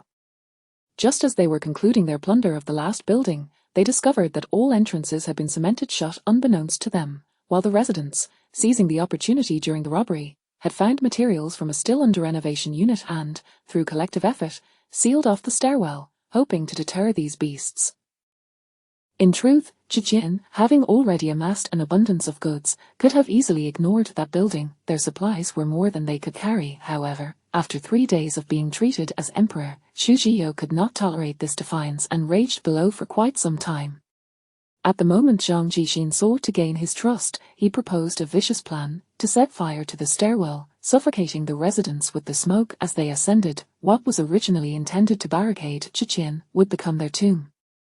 Some within the gang still had remnants of conscience, deeming such an act excessively cruel, yet Xu Zhiyo possessed no such scruples, decisively declaring the entire building must burn. The horror of that event was unparalleled. The inferno ignited by Chechen, with oil could not be extinguished even by snow. The building reverberated with cries and pleas, while those unable to endure broke through the sealed windows, leaping from the upper floors, splattering red upon impact below. Xu Zhiyo, observing this terrifying scene, laughed heartily, even forcing the woman he had seized to witness the carnage. Zhang Jixin stood expressionless beside him, knowing that these deaths were a consequence of his actions, yet his heart remained unchanged. As memories flooded back, Zhang Jixin frantically recalled whether he had left behind any evidence.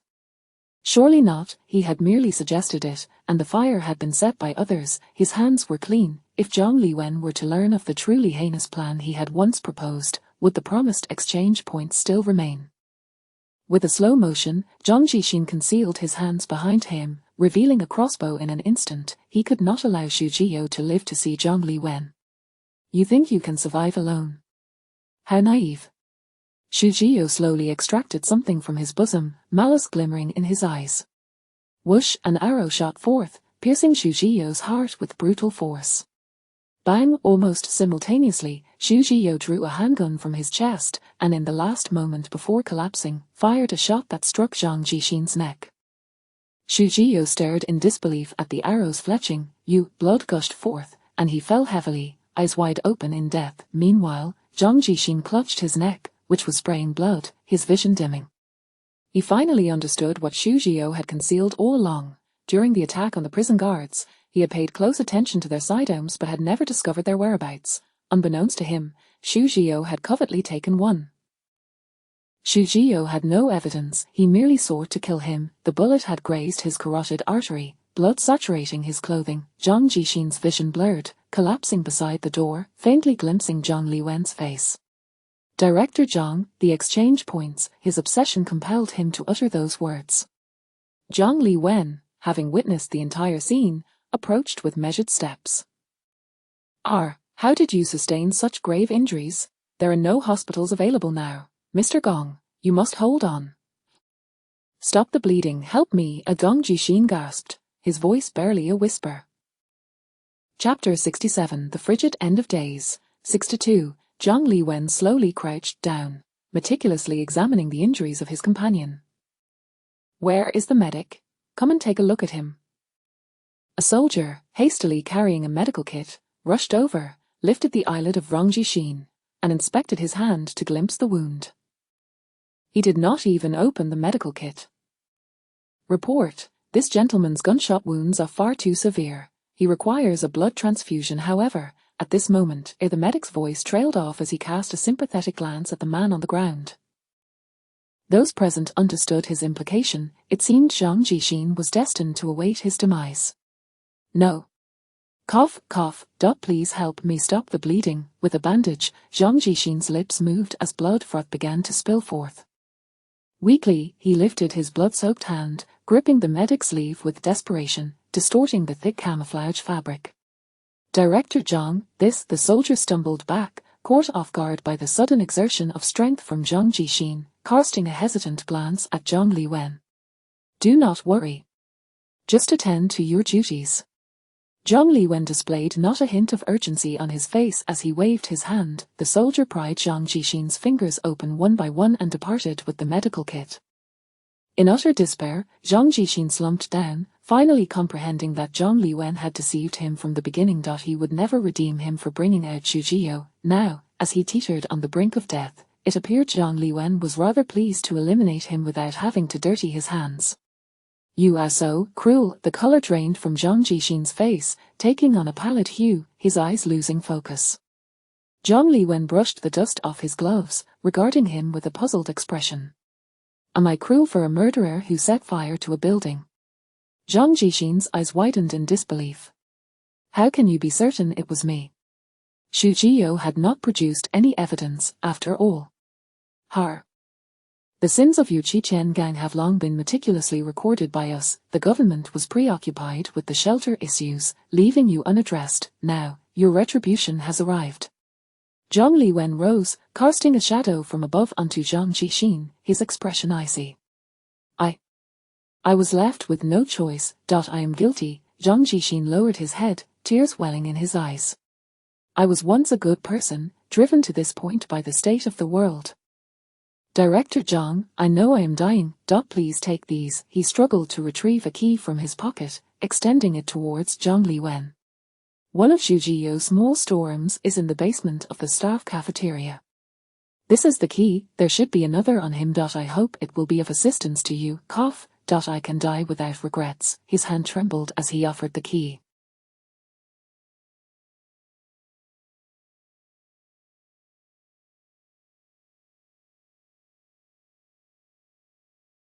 In the face of death, A person's words often turn benevolent.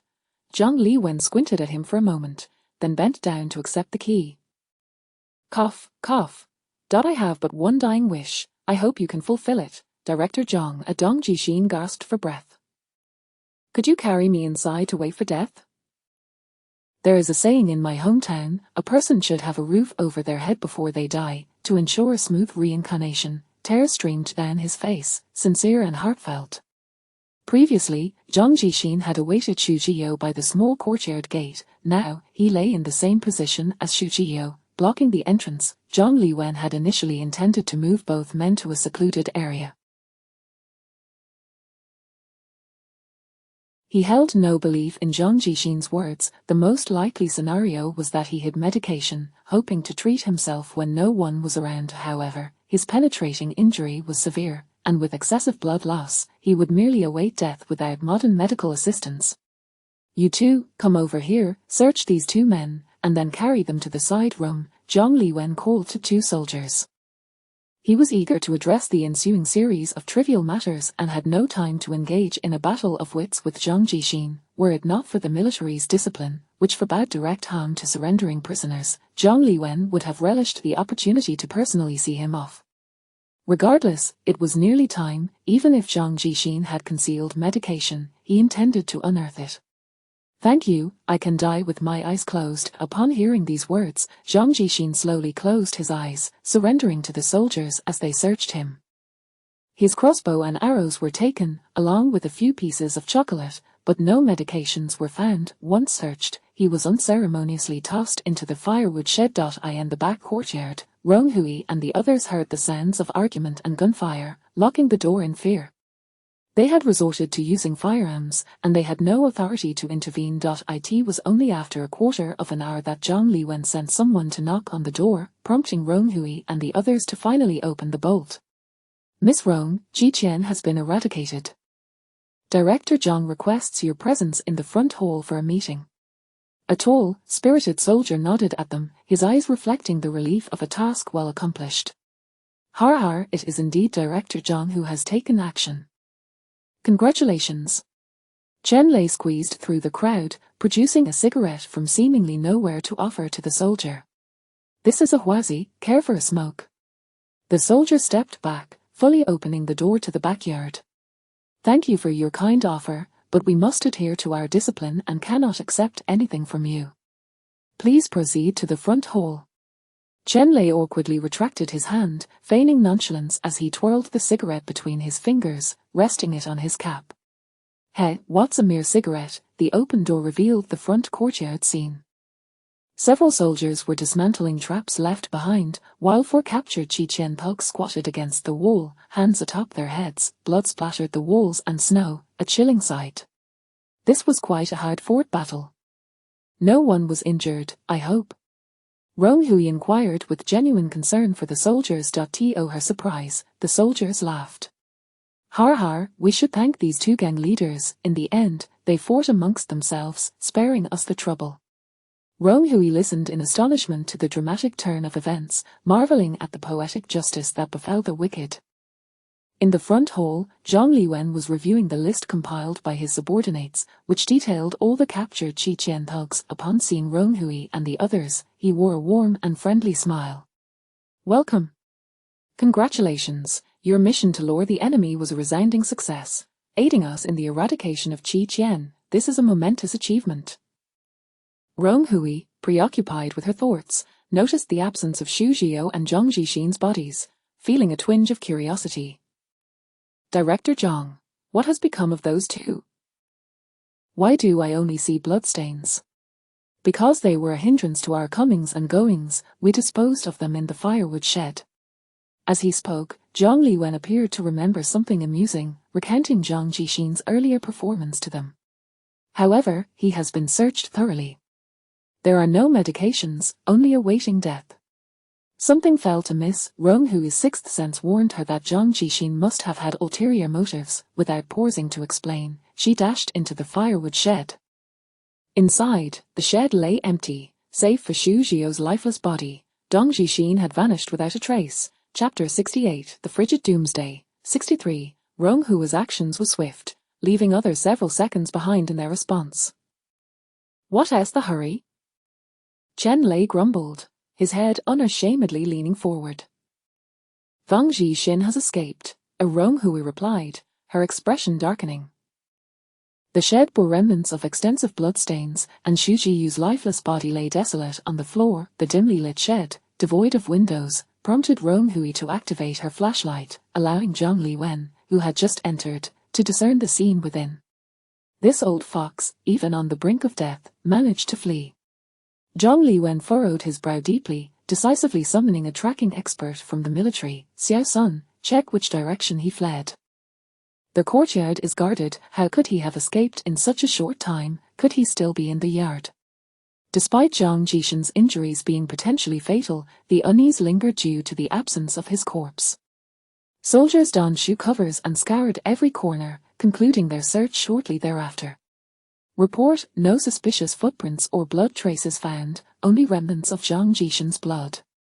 Zhang Liwen felt the situation becoming increasingly troublesome. The thick layer of dust should have left traces of movement, yet it was as if Zhang Jixin had evaporated into thin air, the bloodstains untouched and intact. Thank you for your efforts. Take 2 individuals and search the small courtyard. Both the front and back doors are guarded, and he could still be hiding there. Director Zhang patted a soldier's shoulder. Minutes later, the reporting soldier returned without good news. Zhang Jixin had indeed managed to escape. Zhang Liwen pinched the bridge of his nose. There are too many remnants from Qiqian. We cannot allocate resources to pursue him. Given his blood loss, he is likely dead by now. Even in this frigid weather, the blood he shed would have frozen solid. Indeed, it's impossible to survive being shot. It's remarkable that he had the strength to run away, Wendy remarked, intrigued, as he had initially wished to see the extent of the gunshot wound. With the decision made not to pursue, the group filed out of the shed, leaving only Rong Hui behind, lost in contemplation. At the back of the crowd, Jin Mu observed Rong Hui's pensive demeanor and approached her, asking, "What's on your mind?" Zhang Jixin is also a survivor. Rong Hui voiced her concerns directly. He may possess some means of escape, which is why he could flee and might not be dead. If he had previously completed system tasks, he would undoubtedly have more survival strategies at his disposal, and this injury might not even threaten his life. Jin Mu raised an inquisitive brow. Then we cannot let him go. He is exceedingly malicious, and allowing him to live would surely lead to greater peril. I shall pursue him now. She slung her tang dao over her back and moved towards the exit. Wait, let us go together. Rong Hui donned her outdoor gear and followed closely behind. After exchanging greetings with Zhang Liwen in the foyer, they learned that he was preoccupied with interrogating the remaining dozens of criminals and could not spare anyone else, merely advising Rong Hui to exercise caution. Jin Mu headed west while Rong Hui ventured east, both quickly dispersing into the blizzard. After searching a kilometer radius, they encountered only a vast expanse of pristine snow, their surroundings bleak and desolate. Eventually, the two, nearly numbed by the cold, reconvened at the foot of the mountain. He cannot possibly run that fast while injured, and in such harsh weather, he could very well freeze to death. He must have used some kind of tool, Jin Mu gasped, leaning on her knee, her breath forming large clouds of mist around her face. Rong Hui wiped the frost from her windscreen goggles. Let us return. We are unlikely to find him now. Their venture had merely been a gamble. Given Zhang Jixin's cunning, he had surely hidden himself far away. Nodding in agreement, the two women trudged back towards the small courtyard, each step a struggle through the snow. Unbeknownst to them, somewhere on the mountain, Zhang Jixin lay concealed behind a mound of snow, having succumbed to a semi-conscious state due to excessive blood loss. After utilizing their shadow shift tool, he had managed to escape, yet felt his vitality rapidly waning. In dire straits, he hastily conjured a small black pill from thin air, a life-saving pill he had obtained after completing a previous system task. Rong Hui possessed one as well, though reluctant to use it, his life took precedence. Closing his eyes, Zhang Jixin swallowed the pill, feeling a warm surge wash over him, and within moments, his pallor began to brighten. A system panel emerged. Sat smiley survivor Zhang Jixin. You have used the life-saving pill. Yeah. All personal values restored by 50. Once confirming that all parameters were within a safe range, he finally exhaled in relief. However, as he regained his composure, A surge of suppressed rage flooded his heart, a bitter taste rising in his throat. This endeavor had indeed cost him dearly. His tools could only be utilized once within the instance. Their shadow shift allowed him to traverse up to 500 meters in mere seconds, and fearing Zhang Liwen would send men after him, he had deliberately chosen to flee to the mountain, ensuring they would not find him.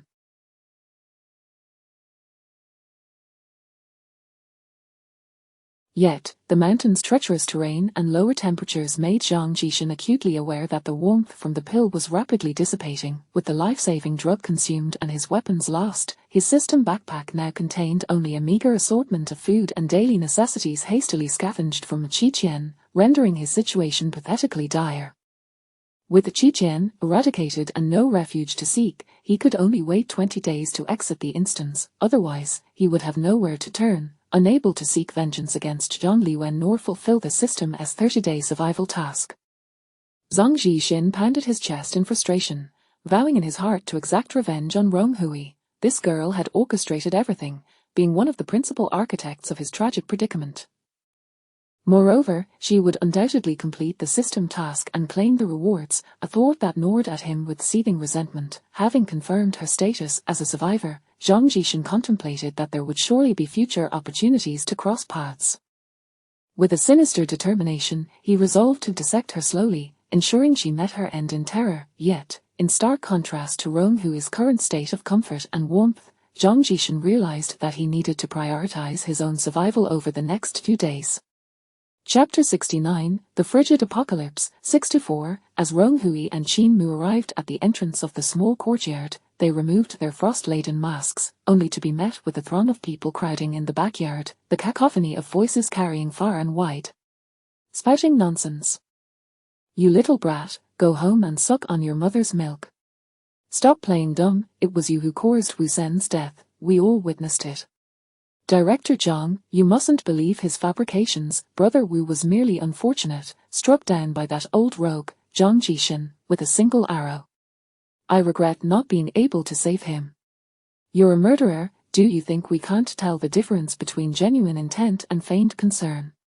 A young man's voice, filled with indignation, rang out. It was Wang Yi. I'm being wronged, Director Zhang. You must stand up for me, I can't endure such slander any longer. This rising and falling voice, brimming with emotion, belonged to Chen Lei. Ronghui and Qin Mu exchanged glances, laden with helplessness. The external turmoil remained unresolved, and now a wolf in sheep's clothing lurked within their ranks. Captain Rong, you have arrived. Zhang Ming, standing on the periphery of the crowd, keenly spotted the approaching figures and waved eagerly. The clamor inside the room abruptly ceased, akin to a sudden downpour coming to an end, and Chen Lei's theatrics transformed instantly. He realized that Ronghui, this cunning vixen, would undoubtedly not side with him. His eyes darted about frantically, concocting a strategy. Ronghui nodded in greeting. A Director Zhang. We searched the area outside but found no trace of Rong Jishin. She turned to survey the crowd, feigning ignorance. What seems to be the matter? Zhang Liwen's expression was grave. I have heard that Mr. Wu perished in battle. I am currently inquiring about the circumstances, but from what I gather, there appears to be more than meets the eye. Wang Yi, fueled by determination, could not be restrained even by his brother. Captain Rong, you witnessed it, too. That fellow Chen did it on purpose. Wang Shui, uninjured, could not rein in his brother's outburst and could only watch helplessly as the situation escalated. Better to offend a gentleman than a scoundrel. He had always sought to prevent conflict between his brother and Chen Lei, yet fate had other plans. Ronghui faced Zhang Liwen with utmost composure. I was right beside them at the time, intending to report this matter to you. Upon hearing this, Chen Lei's expression soured. His chubby face darkened, and his beady eyes fixated on Ronghui, brimming with menace. Ronghui's words carried more weight than Wang Yi's youthful bravado. Her intellect and capabilities had become evident over the past few days, garnering Zhang Director's trust. He could stubbornly refute Wang Yi's claims, but he could not dismiss the impact of her words. In succinct phrases, Ronghui recounted the events of the altercation, and when it came to the critical moment, she directed her gaze at Chen Lei. At that moment, I turned just in time to see Zhang Jishin shoot an arrow at Wu Zhen's head, but he had successfully evaded every prior shot, leading us to believe he would remain unharmed. As she spoke, Chen Lei's countenance darkened further. However, just when he could have dodged, Chen Lei inadvertently pushed him, causing the arrow to strike his left eye. Her account was strikingly objective, even employing the term inadvertently, yet it dripped with sarcasm in Chen Lei's ears. I was merely trying to shield him from the arrow. It was an error. Chen Lei stammered in his defense. He Qiang stepped forward, arms crossed, and scoffed, "Aha! During a fight, everyone is exceedingly cautious. How could one attempt to shield another and simultaneously push them into the path of an arrow? Director Zhang, this incident is indeed dubious. I refuse to allow someone with such murderous intent to remain in our ranks." Had it not been for Rong Hui's swift reaction, they might have become living targets for Zhang Jixin, and He Qiang harbored a deep-seated disdain for Chen Lei, whom he likened to a rodent in a pot of stew. A thin sheen of cold sweat appeared on Chen Lei's forehead. You have no evidence to prove my intent." "Evidence? Do you think our testimonies are insufficient?" Zhang Ming retorted, filled with righteous indignation. "You all have ostracized me from the start, and now you've conspired to fabricate evidence against me. Director Zhang, you must believe me." Chen Lei reached out to grasp Zhang Liwen's hand. "With 6 witnesses, I am bound to consider their accounts." Zhang Liwen evaded Chen Lei's approach, crouching beside the bag containing Wu Sen's body, removing his hat and closing his eyes momentarily. After several seconds, he waved his hand, and 2 soldiers entered from outside. "Take him away and detain him," he instructed, pointing in Chen Lei's direction. "No, this is unacceptable. You have no right to imprison me. Aren't you supposed to be the government? How dare you arrest me without cause? I will sue you." Chen Lei cried, retreating step by step as the imposing soldiers approached. Zhang Liwen regarded him calmly, patiently explaining, "You are not being convicted outright. Since you claim there is no evidence, we shall await the conclusion of our mission and allow the forensic experts and investigators from the government to examine the evidence. Until then, I kindly." Chapter 70. A Frigid Apocalypse, 6-5, Chen Lei was taken away, and the remaining individuals visibly relaxed a little. It was preferable to face the enemy directly rather than contend with an undisclosed bomb that could explode at any moment within their ranks. Wu Sen did not register any relatives at the shelter, so I have decided to bury him at the foot of this mountain. Do you have any objections?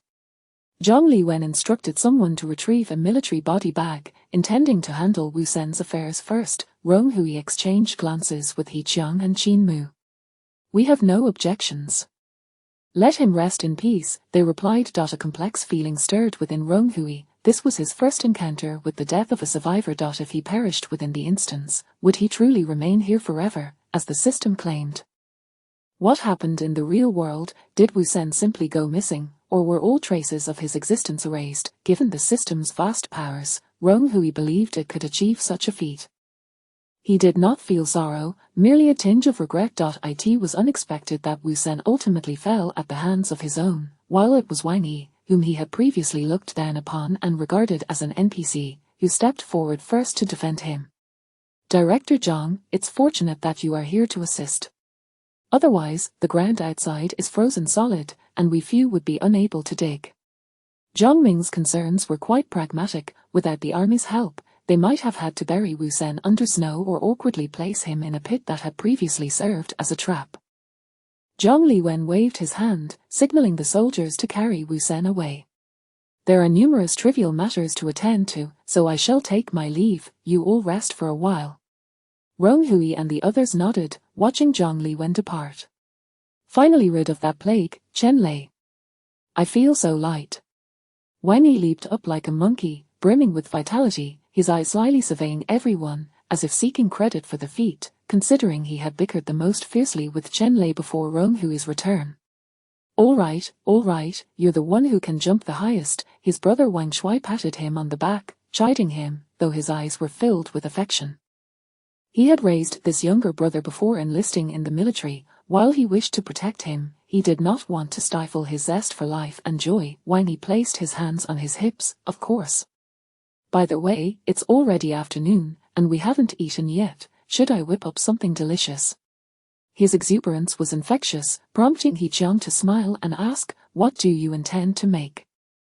I have some ingredients here, let me know if you need anything. Rong Hui quietly retrieved a can of braised pork from his backpack. I can provide braised pork. Wang Yi's eyes lit up at the sight of the meat. Braised pork. Excellent, I've gathered quite a few good things from the Qiqian warehouse, today's meal is on me. He began rummaging through his large sack for ingredients.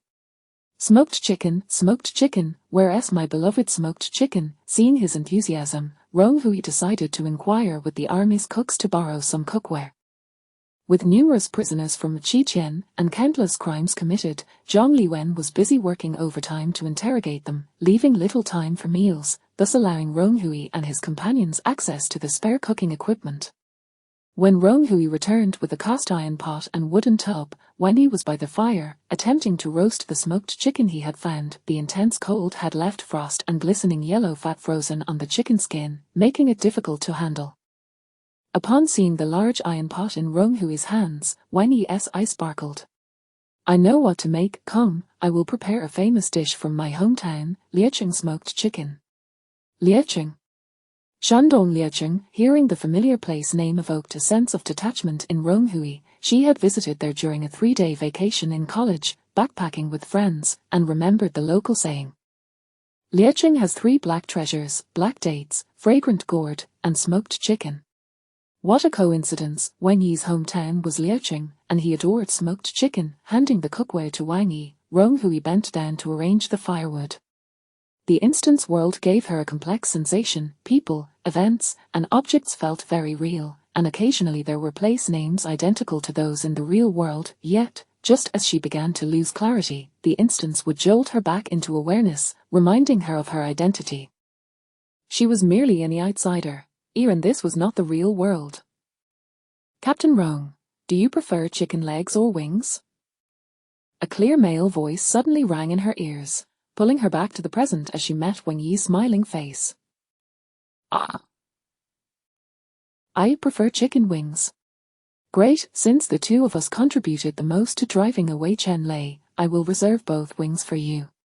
Wang Yi said cheerfully, skillfully wielding the knife to swiftly separate 2 plump chicken wings, setting them aside. Har har, thank you. For the first time in the instance, Rong Hui laughed with such genuine joy. Regardless of the system or the instance world, she simply regarded Wang Yi as a warm-hearted young man from Shandong, assisting in stoking the fire. Rong Hui stepped back, allowing Wang Yi to take charge of the cooking. My brother, he is very naive, sometimes a bit silly, and lacks social awareness, Wang Shuai explained awkwardly as he approached, concerned that Rong Hui might misunderstand Wang Yi due to his brother's youthful innocence and focus on sports. Remaining simple-minded like that can be quite beneficial. I see he has his own thoughts, he just may not wish to be worldly, Rong Hui remarked, finding it quite nice that a mature brother was by his side. He must feel very lucky. As some rested and others tended to injuries, the clock struck 3 in the afternoon. Unlike the fierce midday sun typical of normal weather, the current sun hung weakly in the sky, already slanting towards the west. With steam rising, an enticing aroma wafted through the air, even reaching Zhang Liwen, who was handling affairs in the adjacent building. He chuckled and shook his head.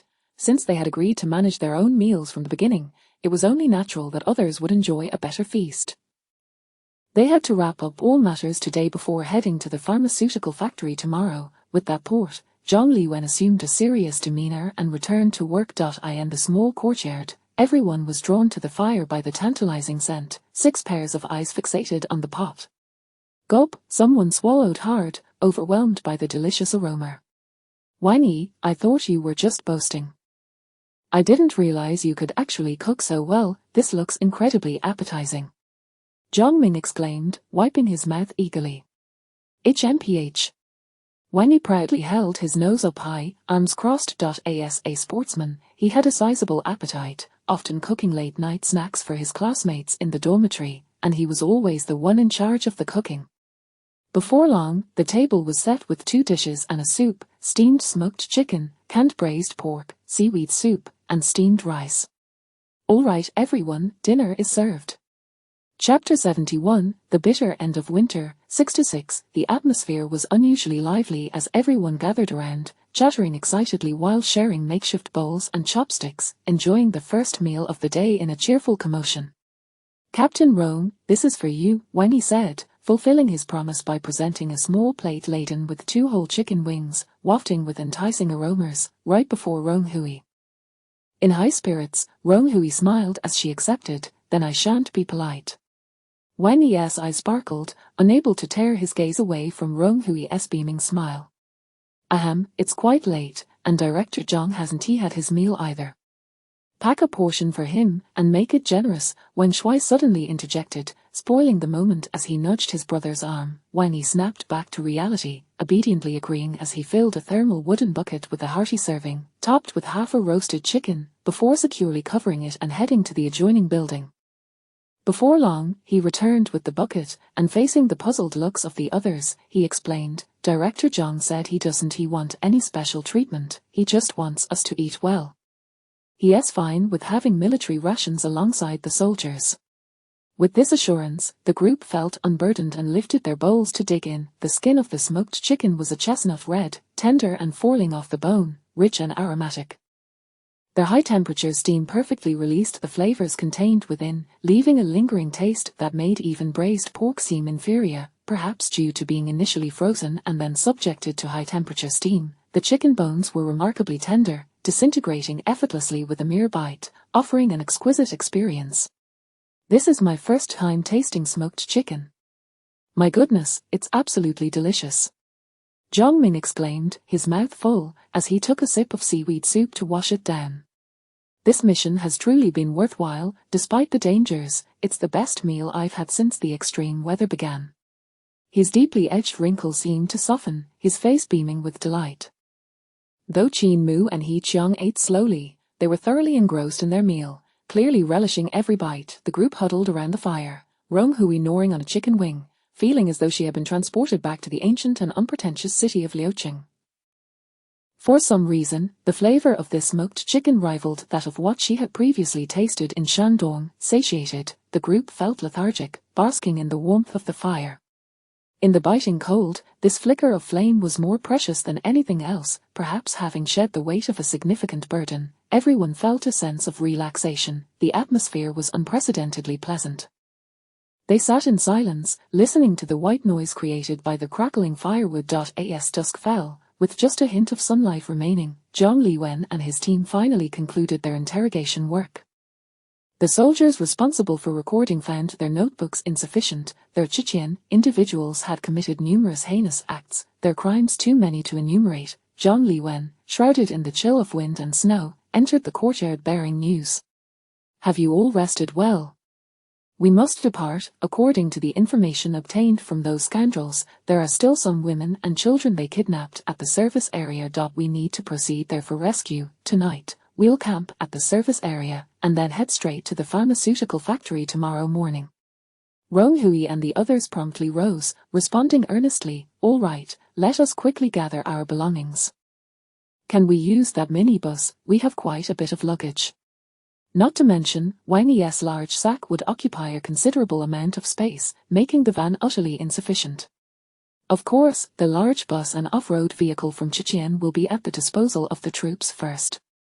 Once you reach their base, you can switch to better vehicles if available, Zhang Liwen stated decisively before departing. The group hastened their pace, collecting their belongings, extinguishing the fire, and driving the minibus to the village entrance to assemble.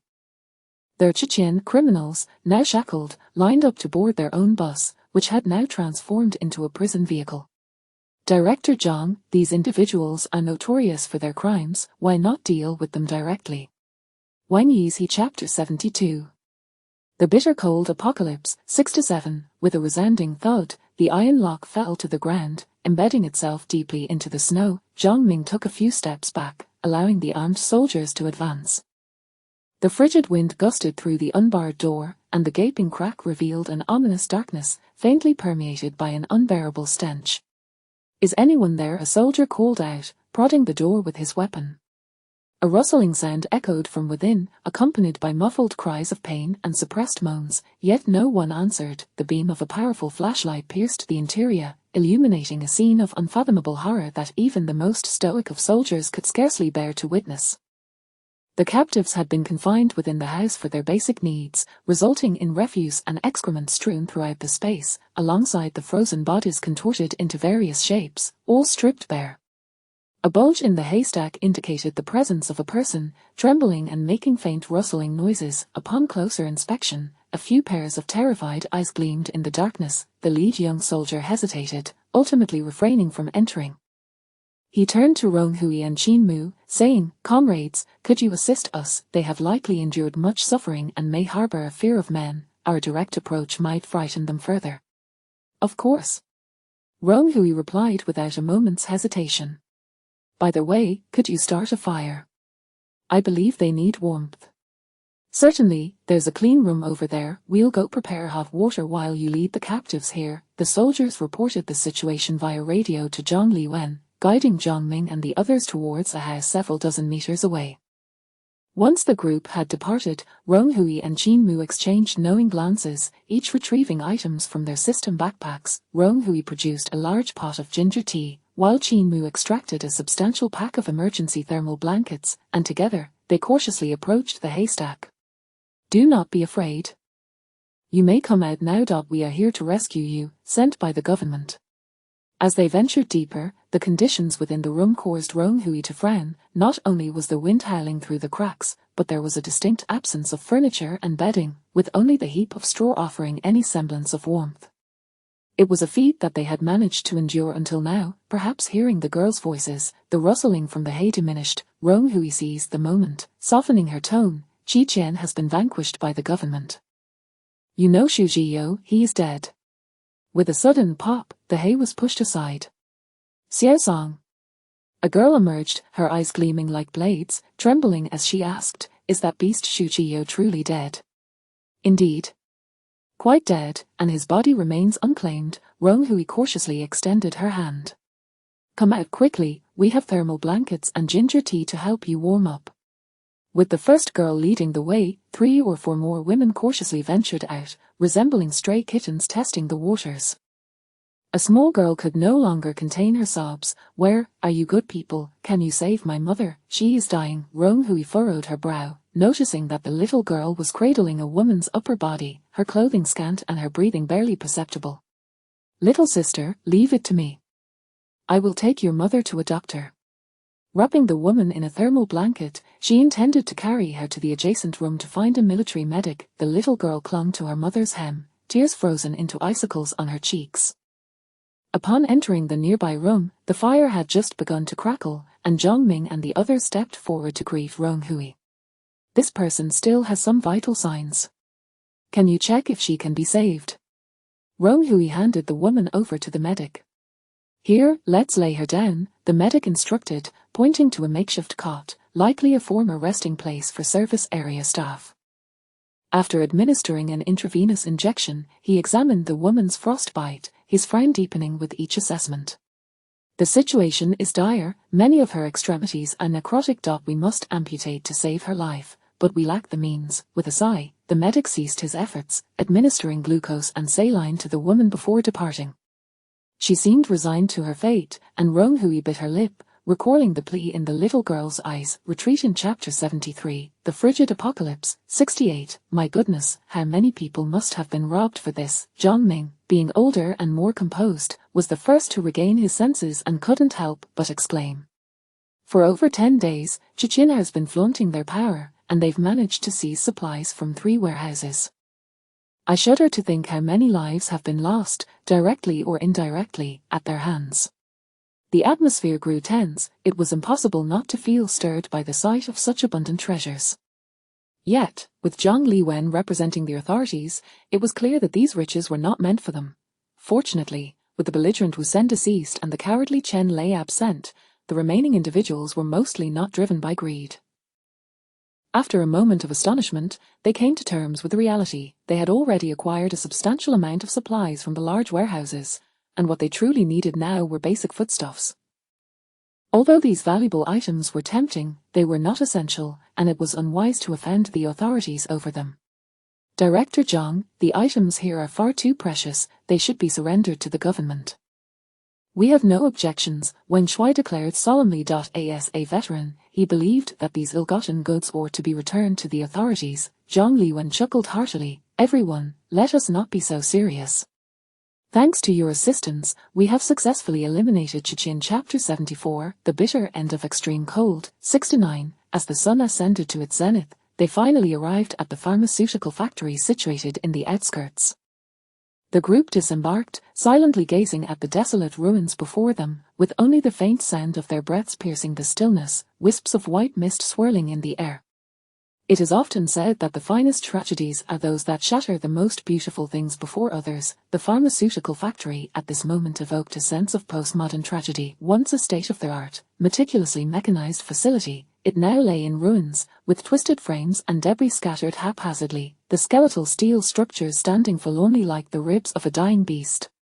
Alas, Zhang Liwen removed his wind goggles, sorrow clouding his eyes. Let the engineers commence their work. Accompanying them were professional civil engineers tasked with determining the safest means to salvage materials from the wreckage.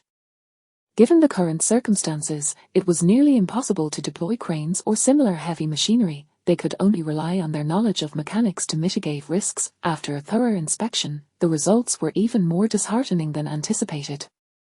The production line had suffered 80 destruction, half of the employee dormitory had collapsed, and most critically, the research center and warehouse were in a precarious state. However, their primary objective was to recover intact research materials, precision instruments, and some finished pharmaceuticals to transport back to the refuge. Thus, the research center and warehouse were of utmost importance, and they would brave the ruins to reach them. 2 engineers, adorned with heavy helmets, risked their lives as they navigated the debris, knowing that in the event of a collapse, they would be the first to suffer the consequences. Before long, one engineer began waving frantically in Zhang Liwen's direction, possibly having discovered something significant. Zhang Liwen hurried forward, followed closely by Rong Hui and the others. Director Zhang, we've found an entrance. The engineer pointed to a triangular opening, likely formed by the Forlan steel frames, and it appears relatively stable. But, isn't it too small? Zhang Liwen hesitated. Indeed, that is the issue. However, I just checked with Lao Chen, and there are no more secure entry points available. The engineer adjusted his helmet, the fog of his breath clouding his glasses. Bending down to examine the opening, Zhang Liwen realized that what they called an entrance was merely a larger gap, about 3 adult palms wide. Such a narrow passage would be impossible for an average person to navigate. We don't need many people to enter. As long as someone can place the scanning device in the center of the factory, we can conduct a load-bearing structure scan remotely, the engineers asserted confidently. Very well, you and Lao Chen have worked hard. Go take a rest, let me ponder this further, Zhang Liwen said, patting the engineer's shoulder as the two departed. Furrowing his brow, he gazed at the sky and the ground, contemplating for a long while but unable to devise a solution. Before the extreme cold, he could have selected a slimmer soldier to crawl through, but now, in this frigid weather, everyone had to wear heavy clothing to maintain their body heat. Even the slimmest among them appeared twice as wide and could not fit through. To remove an outer layer impossible. In temperatures plunging to -60 degrees, one could freeze to death in an instant. As Zhang Liwen contemplated his strategy, Rong Hui was also calculating her options. Her stamina was still at full capacity, sufficient for multiple uses of her skills. This task was unfeasible for an ordinary person, but perhaps not for her. The seriousness of the situation weighed on her face behind the mask. After all, this was a matter of life and death. Yet, fortune favors the bold, and she had a request of Zhang Liwen. Director Zhang, I can give it a try, Rong Hui said, her gaze unwavering as she locked eyes with him. But it is exceedingly dangerous, and you won't fit through like that. If I remove my outer coat, I should be able to get through. Rong Hui's tone was earnest. Zhang Liwen firmly rejected her suggestion. No, are you not aware of the current temperature? Without an outer layer, one would freeze instantly, and what awaits you then? I, Zhang Liwen, have not yet stooped to the level of sacrificing lives. Though Rong Hui and Qin Mu were the most slender in the group, making them the most suitable for this task, he would not recklessly endanger their lives. Captain Rong, do not act impulsively. He Qiang also intervened, aware that Rong Hui was a survivor, but survivors do not possess more lives than others. It was unnecessary to be brash in such dire circumstances. The rest of the team shared their concerns, yet Jin Mu remained silent, reflecting on the skills Rong Hui had previously employed. She believed that Rong Hui was not reckless and must have her own plan. I previously mentioned to the staff where I accepted the mission that I have a natural resistance to cold, so I believe I can give it a shot. If it doesn't succeed, I also have confidence in my ability to escape safely. Rong Hui persisted in her resolve. The engines of the vehicles reverberated, forming a tense background score, reminding Zhang Liwen and the others that they had been at the pharmaceutical factory for nearly an hour without any progress on their mission. Very well, if you wish to try. Zhang Liwen finally relented, his brow furrowed in deep concern, as if he were about to push this clever and courageous girl toward a perilous path. Be careful. Unlike the others, Jin Mu was not overly anxious. Instead, she quietly retrieved a large handful of heat packs from her bag and instructed Rong Hui. Rong Hui smiled faintly, removing her hat, goggles, and mask, her features finally confronting the biting wind and snow, which felt oddly liberating. Zhang Liwen handed Rong Hui the scanning device, a metal cube the size of a fist, along with a pair of headphones. This contains a locator. Once you descend, communicate with the engineers through the headphones, and they will guide you on where to place the device. His expression was grave. Be cautious, and if you cannot hold on, call for our help. Understood. Rong Hui appeared remarkably composed as she donned the headphones and approached the gap. Taking a deep breath of the frigid air, her nose and chin reddened from the cold, she unzipped her ski suit. The professional thermal gear boasted multiple layers of protection, and she shed them one by one, leaving only a fitted sweater, resembling a mere paper against her fully bundled companions. Here, wait for my return. A sky-blue garment was thrust into Jin Mu's hands. Rong Hui secured the device around her neck, and before her body could succumb to the cold, she resolutely squeezed through the gap. Chapter 75, The Frigid Apocalypse, Part 7. The gap was exceedingly narrow, compelling Rong Hui to move with her body pressed against the edges. If one were to inquire about her current sensation, it could be succinctly encapsulated in a single word: cold. The icy steel framework intertwined to form this slender passage, and even though she was clad in a sweater, it merely prevented her skin from making direct contact with the iron. With great difficulty, Rong Hui crawled forward, her hands leaving a series of prints upon the frost-covered metal surface. After a mere 10 seconds, the system panel uncontrollably popped up, displaying a glaring frostbite status above her health bar, which was plummeting at a visibly alarming rate. Her skeletal muscles trembled uncontrollably, striving to extract the last vestiges of warmth. Clenching her teeth, Rong Hui resisted the urge to employ her skills, reasoning that with her health not yet below half, it would be unwise to do so. Uncertain how long she had been maneuvering, her health bar transitioned to orange, and as she felt her joints begin to stiffen, she wisely refrained from pushing herself further. Instead, she utilized a healing skill, a gentle yellow light enveloping her, restoring a flush to her complexion. Were it not for the presence of her skills, she would not have dared to take such a risk. Exhaling softly, Rong Hui gently moved her neck, surmising from the passage of time that she must have entered the depths of the factory. Confirming with the engineers through her earpiece, she learned she was indeed adjacent to the research center, but the complex structure of the ruins necessitated the engineers' reliance on scanning machinery to ascertain a safe entry point. As she shifted, a stone dislodged beneath her, ominously taking 2 seconds to reach the ground, indicating that she was scaling a considerable height, likely suspended above the void. This realization instilled a sense of trepidation within her, prompting her to act with increased caution, her adrenaline surging to the extent that she momentarily lost the sensation of cold. Each meter she advanced was met with the terrifying creaks of the surrounding steel framework, compelling her to stifle her breathing. Her movements becoming lithe and nimble. After an indeterminate period, she received a jubilant voice through her earpiece. "You've made it, Miss Rong. You've reached the center of the factory. Find a stable spot to set down the machine." "Copy that." The depths of the ruins were nearly devoid of light. Rong Hui retrieved a flashlight from her system backpack, switching it on and clamping it between her teeth. With the newfound illumination, she could clearly see the scene below through the crevices of the debris, resembling a bug clinging to the ceiling of the factory, suspended over 20 meters from the ground. A fall from such a height would be catastrophic. The imagination often conjures the most terrifying scenarios. As she gazed ahead, Refusing to succumb to fear, she shifted to a certain position, and in a moment akin to the epiphany described in Peach Blossom Spring, a vast black aperture unveiled itself before her. Peering into the void, she discerned that it was a substantial breach in the inner layer of the roof, with the immense production line of the pharmaceutical factory visible beneath her, the damage apparent to the naked eye. The sign for the research center still hung intact, and the flashlight's beam offered only a vague overview. Summoning her courage to combat her fear of heights, she suspended her upper body into the abyss, affixing the scanning machine to the steel framework of the ceiling. With a heavy sigh, she felt the weighty machine sway above her, yet it ultimately secured itself, and she exhaled in relief. "The machine is set, I'm heading back," Ronghui reported her status. As she turned to navigate back through the gap, the task proved exceedingly challenging, akin to performing acrobatics. With no other option, she began to retreat, finding it even more arduous than her initial passage, relying solely on her feet to probe the way.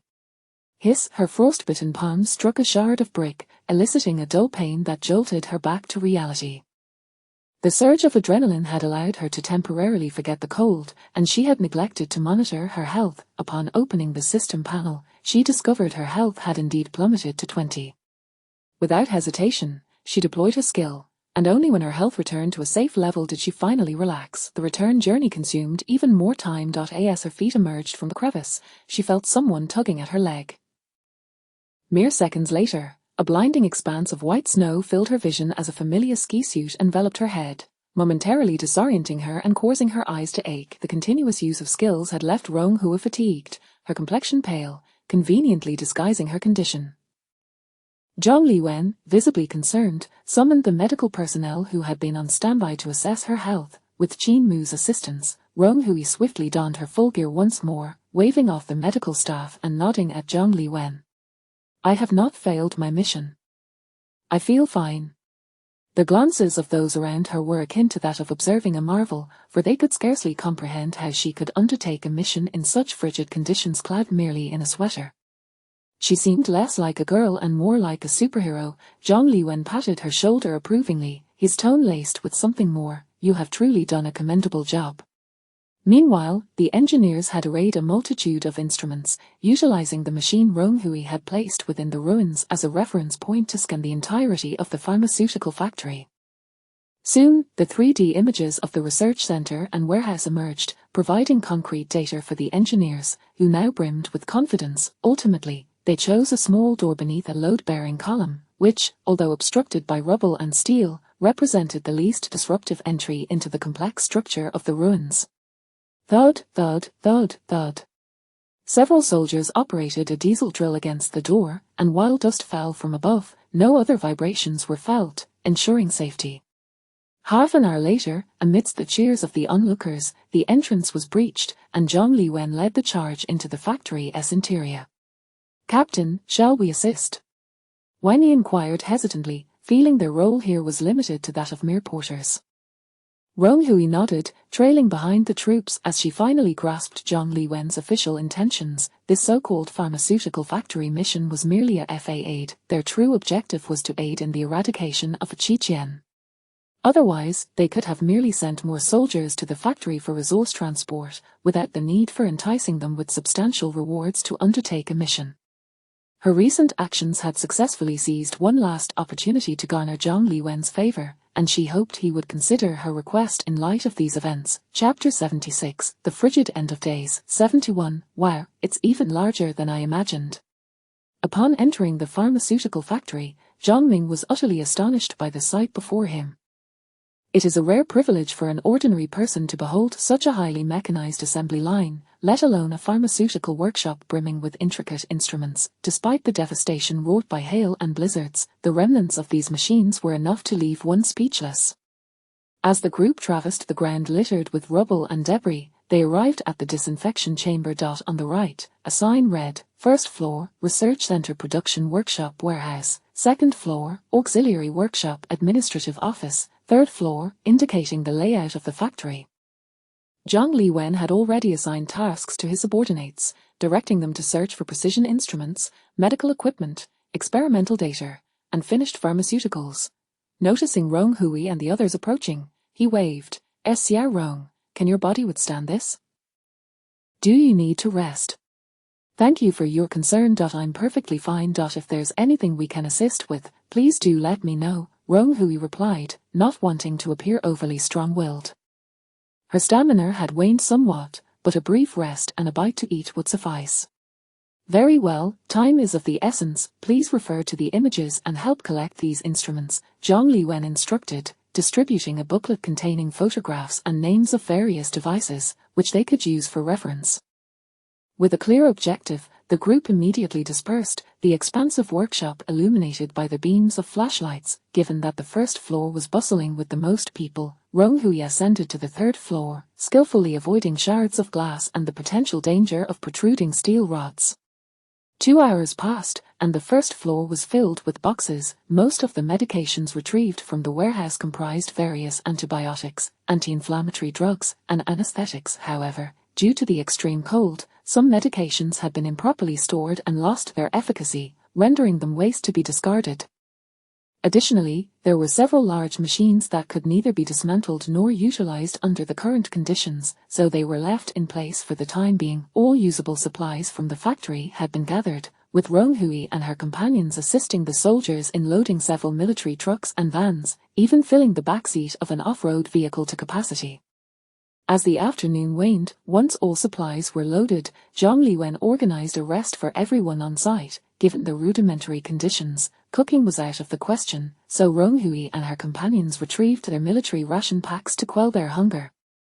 The packs were heavy, and upon inspecting the contents, Rong Hui found an assortment of compressed biscuits, canned goods, bread, jam, and syrup, along with a simple windproof stove. With 4 metallic legs propped on the ground, she placed a can on top to heat, and soon steam began to rise.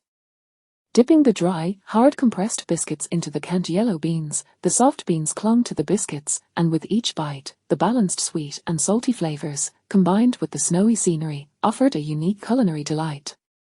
Qin Mu had initially intended to nibble on some chocolate, but upon seeing Rong Hui eat heartily, her appetite was inexplicably stirred. Resigned, she leaned beside her and set up her own small stove. How much longer do you plan to stay? It will soon be 20 days, Qin Mu remarked, striking a match and carelessly discarding it. The distance from others ensured that their conversation would remain unheard. I'm uncertain, who knows what dreadful calamities may lie ahead, ones we cannot endure. Rong Hui replied, finishing her last bite of biscuit and taking the match from Qin Mu's hand. Whoosh, the match ignited effortlessly, and she cupped the flame with one hand, bringing it closer to the stove. I share your sentiments. If we wish to depart later but find ourselves unable, it would be a loss indeed. Thank you. Qin Mu selected a can of chicken to heat on the stove. By 4 in the afternoon, their tasks for the day were complete. Zhang Liwen led everyone back to the service area, collecting the injured women and children to board the vehicles, officially commencing their return journey. Although nightfall brought certain dangers to their march, the shelter housed many wounded individuals urgently in need of medication. With no recent hail or tornadoes, Zhang Liwen resolved to travel through the night to reach the shelter as swiftly as possible. This mission had consumed for days, leaving everyone exhausted.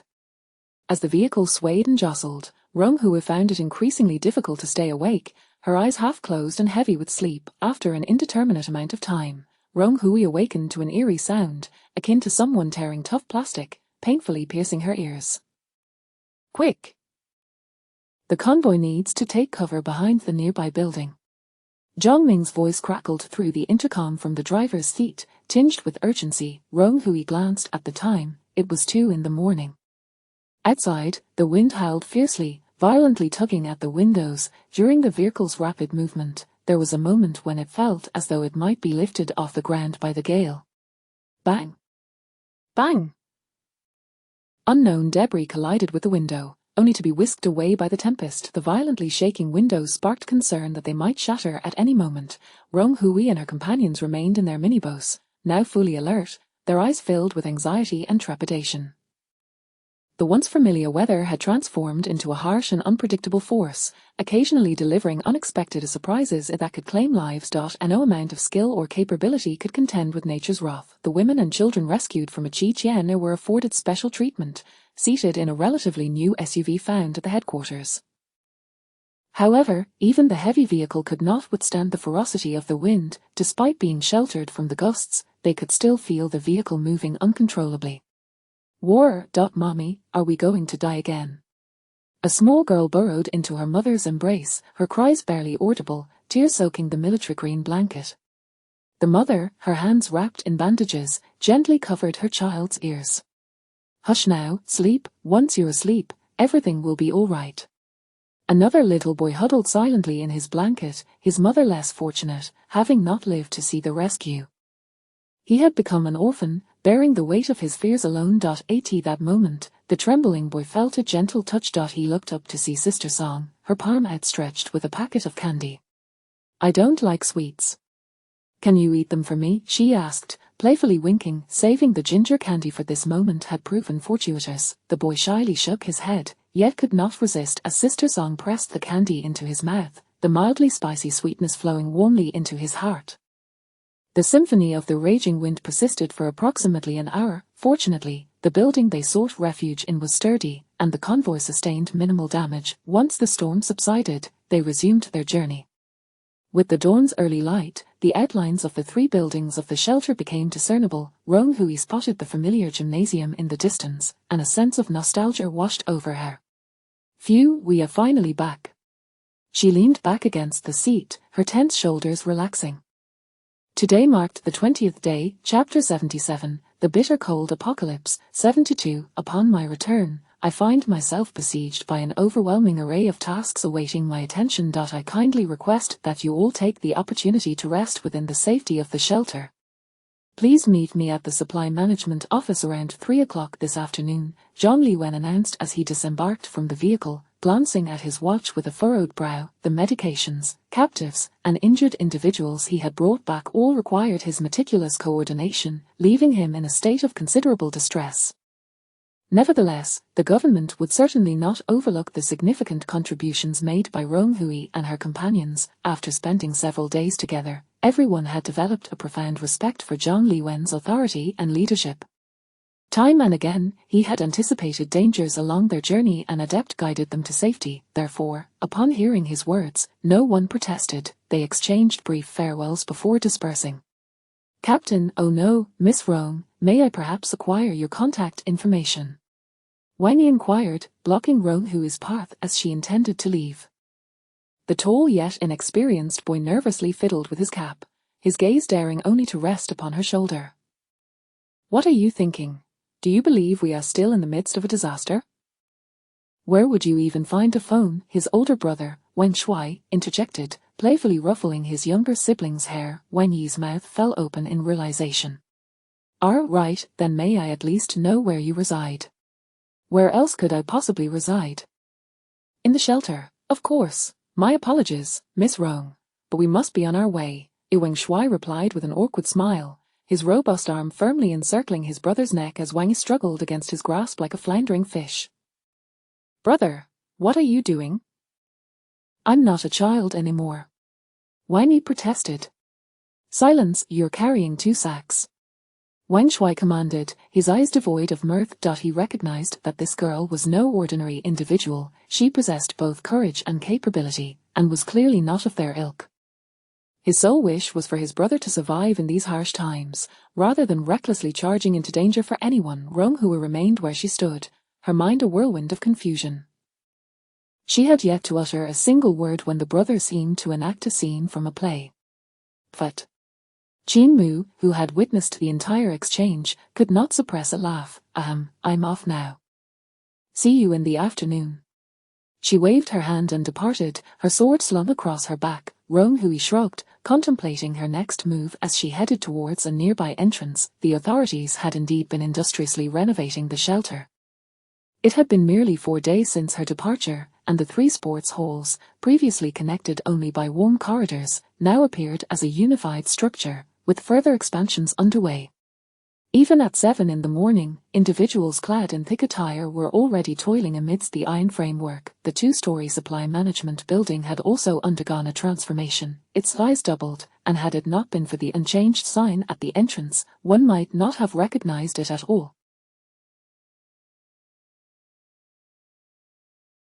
Figures began to appear in the plaza, some wielding tools to shovel snow, while others congregated as though preparing for a mission. Since the return of Ronghui and her companions, curious glances had been cast their way.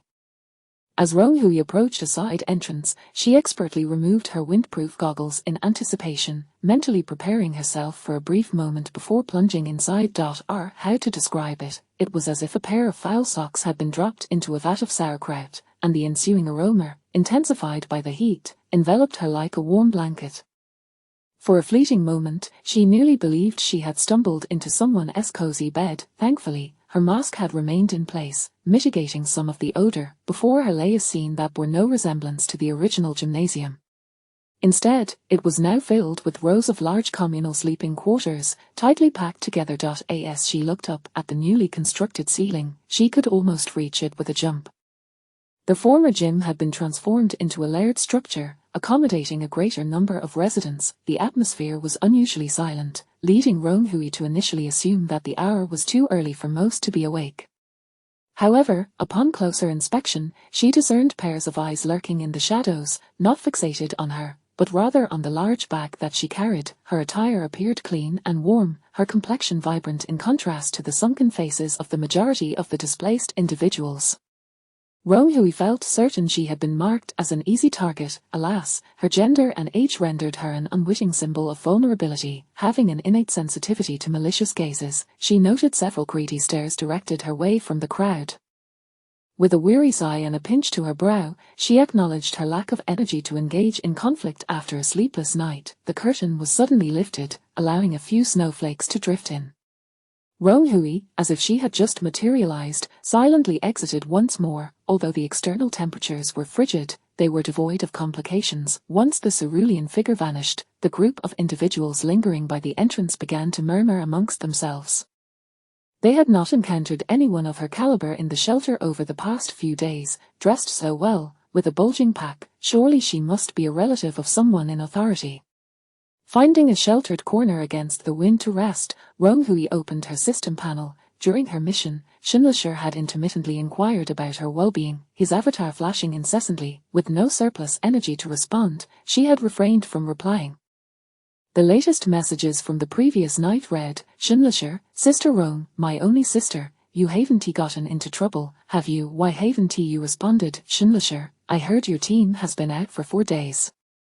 How has it been? Are you all right? Shinlisher, tomorrow is the final day. Nothing is more important than your life. Please reply. Ronghui did not resent this feeling. If she truly encountered misfortune within the mission, at least there was a friend who cared for her, who would mourn her absence. Ronghui, I am fine. I have returned to the shelter. Shinlisher, and sister, you finally replied. If it weren't for your avatar still being active, I would have thought you had perished. Ronghui, do not curse me. Shinlisher, but you are the first companion I encountered in the mission. I would be devastated if anything happened to you. By the way, tomorrow is the last day. What are your plans? I will be leaving the mission once I finish today. My frostbite is unbearable, and my health is perpetually in the orange zone. It's intolerable. Ronghui, there's still a day left. I'll think it over. Shinlisher, truly deserving of your reputation. Ronghui closed the system panel, her hands tucked into her pockets as she walked toward the office that had originally been located in the corridor. The office had transformed from a rudimentary space into a well-appointed establishment, staffed at the windows. Ronghui noticed a large wooden sign nearby detailing various registration procedures, with the final line outlining housing rental terms. To perhaps mitigate the disparity between the affluent and the impoverished among the populace, those with ample resources who preferred not to crowd into the free communal quarters could submit certain goods in exchange for a private room, with prices varying according to the type and duration of the rental. After contemplating for a moment, Ronghui retrieved a large package of instant noodles from her backpack and placed it on the counter. I would like to rent a sea-level room for 1 day. The staff member was exceedingly courteous, hastily accepting the noodles and handing her a key. Room 107, 3rd floor of Building 3. Please proceed in that direction, he indicated with his finger pointing to the right. The sea-level room was merely a modest 10 square meter space, furnished with a single bed and a table. Ronghui set her bag down and collapsed onto the bed fully clothed, finally able to catch up on some much-needed rest. At 3 o'clock in the afternoon, the 6 of them gathered at the entrance of the supply management office. Perhaps due to their recent recuperation, everyone appeared significantly improved. Whether it was due to a reprimand or not, Wendy dared not cast a glance in Rong Hui's direction. Zhang Liwen awaited them inside, his countenance bearing traces of fatigue, having been unable to rest. "Good afternoon, everyone. You brought your magnetic cards, I trust," he inquired, and the group nodded in response. "I shall not prolong your time. The reward for the pharmaceutical factory mission is 500 exchange points. Given your assistance in the eradication of Qiqian, I am pleased to offer you all double the exchange points, totaling 1,000 for each individual," Zhang Liwen declared, his laughter ringing with warmth. "Such a substantial amount!" Zhang Ming exclaimed, unable to contain his surprise. Unlike the other youths, he had a family to support, and with these 1,000 exchange points, he could avoid perilous tasks for quite some time. Furthermore, having seized Qiqian's warehouse, he could now comfortably accommodate his family in a better room on the second floor. Zhang Liwen nodded with a smile, promptly arranging for the magnetic cards to be recharged. Even the typically composed Qinmu couldn't hide her delight. The system's mission was complete. Once everyone has collected their rewards, you are free to leave. Should you wish to exchange for any supplies in the future, you may do so directly at the window. After a brief pause, Zhang Liwen gazed pointedly at Rong Hui. "Miss Rong, did you bring your walkie-talkie?" Rong Hui understood his implication. "Yes, I have it, along with the batteries. I shall return them to you now." "Excellent, let us proceed to the equipment room," Zhang Liwen said, leading the way up the stairs to the second floor, with Rong Hui closely following behind. Chapter 78, The Frigid End of Days, 73. In the desolate office, Rong Hui proactively retrieved a black handbag. "Your belongings are within this bag. I have only utilized it once," she stated, solely to intimidate Zhang Jixin, recalling the moment she had fired a shot at his feet. Within the handbag lay a gleaming black handgun, alongside a walkie-talkie that served merely as a pretext. Zhang Liwen readily accepted the bag, directly inspecting the magazine for the number of bullets. "Before meeting you, I truly did not believe that an untrained girl could accomplish such a feat." Once he confirmed everything was in order, he placed the handbag into a drawer. "Thus, I have an additional reward for you." Zhang Liwen's eye sparkled with admiration. Whether for assuming the role of captain or daring to venture into ruins to deploy machinery, Rong Hui's contributions far surpassed those of others, and he genuinely acknowledged this young woman. Rong Hui raised an eyebrow, having contemplated how to articulate a rather audacious request. She had not anticipated Zhang Liwen would be the first to offer her a reward. On the desk lay a magnetic card, which Zhang Liwen handed to her. "This is an anonymous card containing 2,000 exchange points. I believe your contributions warrant more. A month ago, I might have even considered recruiting you into the special forces," he jested. "There is another reward, a personal promise from me. If you encounter any difficulties, feel free to seek my assistance." Zhang Liwen gently patted her shoulder, a hint of paternal affection gracing his expression. Rong Hui bowed her head humbly, accepting the magnetic card. "Thank you." Before Zhang Liwen could return to his chair, Rong Hui directly voiced a thought that had been lingering in her mind. "I have a request right now. I wonder if you would be willing to assist." "Oh." Zhang Liwen set down his thermos. "Go ahead. I wish to acquire some of the weapons confiscated from Qiqian. Is that possible?" Rong Hui regarded him earnestly. This, Zhang Liwen was taken aback by her unconventional request. He had assumed that such a young, tidy girl would ask for a nice accommodation instead of coveting their seized weapons. "I'm afraid that's not feasible. The weapons from Qiqian's group, like the long knives, are mostly poorly constructed, along with some bone knives and butcher's knives. I wouldn't advise you to use them." His expression shifted to one of uncertainty. "As for firearms, they were all taken during the escape, and each one is documented. I cannot provide them to you." "What about the crossbow used by Zhang Jixin? Surely it wasn't he seized from the prison?" She recalled that modern military forces seldom employed crossbows. Zhang Liwen frowned slightly, smiling. "You've clearly been thinking about this. You're correct, although I'm unsure of where he obtained that repeating crossbow. it indeed bears no serial number, it's his personal possession. Rong Hui had a rough idea of the situation. Director Zhang, I have participated in numerous missions. I believe you are familiar with my character, from aiding in the rescue of disaster victims to leading a team under your guidance, and my willingness to shed protective gear for missions. I have never been selfish or indifferent to life. My desire for weapons stems solely from a lack of security in this world. It is merely a quest for additional assurance. I can forego the 2,000 exchange points. I only hope you can provide me with some weapons for protection. Her words were sincere, tinged with just the right amount of apprehension, as she returned the unheated magnetic card, her black and white eyes fixed on Zhang Liwen, making him question whether he was being overly harsh. The thermos had lost its steam. In the biting cold, there was no concept of warmth. Zhang Liwen pondered deeply for a considerable time, finally deciding, I will give you that repeating crossbow, along with 100 arrows of the same type. He took a sip of cool water. I cannot give you a gun. Before disappointment could cross Rong Hui's face, he added, however, during our search of Xu Jiao's private stash, we discovered several taser stun guns, which he may have encountered during a robbery. Zhang Liwen capped the thermos. These stun guns operate without bullets. They incapacitate targets using electrified darts, delivering high-voltage pulses. They are prohibited in our country, but are relatively easy to use. I will provide you with one. Really? Rong Hui's eyes widened. She had anticipated Zhang Liwen's refusal but had not expected him to offer her an even better alternative. While handguns possess lethal force and intimidating presence, they suffer from ammunition scarcity and require precision, often relegated to a last resort option. The stun gun, on the other hand, could subdue an adversary without the worry of running out of bullets. By the way, what about the batteries? There is one spare battery. You can figure out how to charge it yourself, or you may go downstairs to recharge using exchange points. Here. Thank you so much. I shall humbly accept your kindness. Rong Hui beamed, discreetly concealing the magnetic card in her palm, a rare display of playfulness for a girl of her age. You, Zhang Liwen chuckled, shaking his head in amusement, playfully tapping her. It's quite rare to see you like this.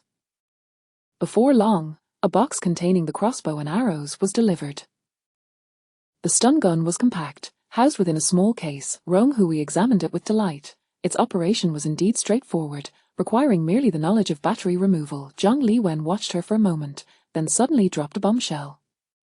Oh, by the way, a recent unlawful organization has emerged, calling themselves New World. The organizers claim to be chosen ones selected by some system, gathering a group to rob and pillage. Rong Hui froze, then attempted to nonchalantly place the stun gun back into its case.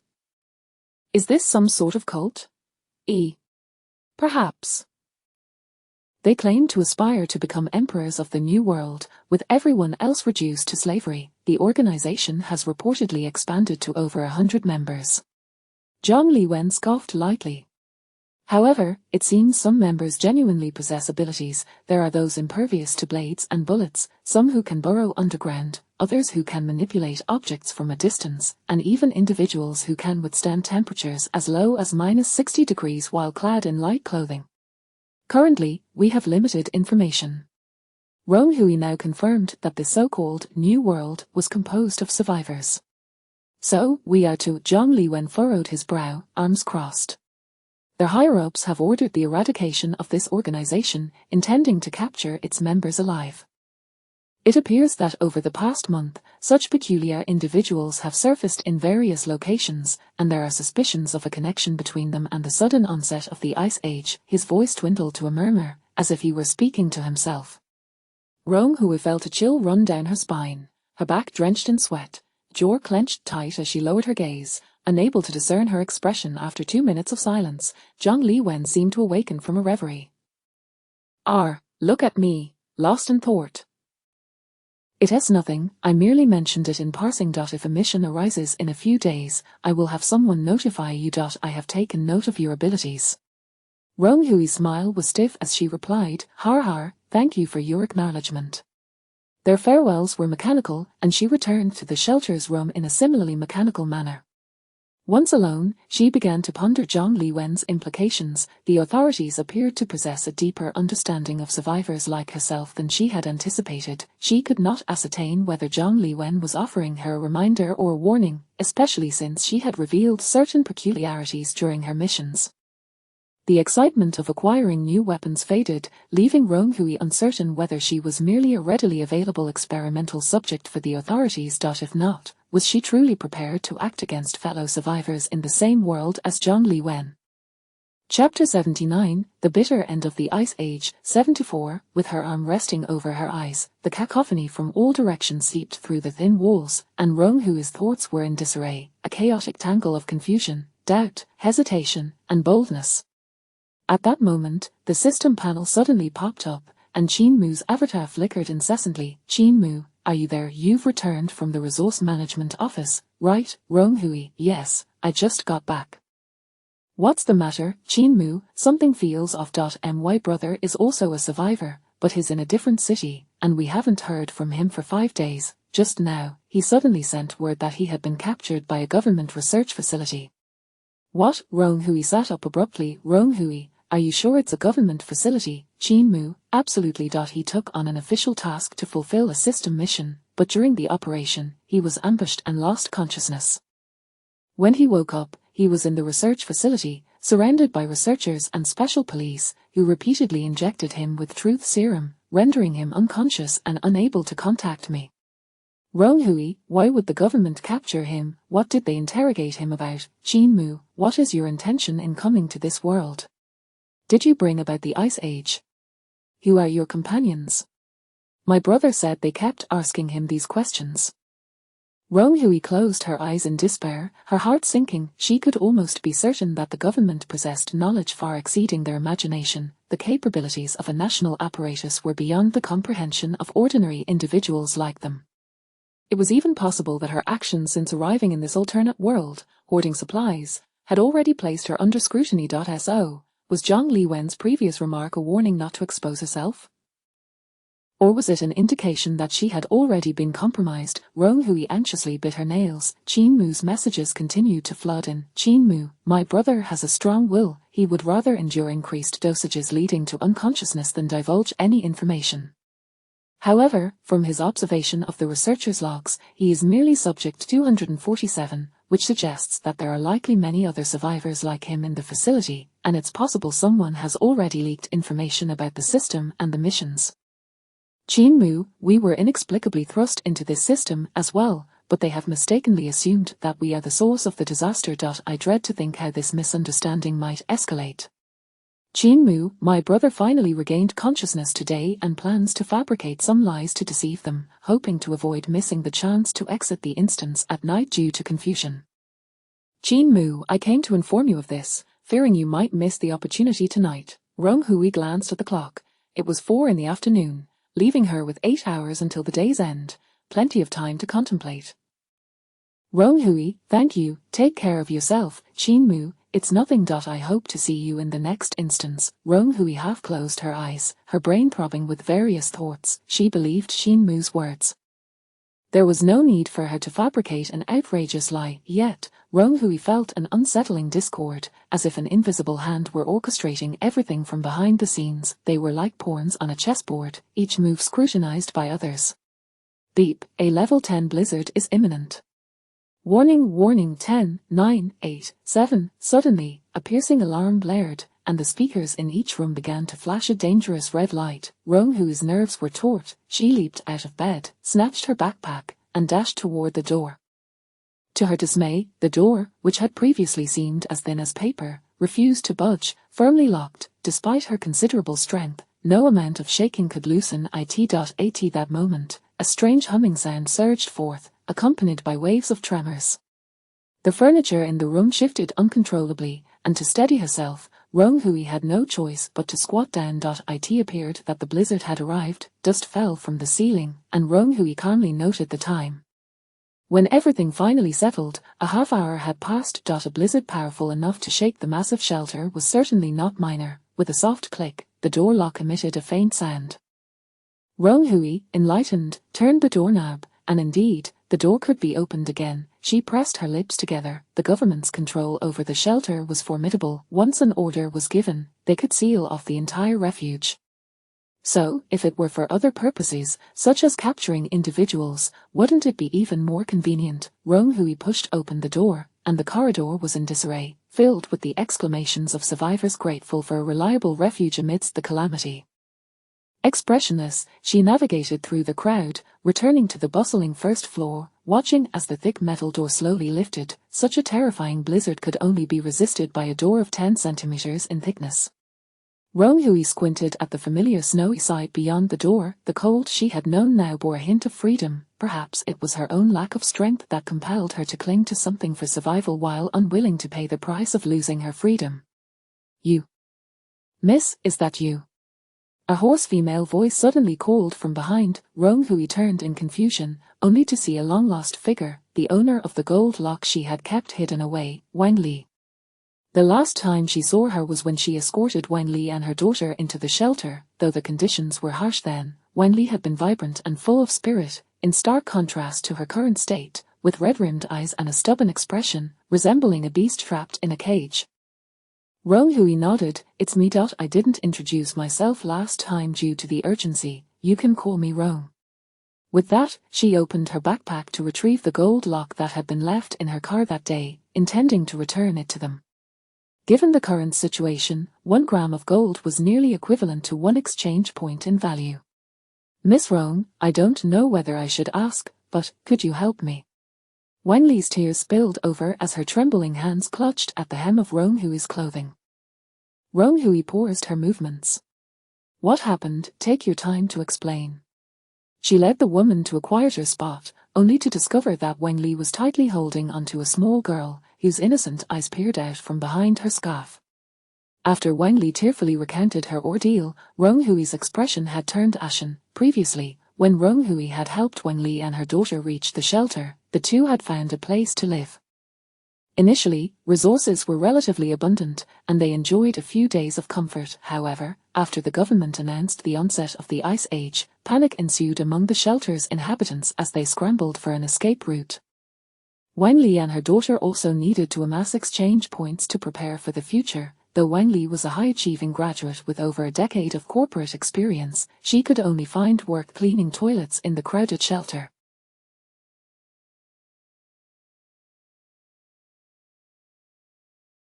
Despite the grim nature of the job, it paid relatively well. However, her daughter was still very young, and Wang Li was reluctant to take her to the restroom, especially since she had to clean the men's toilet.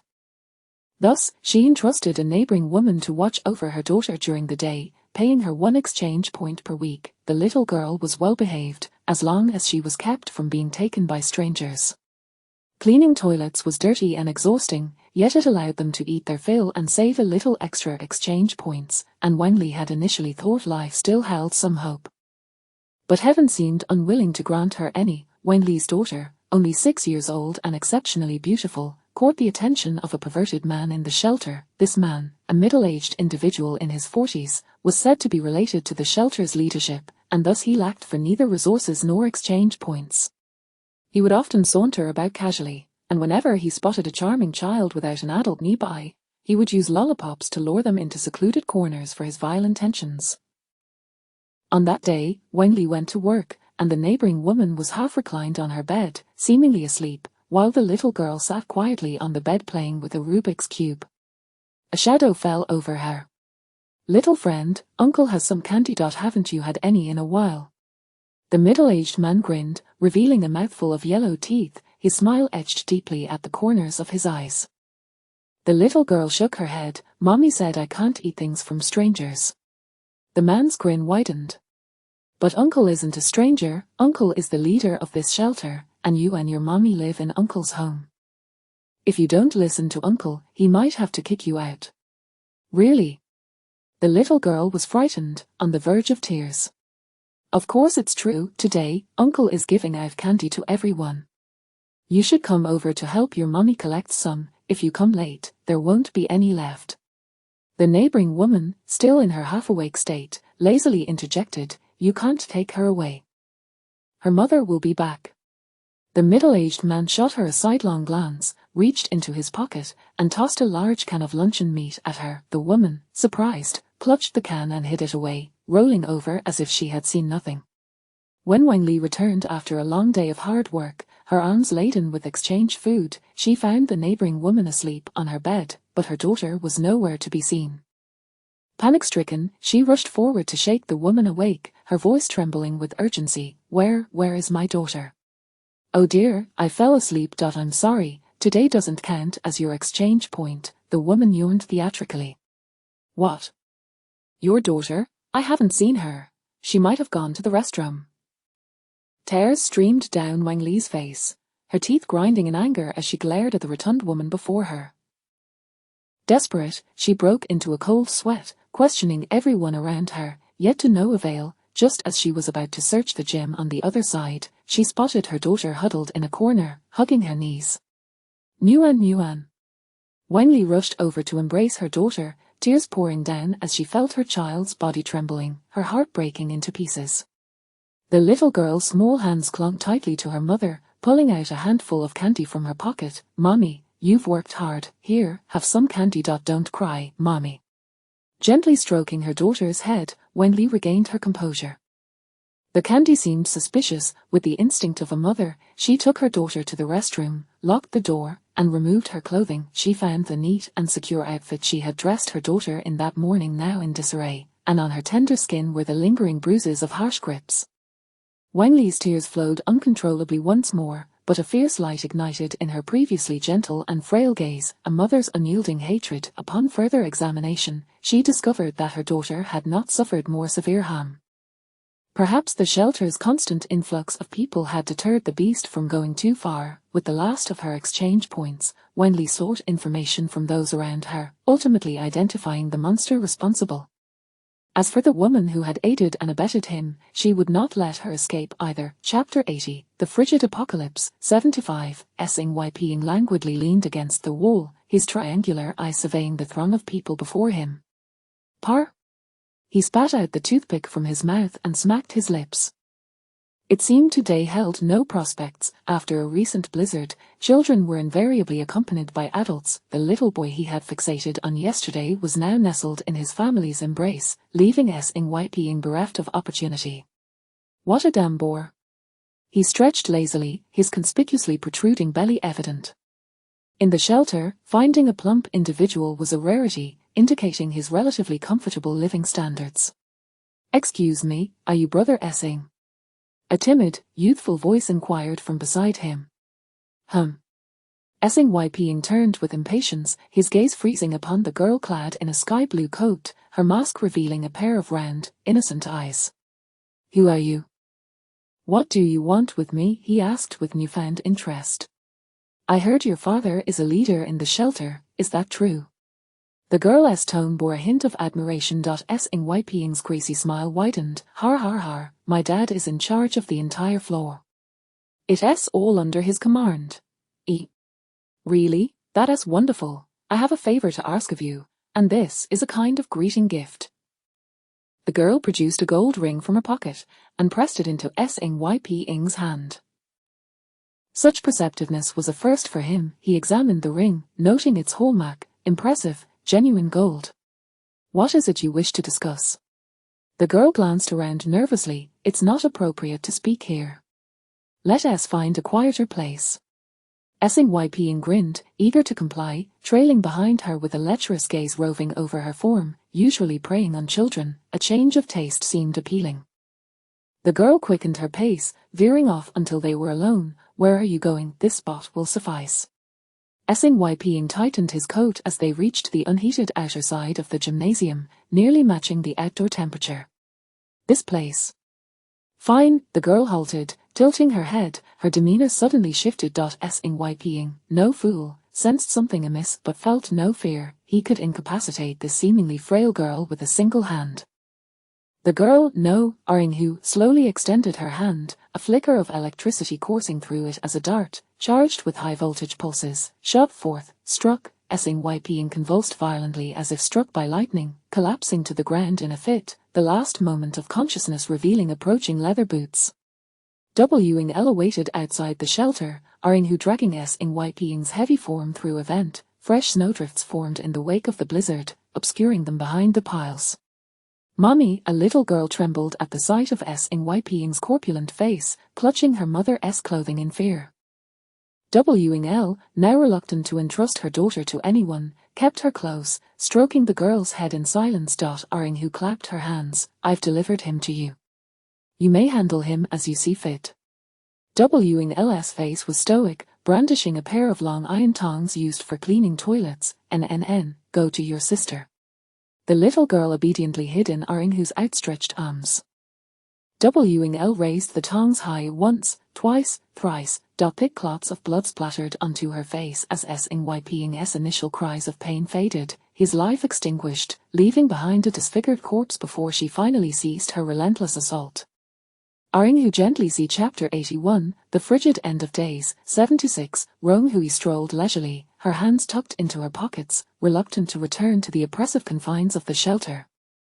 Suddenly, bang, a man, seemingly oblivious to his surroundings, brushed past Hui's shoulder with such force that she stumbled. Without lifting his head, the man shrugged his shoulders and continued forward. Hui gazed at his retreating figure, her eyes widening in disbelief as a familiar name hovered on her lips, Wu Sen. Could it be the Wu Sen who had perished beneath the arrows of Zhang Jishan?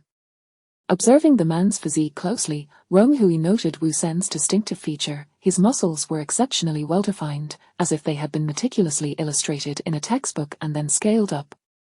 Even thick clothing could not conceal the contours of his form. Upon hearing her faint exclamation, the man leaped away like a startled rabbit, bolting in the opposite direction. Now convinced that this man was up to no good, Hui gripped her electric baton and pursued him.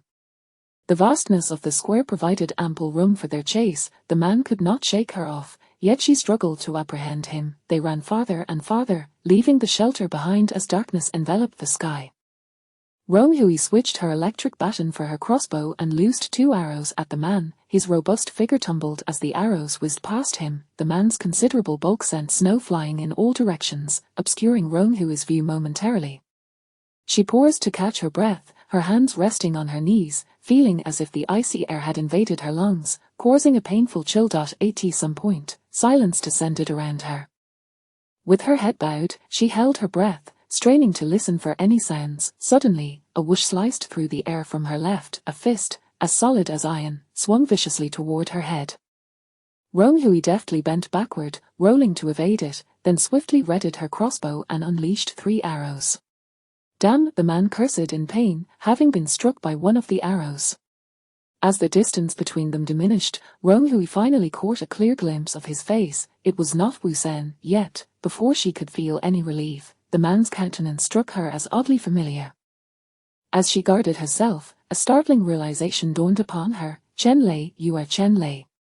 Though he bore Wu Sen's body, his face belonged to Chen Lei, resembling a weary middle-aged man with a remarkably fit physique, an unsettling mismatch. Hehe, you finally figured it out. It was indeed Chen Lei's voice. You filthy woman, it's because of you that my mission is thwarted. His expression remained unchanged, though this time, malice was laid bare. Since I cannot succeed, neither shall you. Chen Lei's neck was bulging with veins, rendering him somewhat terrifying. That old man Zhang is your lover, isn't he? He must have given you quite a few exchange points. If you hand over 1,000 to me, I will spare your life. Hui had no time to heed his threats. She was eager to understand how Chen Lei had transformed so drastically in just 2 days. Was this the reason he had managed to escape from the soldier's watch? Did you deliberately kill Wu Sen for this? A subtle instinct suggested that she was on the verge of uncovering the truth. Seeing that she paid him no mind, Chen Lei's face flushed crimson with rage as he bared his teeth and lunged at her. I will kill you. Hui nimbly dodged. Chapter 82. Rewards for clearing the game. Hui's consciousness felt as though it was submerged in water. In the haze, she could hear faint sounds, but they were indistinct, as if separated by a membrane.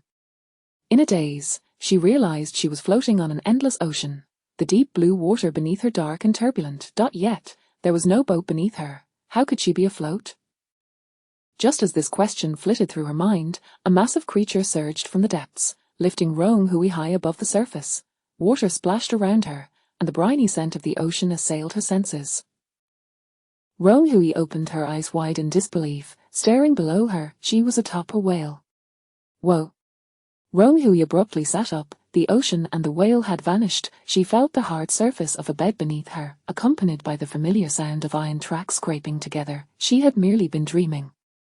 The dim light in the cramped sleeping quarters enveloped her. She was back on the train. Her immediate sensation was one of stifling heat, as she was still clad in a heavy winter coat and wind goggles, making it difficult to breathe. Quickly shedding her gear until she was left in just a simple sweatshirt, she finally felt a sense of relief. The fire axe remained by her side, and she recalled Chen Lei's chaotic escape, her teeth gritting in frustration. The opportunity she had fought for with a punch was squandered, and she had failed to eliminate him. However, she had certainly given him a thorough thrashing with the electric baton and had shot him with at least 5 or 6 arrows from her crossbow. He was definitely not faring well now. Just before losing consciousness, she had heard the system announcement: the extreme cold apocalypse instance has collapsed. What could that possibly mean? They had only survived for 20 days. Why had they all been expelled? As she pondered this perplexing matter, the system panel appeared just in time. Sad smiley announcement to all survivors. Due to the ill intentions of certain survivors, the instance world has entered into conflict with the system, resulting in a deviation from the main task. Therefore, the instance mission has been prematurely concluded. The extreme cold apocalypse station has ended. Survivors at this station will receive no rewards. Any further offenders will be immediately eradicated. The final words of the system announcement turned a bloody hue, casting a heavy gloom over her heart. Roan Hui was not surprised that the system could detect this. After all, even Zhang Liwen had heard of their New World organization formed by the survivors. She did not know whether the instance world was truly real, but it seemed that the system's intention was to challenge them to survive rather than confront the inhabitants of the instance. Those individuals had clearly incurred the system's wrath. Reflecting on Zhang Liwen, Roan Hui found herself puzzled by the meaning of the instance's collapse. If they had departed, would the instance world continue to suffer calamities? Would they still remember the traces of the survivors? Would Wang Li and her daughter, Fang Jian, remember her? Exhaling softly, Roan Hui dispelled her distractions and clicked into her personal inbox, where several unread messages awaited her. Survivor Roan Hui, congratulations on completing the phase task, successfully surviving until exiting the instance, and earning 1000 exchange points at the official refuge. Please select 2 rewards from the following options. A. Increase in 4 personal attribute limits by 100. B. 100 system points. C. Cherry bomb, the size of a cherry, can be crushed to explode a 555 area. D. 50 experience points, can be used to level up profession. This experience point reward was a first for her. As Roan Hui contemplated her choices, another message popped up. Sad smiley, the system has detected that you have received heartfelt gratitude from 10 natives. You will receive all 4 rewards. 10. Roan Hui was taken aback. She had indeed helped a few individuals consciously, but she had not anticipated such a number. Faces of Wang Li, Fang Jian, and those in the service area flashed through her mind, and she wished them well in the unknown world. A crystalline cherry appeared in her palm, and Roan Hui carefully cradled it for inspection. It looked exactly like a regular cherry. For the time being, she found a jewelry box to store it safely. Now her personal attributes had undergone significant changes. Sad smiley survivor, Roan Hui, age 23, profession, lamp bearer, possesses basic skills, experience points 50-60 points, 100 stamina, 1002 1250 cleanliness, 96 200 satiety, 80 200 health, 150 250. A new profession level bar appeared on her personal panel, indicating that she only needed 10 more experience points to level up. She wondered if a new skill would accompany the upgrade. Although her current, Light of the Holy Mother, was quite useful, its name left much to be desired, prompting a frustrated scratch of her head. Next, she opened the message below. Sad smiley, the system has detected that you safely escaped the instance and successfully completed 2 side tasks. The instance completion rating is S. Settlement rewards, 500 points. Personal quality enhancement potion 1, permanently increases stamina limit by 500 upon use. She was astonished by her high instance completion rating. This was somewhat unexpected for Roan Hui. She had thought that many would have completed side tasks. In reality, due to weather conditions, many survivors had to shelter in the refuge to sustain their lives. Simply surviving was already a considerable challenge, leaving little energy to pursue side tasks. A transparent glass vial landed in her palm, containing a light blue liquid. Rong Hui sniffed it and drank it down without hesitation. After consuming the vial, she felt no immediate effects, but upon checking her personal attributes, she discovered that her stamina limit had increased to 1750. Having processed the system's settlement rewards, Rong Hui was surprised to find more unread messages. Congratulations, Survivor Rong Hui, you have triggered a special item, Lock of Safety. Do not be afraid, I wish you peace. Note, wearing this accessory can reduce negative status effects by 50. Congratulations, Survivor Rong Hui, you have triggered a special item. Butterfly Love Photo Frame. I have been waiting for you, you have finally found me. Note, placing a photo in this frame allows entry into the captured moment for 3 minutes. Their consecutive surprises caught Rong Hui off guard. The golden lock that Wen Li had given her had transformed into an item. Although she had placed the lock into her system backpack upon arriving at the refuge, it had not been triggered until now, after she had avenged Wen Li and her daughter. It seemed that the item was secondary, while the emotions attached to it were of paramount importance. The ability to mitigate negative status effects was immensely valuable. Typical negative statuses like frostbite and bleeding would cause a gradual decline in health. If this could be reduced, she would have time to use skills and alleviate such conditions. As for the Butterfly Love Photo Frame, she had found it in Chujiyo's basement. She merely thought the Morning Glory pattern looked somewhat familiar and decided to keep it. The phrase, I have been waiting for you, sounded rather mysterious, and its function was peculiar, warranting further observation and experimentation. With her personal inbox cleared and her gains substantial, Rong Hui slowly drew back the bed curtain, and the cacophony of voices surged towards her, indicating that something had changed aboard the train. Chapter 83, A Place of One's Own. Though the familiar dormitory-style sleeping arrangements remained, Rong Hui could distinctly perceive that the gaps between the beds had widened, the distance between each bed expanding from half a meter to approximately 1 meter. Did this signify a reduction in the number of passengers aboard the train? As she surveyed her surroundings, Rong Hui noted the absence of several men who had previously occupied the nearby beds and had caused her disturbances. After enduring such an extended ordeal within the copy, no one dared to underestimate the system's might. Those who vanished along with their beds must have met their demise within the narrative. Whether it was merely her imagination or not, the once dilapidated iron plating embedded in the train's walls appeared slightly rejuvenated, with the rust having diminished, suggesting a transition from a train reminiscent of the 1960s to one reflective of the 1980s. Rong Hui retrieved her instant camera and captured an image of the train wall, intending to compare it later. With a swish, the curtain of the adjacent bunk was drawn aside, revealing a young man of striking features, albeit with an air of weariness about his eyes. Clad in a thick fleece jacket, he seemed to still be adjusting to his surroundings, his tousled hair lending him a more subdued demeanor. Upon seeing this familiar neighbor, Rong Hui felt an inexplicable sense of joy. Despite their brief encounter, he was a recognized figure. Noticing his aloof demeanor, she refrained from intruding upon his solitude. The train, having enjoyed a moment of quiet upon their return, soon erupted into a cacophony of voices as the survivors from the copy began to exchange tales, their banter reminiscent of a bustling marketplace. Suddenly, a thought struck Rong Hui. She opened the system panel and navigated to the public channel, where the upper right corner displayed a count of 69,033 participants. Astonishingly, nearly 10,000 individuals had vanished from this copy. No wonder the space on the train felt so much more spacious. The public channel was inundated with messages, a chorus of lamentations resounding through the digital ether. Oh, this wretched system, it ejected me before I could confess to Xiao Mai. What? What's happening upstairs? Isn't this a survival copy? How did you end up in a romance? I'm utterly exasperated. Can the love-struck go perish? We find ourselves in this bizarre hellscape, and yet you encounter fools. Who are you calling a fool? My relationship with Xiao Mai is perfectly normal. It's just that we inhabit different worlds, quite literally. Please, can we refrain from these trivial discussions? Does no one care about the system announcements? What does it even mean to provoke a conflict between the copy world and the system? I believe I know. A group of survivors banded together, prioritizing their whims over control, resorting to robbery and murder, and then it backfired, leading to a government manhunt within the copy. Wow, a manhunt. How do you know so much?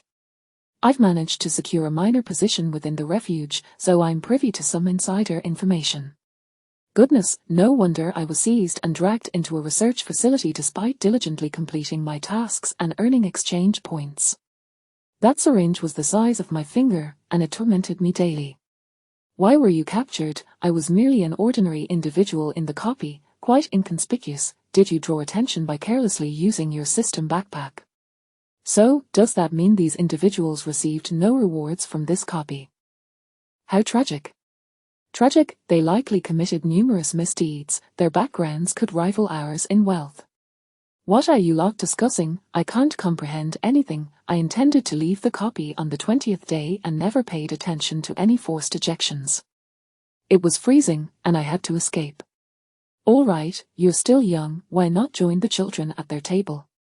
How do the veterans earn exchange points? I'm stationed in a coastal city, helping the authorities build snow huts, and I only earn 20 exchange points a day. A single box of frostbite ointment has already depleted my resources, and my stamina consistently hovers in the red, leaving me far from 1,000 exchange points. Ha! I casually saved a significant figure, and right at the start of the mission, I hit the jackpot. Upon hearing this, not only did the public channel erupt with envious and resentful messages, but even Rome Hui felt a pang of imbalance within her heart. After all her arduous efforts to combat foes and brave dangers, she was outdone by a mere act of serendipity. Was this what they called being favored by fortune? I'm not jealous of you, that's a lie. Could you share what the 1,000 exchange point task reward entails? I'd like to broaden my horizons. I can't divulge specifics, but there are 2 rewards in total. I loathe this. A flurry of jest and banter flew across the screen, demonstrating humanity's remarkable ability to thrive, regardless of circumstance. By the way, do you all know what these items are? I encountered a survivor in the copy who could walk through walls. He claimed it was due to the use of an item. Finally, someone has mentioned it. I witnessed my companion conjuring storms while I could only stand by, utterly bewildered. Who understands this? How can one acquire such items? What on earth, are we entering a sci-fi realm? Isn't our system grounded in materialism? Well, I obtained an item, a comb, which supposedly encourages hair growth. I've been suffering from hair loss for years. Would you consider selling it to me? I too wish to have long hair. Name your price. As the public screen erupted into a half-serious, half-joking auction, the messages became a dizzying whirlwind. Rome Hui chuckled softly. Perhaps not every item was reliable, and she ought to be grateful that the items she had encountered were genuinely useful. With no pressing matters at hand, she recalled the system's previous mention of a 3-day interval between 2 stations, granting them at least 3 days of respite from the fear of being dragged back into the copy. Rome Hui turned and entered the washroom, seeking to replenish her personal stats as was her custom. Upon stepping inside, she found the cramped space, half toilet and half shower, truly staggering in its diminutiveness. Not wishing to rush her grooming, she opened the system store and scrolled down until she located their safety house configuration section. The first offering was for an expanded washing area, priced at 10 points per square meter. With 600 points at her disposal, she decided to indulge and selected an expansion of 3 square meters. Upon making her selection and deducting the points, the view before her flickered momentarily, reminiscent of a malfunctioning television screen, before resolving into a petite washroom, elegantly furnished like a hotel suite. At last, there was space enough to turn around, and Rong Hui indulged in a refreshing shower. Dressed in comfortable sleepwear, she retrieved her carefully stockpiled bedding from her system backpack, replacing the train's standard blue hard fabric with her own cozy 4-piece set. Nestled within the snug yet inviting bed curtains, she created a unique little sanctuary. Leaning against her pillow, feeling a touch lazy, Rong Hui began to browse the system store once more. She had merely skimmed through earlier, unaware of the plethora of items available in their safety house configuration section. From tables and sofas to carpets and wallpapers, an astonishing variety was up for purchase. Intrigued by their simple wall option, she discovered that it was a product of the system. With just 4 simple walls, she could create a private room around her bunk, encompassing roughly 8 square meters. Beyond accommodating a bed, there would be additional space available, and within this private room, it would serve as a safety zone, impervious to external intrusions. Each simple wall cost 15 points, and after a moment's hesitation, she purchased 4, additionally spending 2 points on a simple wooden door. While the safety zone was already designated, the door would enhance her privacy significantly. In an instant, a minimalist little room materialized, and after so long on the apocalyptic train, Rong Hui felt a sense of safety for the first time. Although the bed curtains effectively muffled most sounds and obscured her view, there lingered a persistent fear of having her privacy invaded. Now, with her very own small room, she could at least enjoy her meals without huddling in the cramped bunk. As some say, money is meant to create distance between people. Rong Hui spent 92 points to carve out a space of her own on this train journey into the unknown. Chapter 84, The Survivor's Hall Apocalypse Train Upgrade. The Survivor's Hall has been unlocked. Follow the direction indicated by the signboards to reach it. Having secured her own private room, Rong Huijiu relished a long-awaited good night's sleep. Upon awakening, she stared blearily at the top of the bed curtain, momentarily disoriented about her whereabouts. Sitting up and rubbing her eyes, the sight of the barren walls around her brought her senses back to reality. Suddenly, a transparent panel popped up, revealing the words Survivor's Hall, which piqued her curiosity. Qinmu and Xinli's avatars flickered slightly as they both messaged her. Qinmu, are you coming to the Survivor's Hall? I'm already here. Xinli, Sister Rong, we should be on the same train. How about a face-to-face meeting? Rong Huijiu glanced at the time. It was already 8 in the morning. They had returned at midnight, meaning she had slept for over 7 hours. After exchanging greetings with Qinmu and Xinli, she prepared to head to the Survivor's Hall, surprised to learn that the train could be upgraded. As she opened her room door, several inquisitive gazes fell upon her, some curious, some envious. After all, it was rather striking to suddenly appear with a private room in such close quarters. It made one wonder who among them had expended such a significant number of points. Clad in a deep blue sweatshirt, wearing a baseball cap, and carrying a hiking backpack, she appeared younger than most, defying the common assumption that the owner of such a room would be a muscular man. Unfazed by the attention, Rong Huijiu felt no need to conceal her hard-earned points. Moreover, she was not alone. Not far from her sight, another private room resembled a square box. The bed of a young man nearby had vanished, replaced by a military green tent, reminiscent of a yurt, which she recalled was priced at 20 points in the system's marketplace. Humanity's pursuit of basic needs transcends environmental conditions. The train's lighting remained as bright as ever, but the outside world was still shrouded in a heavy night. Fortunately, there were no grotesque creatures lurking about at this hour. Each windowsill bore a sign, and Rong Huijiu followed the indicated direction for about 10 minutes. Along the way, her eyes were open to various makeshift accommodations. Some individuals, lacking sufficient points, had erected cardboard barriers around their beds, while others had ingeniously fashioned curtains from clothing and bedsheets. She even spotted small rooms similar to her own. Upon finally reaching the Survivor's Hall, the cacophony of voices surged, breaking the sound barrier. The so-called hall was, in fact, a vast and empty expanse, akin to a train station waiting area, now brimming with people. It was only now that Rong Huijiu grasped the sheer number of over 60,000 individuals on the public channel. Navigating through the throngs while carrying her backpack, she was occasionally jostled by clusters of people packed tightly together, but her current strength was not to be underestimated. This posed no challenge for her. "Dag, is that you? Dag, I finally found you. Dad, I missed you so much." Sob, sob, sob. Nearby, a young man embraced a middle-aged man tightly, clearly having found the person he was searching for. "How dare you come to see me? You worthless scoundrel, you drove off alone during the blizzard without waiting for me. If it weren't for my sheer luck, I wouldn't have made it back. Bro, you're my brother, I was just so scared. I don't even know how I pressed the gas. Besides, you're safe now, aren't you? Damn it, you little brat, I'm going to kill you today." Two men, their faces flushed, grappled with each other, crushing to the ground at Rong Huijiu's feet, drawing the attention of onlookers. With a sigh of annoyance, Rong Huijiu carefully stepped over the entwined pair. Once outside the safety of her room, people were free to attack one another. She hoped the Survivor's Hall wouldn't descend into a battleground.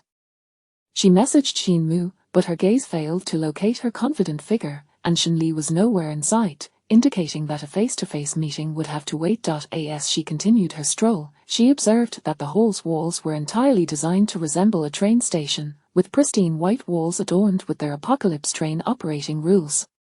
At the center hung a round clock, and just below it was a station timetable, the blue screen boldly declaring, "Previous stop. Extreme cold Doomsday Station," while the next stop was marked with 3 question marks. At each entrance, 2 enormous public bulletin boards displayed various missing person notices. After circling the hall, Rong Huijio's mood turned pensive. Despite the crowd, it was evident that the number of women was significantly lower than that of men. If the system had selected genders in equal proportions, it suggested that female casualties in the novice and first instances had been disproportionately higher than those of males, a troubling phenomenon indeed. She sensed that her youthful, feminine appearance seemed to brand her with a label of vulnerability, as several men feigned being jostled into her or deliberately brushed against her. With a swift motion, she drew an arrow and held it before her. Anyone who collided with her would find themselves impaled, and their grimaces were rather amusing to behold, more than an hour passed, and the crowd of curious onlookers and navigators began to dwindle. Many settled down to set up stalls, as supplies from the extreme cold instance were relatively abundant, with everyone having gathered some form of bounty. Given the exorbitant prices in the system's marketplace, bartering became a practical alternative. "Come, come. Take a look, Arctic down jackets, Bobo Dun snow boots, I've got all the winter gear you need. Who knows, the next instance might be another extreme cold." A middle-aged man squatted by his stall, his offerings consisting of winter clothing, evidently hoarded during the instance, hoping to trade for something else. "Hey there, miss, how about some canned goods? In the system marketplace, it's 1 point for 5 cans of pork belly, but I'm offering 6 cans for 1 point. A plump auntie eagerly pulled Rong Huijio over, and spotting a fellow woman on the train was a rarity, so she decided to humor her by examining the wares. Before her lay a small square cloth laden with various canned goods, predominantly pork belly, alongside sweet corn, fermented fish, and peach slices. Rong Huijio found herself intrigued, picking up a can only to leave an obvious fingerprint on its dusty surface. She grimaced, wiping away the thick layer of grime to reveal the can's long-expired production date. Noticing her reaction, the auntie appeared somewhat embarrassed. "They're perfectly fine to eat, I've consumed them myself." Rong Huijio chuckled lightly, "I'll keep looking for now." Continuing her exploration among the various stalls, she found that genuinely useful items were scarce, as most individuals preferred to keep their treasures for themselves, leaving little of practicality for trade. As she wondered, she stumbled upon a young girl's booth adorned with an array of adorable items, plush toys, combs, mirrors, various charms, bracelets, and several patchwork felt blankets, a delightful display of colors. The stall owner appeared disinterested, hugging a panda plushie in a daze, likely due to the lack of customers. Rong Huijio crouched down, her curiosity piqued by the charming assortment. "Did you collect all of these yourself?" The stall owner snapped back to attention, her eyes widening as she regarded Rong Huijio. "Do you want something?" "I collected these all casually in the instance, I simply couldn't resist these charming little trinkets." Rong Huijio picked up one of the felt blankets, admiring the owner's exquisite taste, a blend of light purple and beige, beautifully harmonious. "What would you like in exchange for this blanket?" "Anything edible would be great. If you have something delicious, even better." The girl swallowed hard. "I've stockpiled too many compressed biscuits in the instance, I'm nearly sick of them." Rong Huijio selected a carrot plushie, a broccoli plushie, a mirror and comb set, and the felt blanket, initially considering trading with milk bread and chocolate. However, after a moment's reflection, she instead pulled out a serving of pig trotter rice, her first Polaroid, now converted for the 3rd time.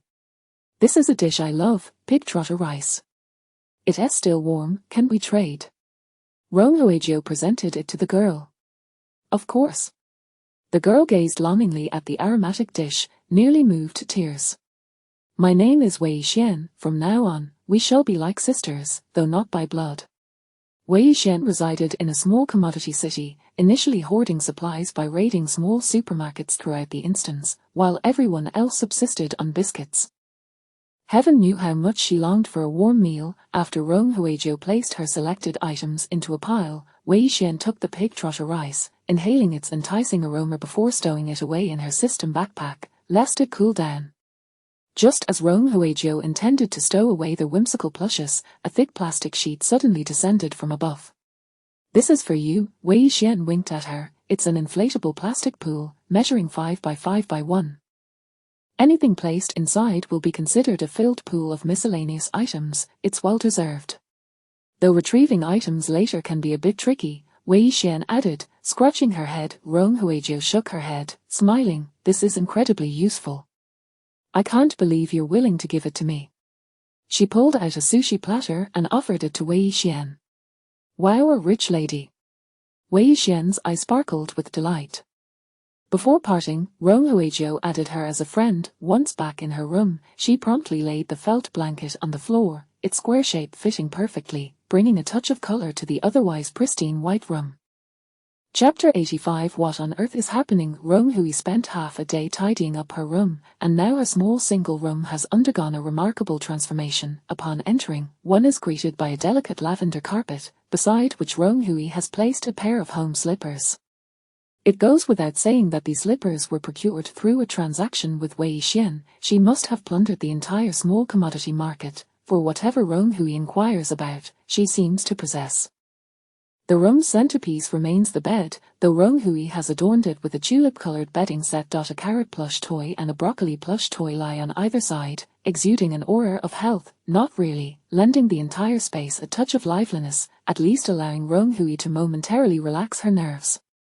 She plans to keep an eye out for tables and chairs the next time she enters a dungeon, intending to salvage them for personal use. Such non-essentials are not worth spending points on in the system store.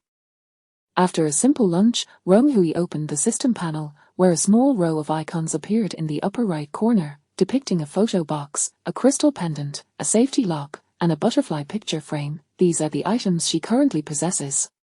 Clicking on the butterfly picture frame, a heavy crystal cube materialized in her hand. Rong Hui took out a small oil lamp for comparison and indeed found that the morning glory pattern on it shared the same style. It seems this frame is related to the system, as the edges of the train's window frame bear the same design. Item: Butterfly Love Picture Frame. Note: insert a photo into the frame to enter the space at the time of taking the photo for 3 minutes. Rong Hui pondered this brief annotation repeatedly, unable to comprehend its implications. Does the photo have specific requirements? What if the space where the photo was taken no longer exists? Will she automatically return after 3 minutes? Confounded by such queries, she resolved to experiment personally. To err on the side of caution, Rong Hui opened the photo box and selected a rather ordinary landscape photograph. The backdrop depicted an old residential building where she had rented a place while interning after leaving school. With its weathered concrete and peeling bricks, a towering sycamore tree whose lush branches extended up to the 4th floor, allowing her to reach out and touch the branches simply by opening her window. She had taken this photo just before moving out after her internship. After running her fingers over the photo paper, Rong Hui placed it in the frame. Astonishingly, despite the instant photo being smaller than the frame, it conformed perfectly upon insertion. Before she could scrutinize it closely, her vision blurred, and a scent of earth and tree bark wafted into her nostrils. A warm breeze brushed past, carrying the sound of rustling leaves, and when she opened her eyes, she found herself standing in front of the residential building. It is difficult to articulate the sensation. It was as if she had returned to that summer, dragging her suitcase as she glanced back for one last look at the building. Yet, she was acutely aware that something was amiss in this space. It was far too quiet. The couple living in the flat opposite, who were disabled, incessantly argued, and the child from the family upstairs practiced piano from dawn till dusk, while the elderly man collecting scrap by the rightmost wall blared a low-quality speaker that was grating to the ears. All these sounds had vanished. There was the whisper of the wind, the rustling of leaves, and the chirping of cicadas, but not a single sound belonging to humanity could be heard. Gulp! Rong Hui swallowed nervously, observing that, from her perspective, this was indeed a perfect photograph, complete with color and scenery. She could not find a flaw from any angle, and the clouds in the sky drifted lazily. She tentatively took a step forward, crossing the threshold of the building, and upon reaching the 4th floor steps, she felt as though she were on a treadmill, endlessly treading in place. Recall the image from the photograph. It had only captured a portion of the steps. Attempting to leave the neighborhood proved futile. It seemed she could only move within the confines of the space depicted in the photo. As the 3 minutes drew to a close, Rong Hui scanned her surroundings, seizing the radish greens that the elderly lady upstairs had laid out at the entrance. The moment the time expired, both she and the radish greens vanished. Back in her room, Rong Hui found herself momentarily disoriented, the bamboo-woven basket in her hand scratching at her palm. She gazed down at the unevenly sized radish greens before her, incredulous that items from the photograph could actually be extracted. In the photo inside the frame, the radish greens arranged neatly beneath the building indeed appeared to be one basket short. A wave of fatigue washed over her. Checking her personal stats, she discovered her stamina had dropped to 1250, knowing her current maximum was 1750.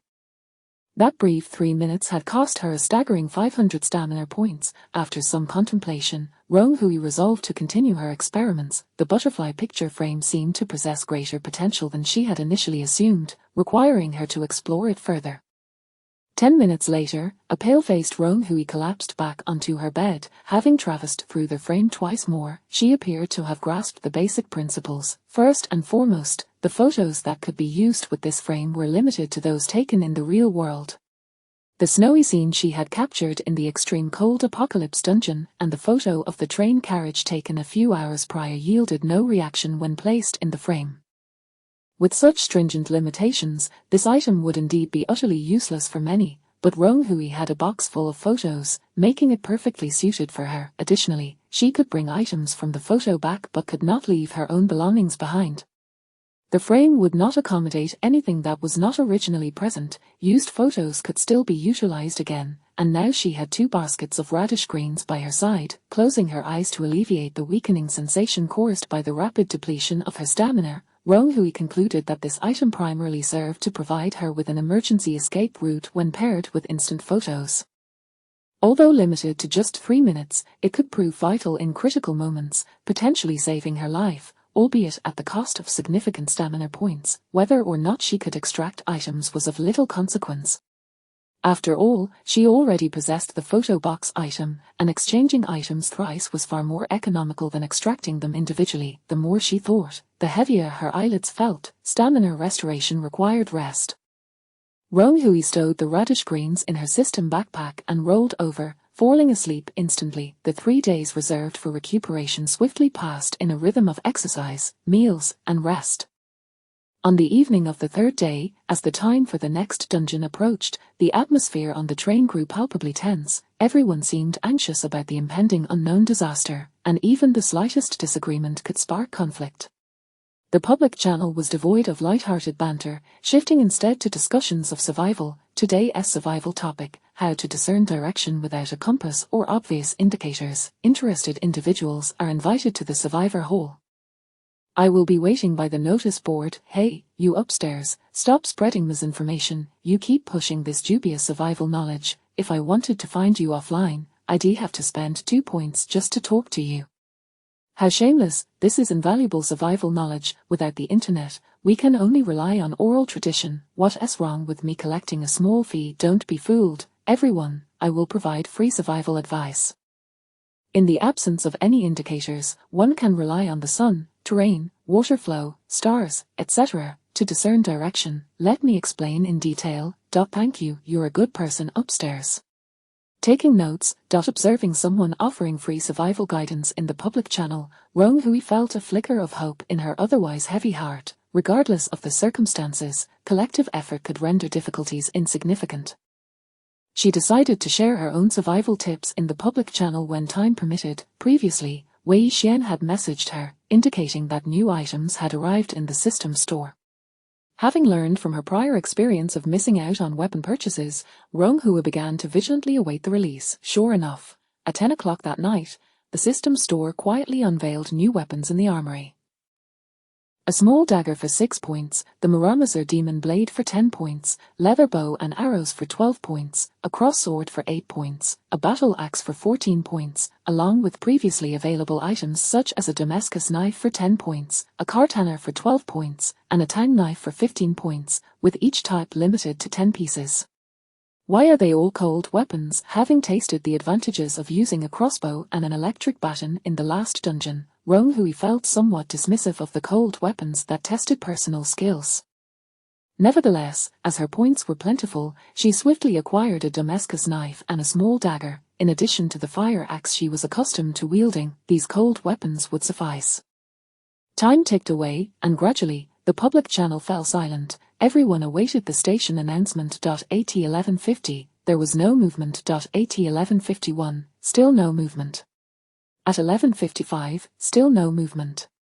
What is happening? Is there no station announcement? Chapter 86, Terrorist Attack, Part 1. The atmosphere on the train was electric with tension. Although the station announcement had only come 10 minutes in advance, it provided passengers a fleeting opportunity to prepare for the impending scenario by purchasing items from the system's shop, which was certainly preferable to being caught completely unawares. However, as time inexorably marched on and the clock approached midnight, the system's broadcast remained ominously silent. Messages scrolled rapidly across the public channel, too swift to decipher, as a palpable sense of panic began to spread.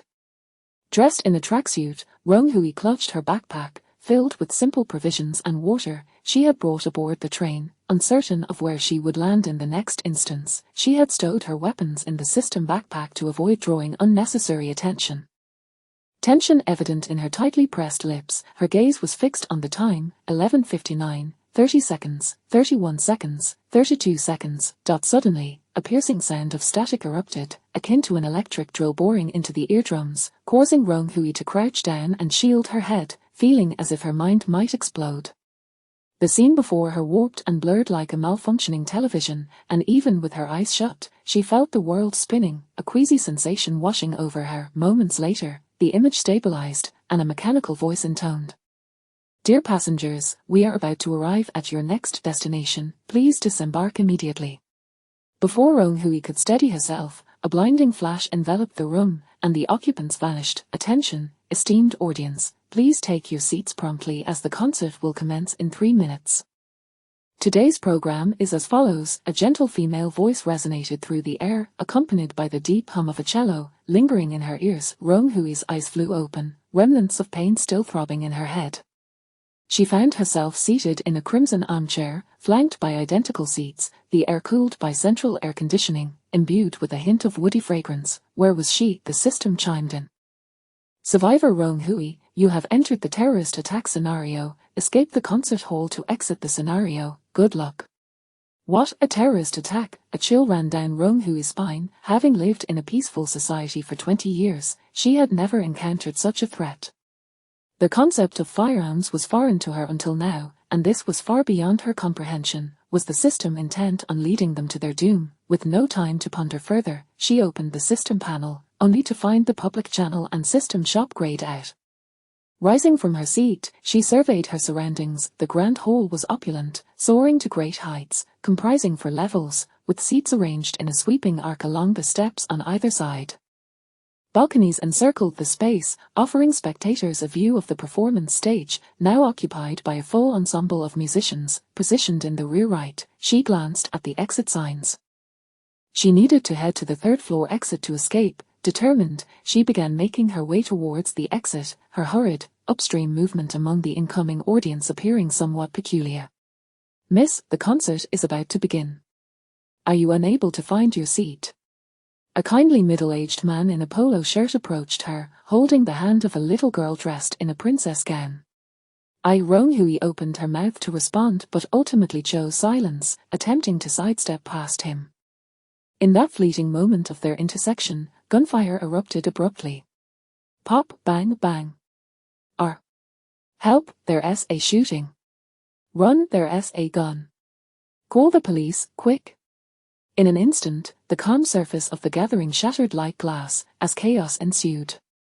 The crowd erupted into frantic screams, fleeing in all directions like headless chickens. Armed assailants, their faces obscured by black masks, surged in from every entrance, bullets flying indiscriminately towards the audience, the acrid scent of gunpowder permeating the air. It was akin to a butcher entering a pen of sheep. Before Rong Hui could fully process the situation, she was seized by the neck and forcibly crouched down, the dark red chair back pressed against her face, surrounded by the frantic feet of the panicking crowd. It was the man in the polo shirt, exhibiting remarkable reflexes. He held her down with one hand while using the other to shield the little girl, pressing her to the ground. "Little girl, I'm a retired airman. These criminals are in a frenzy right now. Moving will make you a target. Follow my lead and crawl," he whispered urgently, his muscular arms betraying his strength. As if to corroborate his words, a figure sprinted past their row, only to be struck down by a stray bullet. The chair's foam exploded around them as the lifeless body crumpled before their eyes. The nauseating odor of blood filled the air, and Rong Hui gritted her teeth, knowing that any struggle against the firepower would be futile. The man in the polo shirt secured the little girl under one arm while using the other to push forward, and Rong Hui trailed closely behind, doing her utmost to minimize her presence. As they passed the corpse, they had no choice but to crawl over it silently. Rong Hui's hand brushed against the warm blood, and she fought to suppress her revulsion, though the proximity to death sent shivers down her spine.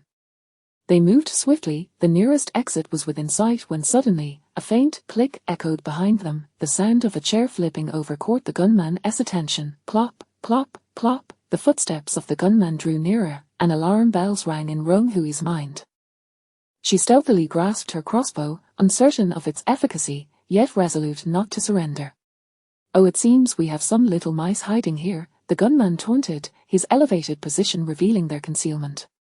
The sound of a gun being chambered echoed ominously. Rong Hui's back tensed, ready to spring into action. She was prepared to fight to the bitter end. To her surprise, a figure acted even more swiftly. The man in the polo shirt shoved the little girl behind him and lunged at the gunman like a fierce tiger, even as the dark muzzle of the weapon loomed before him. "Run!" Bang! Bang, bang, bang, bang. His roar and the gunfire erupted simultaneously, and Rong Hui seized the little girl, sprinting towards the exit with unmatched speed. Bang, bang. The gunfire pursued her, and Rong Hui could feel the heat of bullets whizzing past her legs.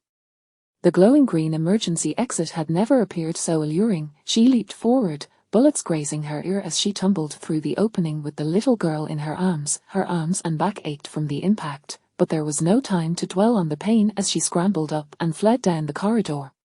"Where's Grandpa? Where's Grandpa?" The little girl's princess gown was stained with blood, and she nestled in Rong Hui's embrace, her delicate voice trembling with uncertainty. Rong Hui's eyes brimmed with tears, unsure how to respond. "Grandpa," the little girl's eyes were wide with terror and confusion, yet she displayed remarkable composure, refraining from tears, perhaps instinctively understanding that the sister holding her was guiding them to safety. Inside the concert hall, "Damn it, ouch, that old man is surprisingly strong," one of the assailants groaned, cradling his immobile right arm, which appeared to have been fractured. Another gunman viciously kicked the lifeless body of the polo shirt man, flipping it over to reveal a corpse riddled with bullets. The warmth of life had long since departed, yet his eyes remained fiercely fixed on the man, refusing to close. "Even an old man like that could take you down. What a weakling, har ha har ha." The gunman fired another shot into the man's head. "Did that girl escape through here? I'll make sure to kill them both." The injured man clutched his AK-47 and pursued them through the emergency exit. Chapter 87, Terrorist Attack, Part 2. Har. Rong Hui's heart raced with an unusual fervor, and the metallic taste of blood had already invaded her senses. Had it not been for her significantly enhanced stamina, it would have been utterly impossible for her to run while cradling a child for such a prolonged duration. The green arrow indicating the emergency exit pointed forward, seemingly endless, and the challenge of this scenario lay in her unfamiliarity with the terrain and environment. After a grueling escape from the perilous concert hall, she found herself at a loss regarding the quickest route out of the building. Despite her prior observations, she had failed to locate any directional signs or maps, and could only flee towards the nearest safety exit as if grasping at a lifeline. This approach was untenable. She needed to find a blueprint of the building. Thud, thud. The desolate, dimly lit corridor echoed only with the sound of her footsteps. After countless turns, devoid of any signs or light, Rong Hui dared not slow her pace. Run, she must run quickly. The spectre of death was hot on her heels. Suddenly, a beam of light pierced the darkness, and her eyes brightened as she beheld a door rushing forward. She pushed against it with all her might, yet the iron door remained stubbornly unmoved. Beside it stood a sign, and upon reading its contents, she felt as though a bucket of cold water had been poured over her. Dear audience, we apologize for the inconvenience, but this door is out of order. Please use the exits on the 4th or 2nd floor. The sign read, "A dead end." Damn it. Even with her composed demeanor, Rong Hui could not suppress a curse. After running for so long, she had ended up in a cul-de-sac, now left to pray that the gunman would not come after her. Holding the little girl close, she cautiously retraced her steps. Unlike before, she now moved with painstaking slowness, striving to make no sound. Unfortunately, fate had not heeded her prayers, for a leisurely whistle suddenly echoed through the corridor, a haunting tune reminiscent of the cello piece played in the concert hall. Only a gunman would have the audacity to whistle at such a moment. Rong Hui crouched low, holding her breath, one hand covering the girl's mouth. The whistle flowed melodiously, reverberating like a death knell. "Don't run, little mouse. You've realized it's a dead end, haven't you?" A man cackled ominously, the very same gunman from earlier, stationed at the stairway exits. These two little mice were trapped. Silence enveloped the atmosphere as Rong Hui pressed her back against the wall, her nerves taut with tension. This gang of miscreants had come prepared, having thoroughly mapped out the building's structure. TSK. Disobedient. The man grumbled impatiently, gradually advancing towards her. Rong Hui gently set the little girl down, placing a finger to her lips, signaling her to remain quiet. The footsteps of the gunman grew ever closer, and Rong Hui readied her crossbow and electric baton, poised for confrontation. At the final turn, she could already glimpse the man's khaki pants. Whoosh whoosh. Rong Hui struck first, dropping to the ground to release several arrows, but the distance was too great for the electric baton to be effective. Damn it.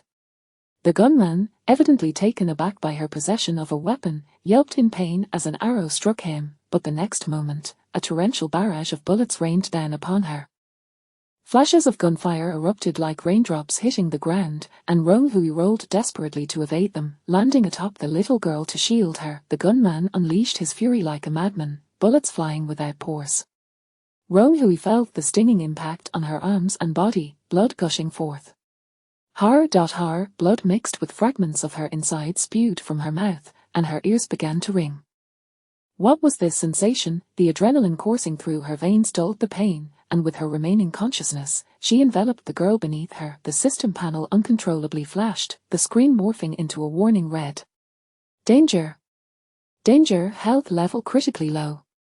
The delayed agony engulfed her senses, plunging Rong Hui's world into darkness. As her consciousness returned, her first realization was the excruciating pain coursing through her body. The gunman had departed, and she struggled to rise, recalling that in the direst of moments before losing consciousness, she had hastily consumed their quick rescue pill, rewarded by the system, allowing her to withstand the onslaught of gunfire.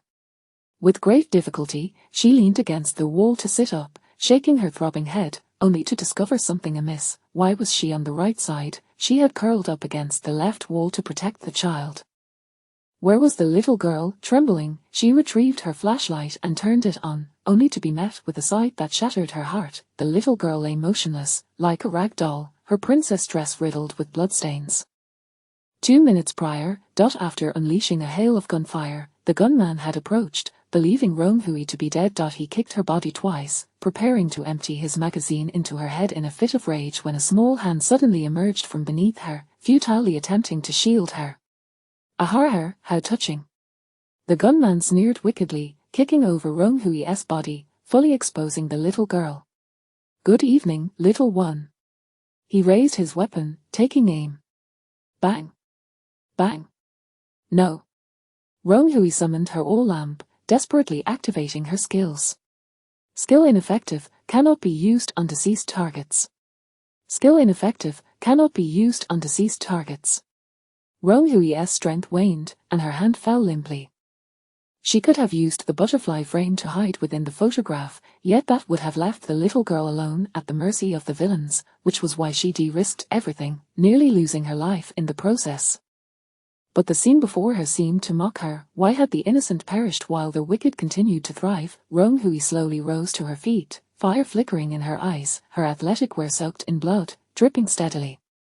She raised her hand to remove her outer jacket, covering the girl's lifeless body, then restored her health to full capacity, setting off in the direction the gunman had fled. Damn, it hurts so much, all because of that dead woman. The man cursed, wincing in pain from the arrow embedded in his calf, moving at a snail's pace, leaving a trail of blood behind. He lamented that he could not win today's deadly contest. An old man and a woman had inflicted such severe injuries upon him, truly bad luck. As he leaned against the wall and turned a corner, he failed to notice the ominous shadow lurking behind him. Rong Hui fixated on the man ahead, silently stalking him like a hunting wolf. 10 meters, 8 meters, 5 meters. Now was the moment. A red laser dot settled on the man's shoulder, and Rong Hui calmly leveled her electric baton, pressing the launch button. Whoosh!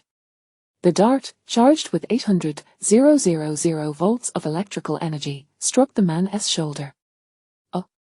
What? He shrieked, completely caught off guard, trembling uncontrollably before collapsing to the ground. Rong Hui pressed the button fiercely, the air filled with the acrid scent of burning flesh. She stowed the electric baton and retrieved a Damascus knife from her backpack, sprinting forward to plunge it 3 inches into the man's abdomen. The man, still clinging to consciousness, was jolted awake by the excruciating pain, the veins in his neck bulging as he struggled to turn his head to see who his assailant was, but Rong Hui granted him no such opportunity. Withdrawing the knife, she aimed for his heart with her next strike. Thick, sweet, and pungent blood splattered across Rong Hui's face, transforming her into a veritable spectre of blood. The man convulsed twice, his body finally stilling. Were it not for the fear of drawing the attention of other gunmen, Rong Hui would have made his death far more agonizing. Wiping the blood from her eyes, she cleaned the knife with the man's outer clothing, stowing it away, and stripping him of his firearm and satchel. He wielded an AK-12 assault rifle, and within his bag lay an RPK light machine gun along with a substantial cache of ammunition. She also discovered some tear gas and a gas mask. The satchel proved too cumbersome. As she attempted to stow it in her system backpack, a plastic bottle fell out from the side pocket. Rong Hui picked it up, discovering the liquid inside was murky and did not resemble water. Unscrewing the cap, she inhaled deeply. It was gasoline. A foreboding sense of dread washed over her. These fiends intended to set the place ablaze. Chapter 88, Terrorist Attack, Part 3. As if to echo her thoughts, the door connecting the concert hall to the security passageway erupted with a thunderous roar, and a wave of heat surged forth, filling her nostrils with a searing scent.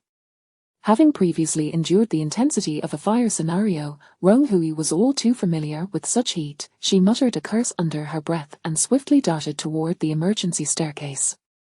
The exit of the escape route was remarkably concealed, which was why she had overlooked it during her initial flight. Pushing open the small door, she descended the 3rd floor in a flurry, but as she neared the 1st floor, her path was obstructed by a lifeless body sprawled across the stairs.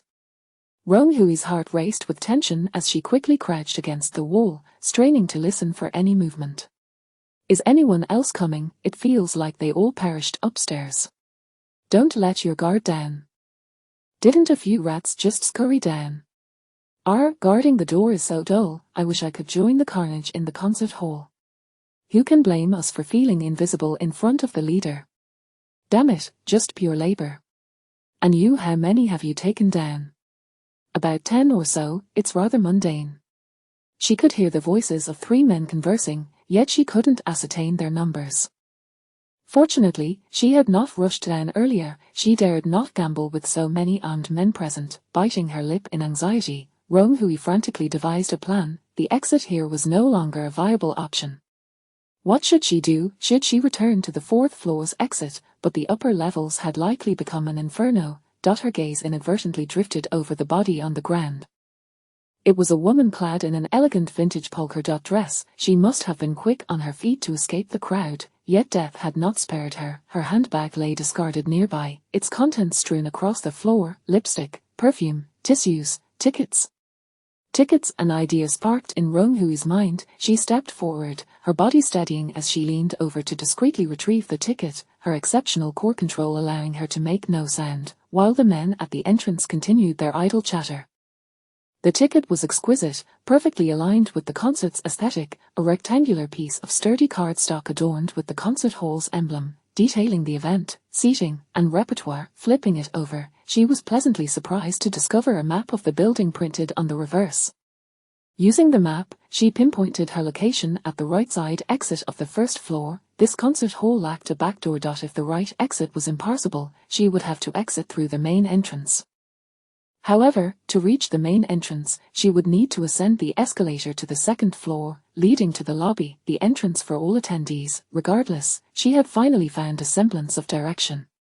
Rong-hui quietly departed, weaving through the dimly lit corridor, the oppressive heat wafting from the numerous ventilation ducts, making her shudder at the thought of the scene above. Approaching a door, she followed the map's guidance.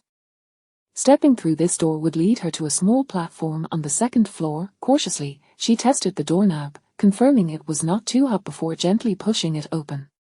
The harsh glare of the incandescent lights momentarily blinded her as she crouched low, inching her way out. Bang! The ominous sound of gunfire rang out once more, and Rong-hui instinctively dropped to the ground, crawling forward until she found a blind spot behind a wall to observe.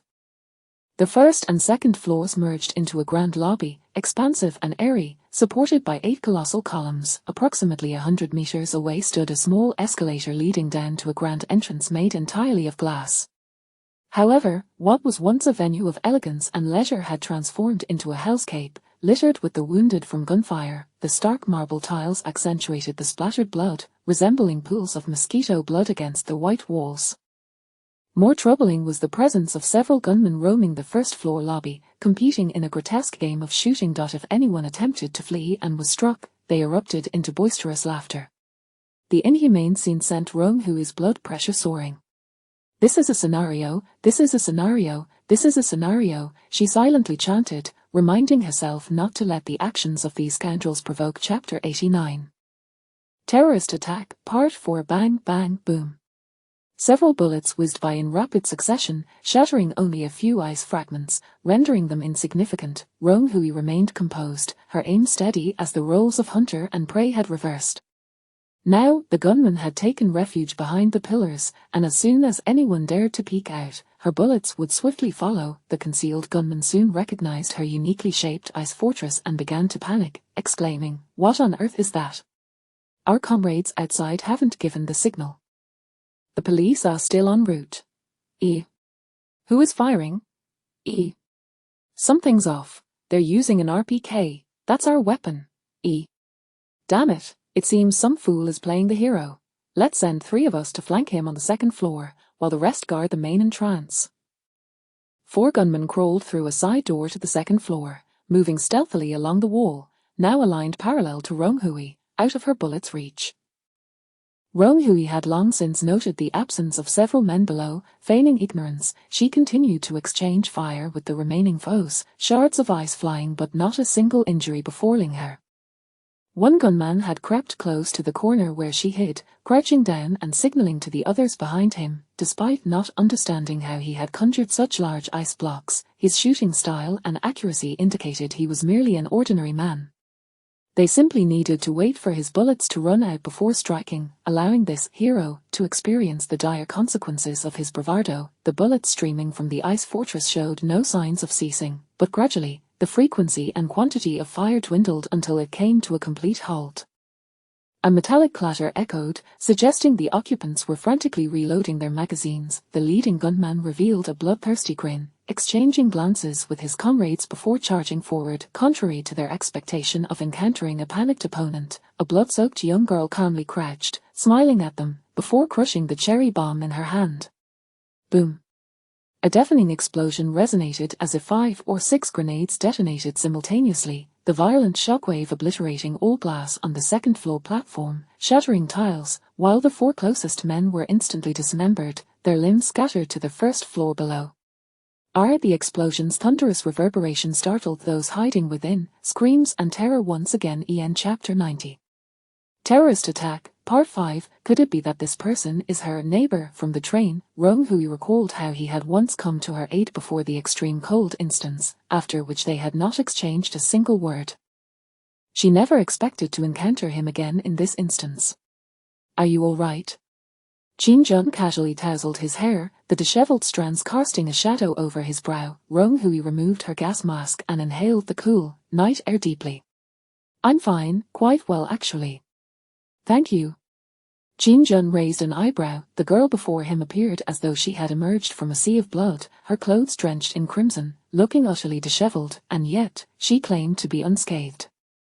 Rong Hui touched her face, feeling the tightness of her skin, likely due to the dried blood that clung to it. She retrieved a bottle of water to rinse off, the pink liquid dripping onto the ground, revealing her fair cheeks once more. The blood on her body would have to wait until she returned to clean up. For now, she took a couple of steps back to lean against the wall, her body weary from the intense exertion. The use of the prop had cost her a staggering 500 stamina points, leaving her on the verge of collapse. She glanced sideways at Qin Jun, who appeared to be in far better condition. His black coat bore only a smattering of dust, indicating he possessed some level of strength. Was that explosion you're doing? Qin Jun leaned against the wall, seemingly engaging in casual conversation. Of course not. I lack such capability, Rong Hui replied, her expression unwavering. A liar, Qin Jun thought to himself, as he had witnessed her emerge unscathed from the center of the explosion. This blast was undoubtedly connected to her in some way. However, he understood her reluctance to speak the truth, considering the life-and-death nature of the instance. Moreover, it was thanks to that sudden explosion that he had seized the opportunity to ambush the gunman and acquire 2 firearms. Without that, he would have had to escape empty-handed through the back door while the flames were still manageable. Such instances rarely provided access to firearms. If he missed this chance, he knew not when it would come again.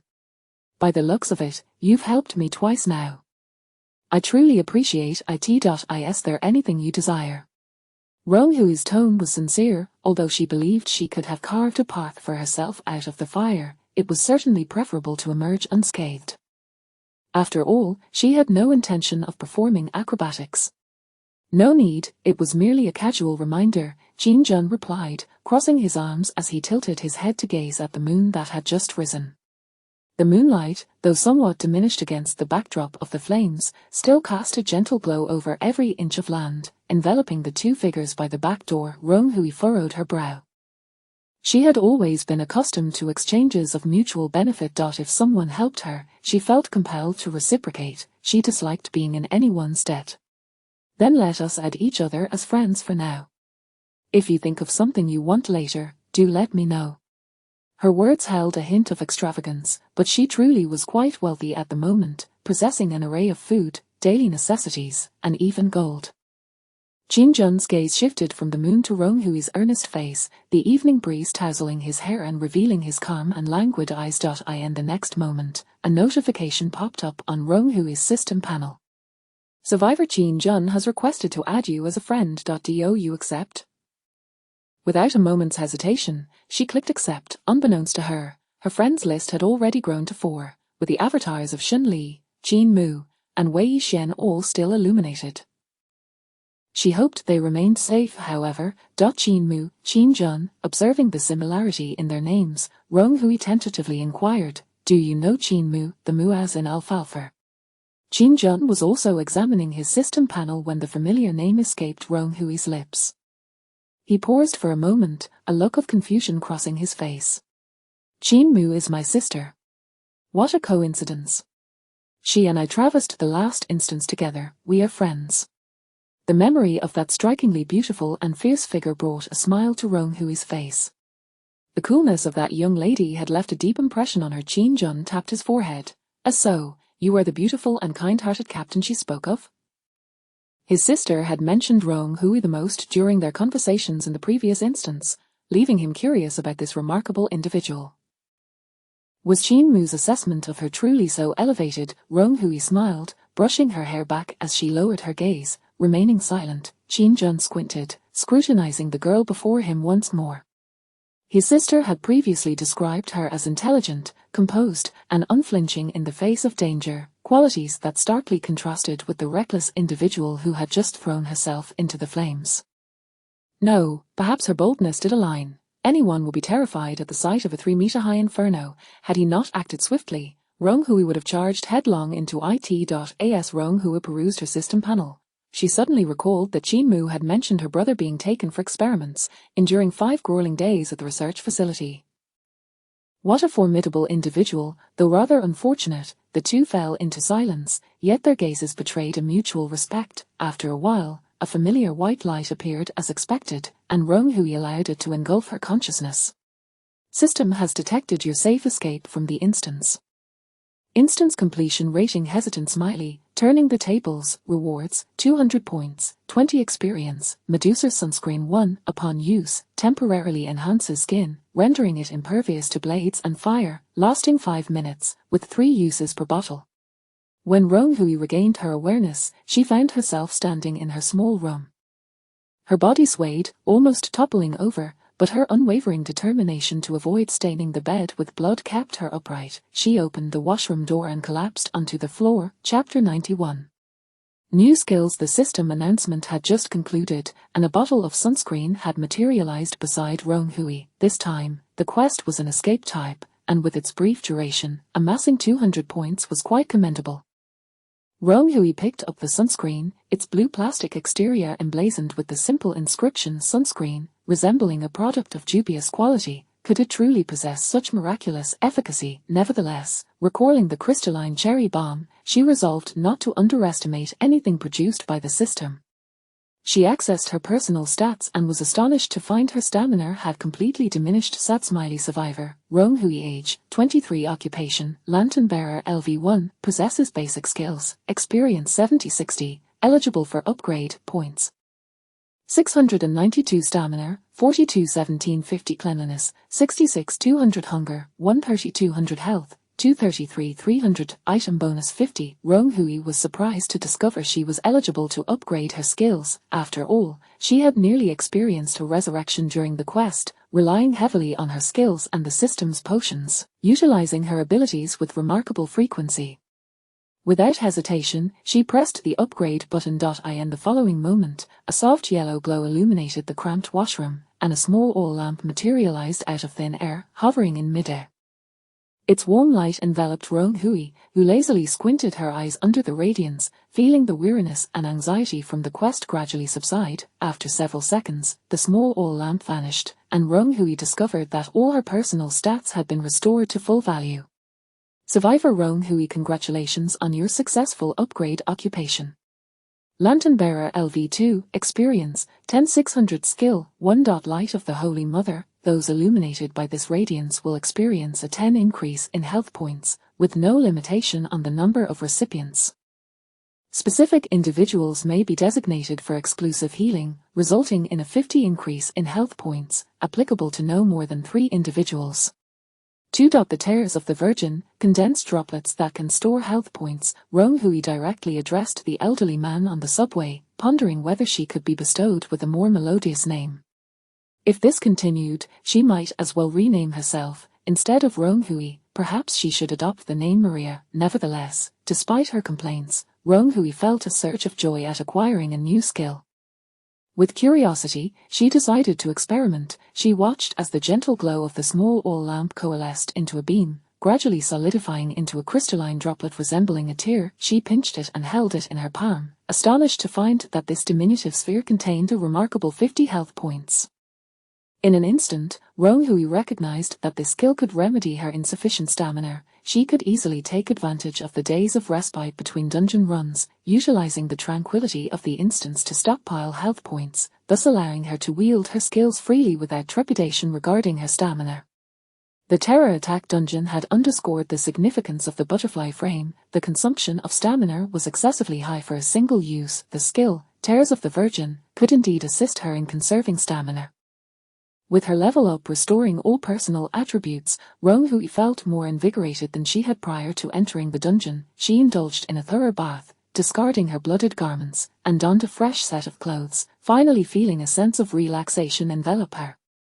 During her ablutions, a new system announcement materialized. Leaning against the bedside while clutching a carrot plushie, she opened the notification. Smiley wrong. Attention all survivors, the system has sustained an unidentified attack and has been compelled to initiate a temporary dungeon. Normal operations have now resumed. The next station will proceed as scheduled. An unidentified attack. Rong-hui furrowed her brow, recalling the series of anomalies that preceded her entry into the dungeon, the peculiar sounds that had pierced her eardrums. Could even a system as formidable as this be susceptible to assault? Who could be behind such an attack? The very existence of the system was already hard to fathom, and this inexplicable aggressor was even more bewildering.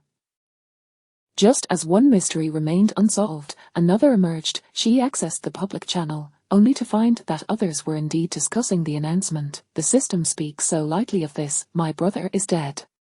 What kind of wretched temporary dungeon is this? Can a terror attack even be classified as temporary? I nearly lost my life. Is the system intent on our demise? Why go through all this trouble? Come on, just end me already. Will I truly survive to the end? What unidentified attack? It's merely an excuse, isn't it? Is there an alien force behind the system? We're destined to perish in some dungeon. Mom, I want to go home. The public channel was rife with despair, and Rong Hui noticed the number of participants had plummeted to 52,790. The terror attack dungeon had exceeded everyone's expectations. In an unexpected turn of events, over 16,000 had perished in an instant, sending chills down Rong Hui's spine. It felt as though the system had bared its fangs. The slight sense of control gained from surviving the frigid dungeon evaporated, leaving an uncertain path ahead, fraught with peril. After taking several deep breaths, Rong Hui steadied herself. Overthinking would prove futile. The immediate priority was to bolster her strength. Survival was essential to uncovering the truth. Closing the system panel, she re-entered the washroom, donning a mask and gloves, preparing for battle as she retrieved a large bag from her system backpack. Within it lay the weapons and gear of the gunners who had perished in the explosion. Since these items were either clutched in their hands or slung across their bodies, they were inevitably stained with fragments of human tissue, a grim reality that Rong Hui had no choice but to confront. The water flowed unceasingly in the washroom, and it was not until an hour later that Rong Hui emerged, her face pale. The experience had been utterly nauseating. While it was all too easy to take a life in a fit of rage, confronting the aftermath alone invoked a suffocating sense of despair, akin to drowning, leaving her breathless.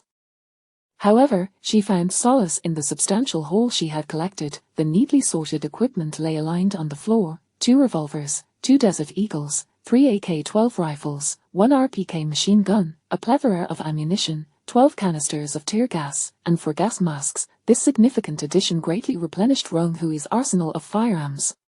Chapter 92, A Good Meal. Rong Hui grasped the revolver, her eyes gleaming as she caressed its sleek, dark, and cold exterior. Who said that only men were fond of firearms? A weapon is a weapon, devoid of any gender distinction. During her university days, she once stumbled upon a documentary about firearms, and after watching it, she became utterly captivated by these formidable steel behemoths. Since then, she had perused various shooting club listings, but the exorbitant fees had quelled her enthusiasm.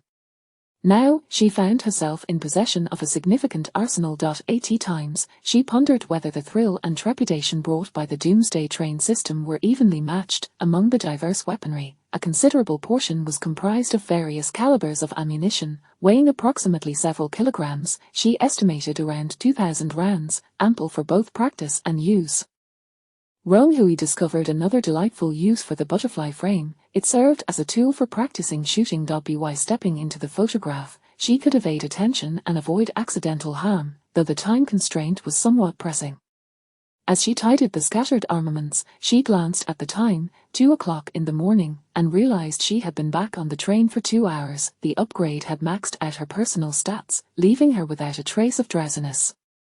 Thus, Rong Hui decided to rummage through her photo box, seeking some delectable treats to reward herself. Flipping through the photographs, she selected one with a slightly yellowed hue, featuring a table adorned with a home-cooked meal of 3 dishes and a soup. This was a meal she had prepared herself while helping her roommate settle into a rental apartment: tomato braised beef brisket, stir-fried water bamboo with eggs, spicy sour shredded potatoes, and loofah soup, her culinary zenith. A flicker of warmth danced in Rong Hui's eyes as she recalled that day when they all huddled in the cramped room, symbolically sipping a bit of wine, only to be rendered speechless by the spiciness, eventually reverting to the comforts of soda. Soon after, they parted ways, the children donning formal attire to play at being adults. With her emotions receding, Rong Hui conjured the sumptuous meal, and a small square table materialized, laden with dishes arranged meticulously, steam gently rising from the porcelain plates.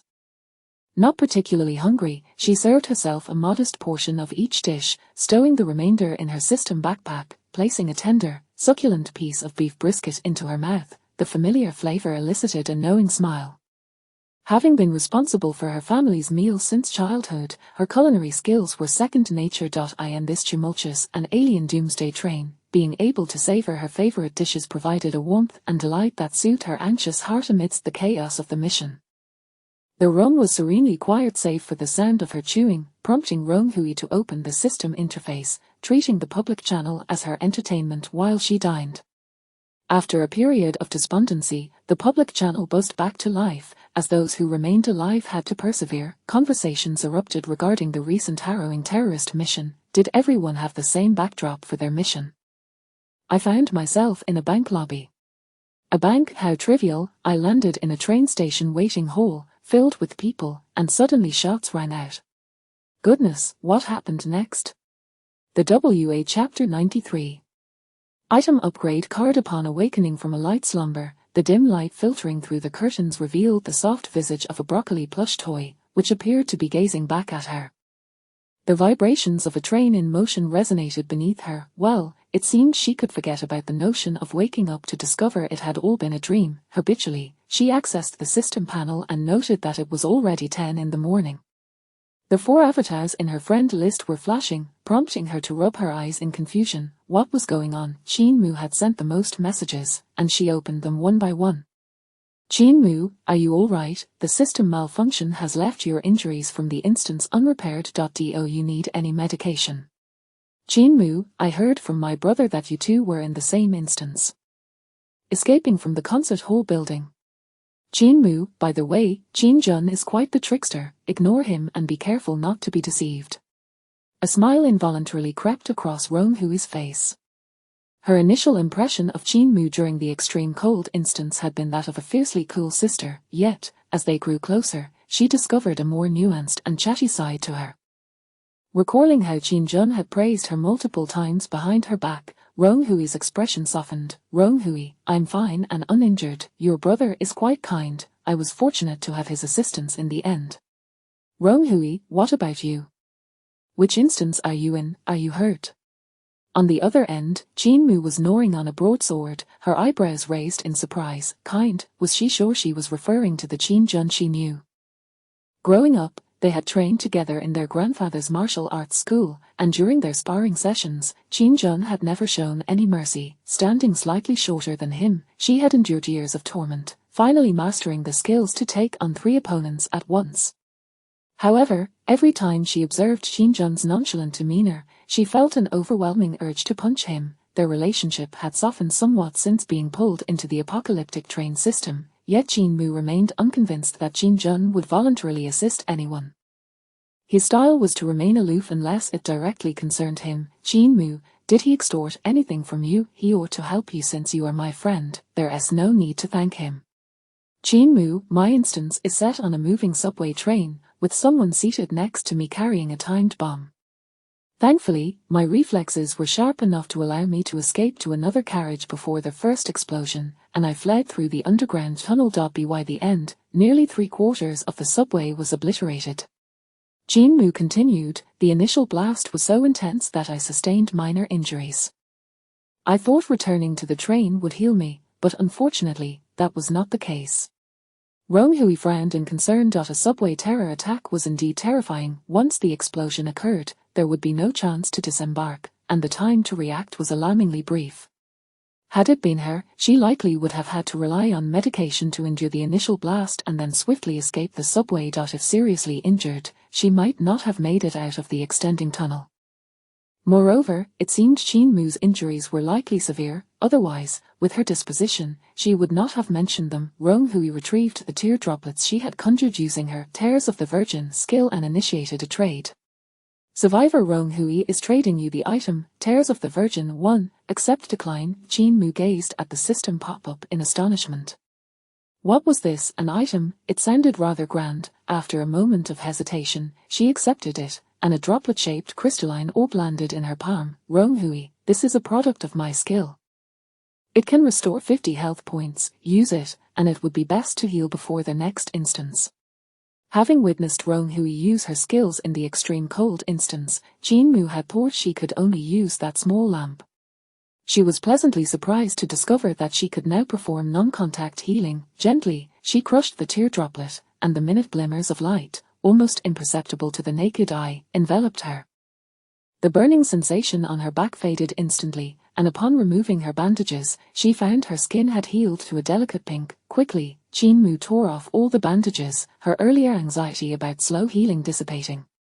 Rong Hui had resolved her urgent predicament so efficiently. Wasn't such a formidable friend far superior to that brother who merely asked her if she was dead yet? At that moment, a pop-up appeared before Rong Hui.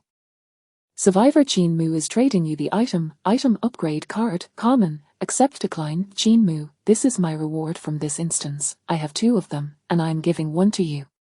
Rong Hui, this is too valuable. Giving you medication wasn't he meant to imply an exchange?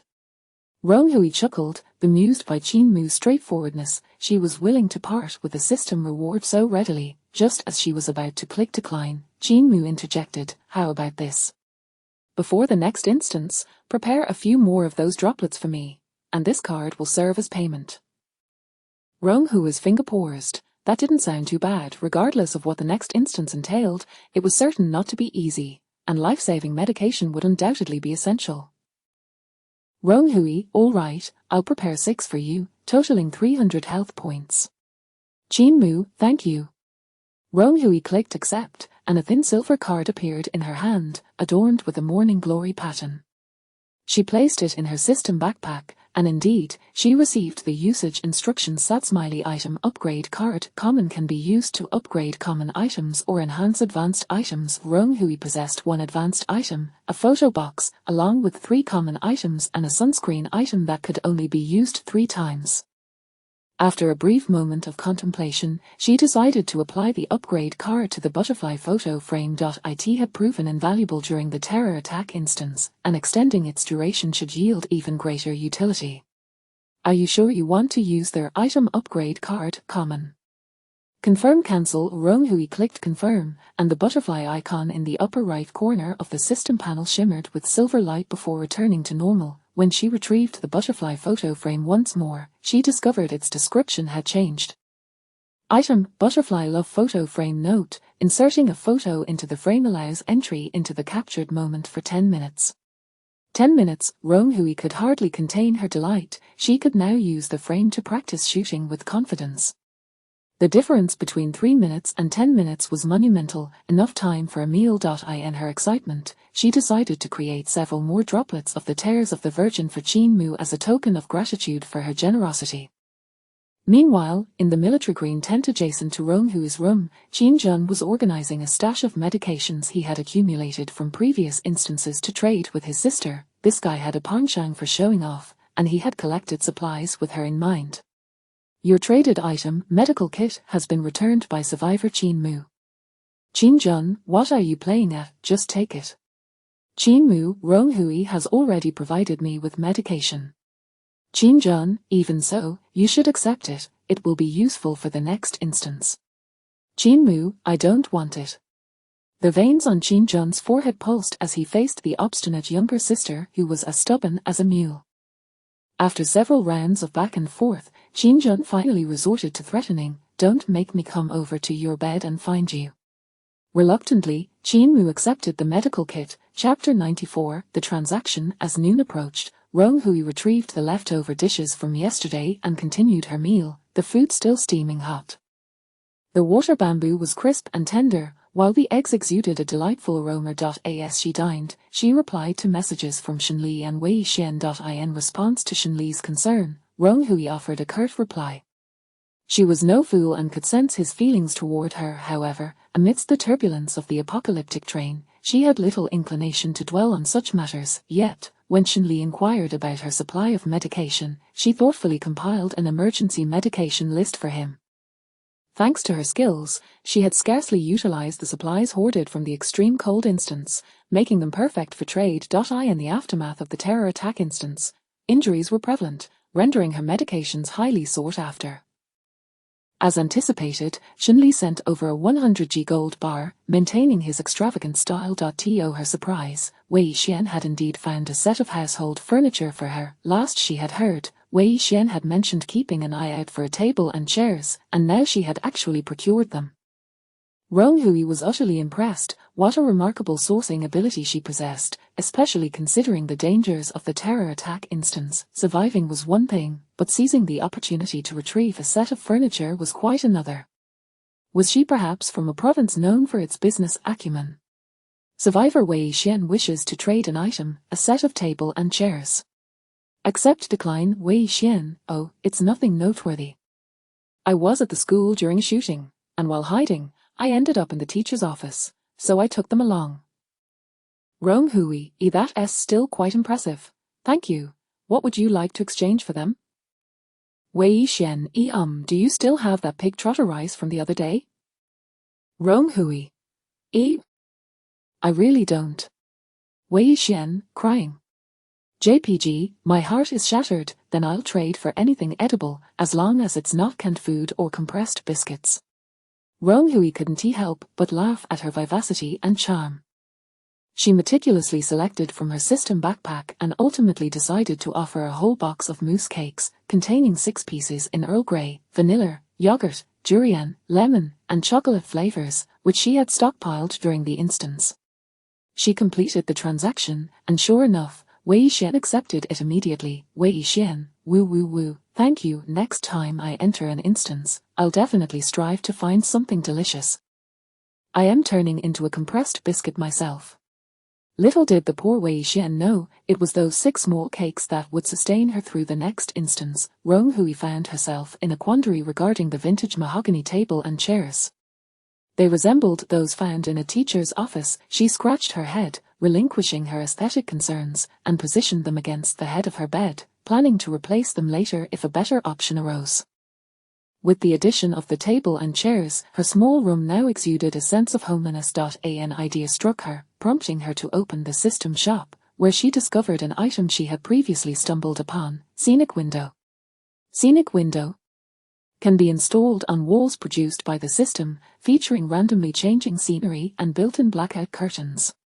Perhaps due to its lack of substantial utility, the Scenic Window was priced at just 5 points, which Rong Hui readily paid. Carefully adjusting the angle, she installed the window on the wall at the foot of her bed, allowing her to view the outside scenery while lying down. The landscape beyond seemed to shift with the passage of time. At that moment, it revealed a vast prairie with a blue sky, sunlight, and a green grass carpet undulating in the breeze, carrying the fresh scent of damp grass. Rong Hui's eye sparkled.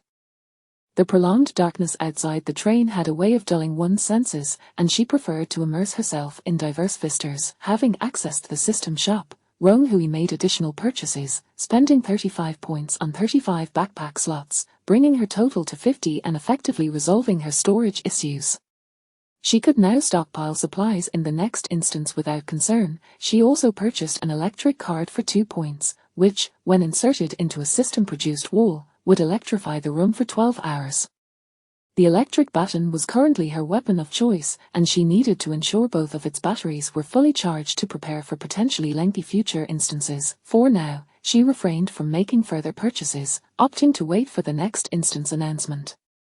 After a brief afternoon rest, Rong Hui rose and made her way to the survivor hall, where a bustling crowd meant an abundance of information. She had no intention of remaining isolated in her room. Upon exiting, she locked eyes with Qin Jun, who appeared to be heading out as well, a backpack slung over his shoulder.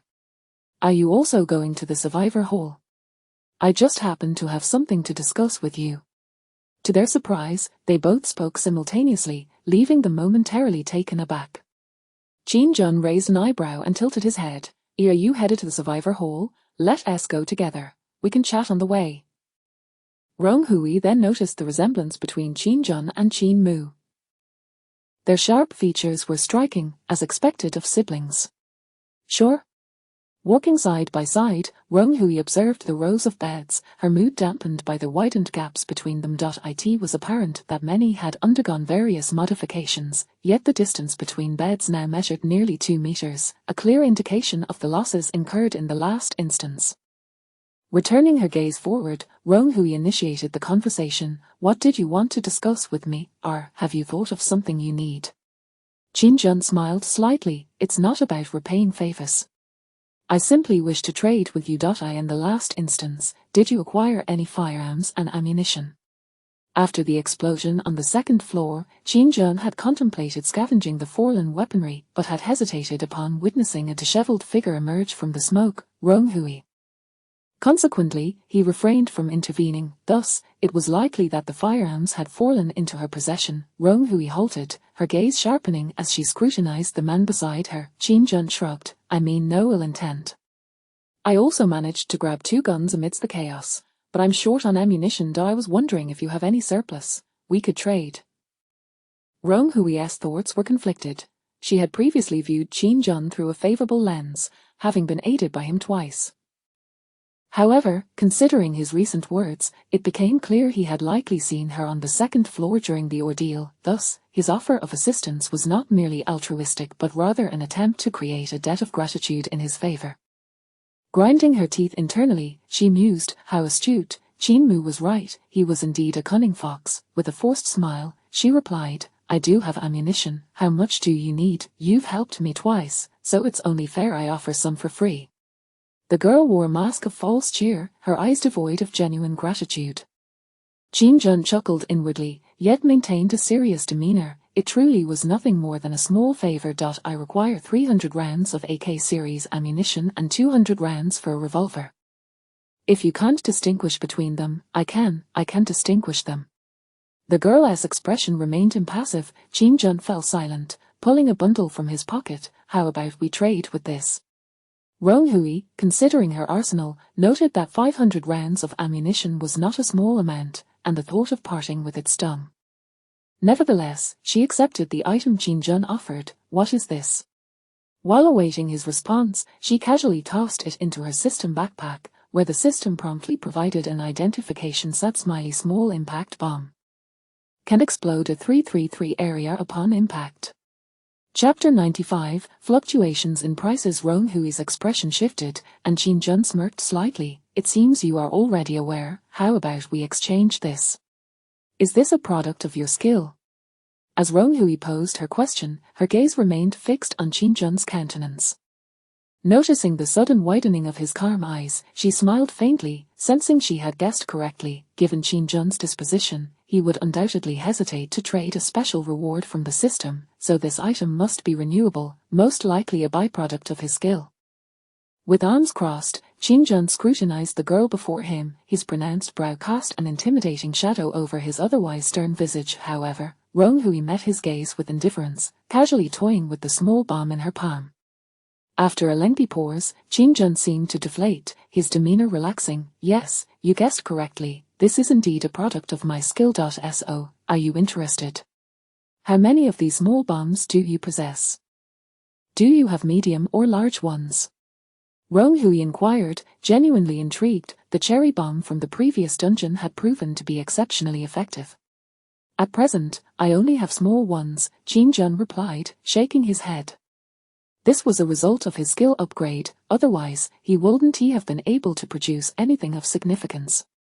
I have 500 rounds of ammunition. I will take 4 of these little things at a friendly price.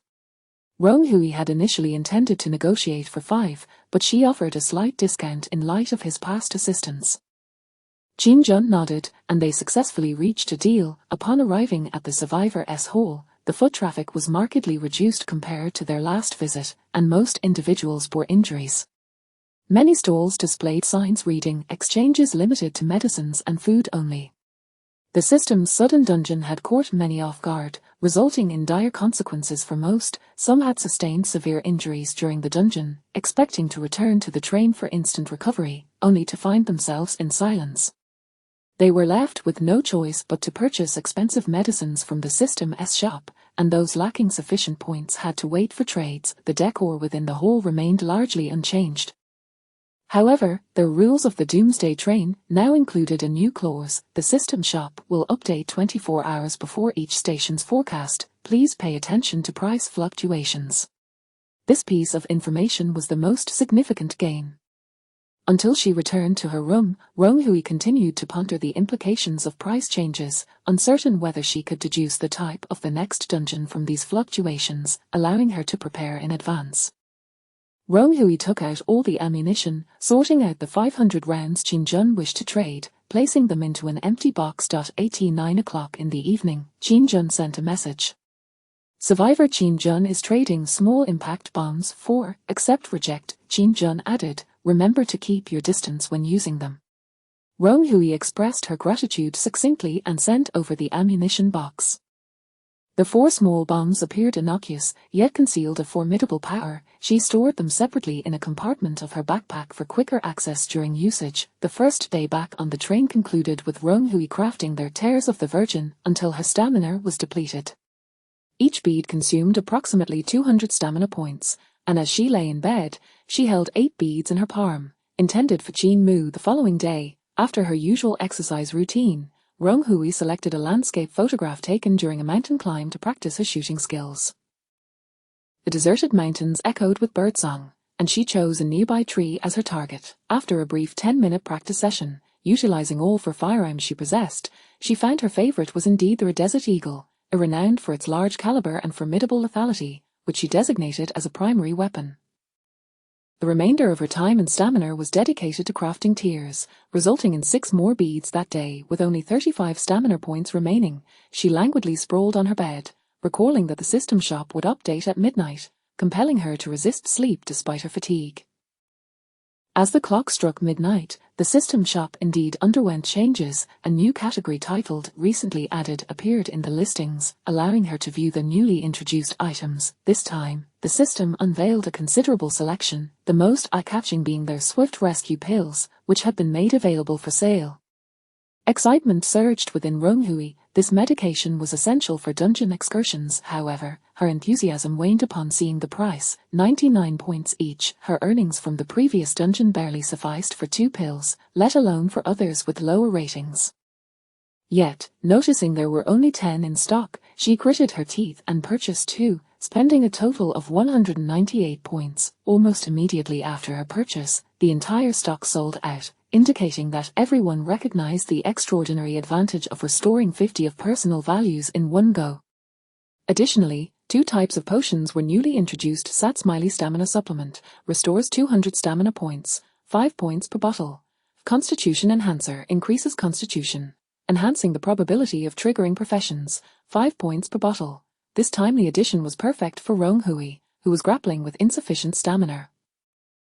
Once depleted, her only recourse was to remain still and await slow recovery or sleep, both of which consumed considerable time. She purchased 10 stamina supplements, determined to craft even more beads the following day. As for the Constitution Enhancer, she was somewhat surprised. It seemed to be the first time the system openly presented information related to professions. Among her acquaintances, she only knew that Qin Jun undoubtedly possessed a profession, yet such details had not surfaced in public channels or routine dungeons. She bought a bottle on a whim, unsure of its efficacy for those already possessing a profession. After perusing the newly added items, Rong Hui began to monitor price fluctuations. The changes in the shop's prices were indicated by small arrows in the lower right corner. Red arrows denoted increases, while green arrows signified decreases. As she browsed through all categories, a frown creased her brow. First, the prices of all food items had surged by 15, instilling in her a sense of foreboding. For survivors with a system backpack, gathering food to stave off hunger was not particularly challenging. Take Wei Xian, for instance. Though her collection was limited to canned goods and compressed biscuits, she had never gone hungry. If even the food in the system shop was subject to price hikes, could it indicate that the next dungeon would make food collection exceedingly difficult? Continuing her examination, the second category experiencing price increases was tools, especially survival implements such as lighters, water purification tablets, flashlights, and entrenching tools, with prices skyrocketing. Not to mention tents and sleeping bags, which had become exorbitantly priced. Furthermore, within the category of special items, 2 items had seen substantial price hikes of 20 and 15 respectively. Phantom of the Opera Makeup Cream alters appearance upon use. 1 box allows for 8 applications, each lasting 12 hours, 50 points. Powerful protective suit, envelops the entire body, resistant to corrosion, equipped with a built-in gas mask.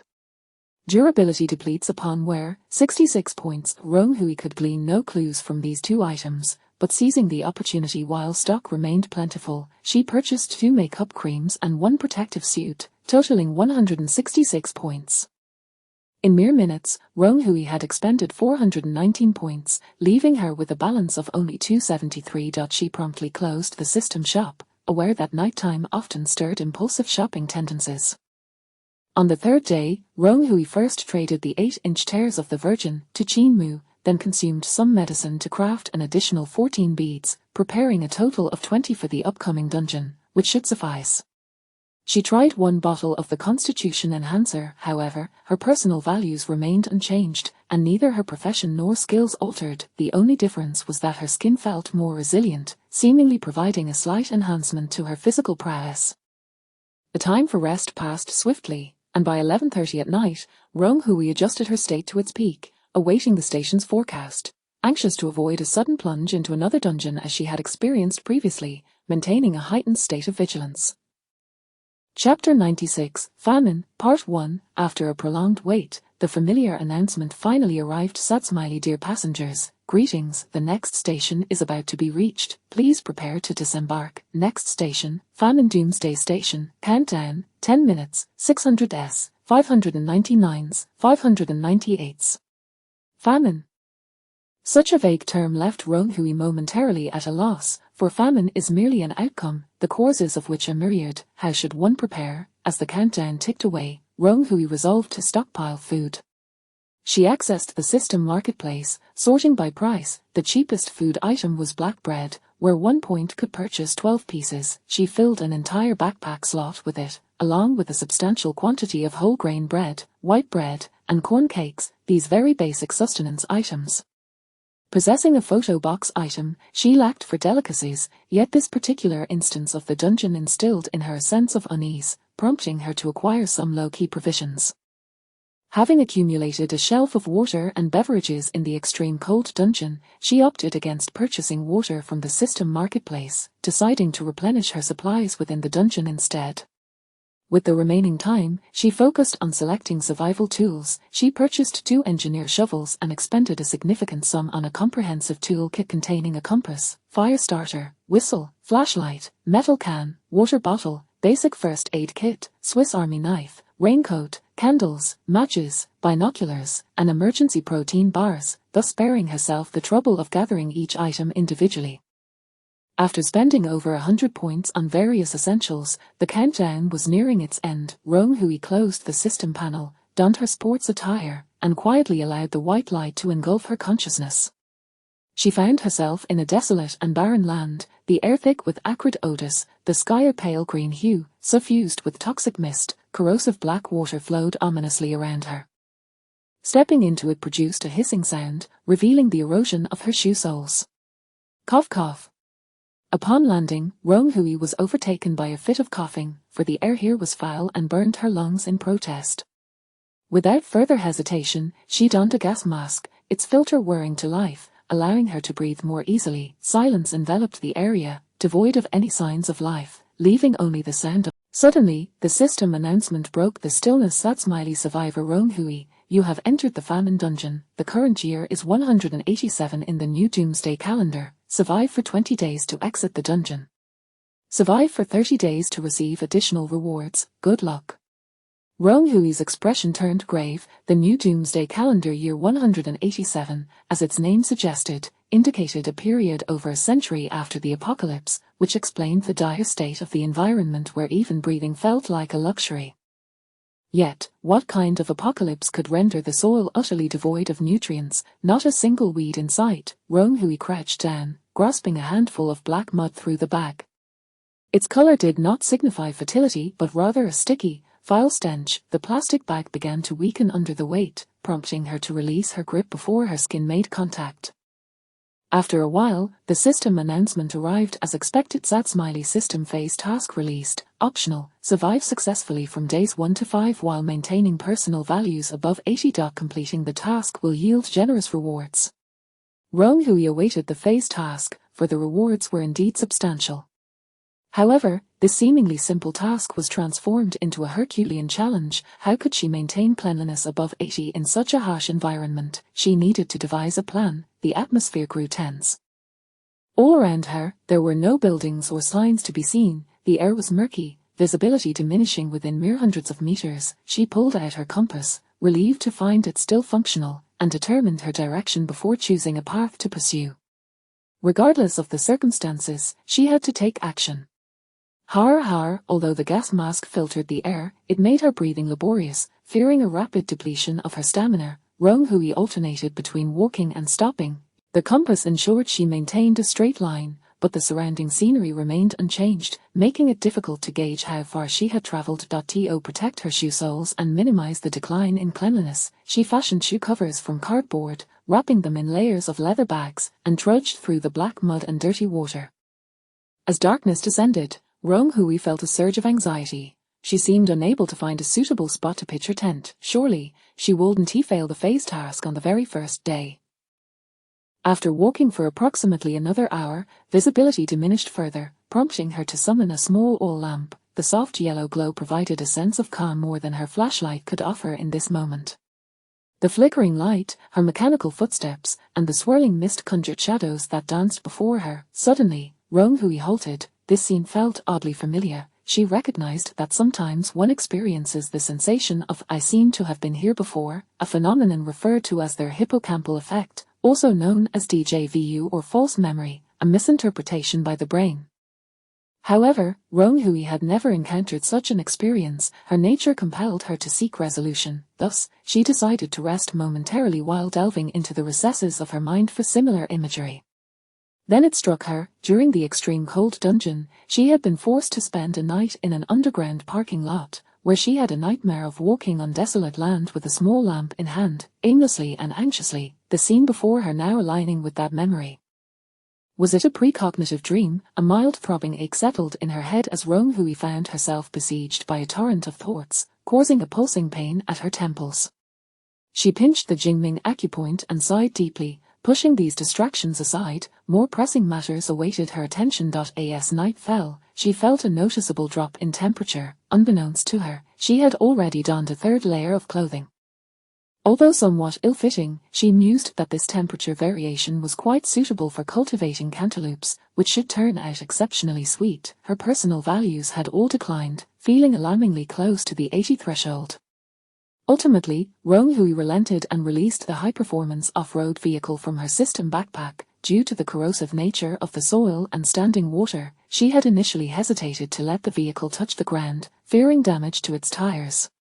However, with the task teetering on failure and no shelter in sight, she could no longer afford such concerns. Thud!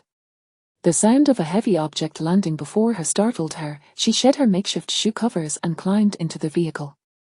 Chapter 97, Famine, Part 2. The moment Rong Hui's body made contact with the exquisitely soft leather seat, she couldn't help but let out a soft sigh. After walking for so long, her body had begun to feel fatigued. Removing her gas mask, she noted that the air within the vehicle still carried a hint of the frigid atmosphere from the dungeon, which now served to invigorate her. Nestling into the seat for a brief respite, she reflected on the 5 or 6 hours she had spent in the instance without a single encounter. Surely, there must be others in this realm. She retrieved a comprehensive toolkit purchased from the systems shop and spilled its contents onto the passenger seat, searching for something useful: fire starter, whistle, water purification tablets. Wait, what is this? Rong Hui picked up a small metallic cube with 2 retractable antennas protruding from its top. It appeared to be a radio. With renewed hope, she extended the antennas and switched it on, a crackling static filling the air. Nervously swallowing, she meticulously adjusted the tuning knob, altering the electromagnetic wave's frequency. Half an hour later, the static persisted, and Rong Hui surrendered to defeat. There was no response at all. Either the technological level within the instance did not support radio use, or this particular area was shielded from communication. Outside, the temperature continued to plummet, a thin layer of frost forming on the car windows. With her thoughts momentarily blank, she reclined the seat, removed her shoes, and sat cross-legged, wrapping herself in a warm duck-down blanket from her backpack, calmly gazing at the encroaching night. As darkness deepened, not a single star pierced the void. It was pure blackness, as if something unknown lurked within the shadows, eager to pounce. The wilderness stirred with the wind, carrying sand and dirt that scraped against the car door with a sound that sent shivers down her spine. However, having endured the devastating force of a tornado, she paid little heed to such trivial disturbances. Her 3-ton off-road vehicle remained steadfast against the gales. As the clock struck 11, the temperature stabilized at around -10 degrees, cold, yet bearable. Roan Hui wiped her body slightly and changed into form-fitting attire, ensuring her cleanliness remained within safe parameters. In the dark expanse, her vehicle was the sole source of light, the path ahead uncertain, devoid of companionship, and the atmosphere overwhelmingly desolate. In the driver's seat, Roan Hui reclined comfortably, flipping through a box of photographs. She had grown up in solitude, each significant milestone achieved through her own perseverance. But so what? Instead of succumbing to idle thoughts, she decided to contemplate what she would have for dinner.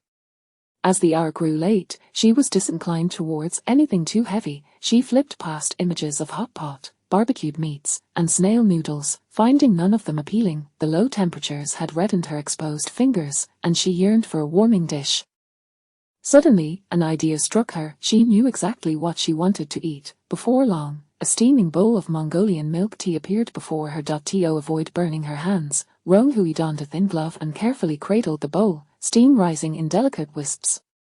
During her university years, she often worked part-time in her professor's office, assisting a female lecturer in organizing research materials. The professor, typically adorned with black-framed glasses and a stern demeanor, had exchanged scarcely a few words with Roan Hui throughout the entire academic year. With winter break merely days away, Roan Hui rubbed her frostbitten hands together while scrolling through part-time job advertisements on her phone. She intended to work until 2 days before the new year, saving enough money to buy something nice for her grandmother. Have you ever been to Inner Mongolia? The professor's conversational tone mirrored her analytical manner, devoid of emotional fluctuation. Startled, Roan Hui lifted her head from her reverie in the corner of the office. Professor, I have not. I have never even left the province. In truth, attending university was the furthest she had ever ventured. Would you like to go? The professor's eyes reflected a glimmer of warmth. Of course. I would love to, Roan Hui replied, somewhat dazed, uncertain of the implications. It wasn't until 2 days later, as she sat on the bus heading to Inner Mongolia for a seminar, that she fully grasped the situation. The professor had bestowed upon her a coveted assistantship, having uttered no more than 2 sentences in the process. During her brief 2-day stay in Inner Mongolia, while the professor attended meetings, Roan Hui explored freely, choosing not to remain confined to the hotel but instead immersing herself in the local culture. It was during this time that she first tasted Inner Mongolian breakfast tea, the most ordinary green brick tea, boiled with milk and salt, then paired with fried rice, butter, curd, and milk skin, transformed into a rich, creamy, and subtly salty Mongolian milk tea. At that time, Roan Hui's stature had yet to fully blossom, her youthful face resembling that of a middle schooler. The proprietor of the milk tea shop looked at her with affectionate eyes, gifting her a small plate of dried meat and fruit strips at no charge. Snapping back to the present, Roan Hui felt her heart warm as if steeped in a hot spring, a surge of strength welling up within her. It was these warm souls throughout her life that had enabled her to persevere alone in this world. Lowering her gaze, she took a sip of the steaming milk tea. The savory flavor was delightful, each mouthful dispelling the night's chill. The dried meat, having absorbed some of the fresh milk, became tender and chewy, bursting with flavor.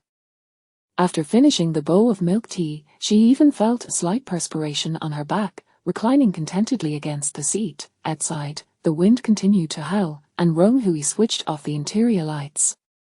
Through the swirling sand and stones, she could discern the wind's direction, locking the car doors before wrapping herself in her blanket and drifting into a deep slumber. Chapter 98, Famine, Part 3. On the second day of entering the instance, Roan Hui was awakened by the heat, her hair damp with sweat, clinging to her forehead. She stowed away the now unnecessary down comforter, as the temperature inside the vehicle was markedly high. After freshening up slightly and donning a clean set of clothes, Roan Hui equipped her gas mask and swiftly exited the car. To prevent any toxic air from infiltrating, she locked the car door behind her outside. The scene remained unchanged, with the temperature hovering around 30 degrees Celsius. Rong Hui crouched down to inspect the tires. The portions in contact with the ground had indeed suffered corrosion, though the impact was minimal. Having chosen the best vehicle from the 4S shop, the tires were quite durable. Additionally, she had gathered some spare parts and a backup tire, allowing for repairs should any issues arise. Unexpectedly, it was the gas mask that faltered first. The filter she had used yesterday had already turned green, seemingly nearing the end of its lifespan. Presently, she possessed 5 gas masks and a set of protective clothing, and a sense of urgency crept into her heart. She needed to find a place where she could breathe freely before exhausting these supplies. Today, she resolved to drive directly ahead. The expanse of wilderness was vast, devoid of any signs of life or structures, compelling her to hasten her pace. The vehicle followed the route she had chosen yesterday, and after a morning of continuous travel, just as the fuel tank approached empty, she noticed the air seemed to be clearing up, visibility improving significantly. With renewed hope, she pressed on. By 2 o'clock in the afternoon, the off-road vehicle ran out of fuel and came to a gentle halt. Click. Rong Hui cautiously opened the car door, unmasked, and was immediately met with a gust of dry, foul-smelling air. Although unpleasant, it lacked the burning sensation that had plagued her before, allowing her to relax as she stepped out. The color of the soil had shifted from deep black muck to a yellowish earth interspersed with gravel, though it was severely cracked, resembling the patterns of a palm. Checking the odometer, she realized she had driven nearly 300 kilometers to escape the toxic terrain. Rong Hui replenished her supplies of food and water. Having spent considerable time in the vehicle, her cleanliness remained relatively intact, though her stamina had diminished significantly, prompting her to drink a bottle of energy supplement. She intended to continue on foot, as the current air and soil likely harbored life, rendering the off-road vehicle too conspicuous. Before stowing the car, she filled the tank to the brim, ensuring that in case of emergencies, she could quickly retrieve it.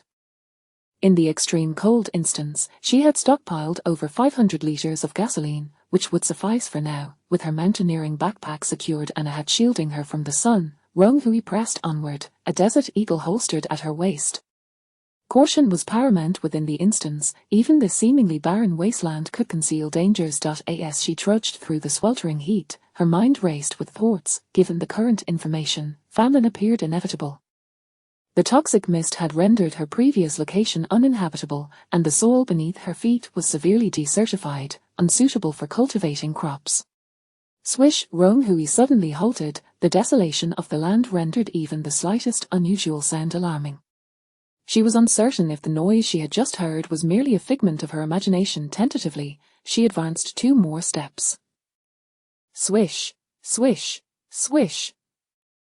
A colossal insect abruptly emerged from the diagonal front. It was no illusion. Rong Hui nimbly leaped back, putting distance between herself and the creature, drawing the desert eagle to aim ahead. With a chilling sound of gravel scraping, the insect's corpulent body writhed as it burrowed forth from the sand. Its entire form was covered in compound ice, its girth exceeding that of a barrel, stretching nearly 10 meters in length, with countless legs writhing beneath it. The sight of its serrated maw dominating its head sent shivers down her spine. Rong Hui felt a chill. The insect's appearance was far removed from the realm of reality, and its wrinkled skin appeared remarkably tough, rendering it uncertain whether bullets could penetrate. Holding her breath, Rong Hui scrutinized its movements, hoping it would merely pass by. The insect sported several pairs of antennae atop its head, and as Rong Hui focused on it, the antennae quivered in her direction, followed by the simultaneous rotation of its compound eyes towards her. Not good, it was coming straight for her. The rear half of the insect contracted rapidly, preparing to charge. Bang! Bang! Rong Hui swiftly retreated, firing at the creature. 1 bullet struck its abdomen, while another grazed its antennae. Roar! Although the powerful bullets failed to pierce the insect, they inflicted significant pain, causing it to emit an eerie howl and hasten towards her. Having fired 2 shots, Rong Hui turned and fled, realizing her initial assessment was correct. The insect's tough exterior rendered bullets ineffective. Swish! Swish! Swish! Despite its bulk, the insect moved with surprising speed, and Rong Hui could hear its myriad legs scraping against the ground behind her. However, her stamina had improved considerably, allowing her to sprint swiftly, temporarily evading the giant insect. Whoosh! Suddenly, a shadow loomed from behind, and Rong Hui executed a rapid roll, narrowly avoiding capture. Glancing back, she saw the creature expelling a massive net from its moor, aiming to ensnare her. Damn it! Rong Hui leaped, yet was still ensnared by the highly adhesive net, which gripped her leg like a vice. Swish, swish, swish, observing its prey caught, the giant insect leisurely advanced, its terrifying serrated mouth dripping with saliva. Rong Hui lay prone, seemingly surrendering to her fate, yet her gaze remained fixed on the creature's head, noting its antennae drooping slowly, its saliva-coated mouth inching closer. Bang, bang, bang, bang. In an instant, Rong Hui thrust her right hand deep into the insect's mouth, unleashing for rapid shots from the desert eagle, targeting the creature's insides. The insect's immediate reaction was to snap its jaws shut, but Rong Hui's arm was already too deep to retract in time, the needle-like teeth poised to pierce her flesh. Crack! Roar! The giant insect's teeth shattered, and Rong Hui's arm was unharmed as she withdrew it. Seizing the moment when the creature had let its guard down, she had applied Medusa sunscreen, rendering her skin harder than rock. Roar! The interior of the insect's body remained soft but was now riddled with bullet holes, causing it to writhe in agony upon the sandy ground, sending up clouds of debris. Rong Hui's skin enhancement lasted 5 minutes, so she remained composed, reloading her pistol while observing the giant insect, poised to fire again should the damage prove insufficient. The creature's writhing gradually diminished, and it expelled a wave of green viscous fluid, seemingly its blood. 2 minutes later, it coughed up a final spurt of blood before collapsing heavily to the ground. Rong Hui unsheathed her knife to cut through the net ensnaring her leg. The texture of the netting resembled thickened silk, requiring repeated tugs to sever. She brushed the sand off her body, then retrieved a bottle of water to wash her face and hands. With a phase task at hand, the murky water dripped onto the ground, instantly absorbed by the soil, leaving no trace behind. The giant insect's corpse lay nearby, and Rong Hui felt a pang of frustration. Its appearance was truly repulsive, and she had no desire to gaze upon it a second time. Ultimately, she pinched her nose and stowed the creature's body in a separate compartment of her backpack, reasoning that it was her first kill of a giant beast. Who knew if it might prove useful later? Aside from the unexpected encounter with the giant insect, the remainder of her journey was remarkably tranquil. As dusk began to encroach, Rong Hui slowed her pace, intent on scouting a suitable location to pitch her tent for the night. Wait, what was that up ahead? The dim light obscured her vision, yet several hundred meters ahead, there was indeed a dark shape. With her weapon drawn, she cautiously approached, gradually discerning the object before her. It turned out to be a massive stone. She lowered her gun. The stone stood approximately 3 meters high, and from a distance, she had feared it might be yet another giant beast.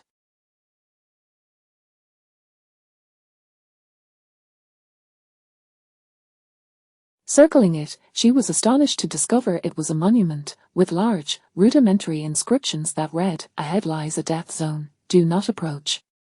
Chapter 99, Famine, Part 4. The Desolate Zone of Death. A wave of despair washed over Rong Hui as she pondered the grim possibility that after 2 arduous days of travel, she had inadvertently stumbled into a wasteland. Circling the stone tablet once more, she abruptly realized a startling fact. From the direction she had just traversed, the inscriptions on the monument were entirely obscured from her view. Thus, it became clear that this warning was not intended for her. Rather, the toxic expanse she had unwittingly entered was indeed the true desolate zone of death. Gripping the cold, unyielding handle of her firearm, Rong Hui found herself caught in a mix of incredulity and amusement. It seemed her fortune had decidedly faltered this time. Had she not been adequately prepared, lacking either a gas mask or a weapon for protection, it was likely she would have been unable to escape this perilous domain. However, a sense of relief washed over her. The existence of the stone tablet at least confirmed that this realm was not devoid of civilization, as evidenced by the effort taken to erect a warning sign, suggesting a certain level of societal structure and technological advancement. As she continued onward, Rong Hui sensed a gradual improvement in her surroundings, transitioning from barren desolation to a landscape strewn with fragmented stones. Occasionally, she glimpsed a few wilted, yellowed weeds sprouting through the fissures in the earth, or encountered smooth boulders sculpted by the relentless winds and sands.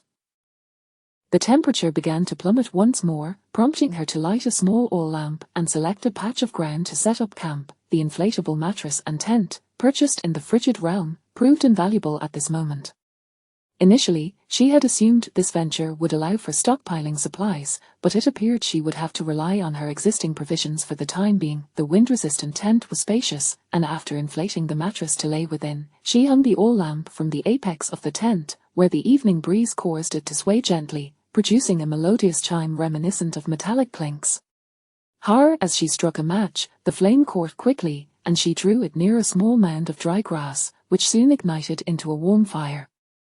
Tossing in a few pieces of smokeless charcoal intensified the blaze, and she washed a small iron pot with purified water before adding a handful of rice, along with some cured meat and green peas, finally topping it off with a suitable amount of water and covering it with a lid over the flames.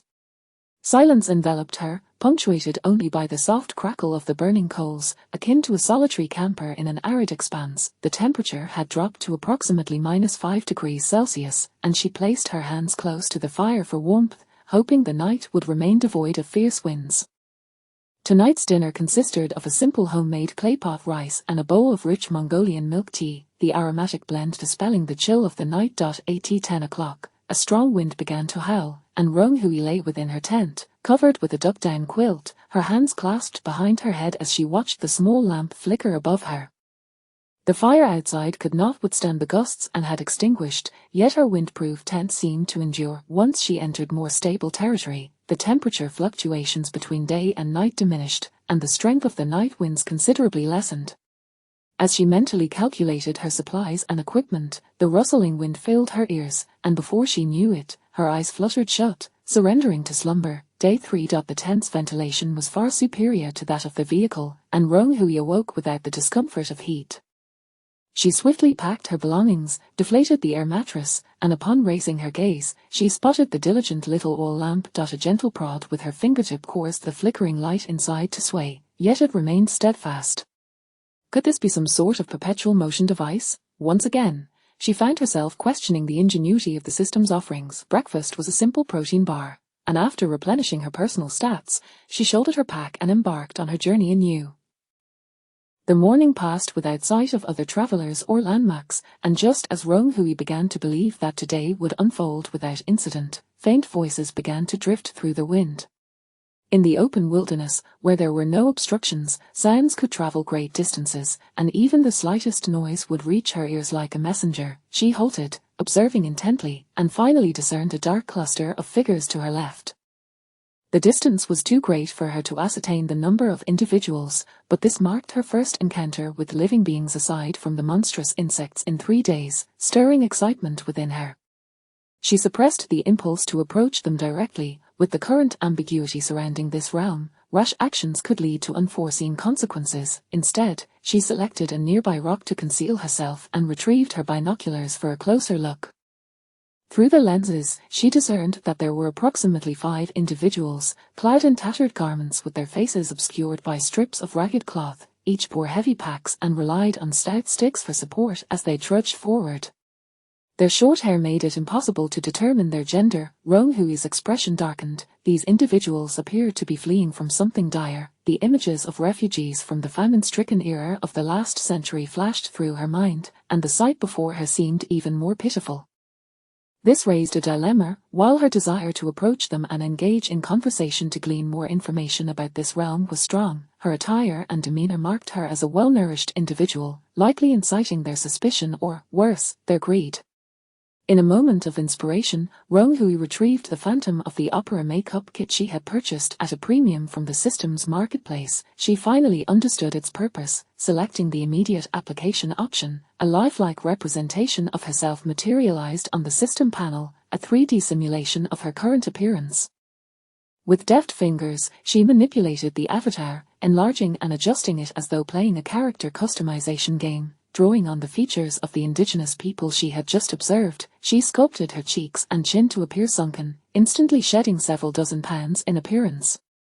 She slimmed her arms, thighs, and waist, using pigment to tint her skin a dusty brown, as if coated in earth. Finally, she tousled her hair into a disheveled, burnt yellow mess and transformed her clothing and backpack into ragged remnants.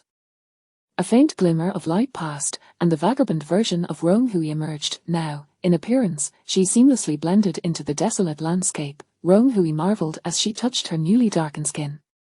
This prop proved incredibly effective, akin to a transformation. She quickly checked her personal stats. Fortunately, her cleanliness value remained normal, as this was merely an illusion. With everything in place, Roan Hui adjusted her facial expression, striving to project an air of numbness and detachment.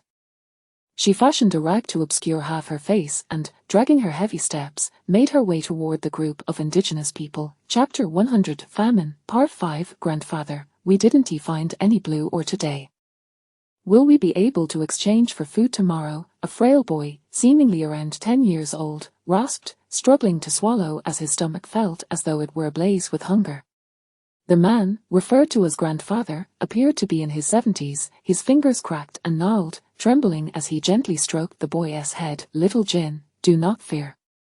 Grandfather will share half of his flatbread with you. I am old. I can manage without eating. No.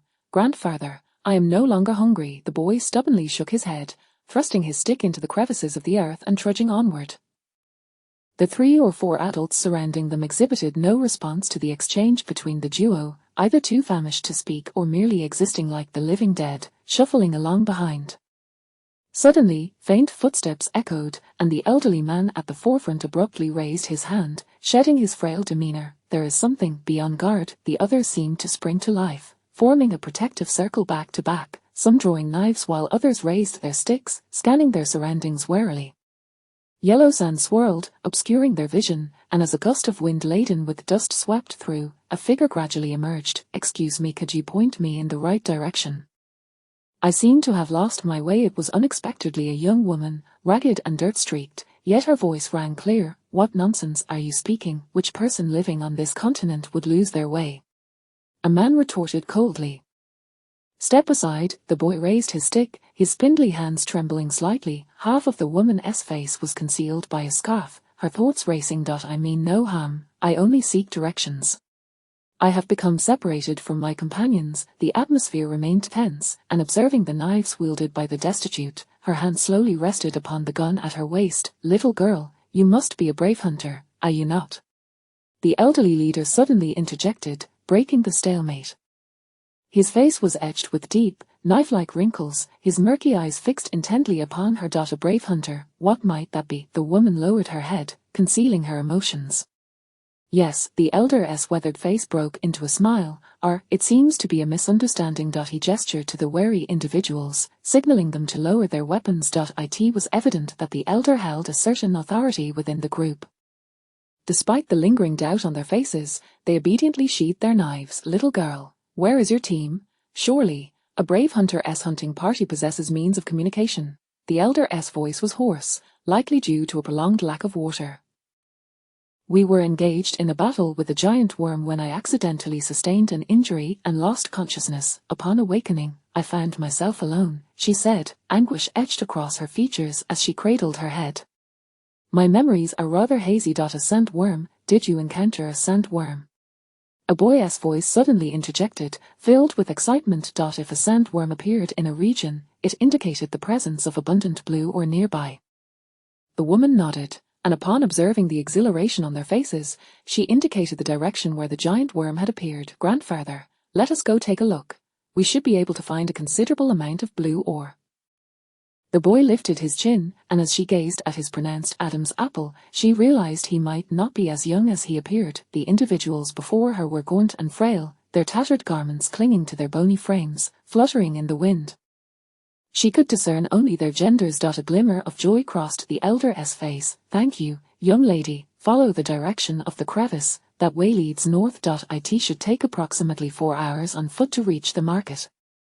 You might find what you seek there. The woman observed the cracked earth, confirming that the direction of the fissures aligned, leading them to navigate by such means. After expressing her gratitude to the elder, she parted ways with them. The elder led the group towards the location where the sandworm had been spotted, while the boy poked the ground with his stick. Grandfather, why did you treat her so kindly? That person is clearly not right. The boy's words echoed the skepticism shared by the others in the group. yet they followed the elder's lead due to his remarkable survival, having lived to 60 years old in such a perilous land, a feat unattainable for most destitute individuals. To live long is to endure much. In this desolate wasteland, the unknown is the most terrifying spectre. The elder coughed lightly, covering his mouth, then whispered, "The elders of my tribe once taught me to avoid all that is opaque in the wasteland. It is the key to survival." Though the girl's attire mirrored their own raggedness, her eyes and demeanor bore no resemblance to that of a mere drifter. She had sought assistance from them, leaving her intentions shrouded in uncertainty. Moreover, she exudes an aura of danger that we are ill-equipped to confront. The elder tenderly ruffled the boy's hair. Little Jin was already 15, yet he had never known full sustenance, and his height barely reached the elder's chest. They hoped to find Blue Ore ahead, enough to exchange for ample flatbreads. As the group pressed onward against the wind and sand. In a sudden shift, a disguised rogue who pondered deeply, having gleaned 5 pieces of information from the elderly man. Direction, brave hunter, sandworm, blue ore, and market. The giant worm she had previously encountered must refer to the sandworm, a peculiar creature with numerous appendages and compound eyes. Furthermore, wherever sandworms appeared, blue ore was sure to follow. Yet, what precisely was blue ore? These destitute individuals seemed to be in search of blue ore, indicating its significant importance, as they risked their lives in pursuit. Given their gaunt appearance and rudimentary weapons, Hui doubted they could withstand even 3 seconds against a giant worm. Brave hunters were likely associated with hunting, possibly forming a group specifically to combat creatures like the sandworm. Hui couldn't help but feel relieved that she had endured the revulsion to collect the sandworm's corpse. It must possess value she had yet to comprehend. Following the direction of the fishers, Hui resolved to visit the market first. The makeup she had applied was effective for 12 hours, and she still had time to gather further information in her current guise.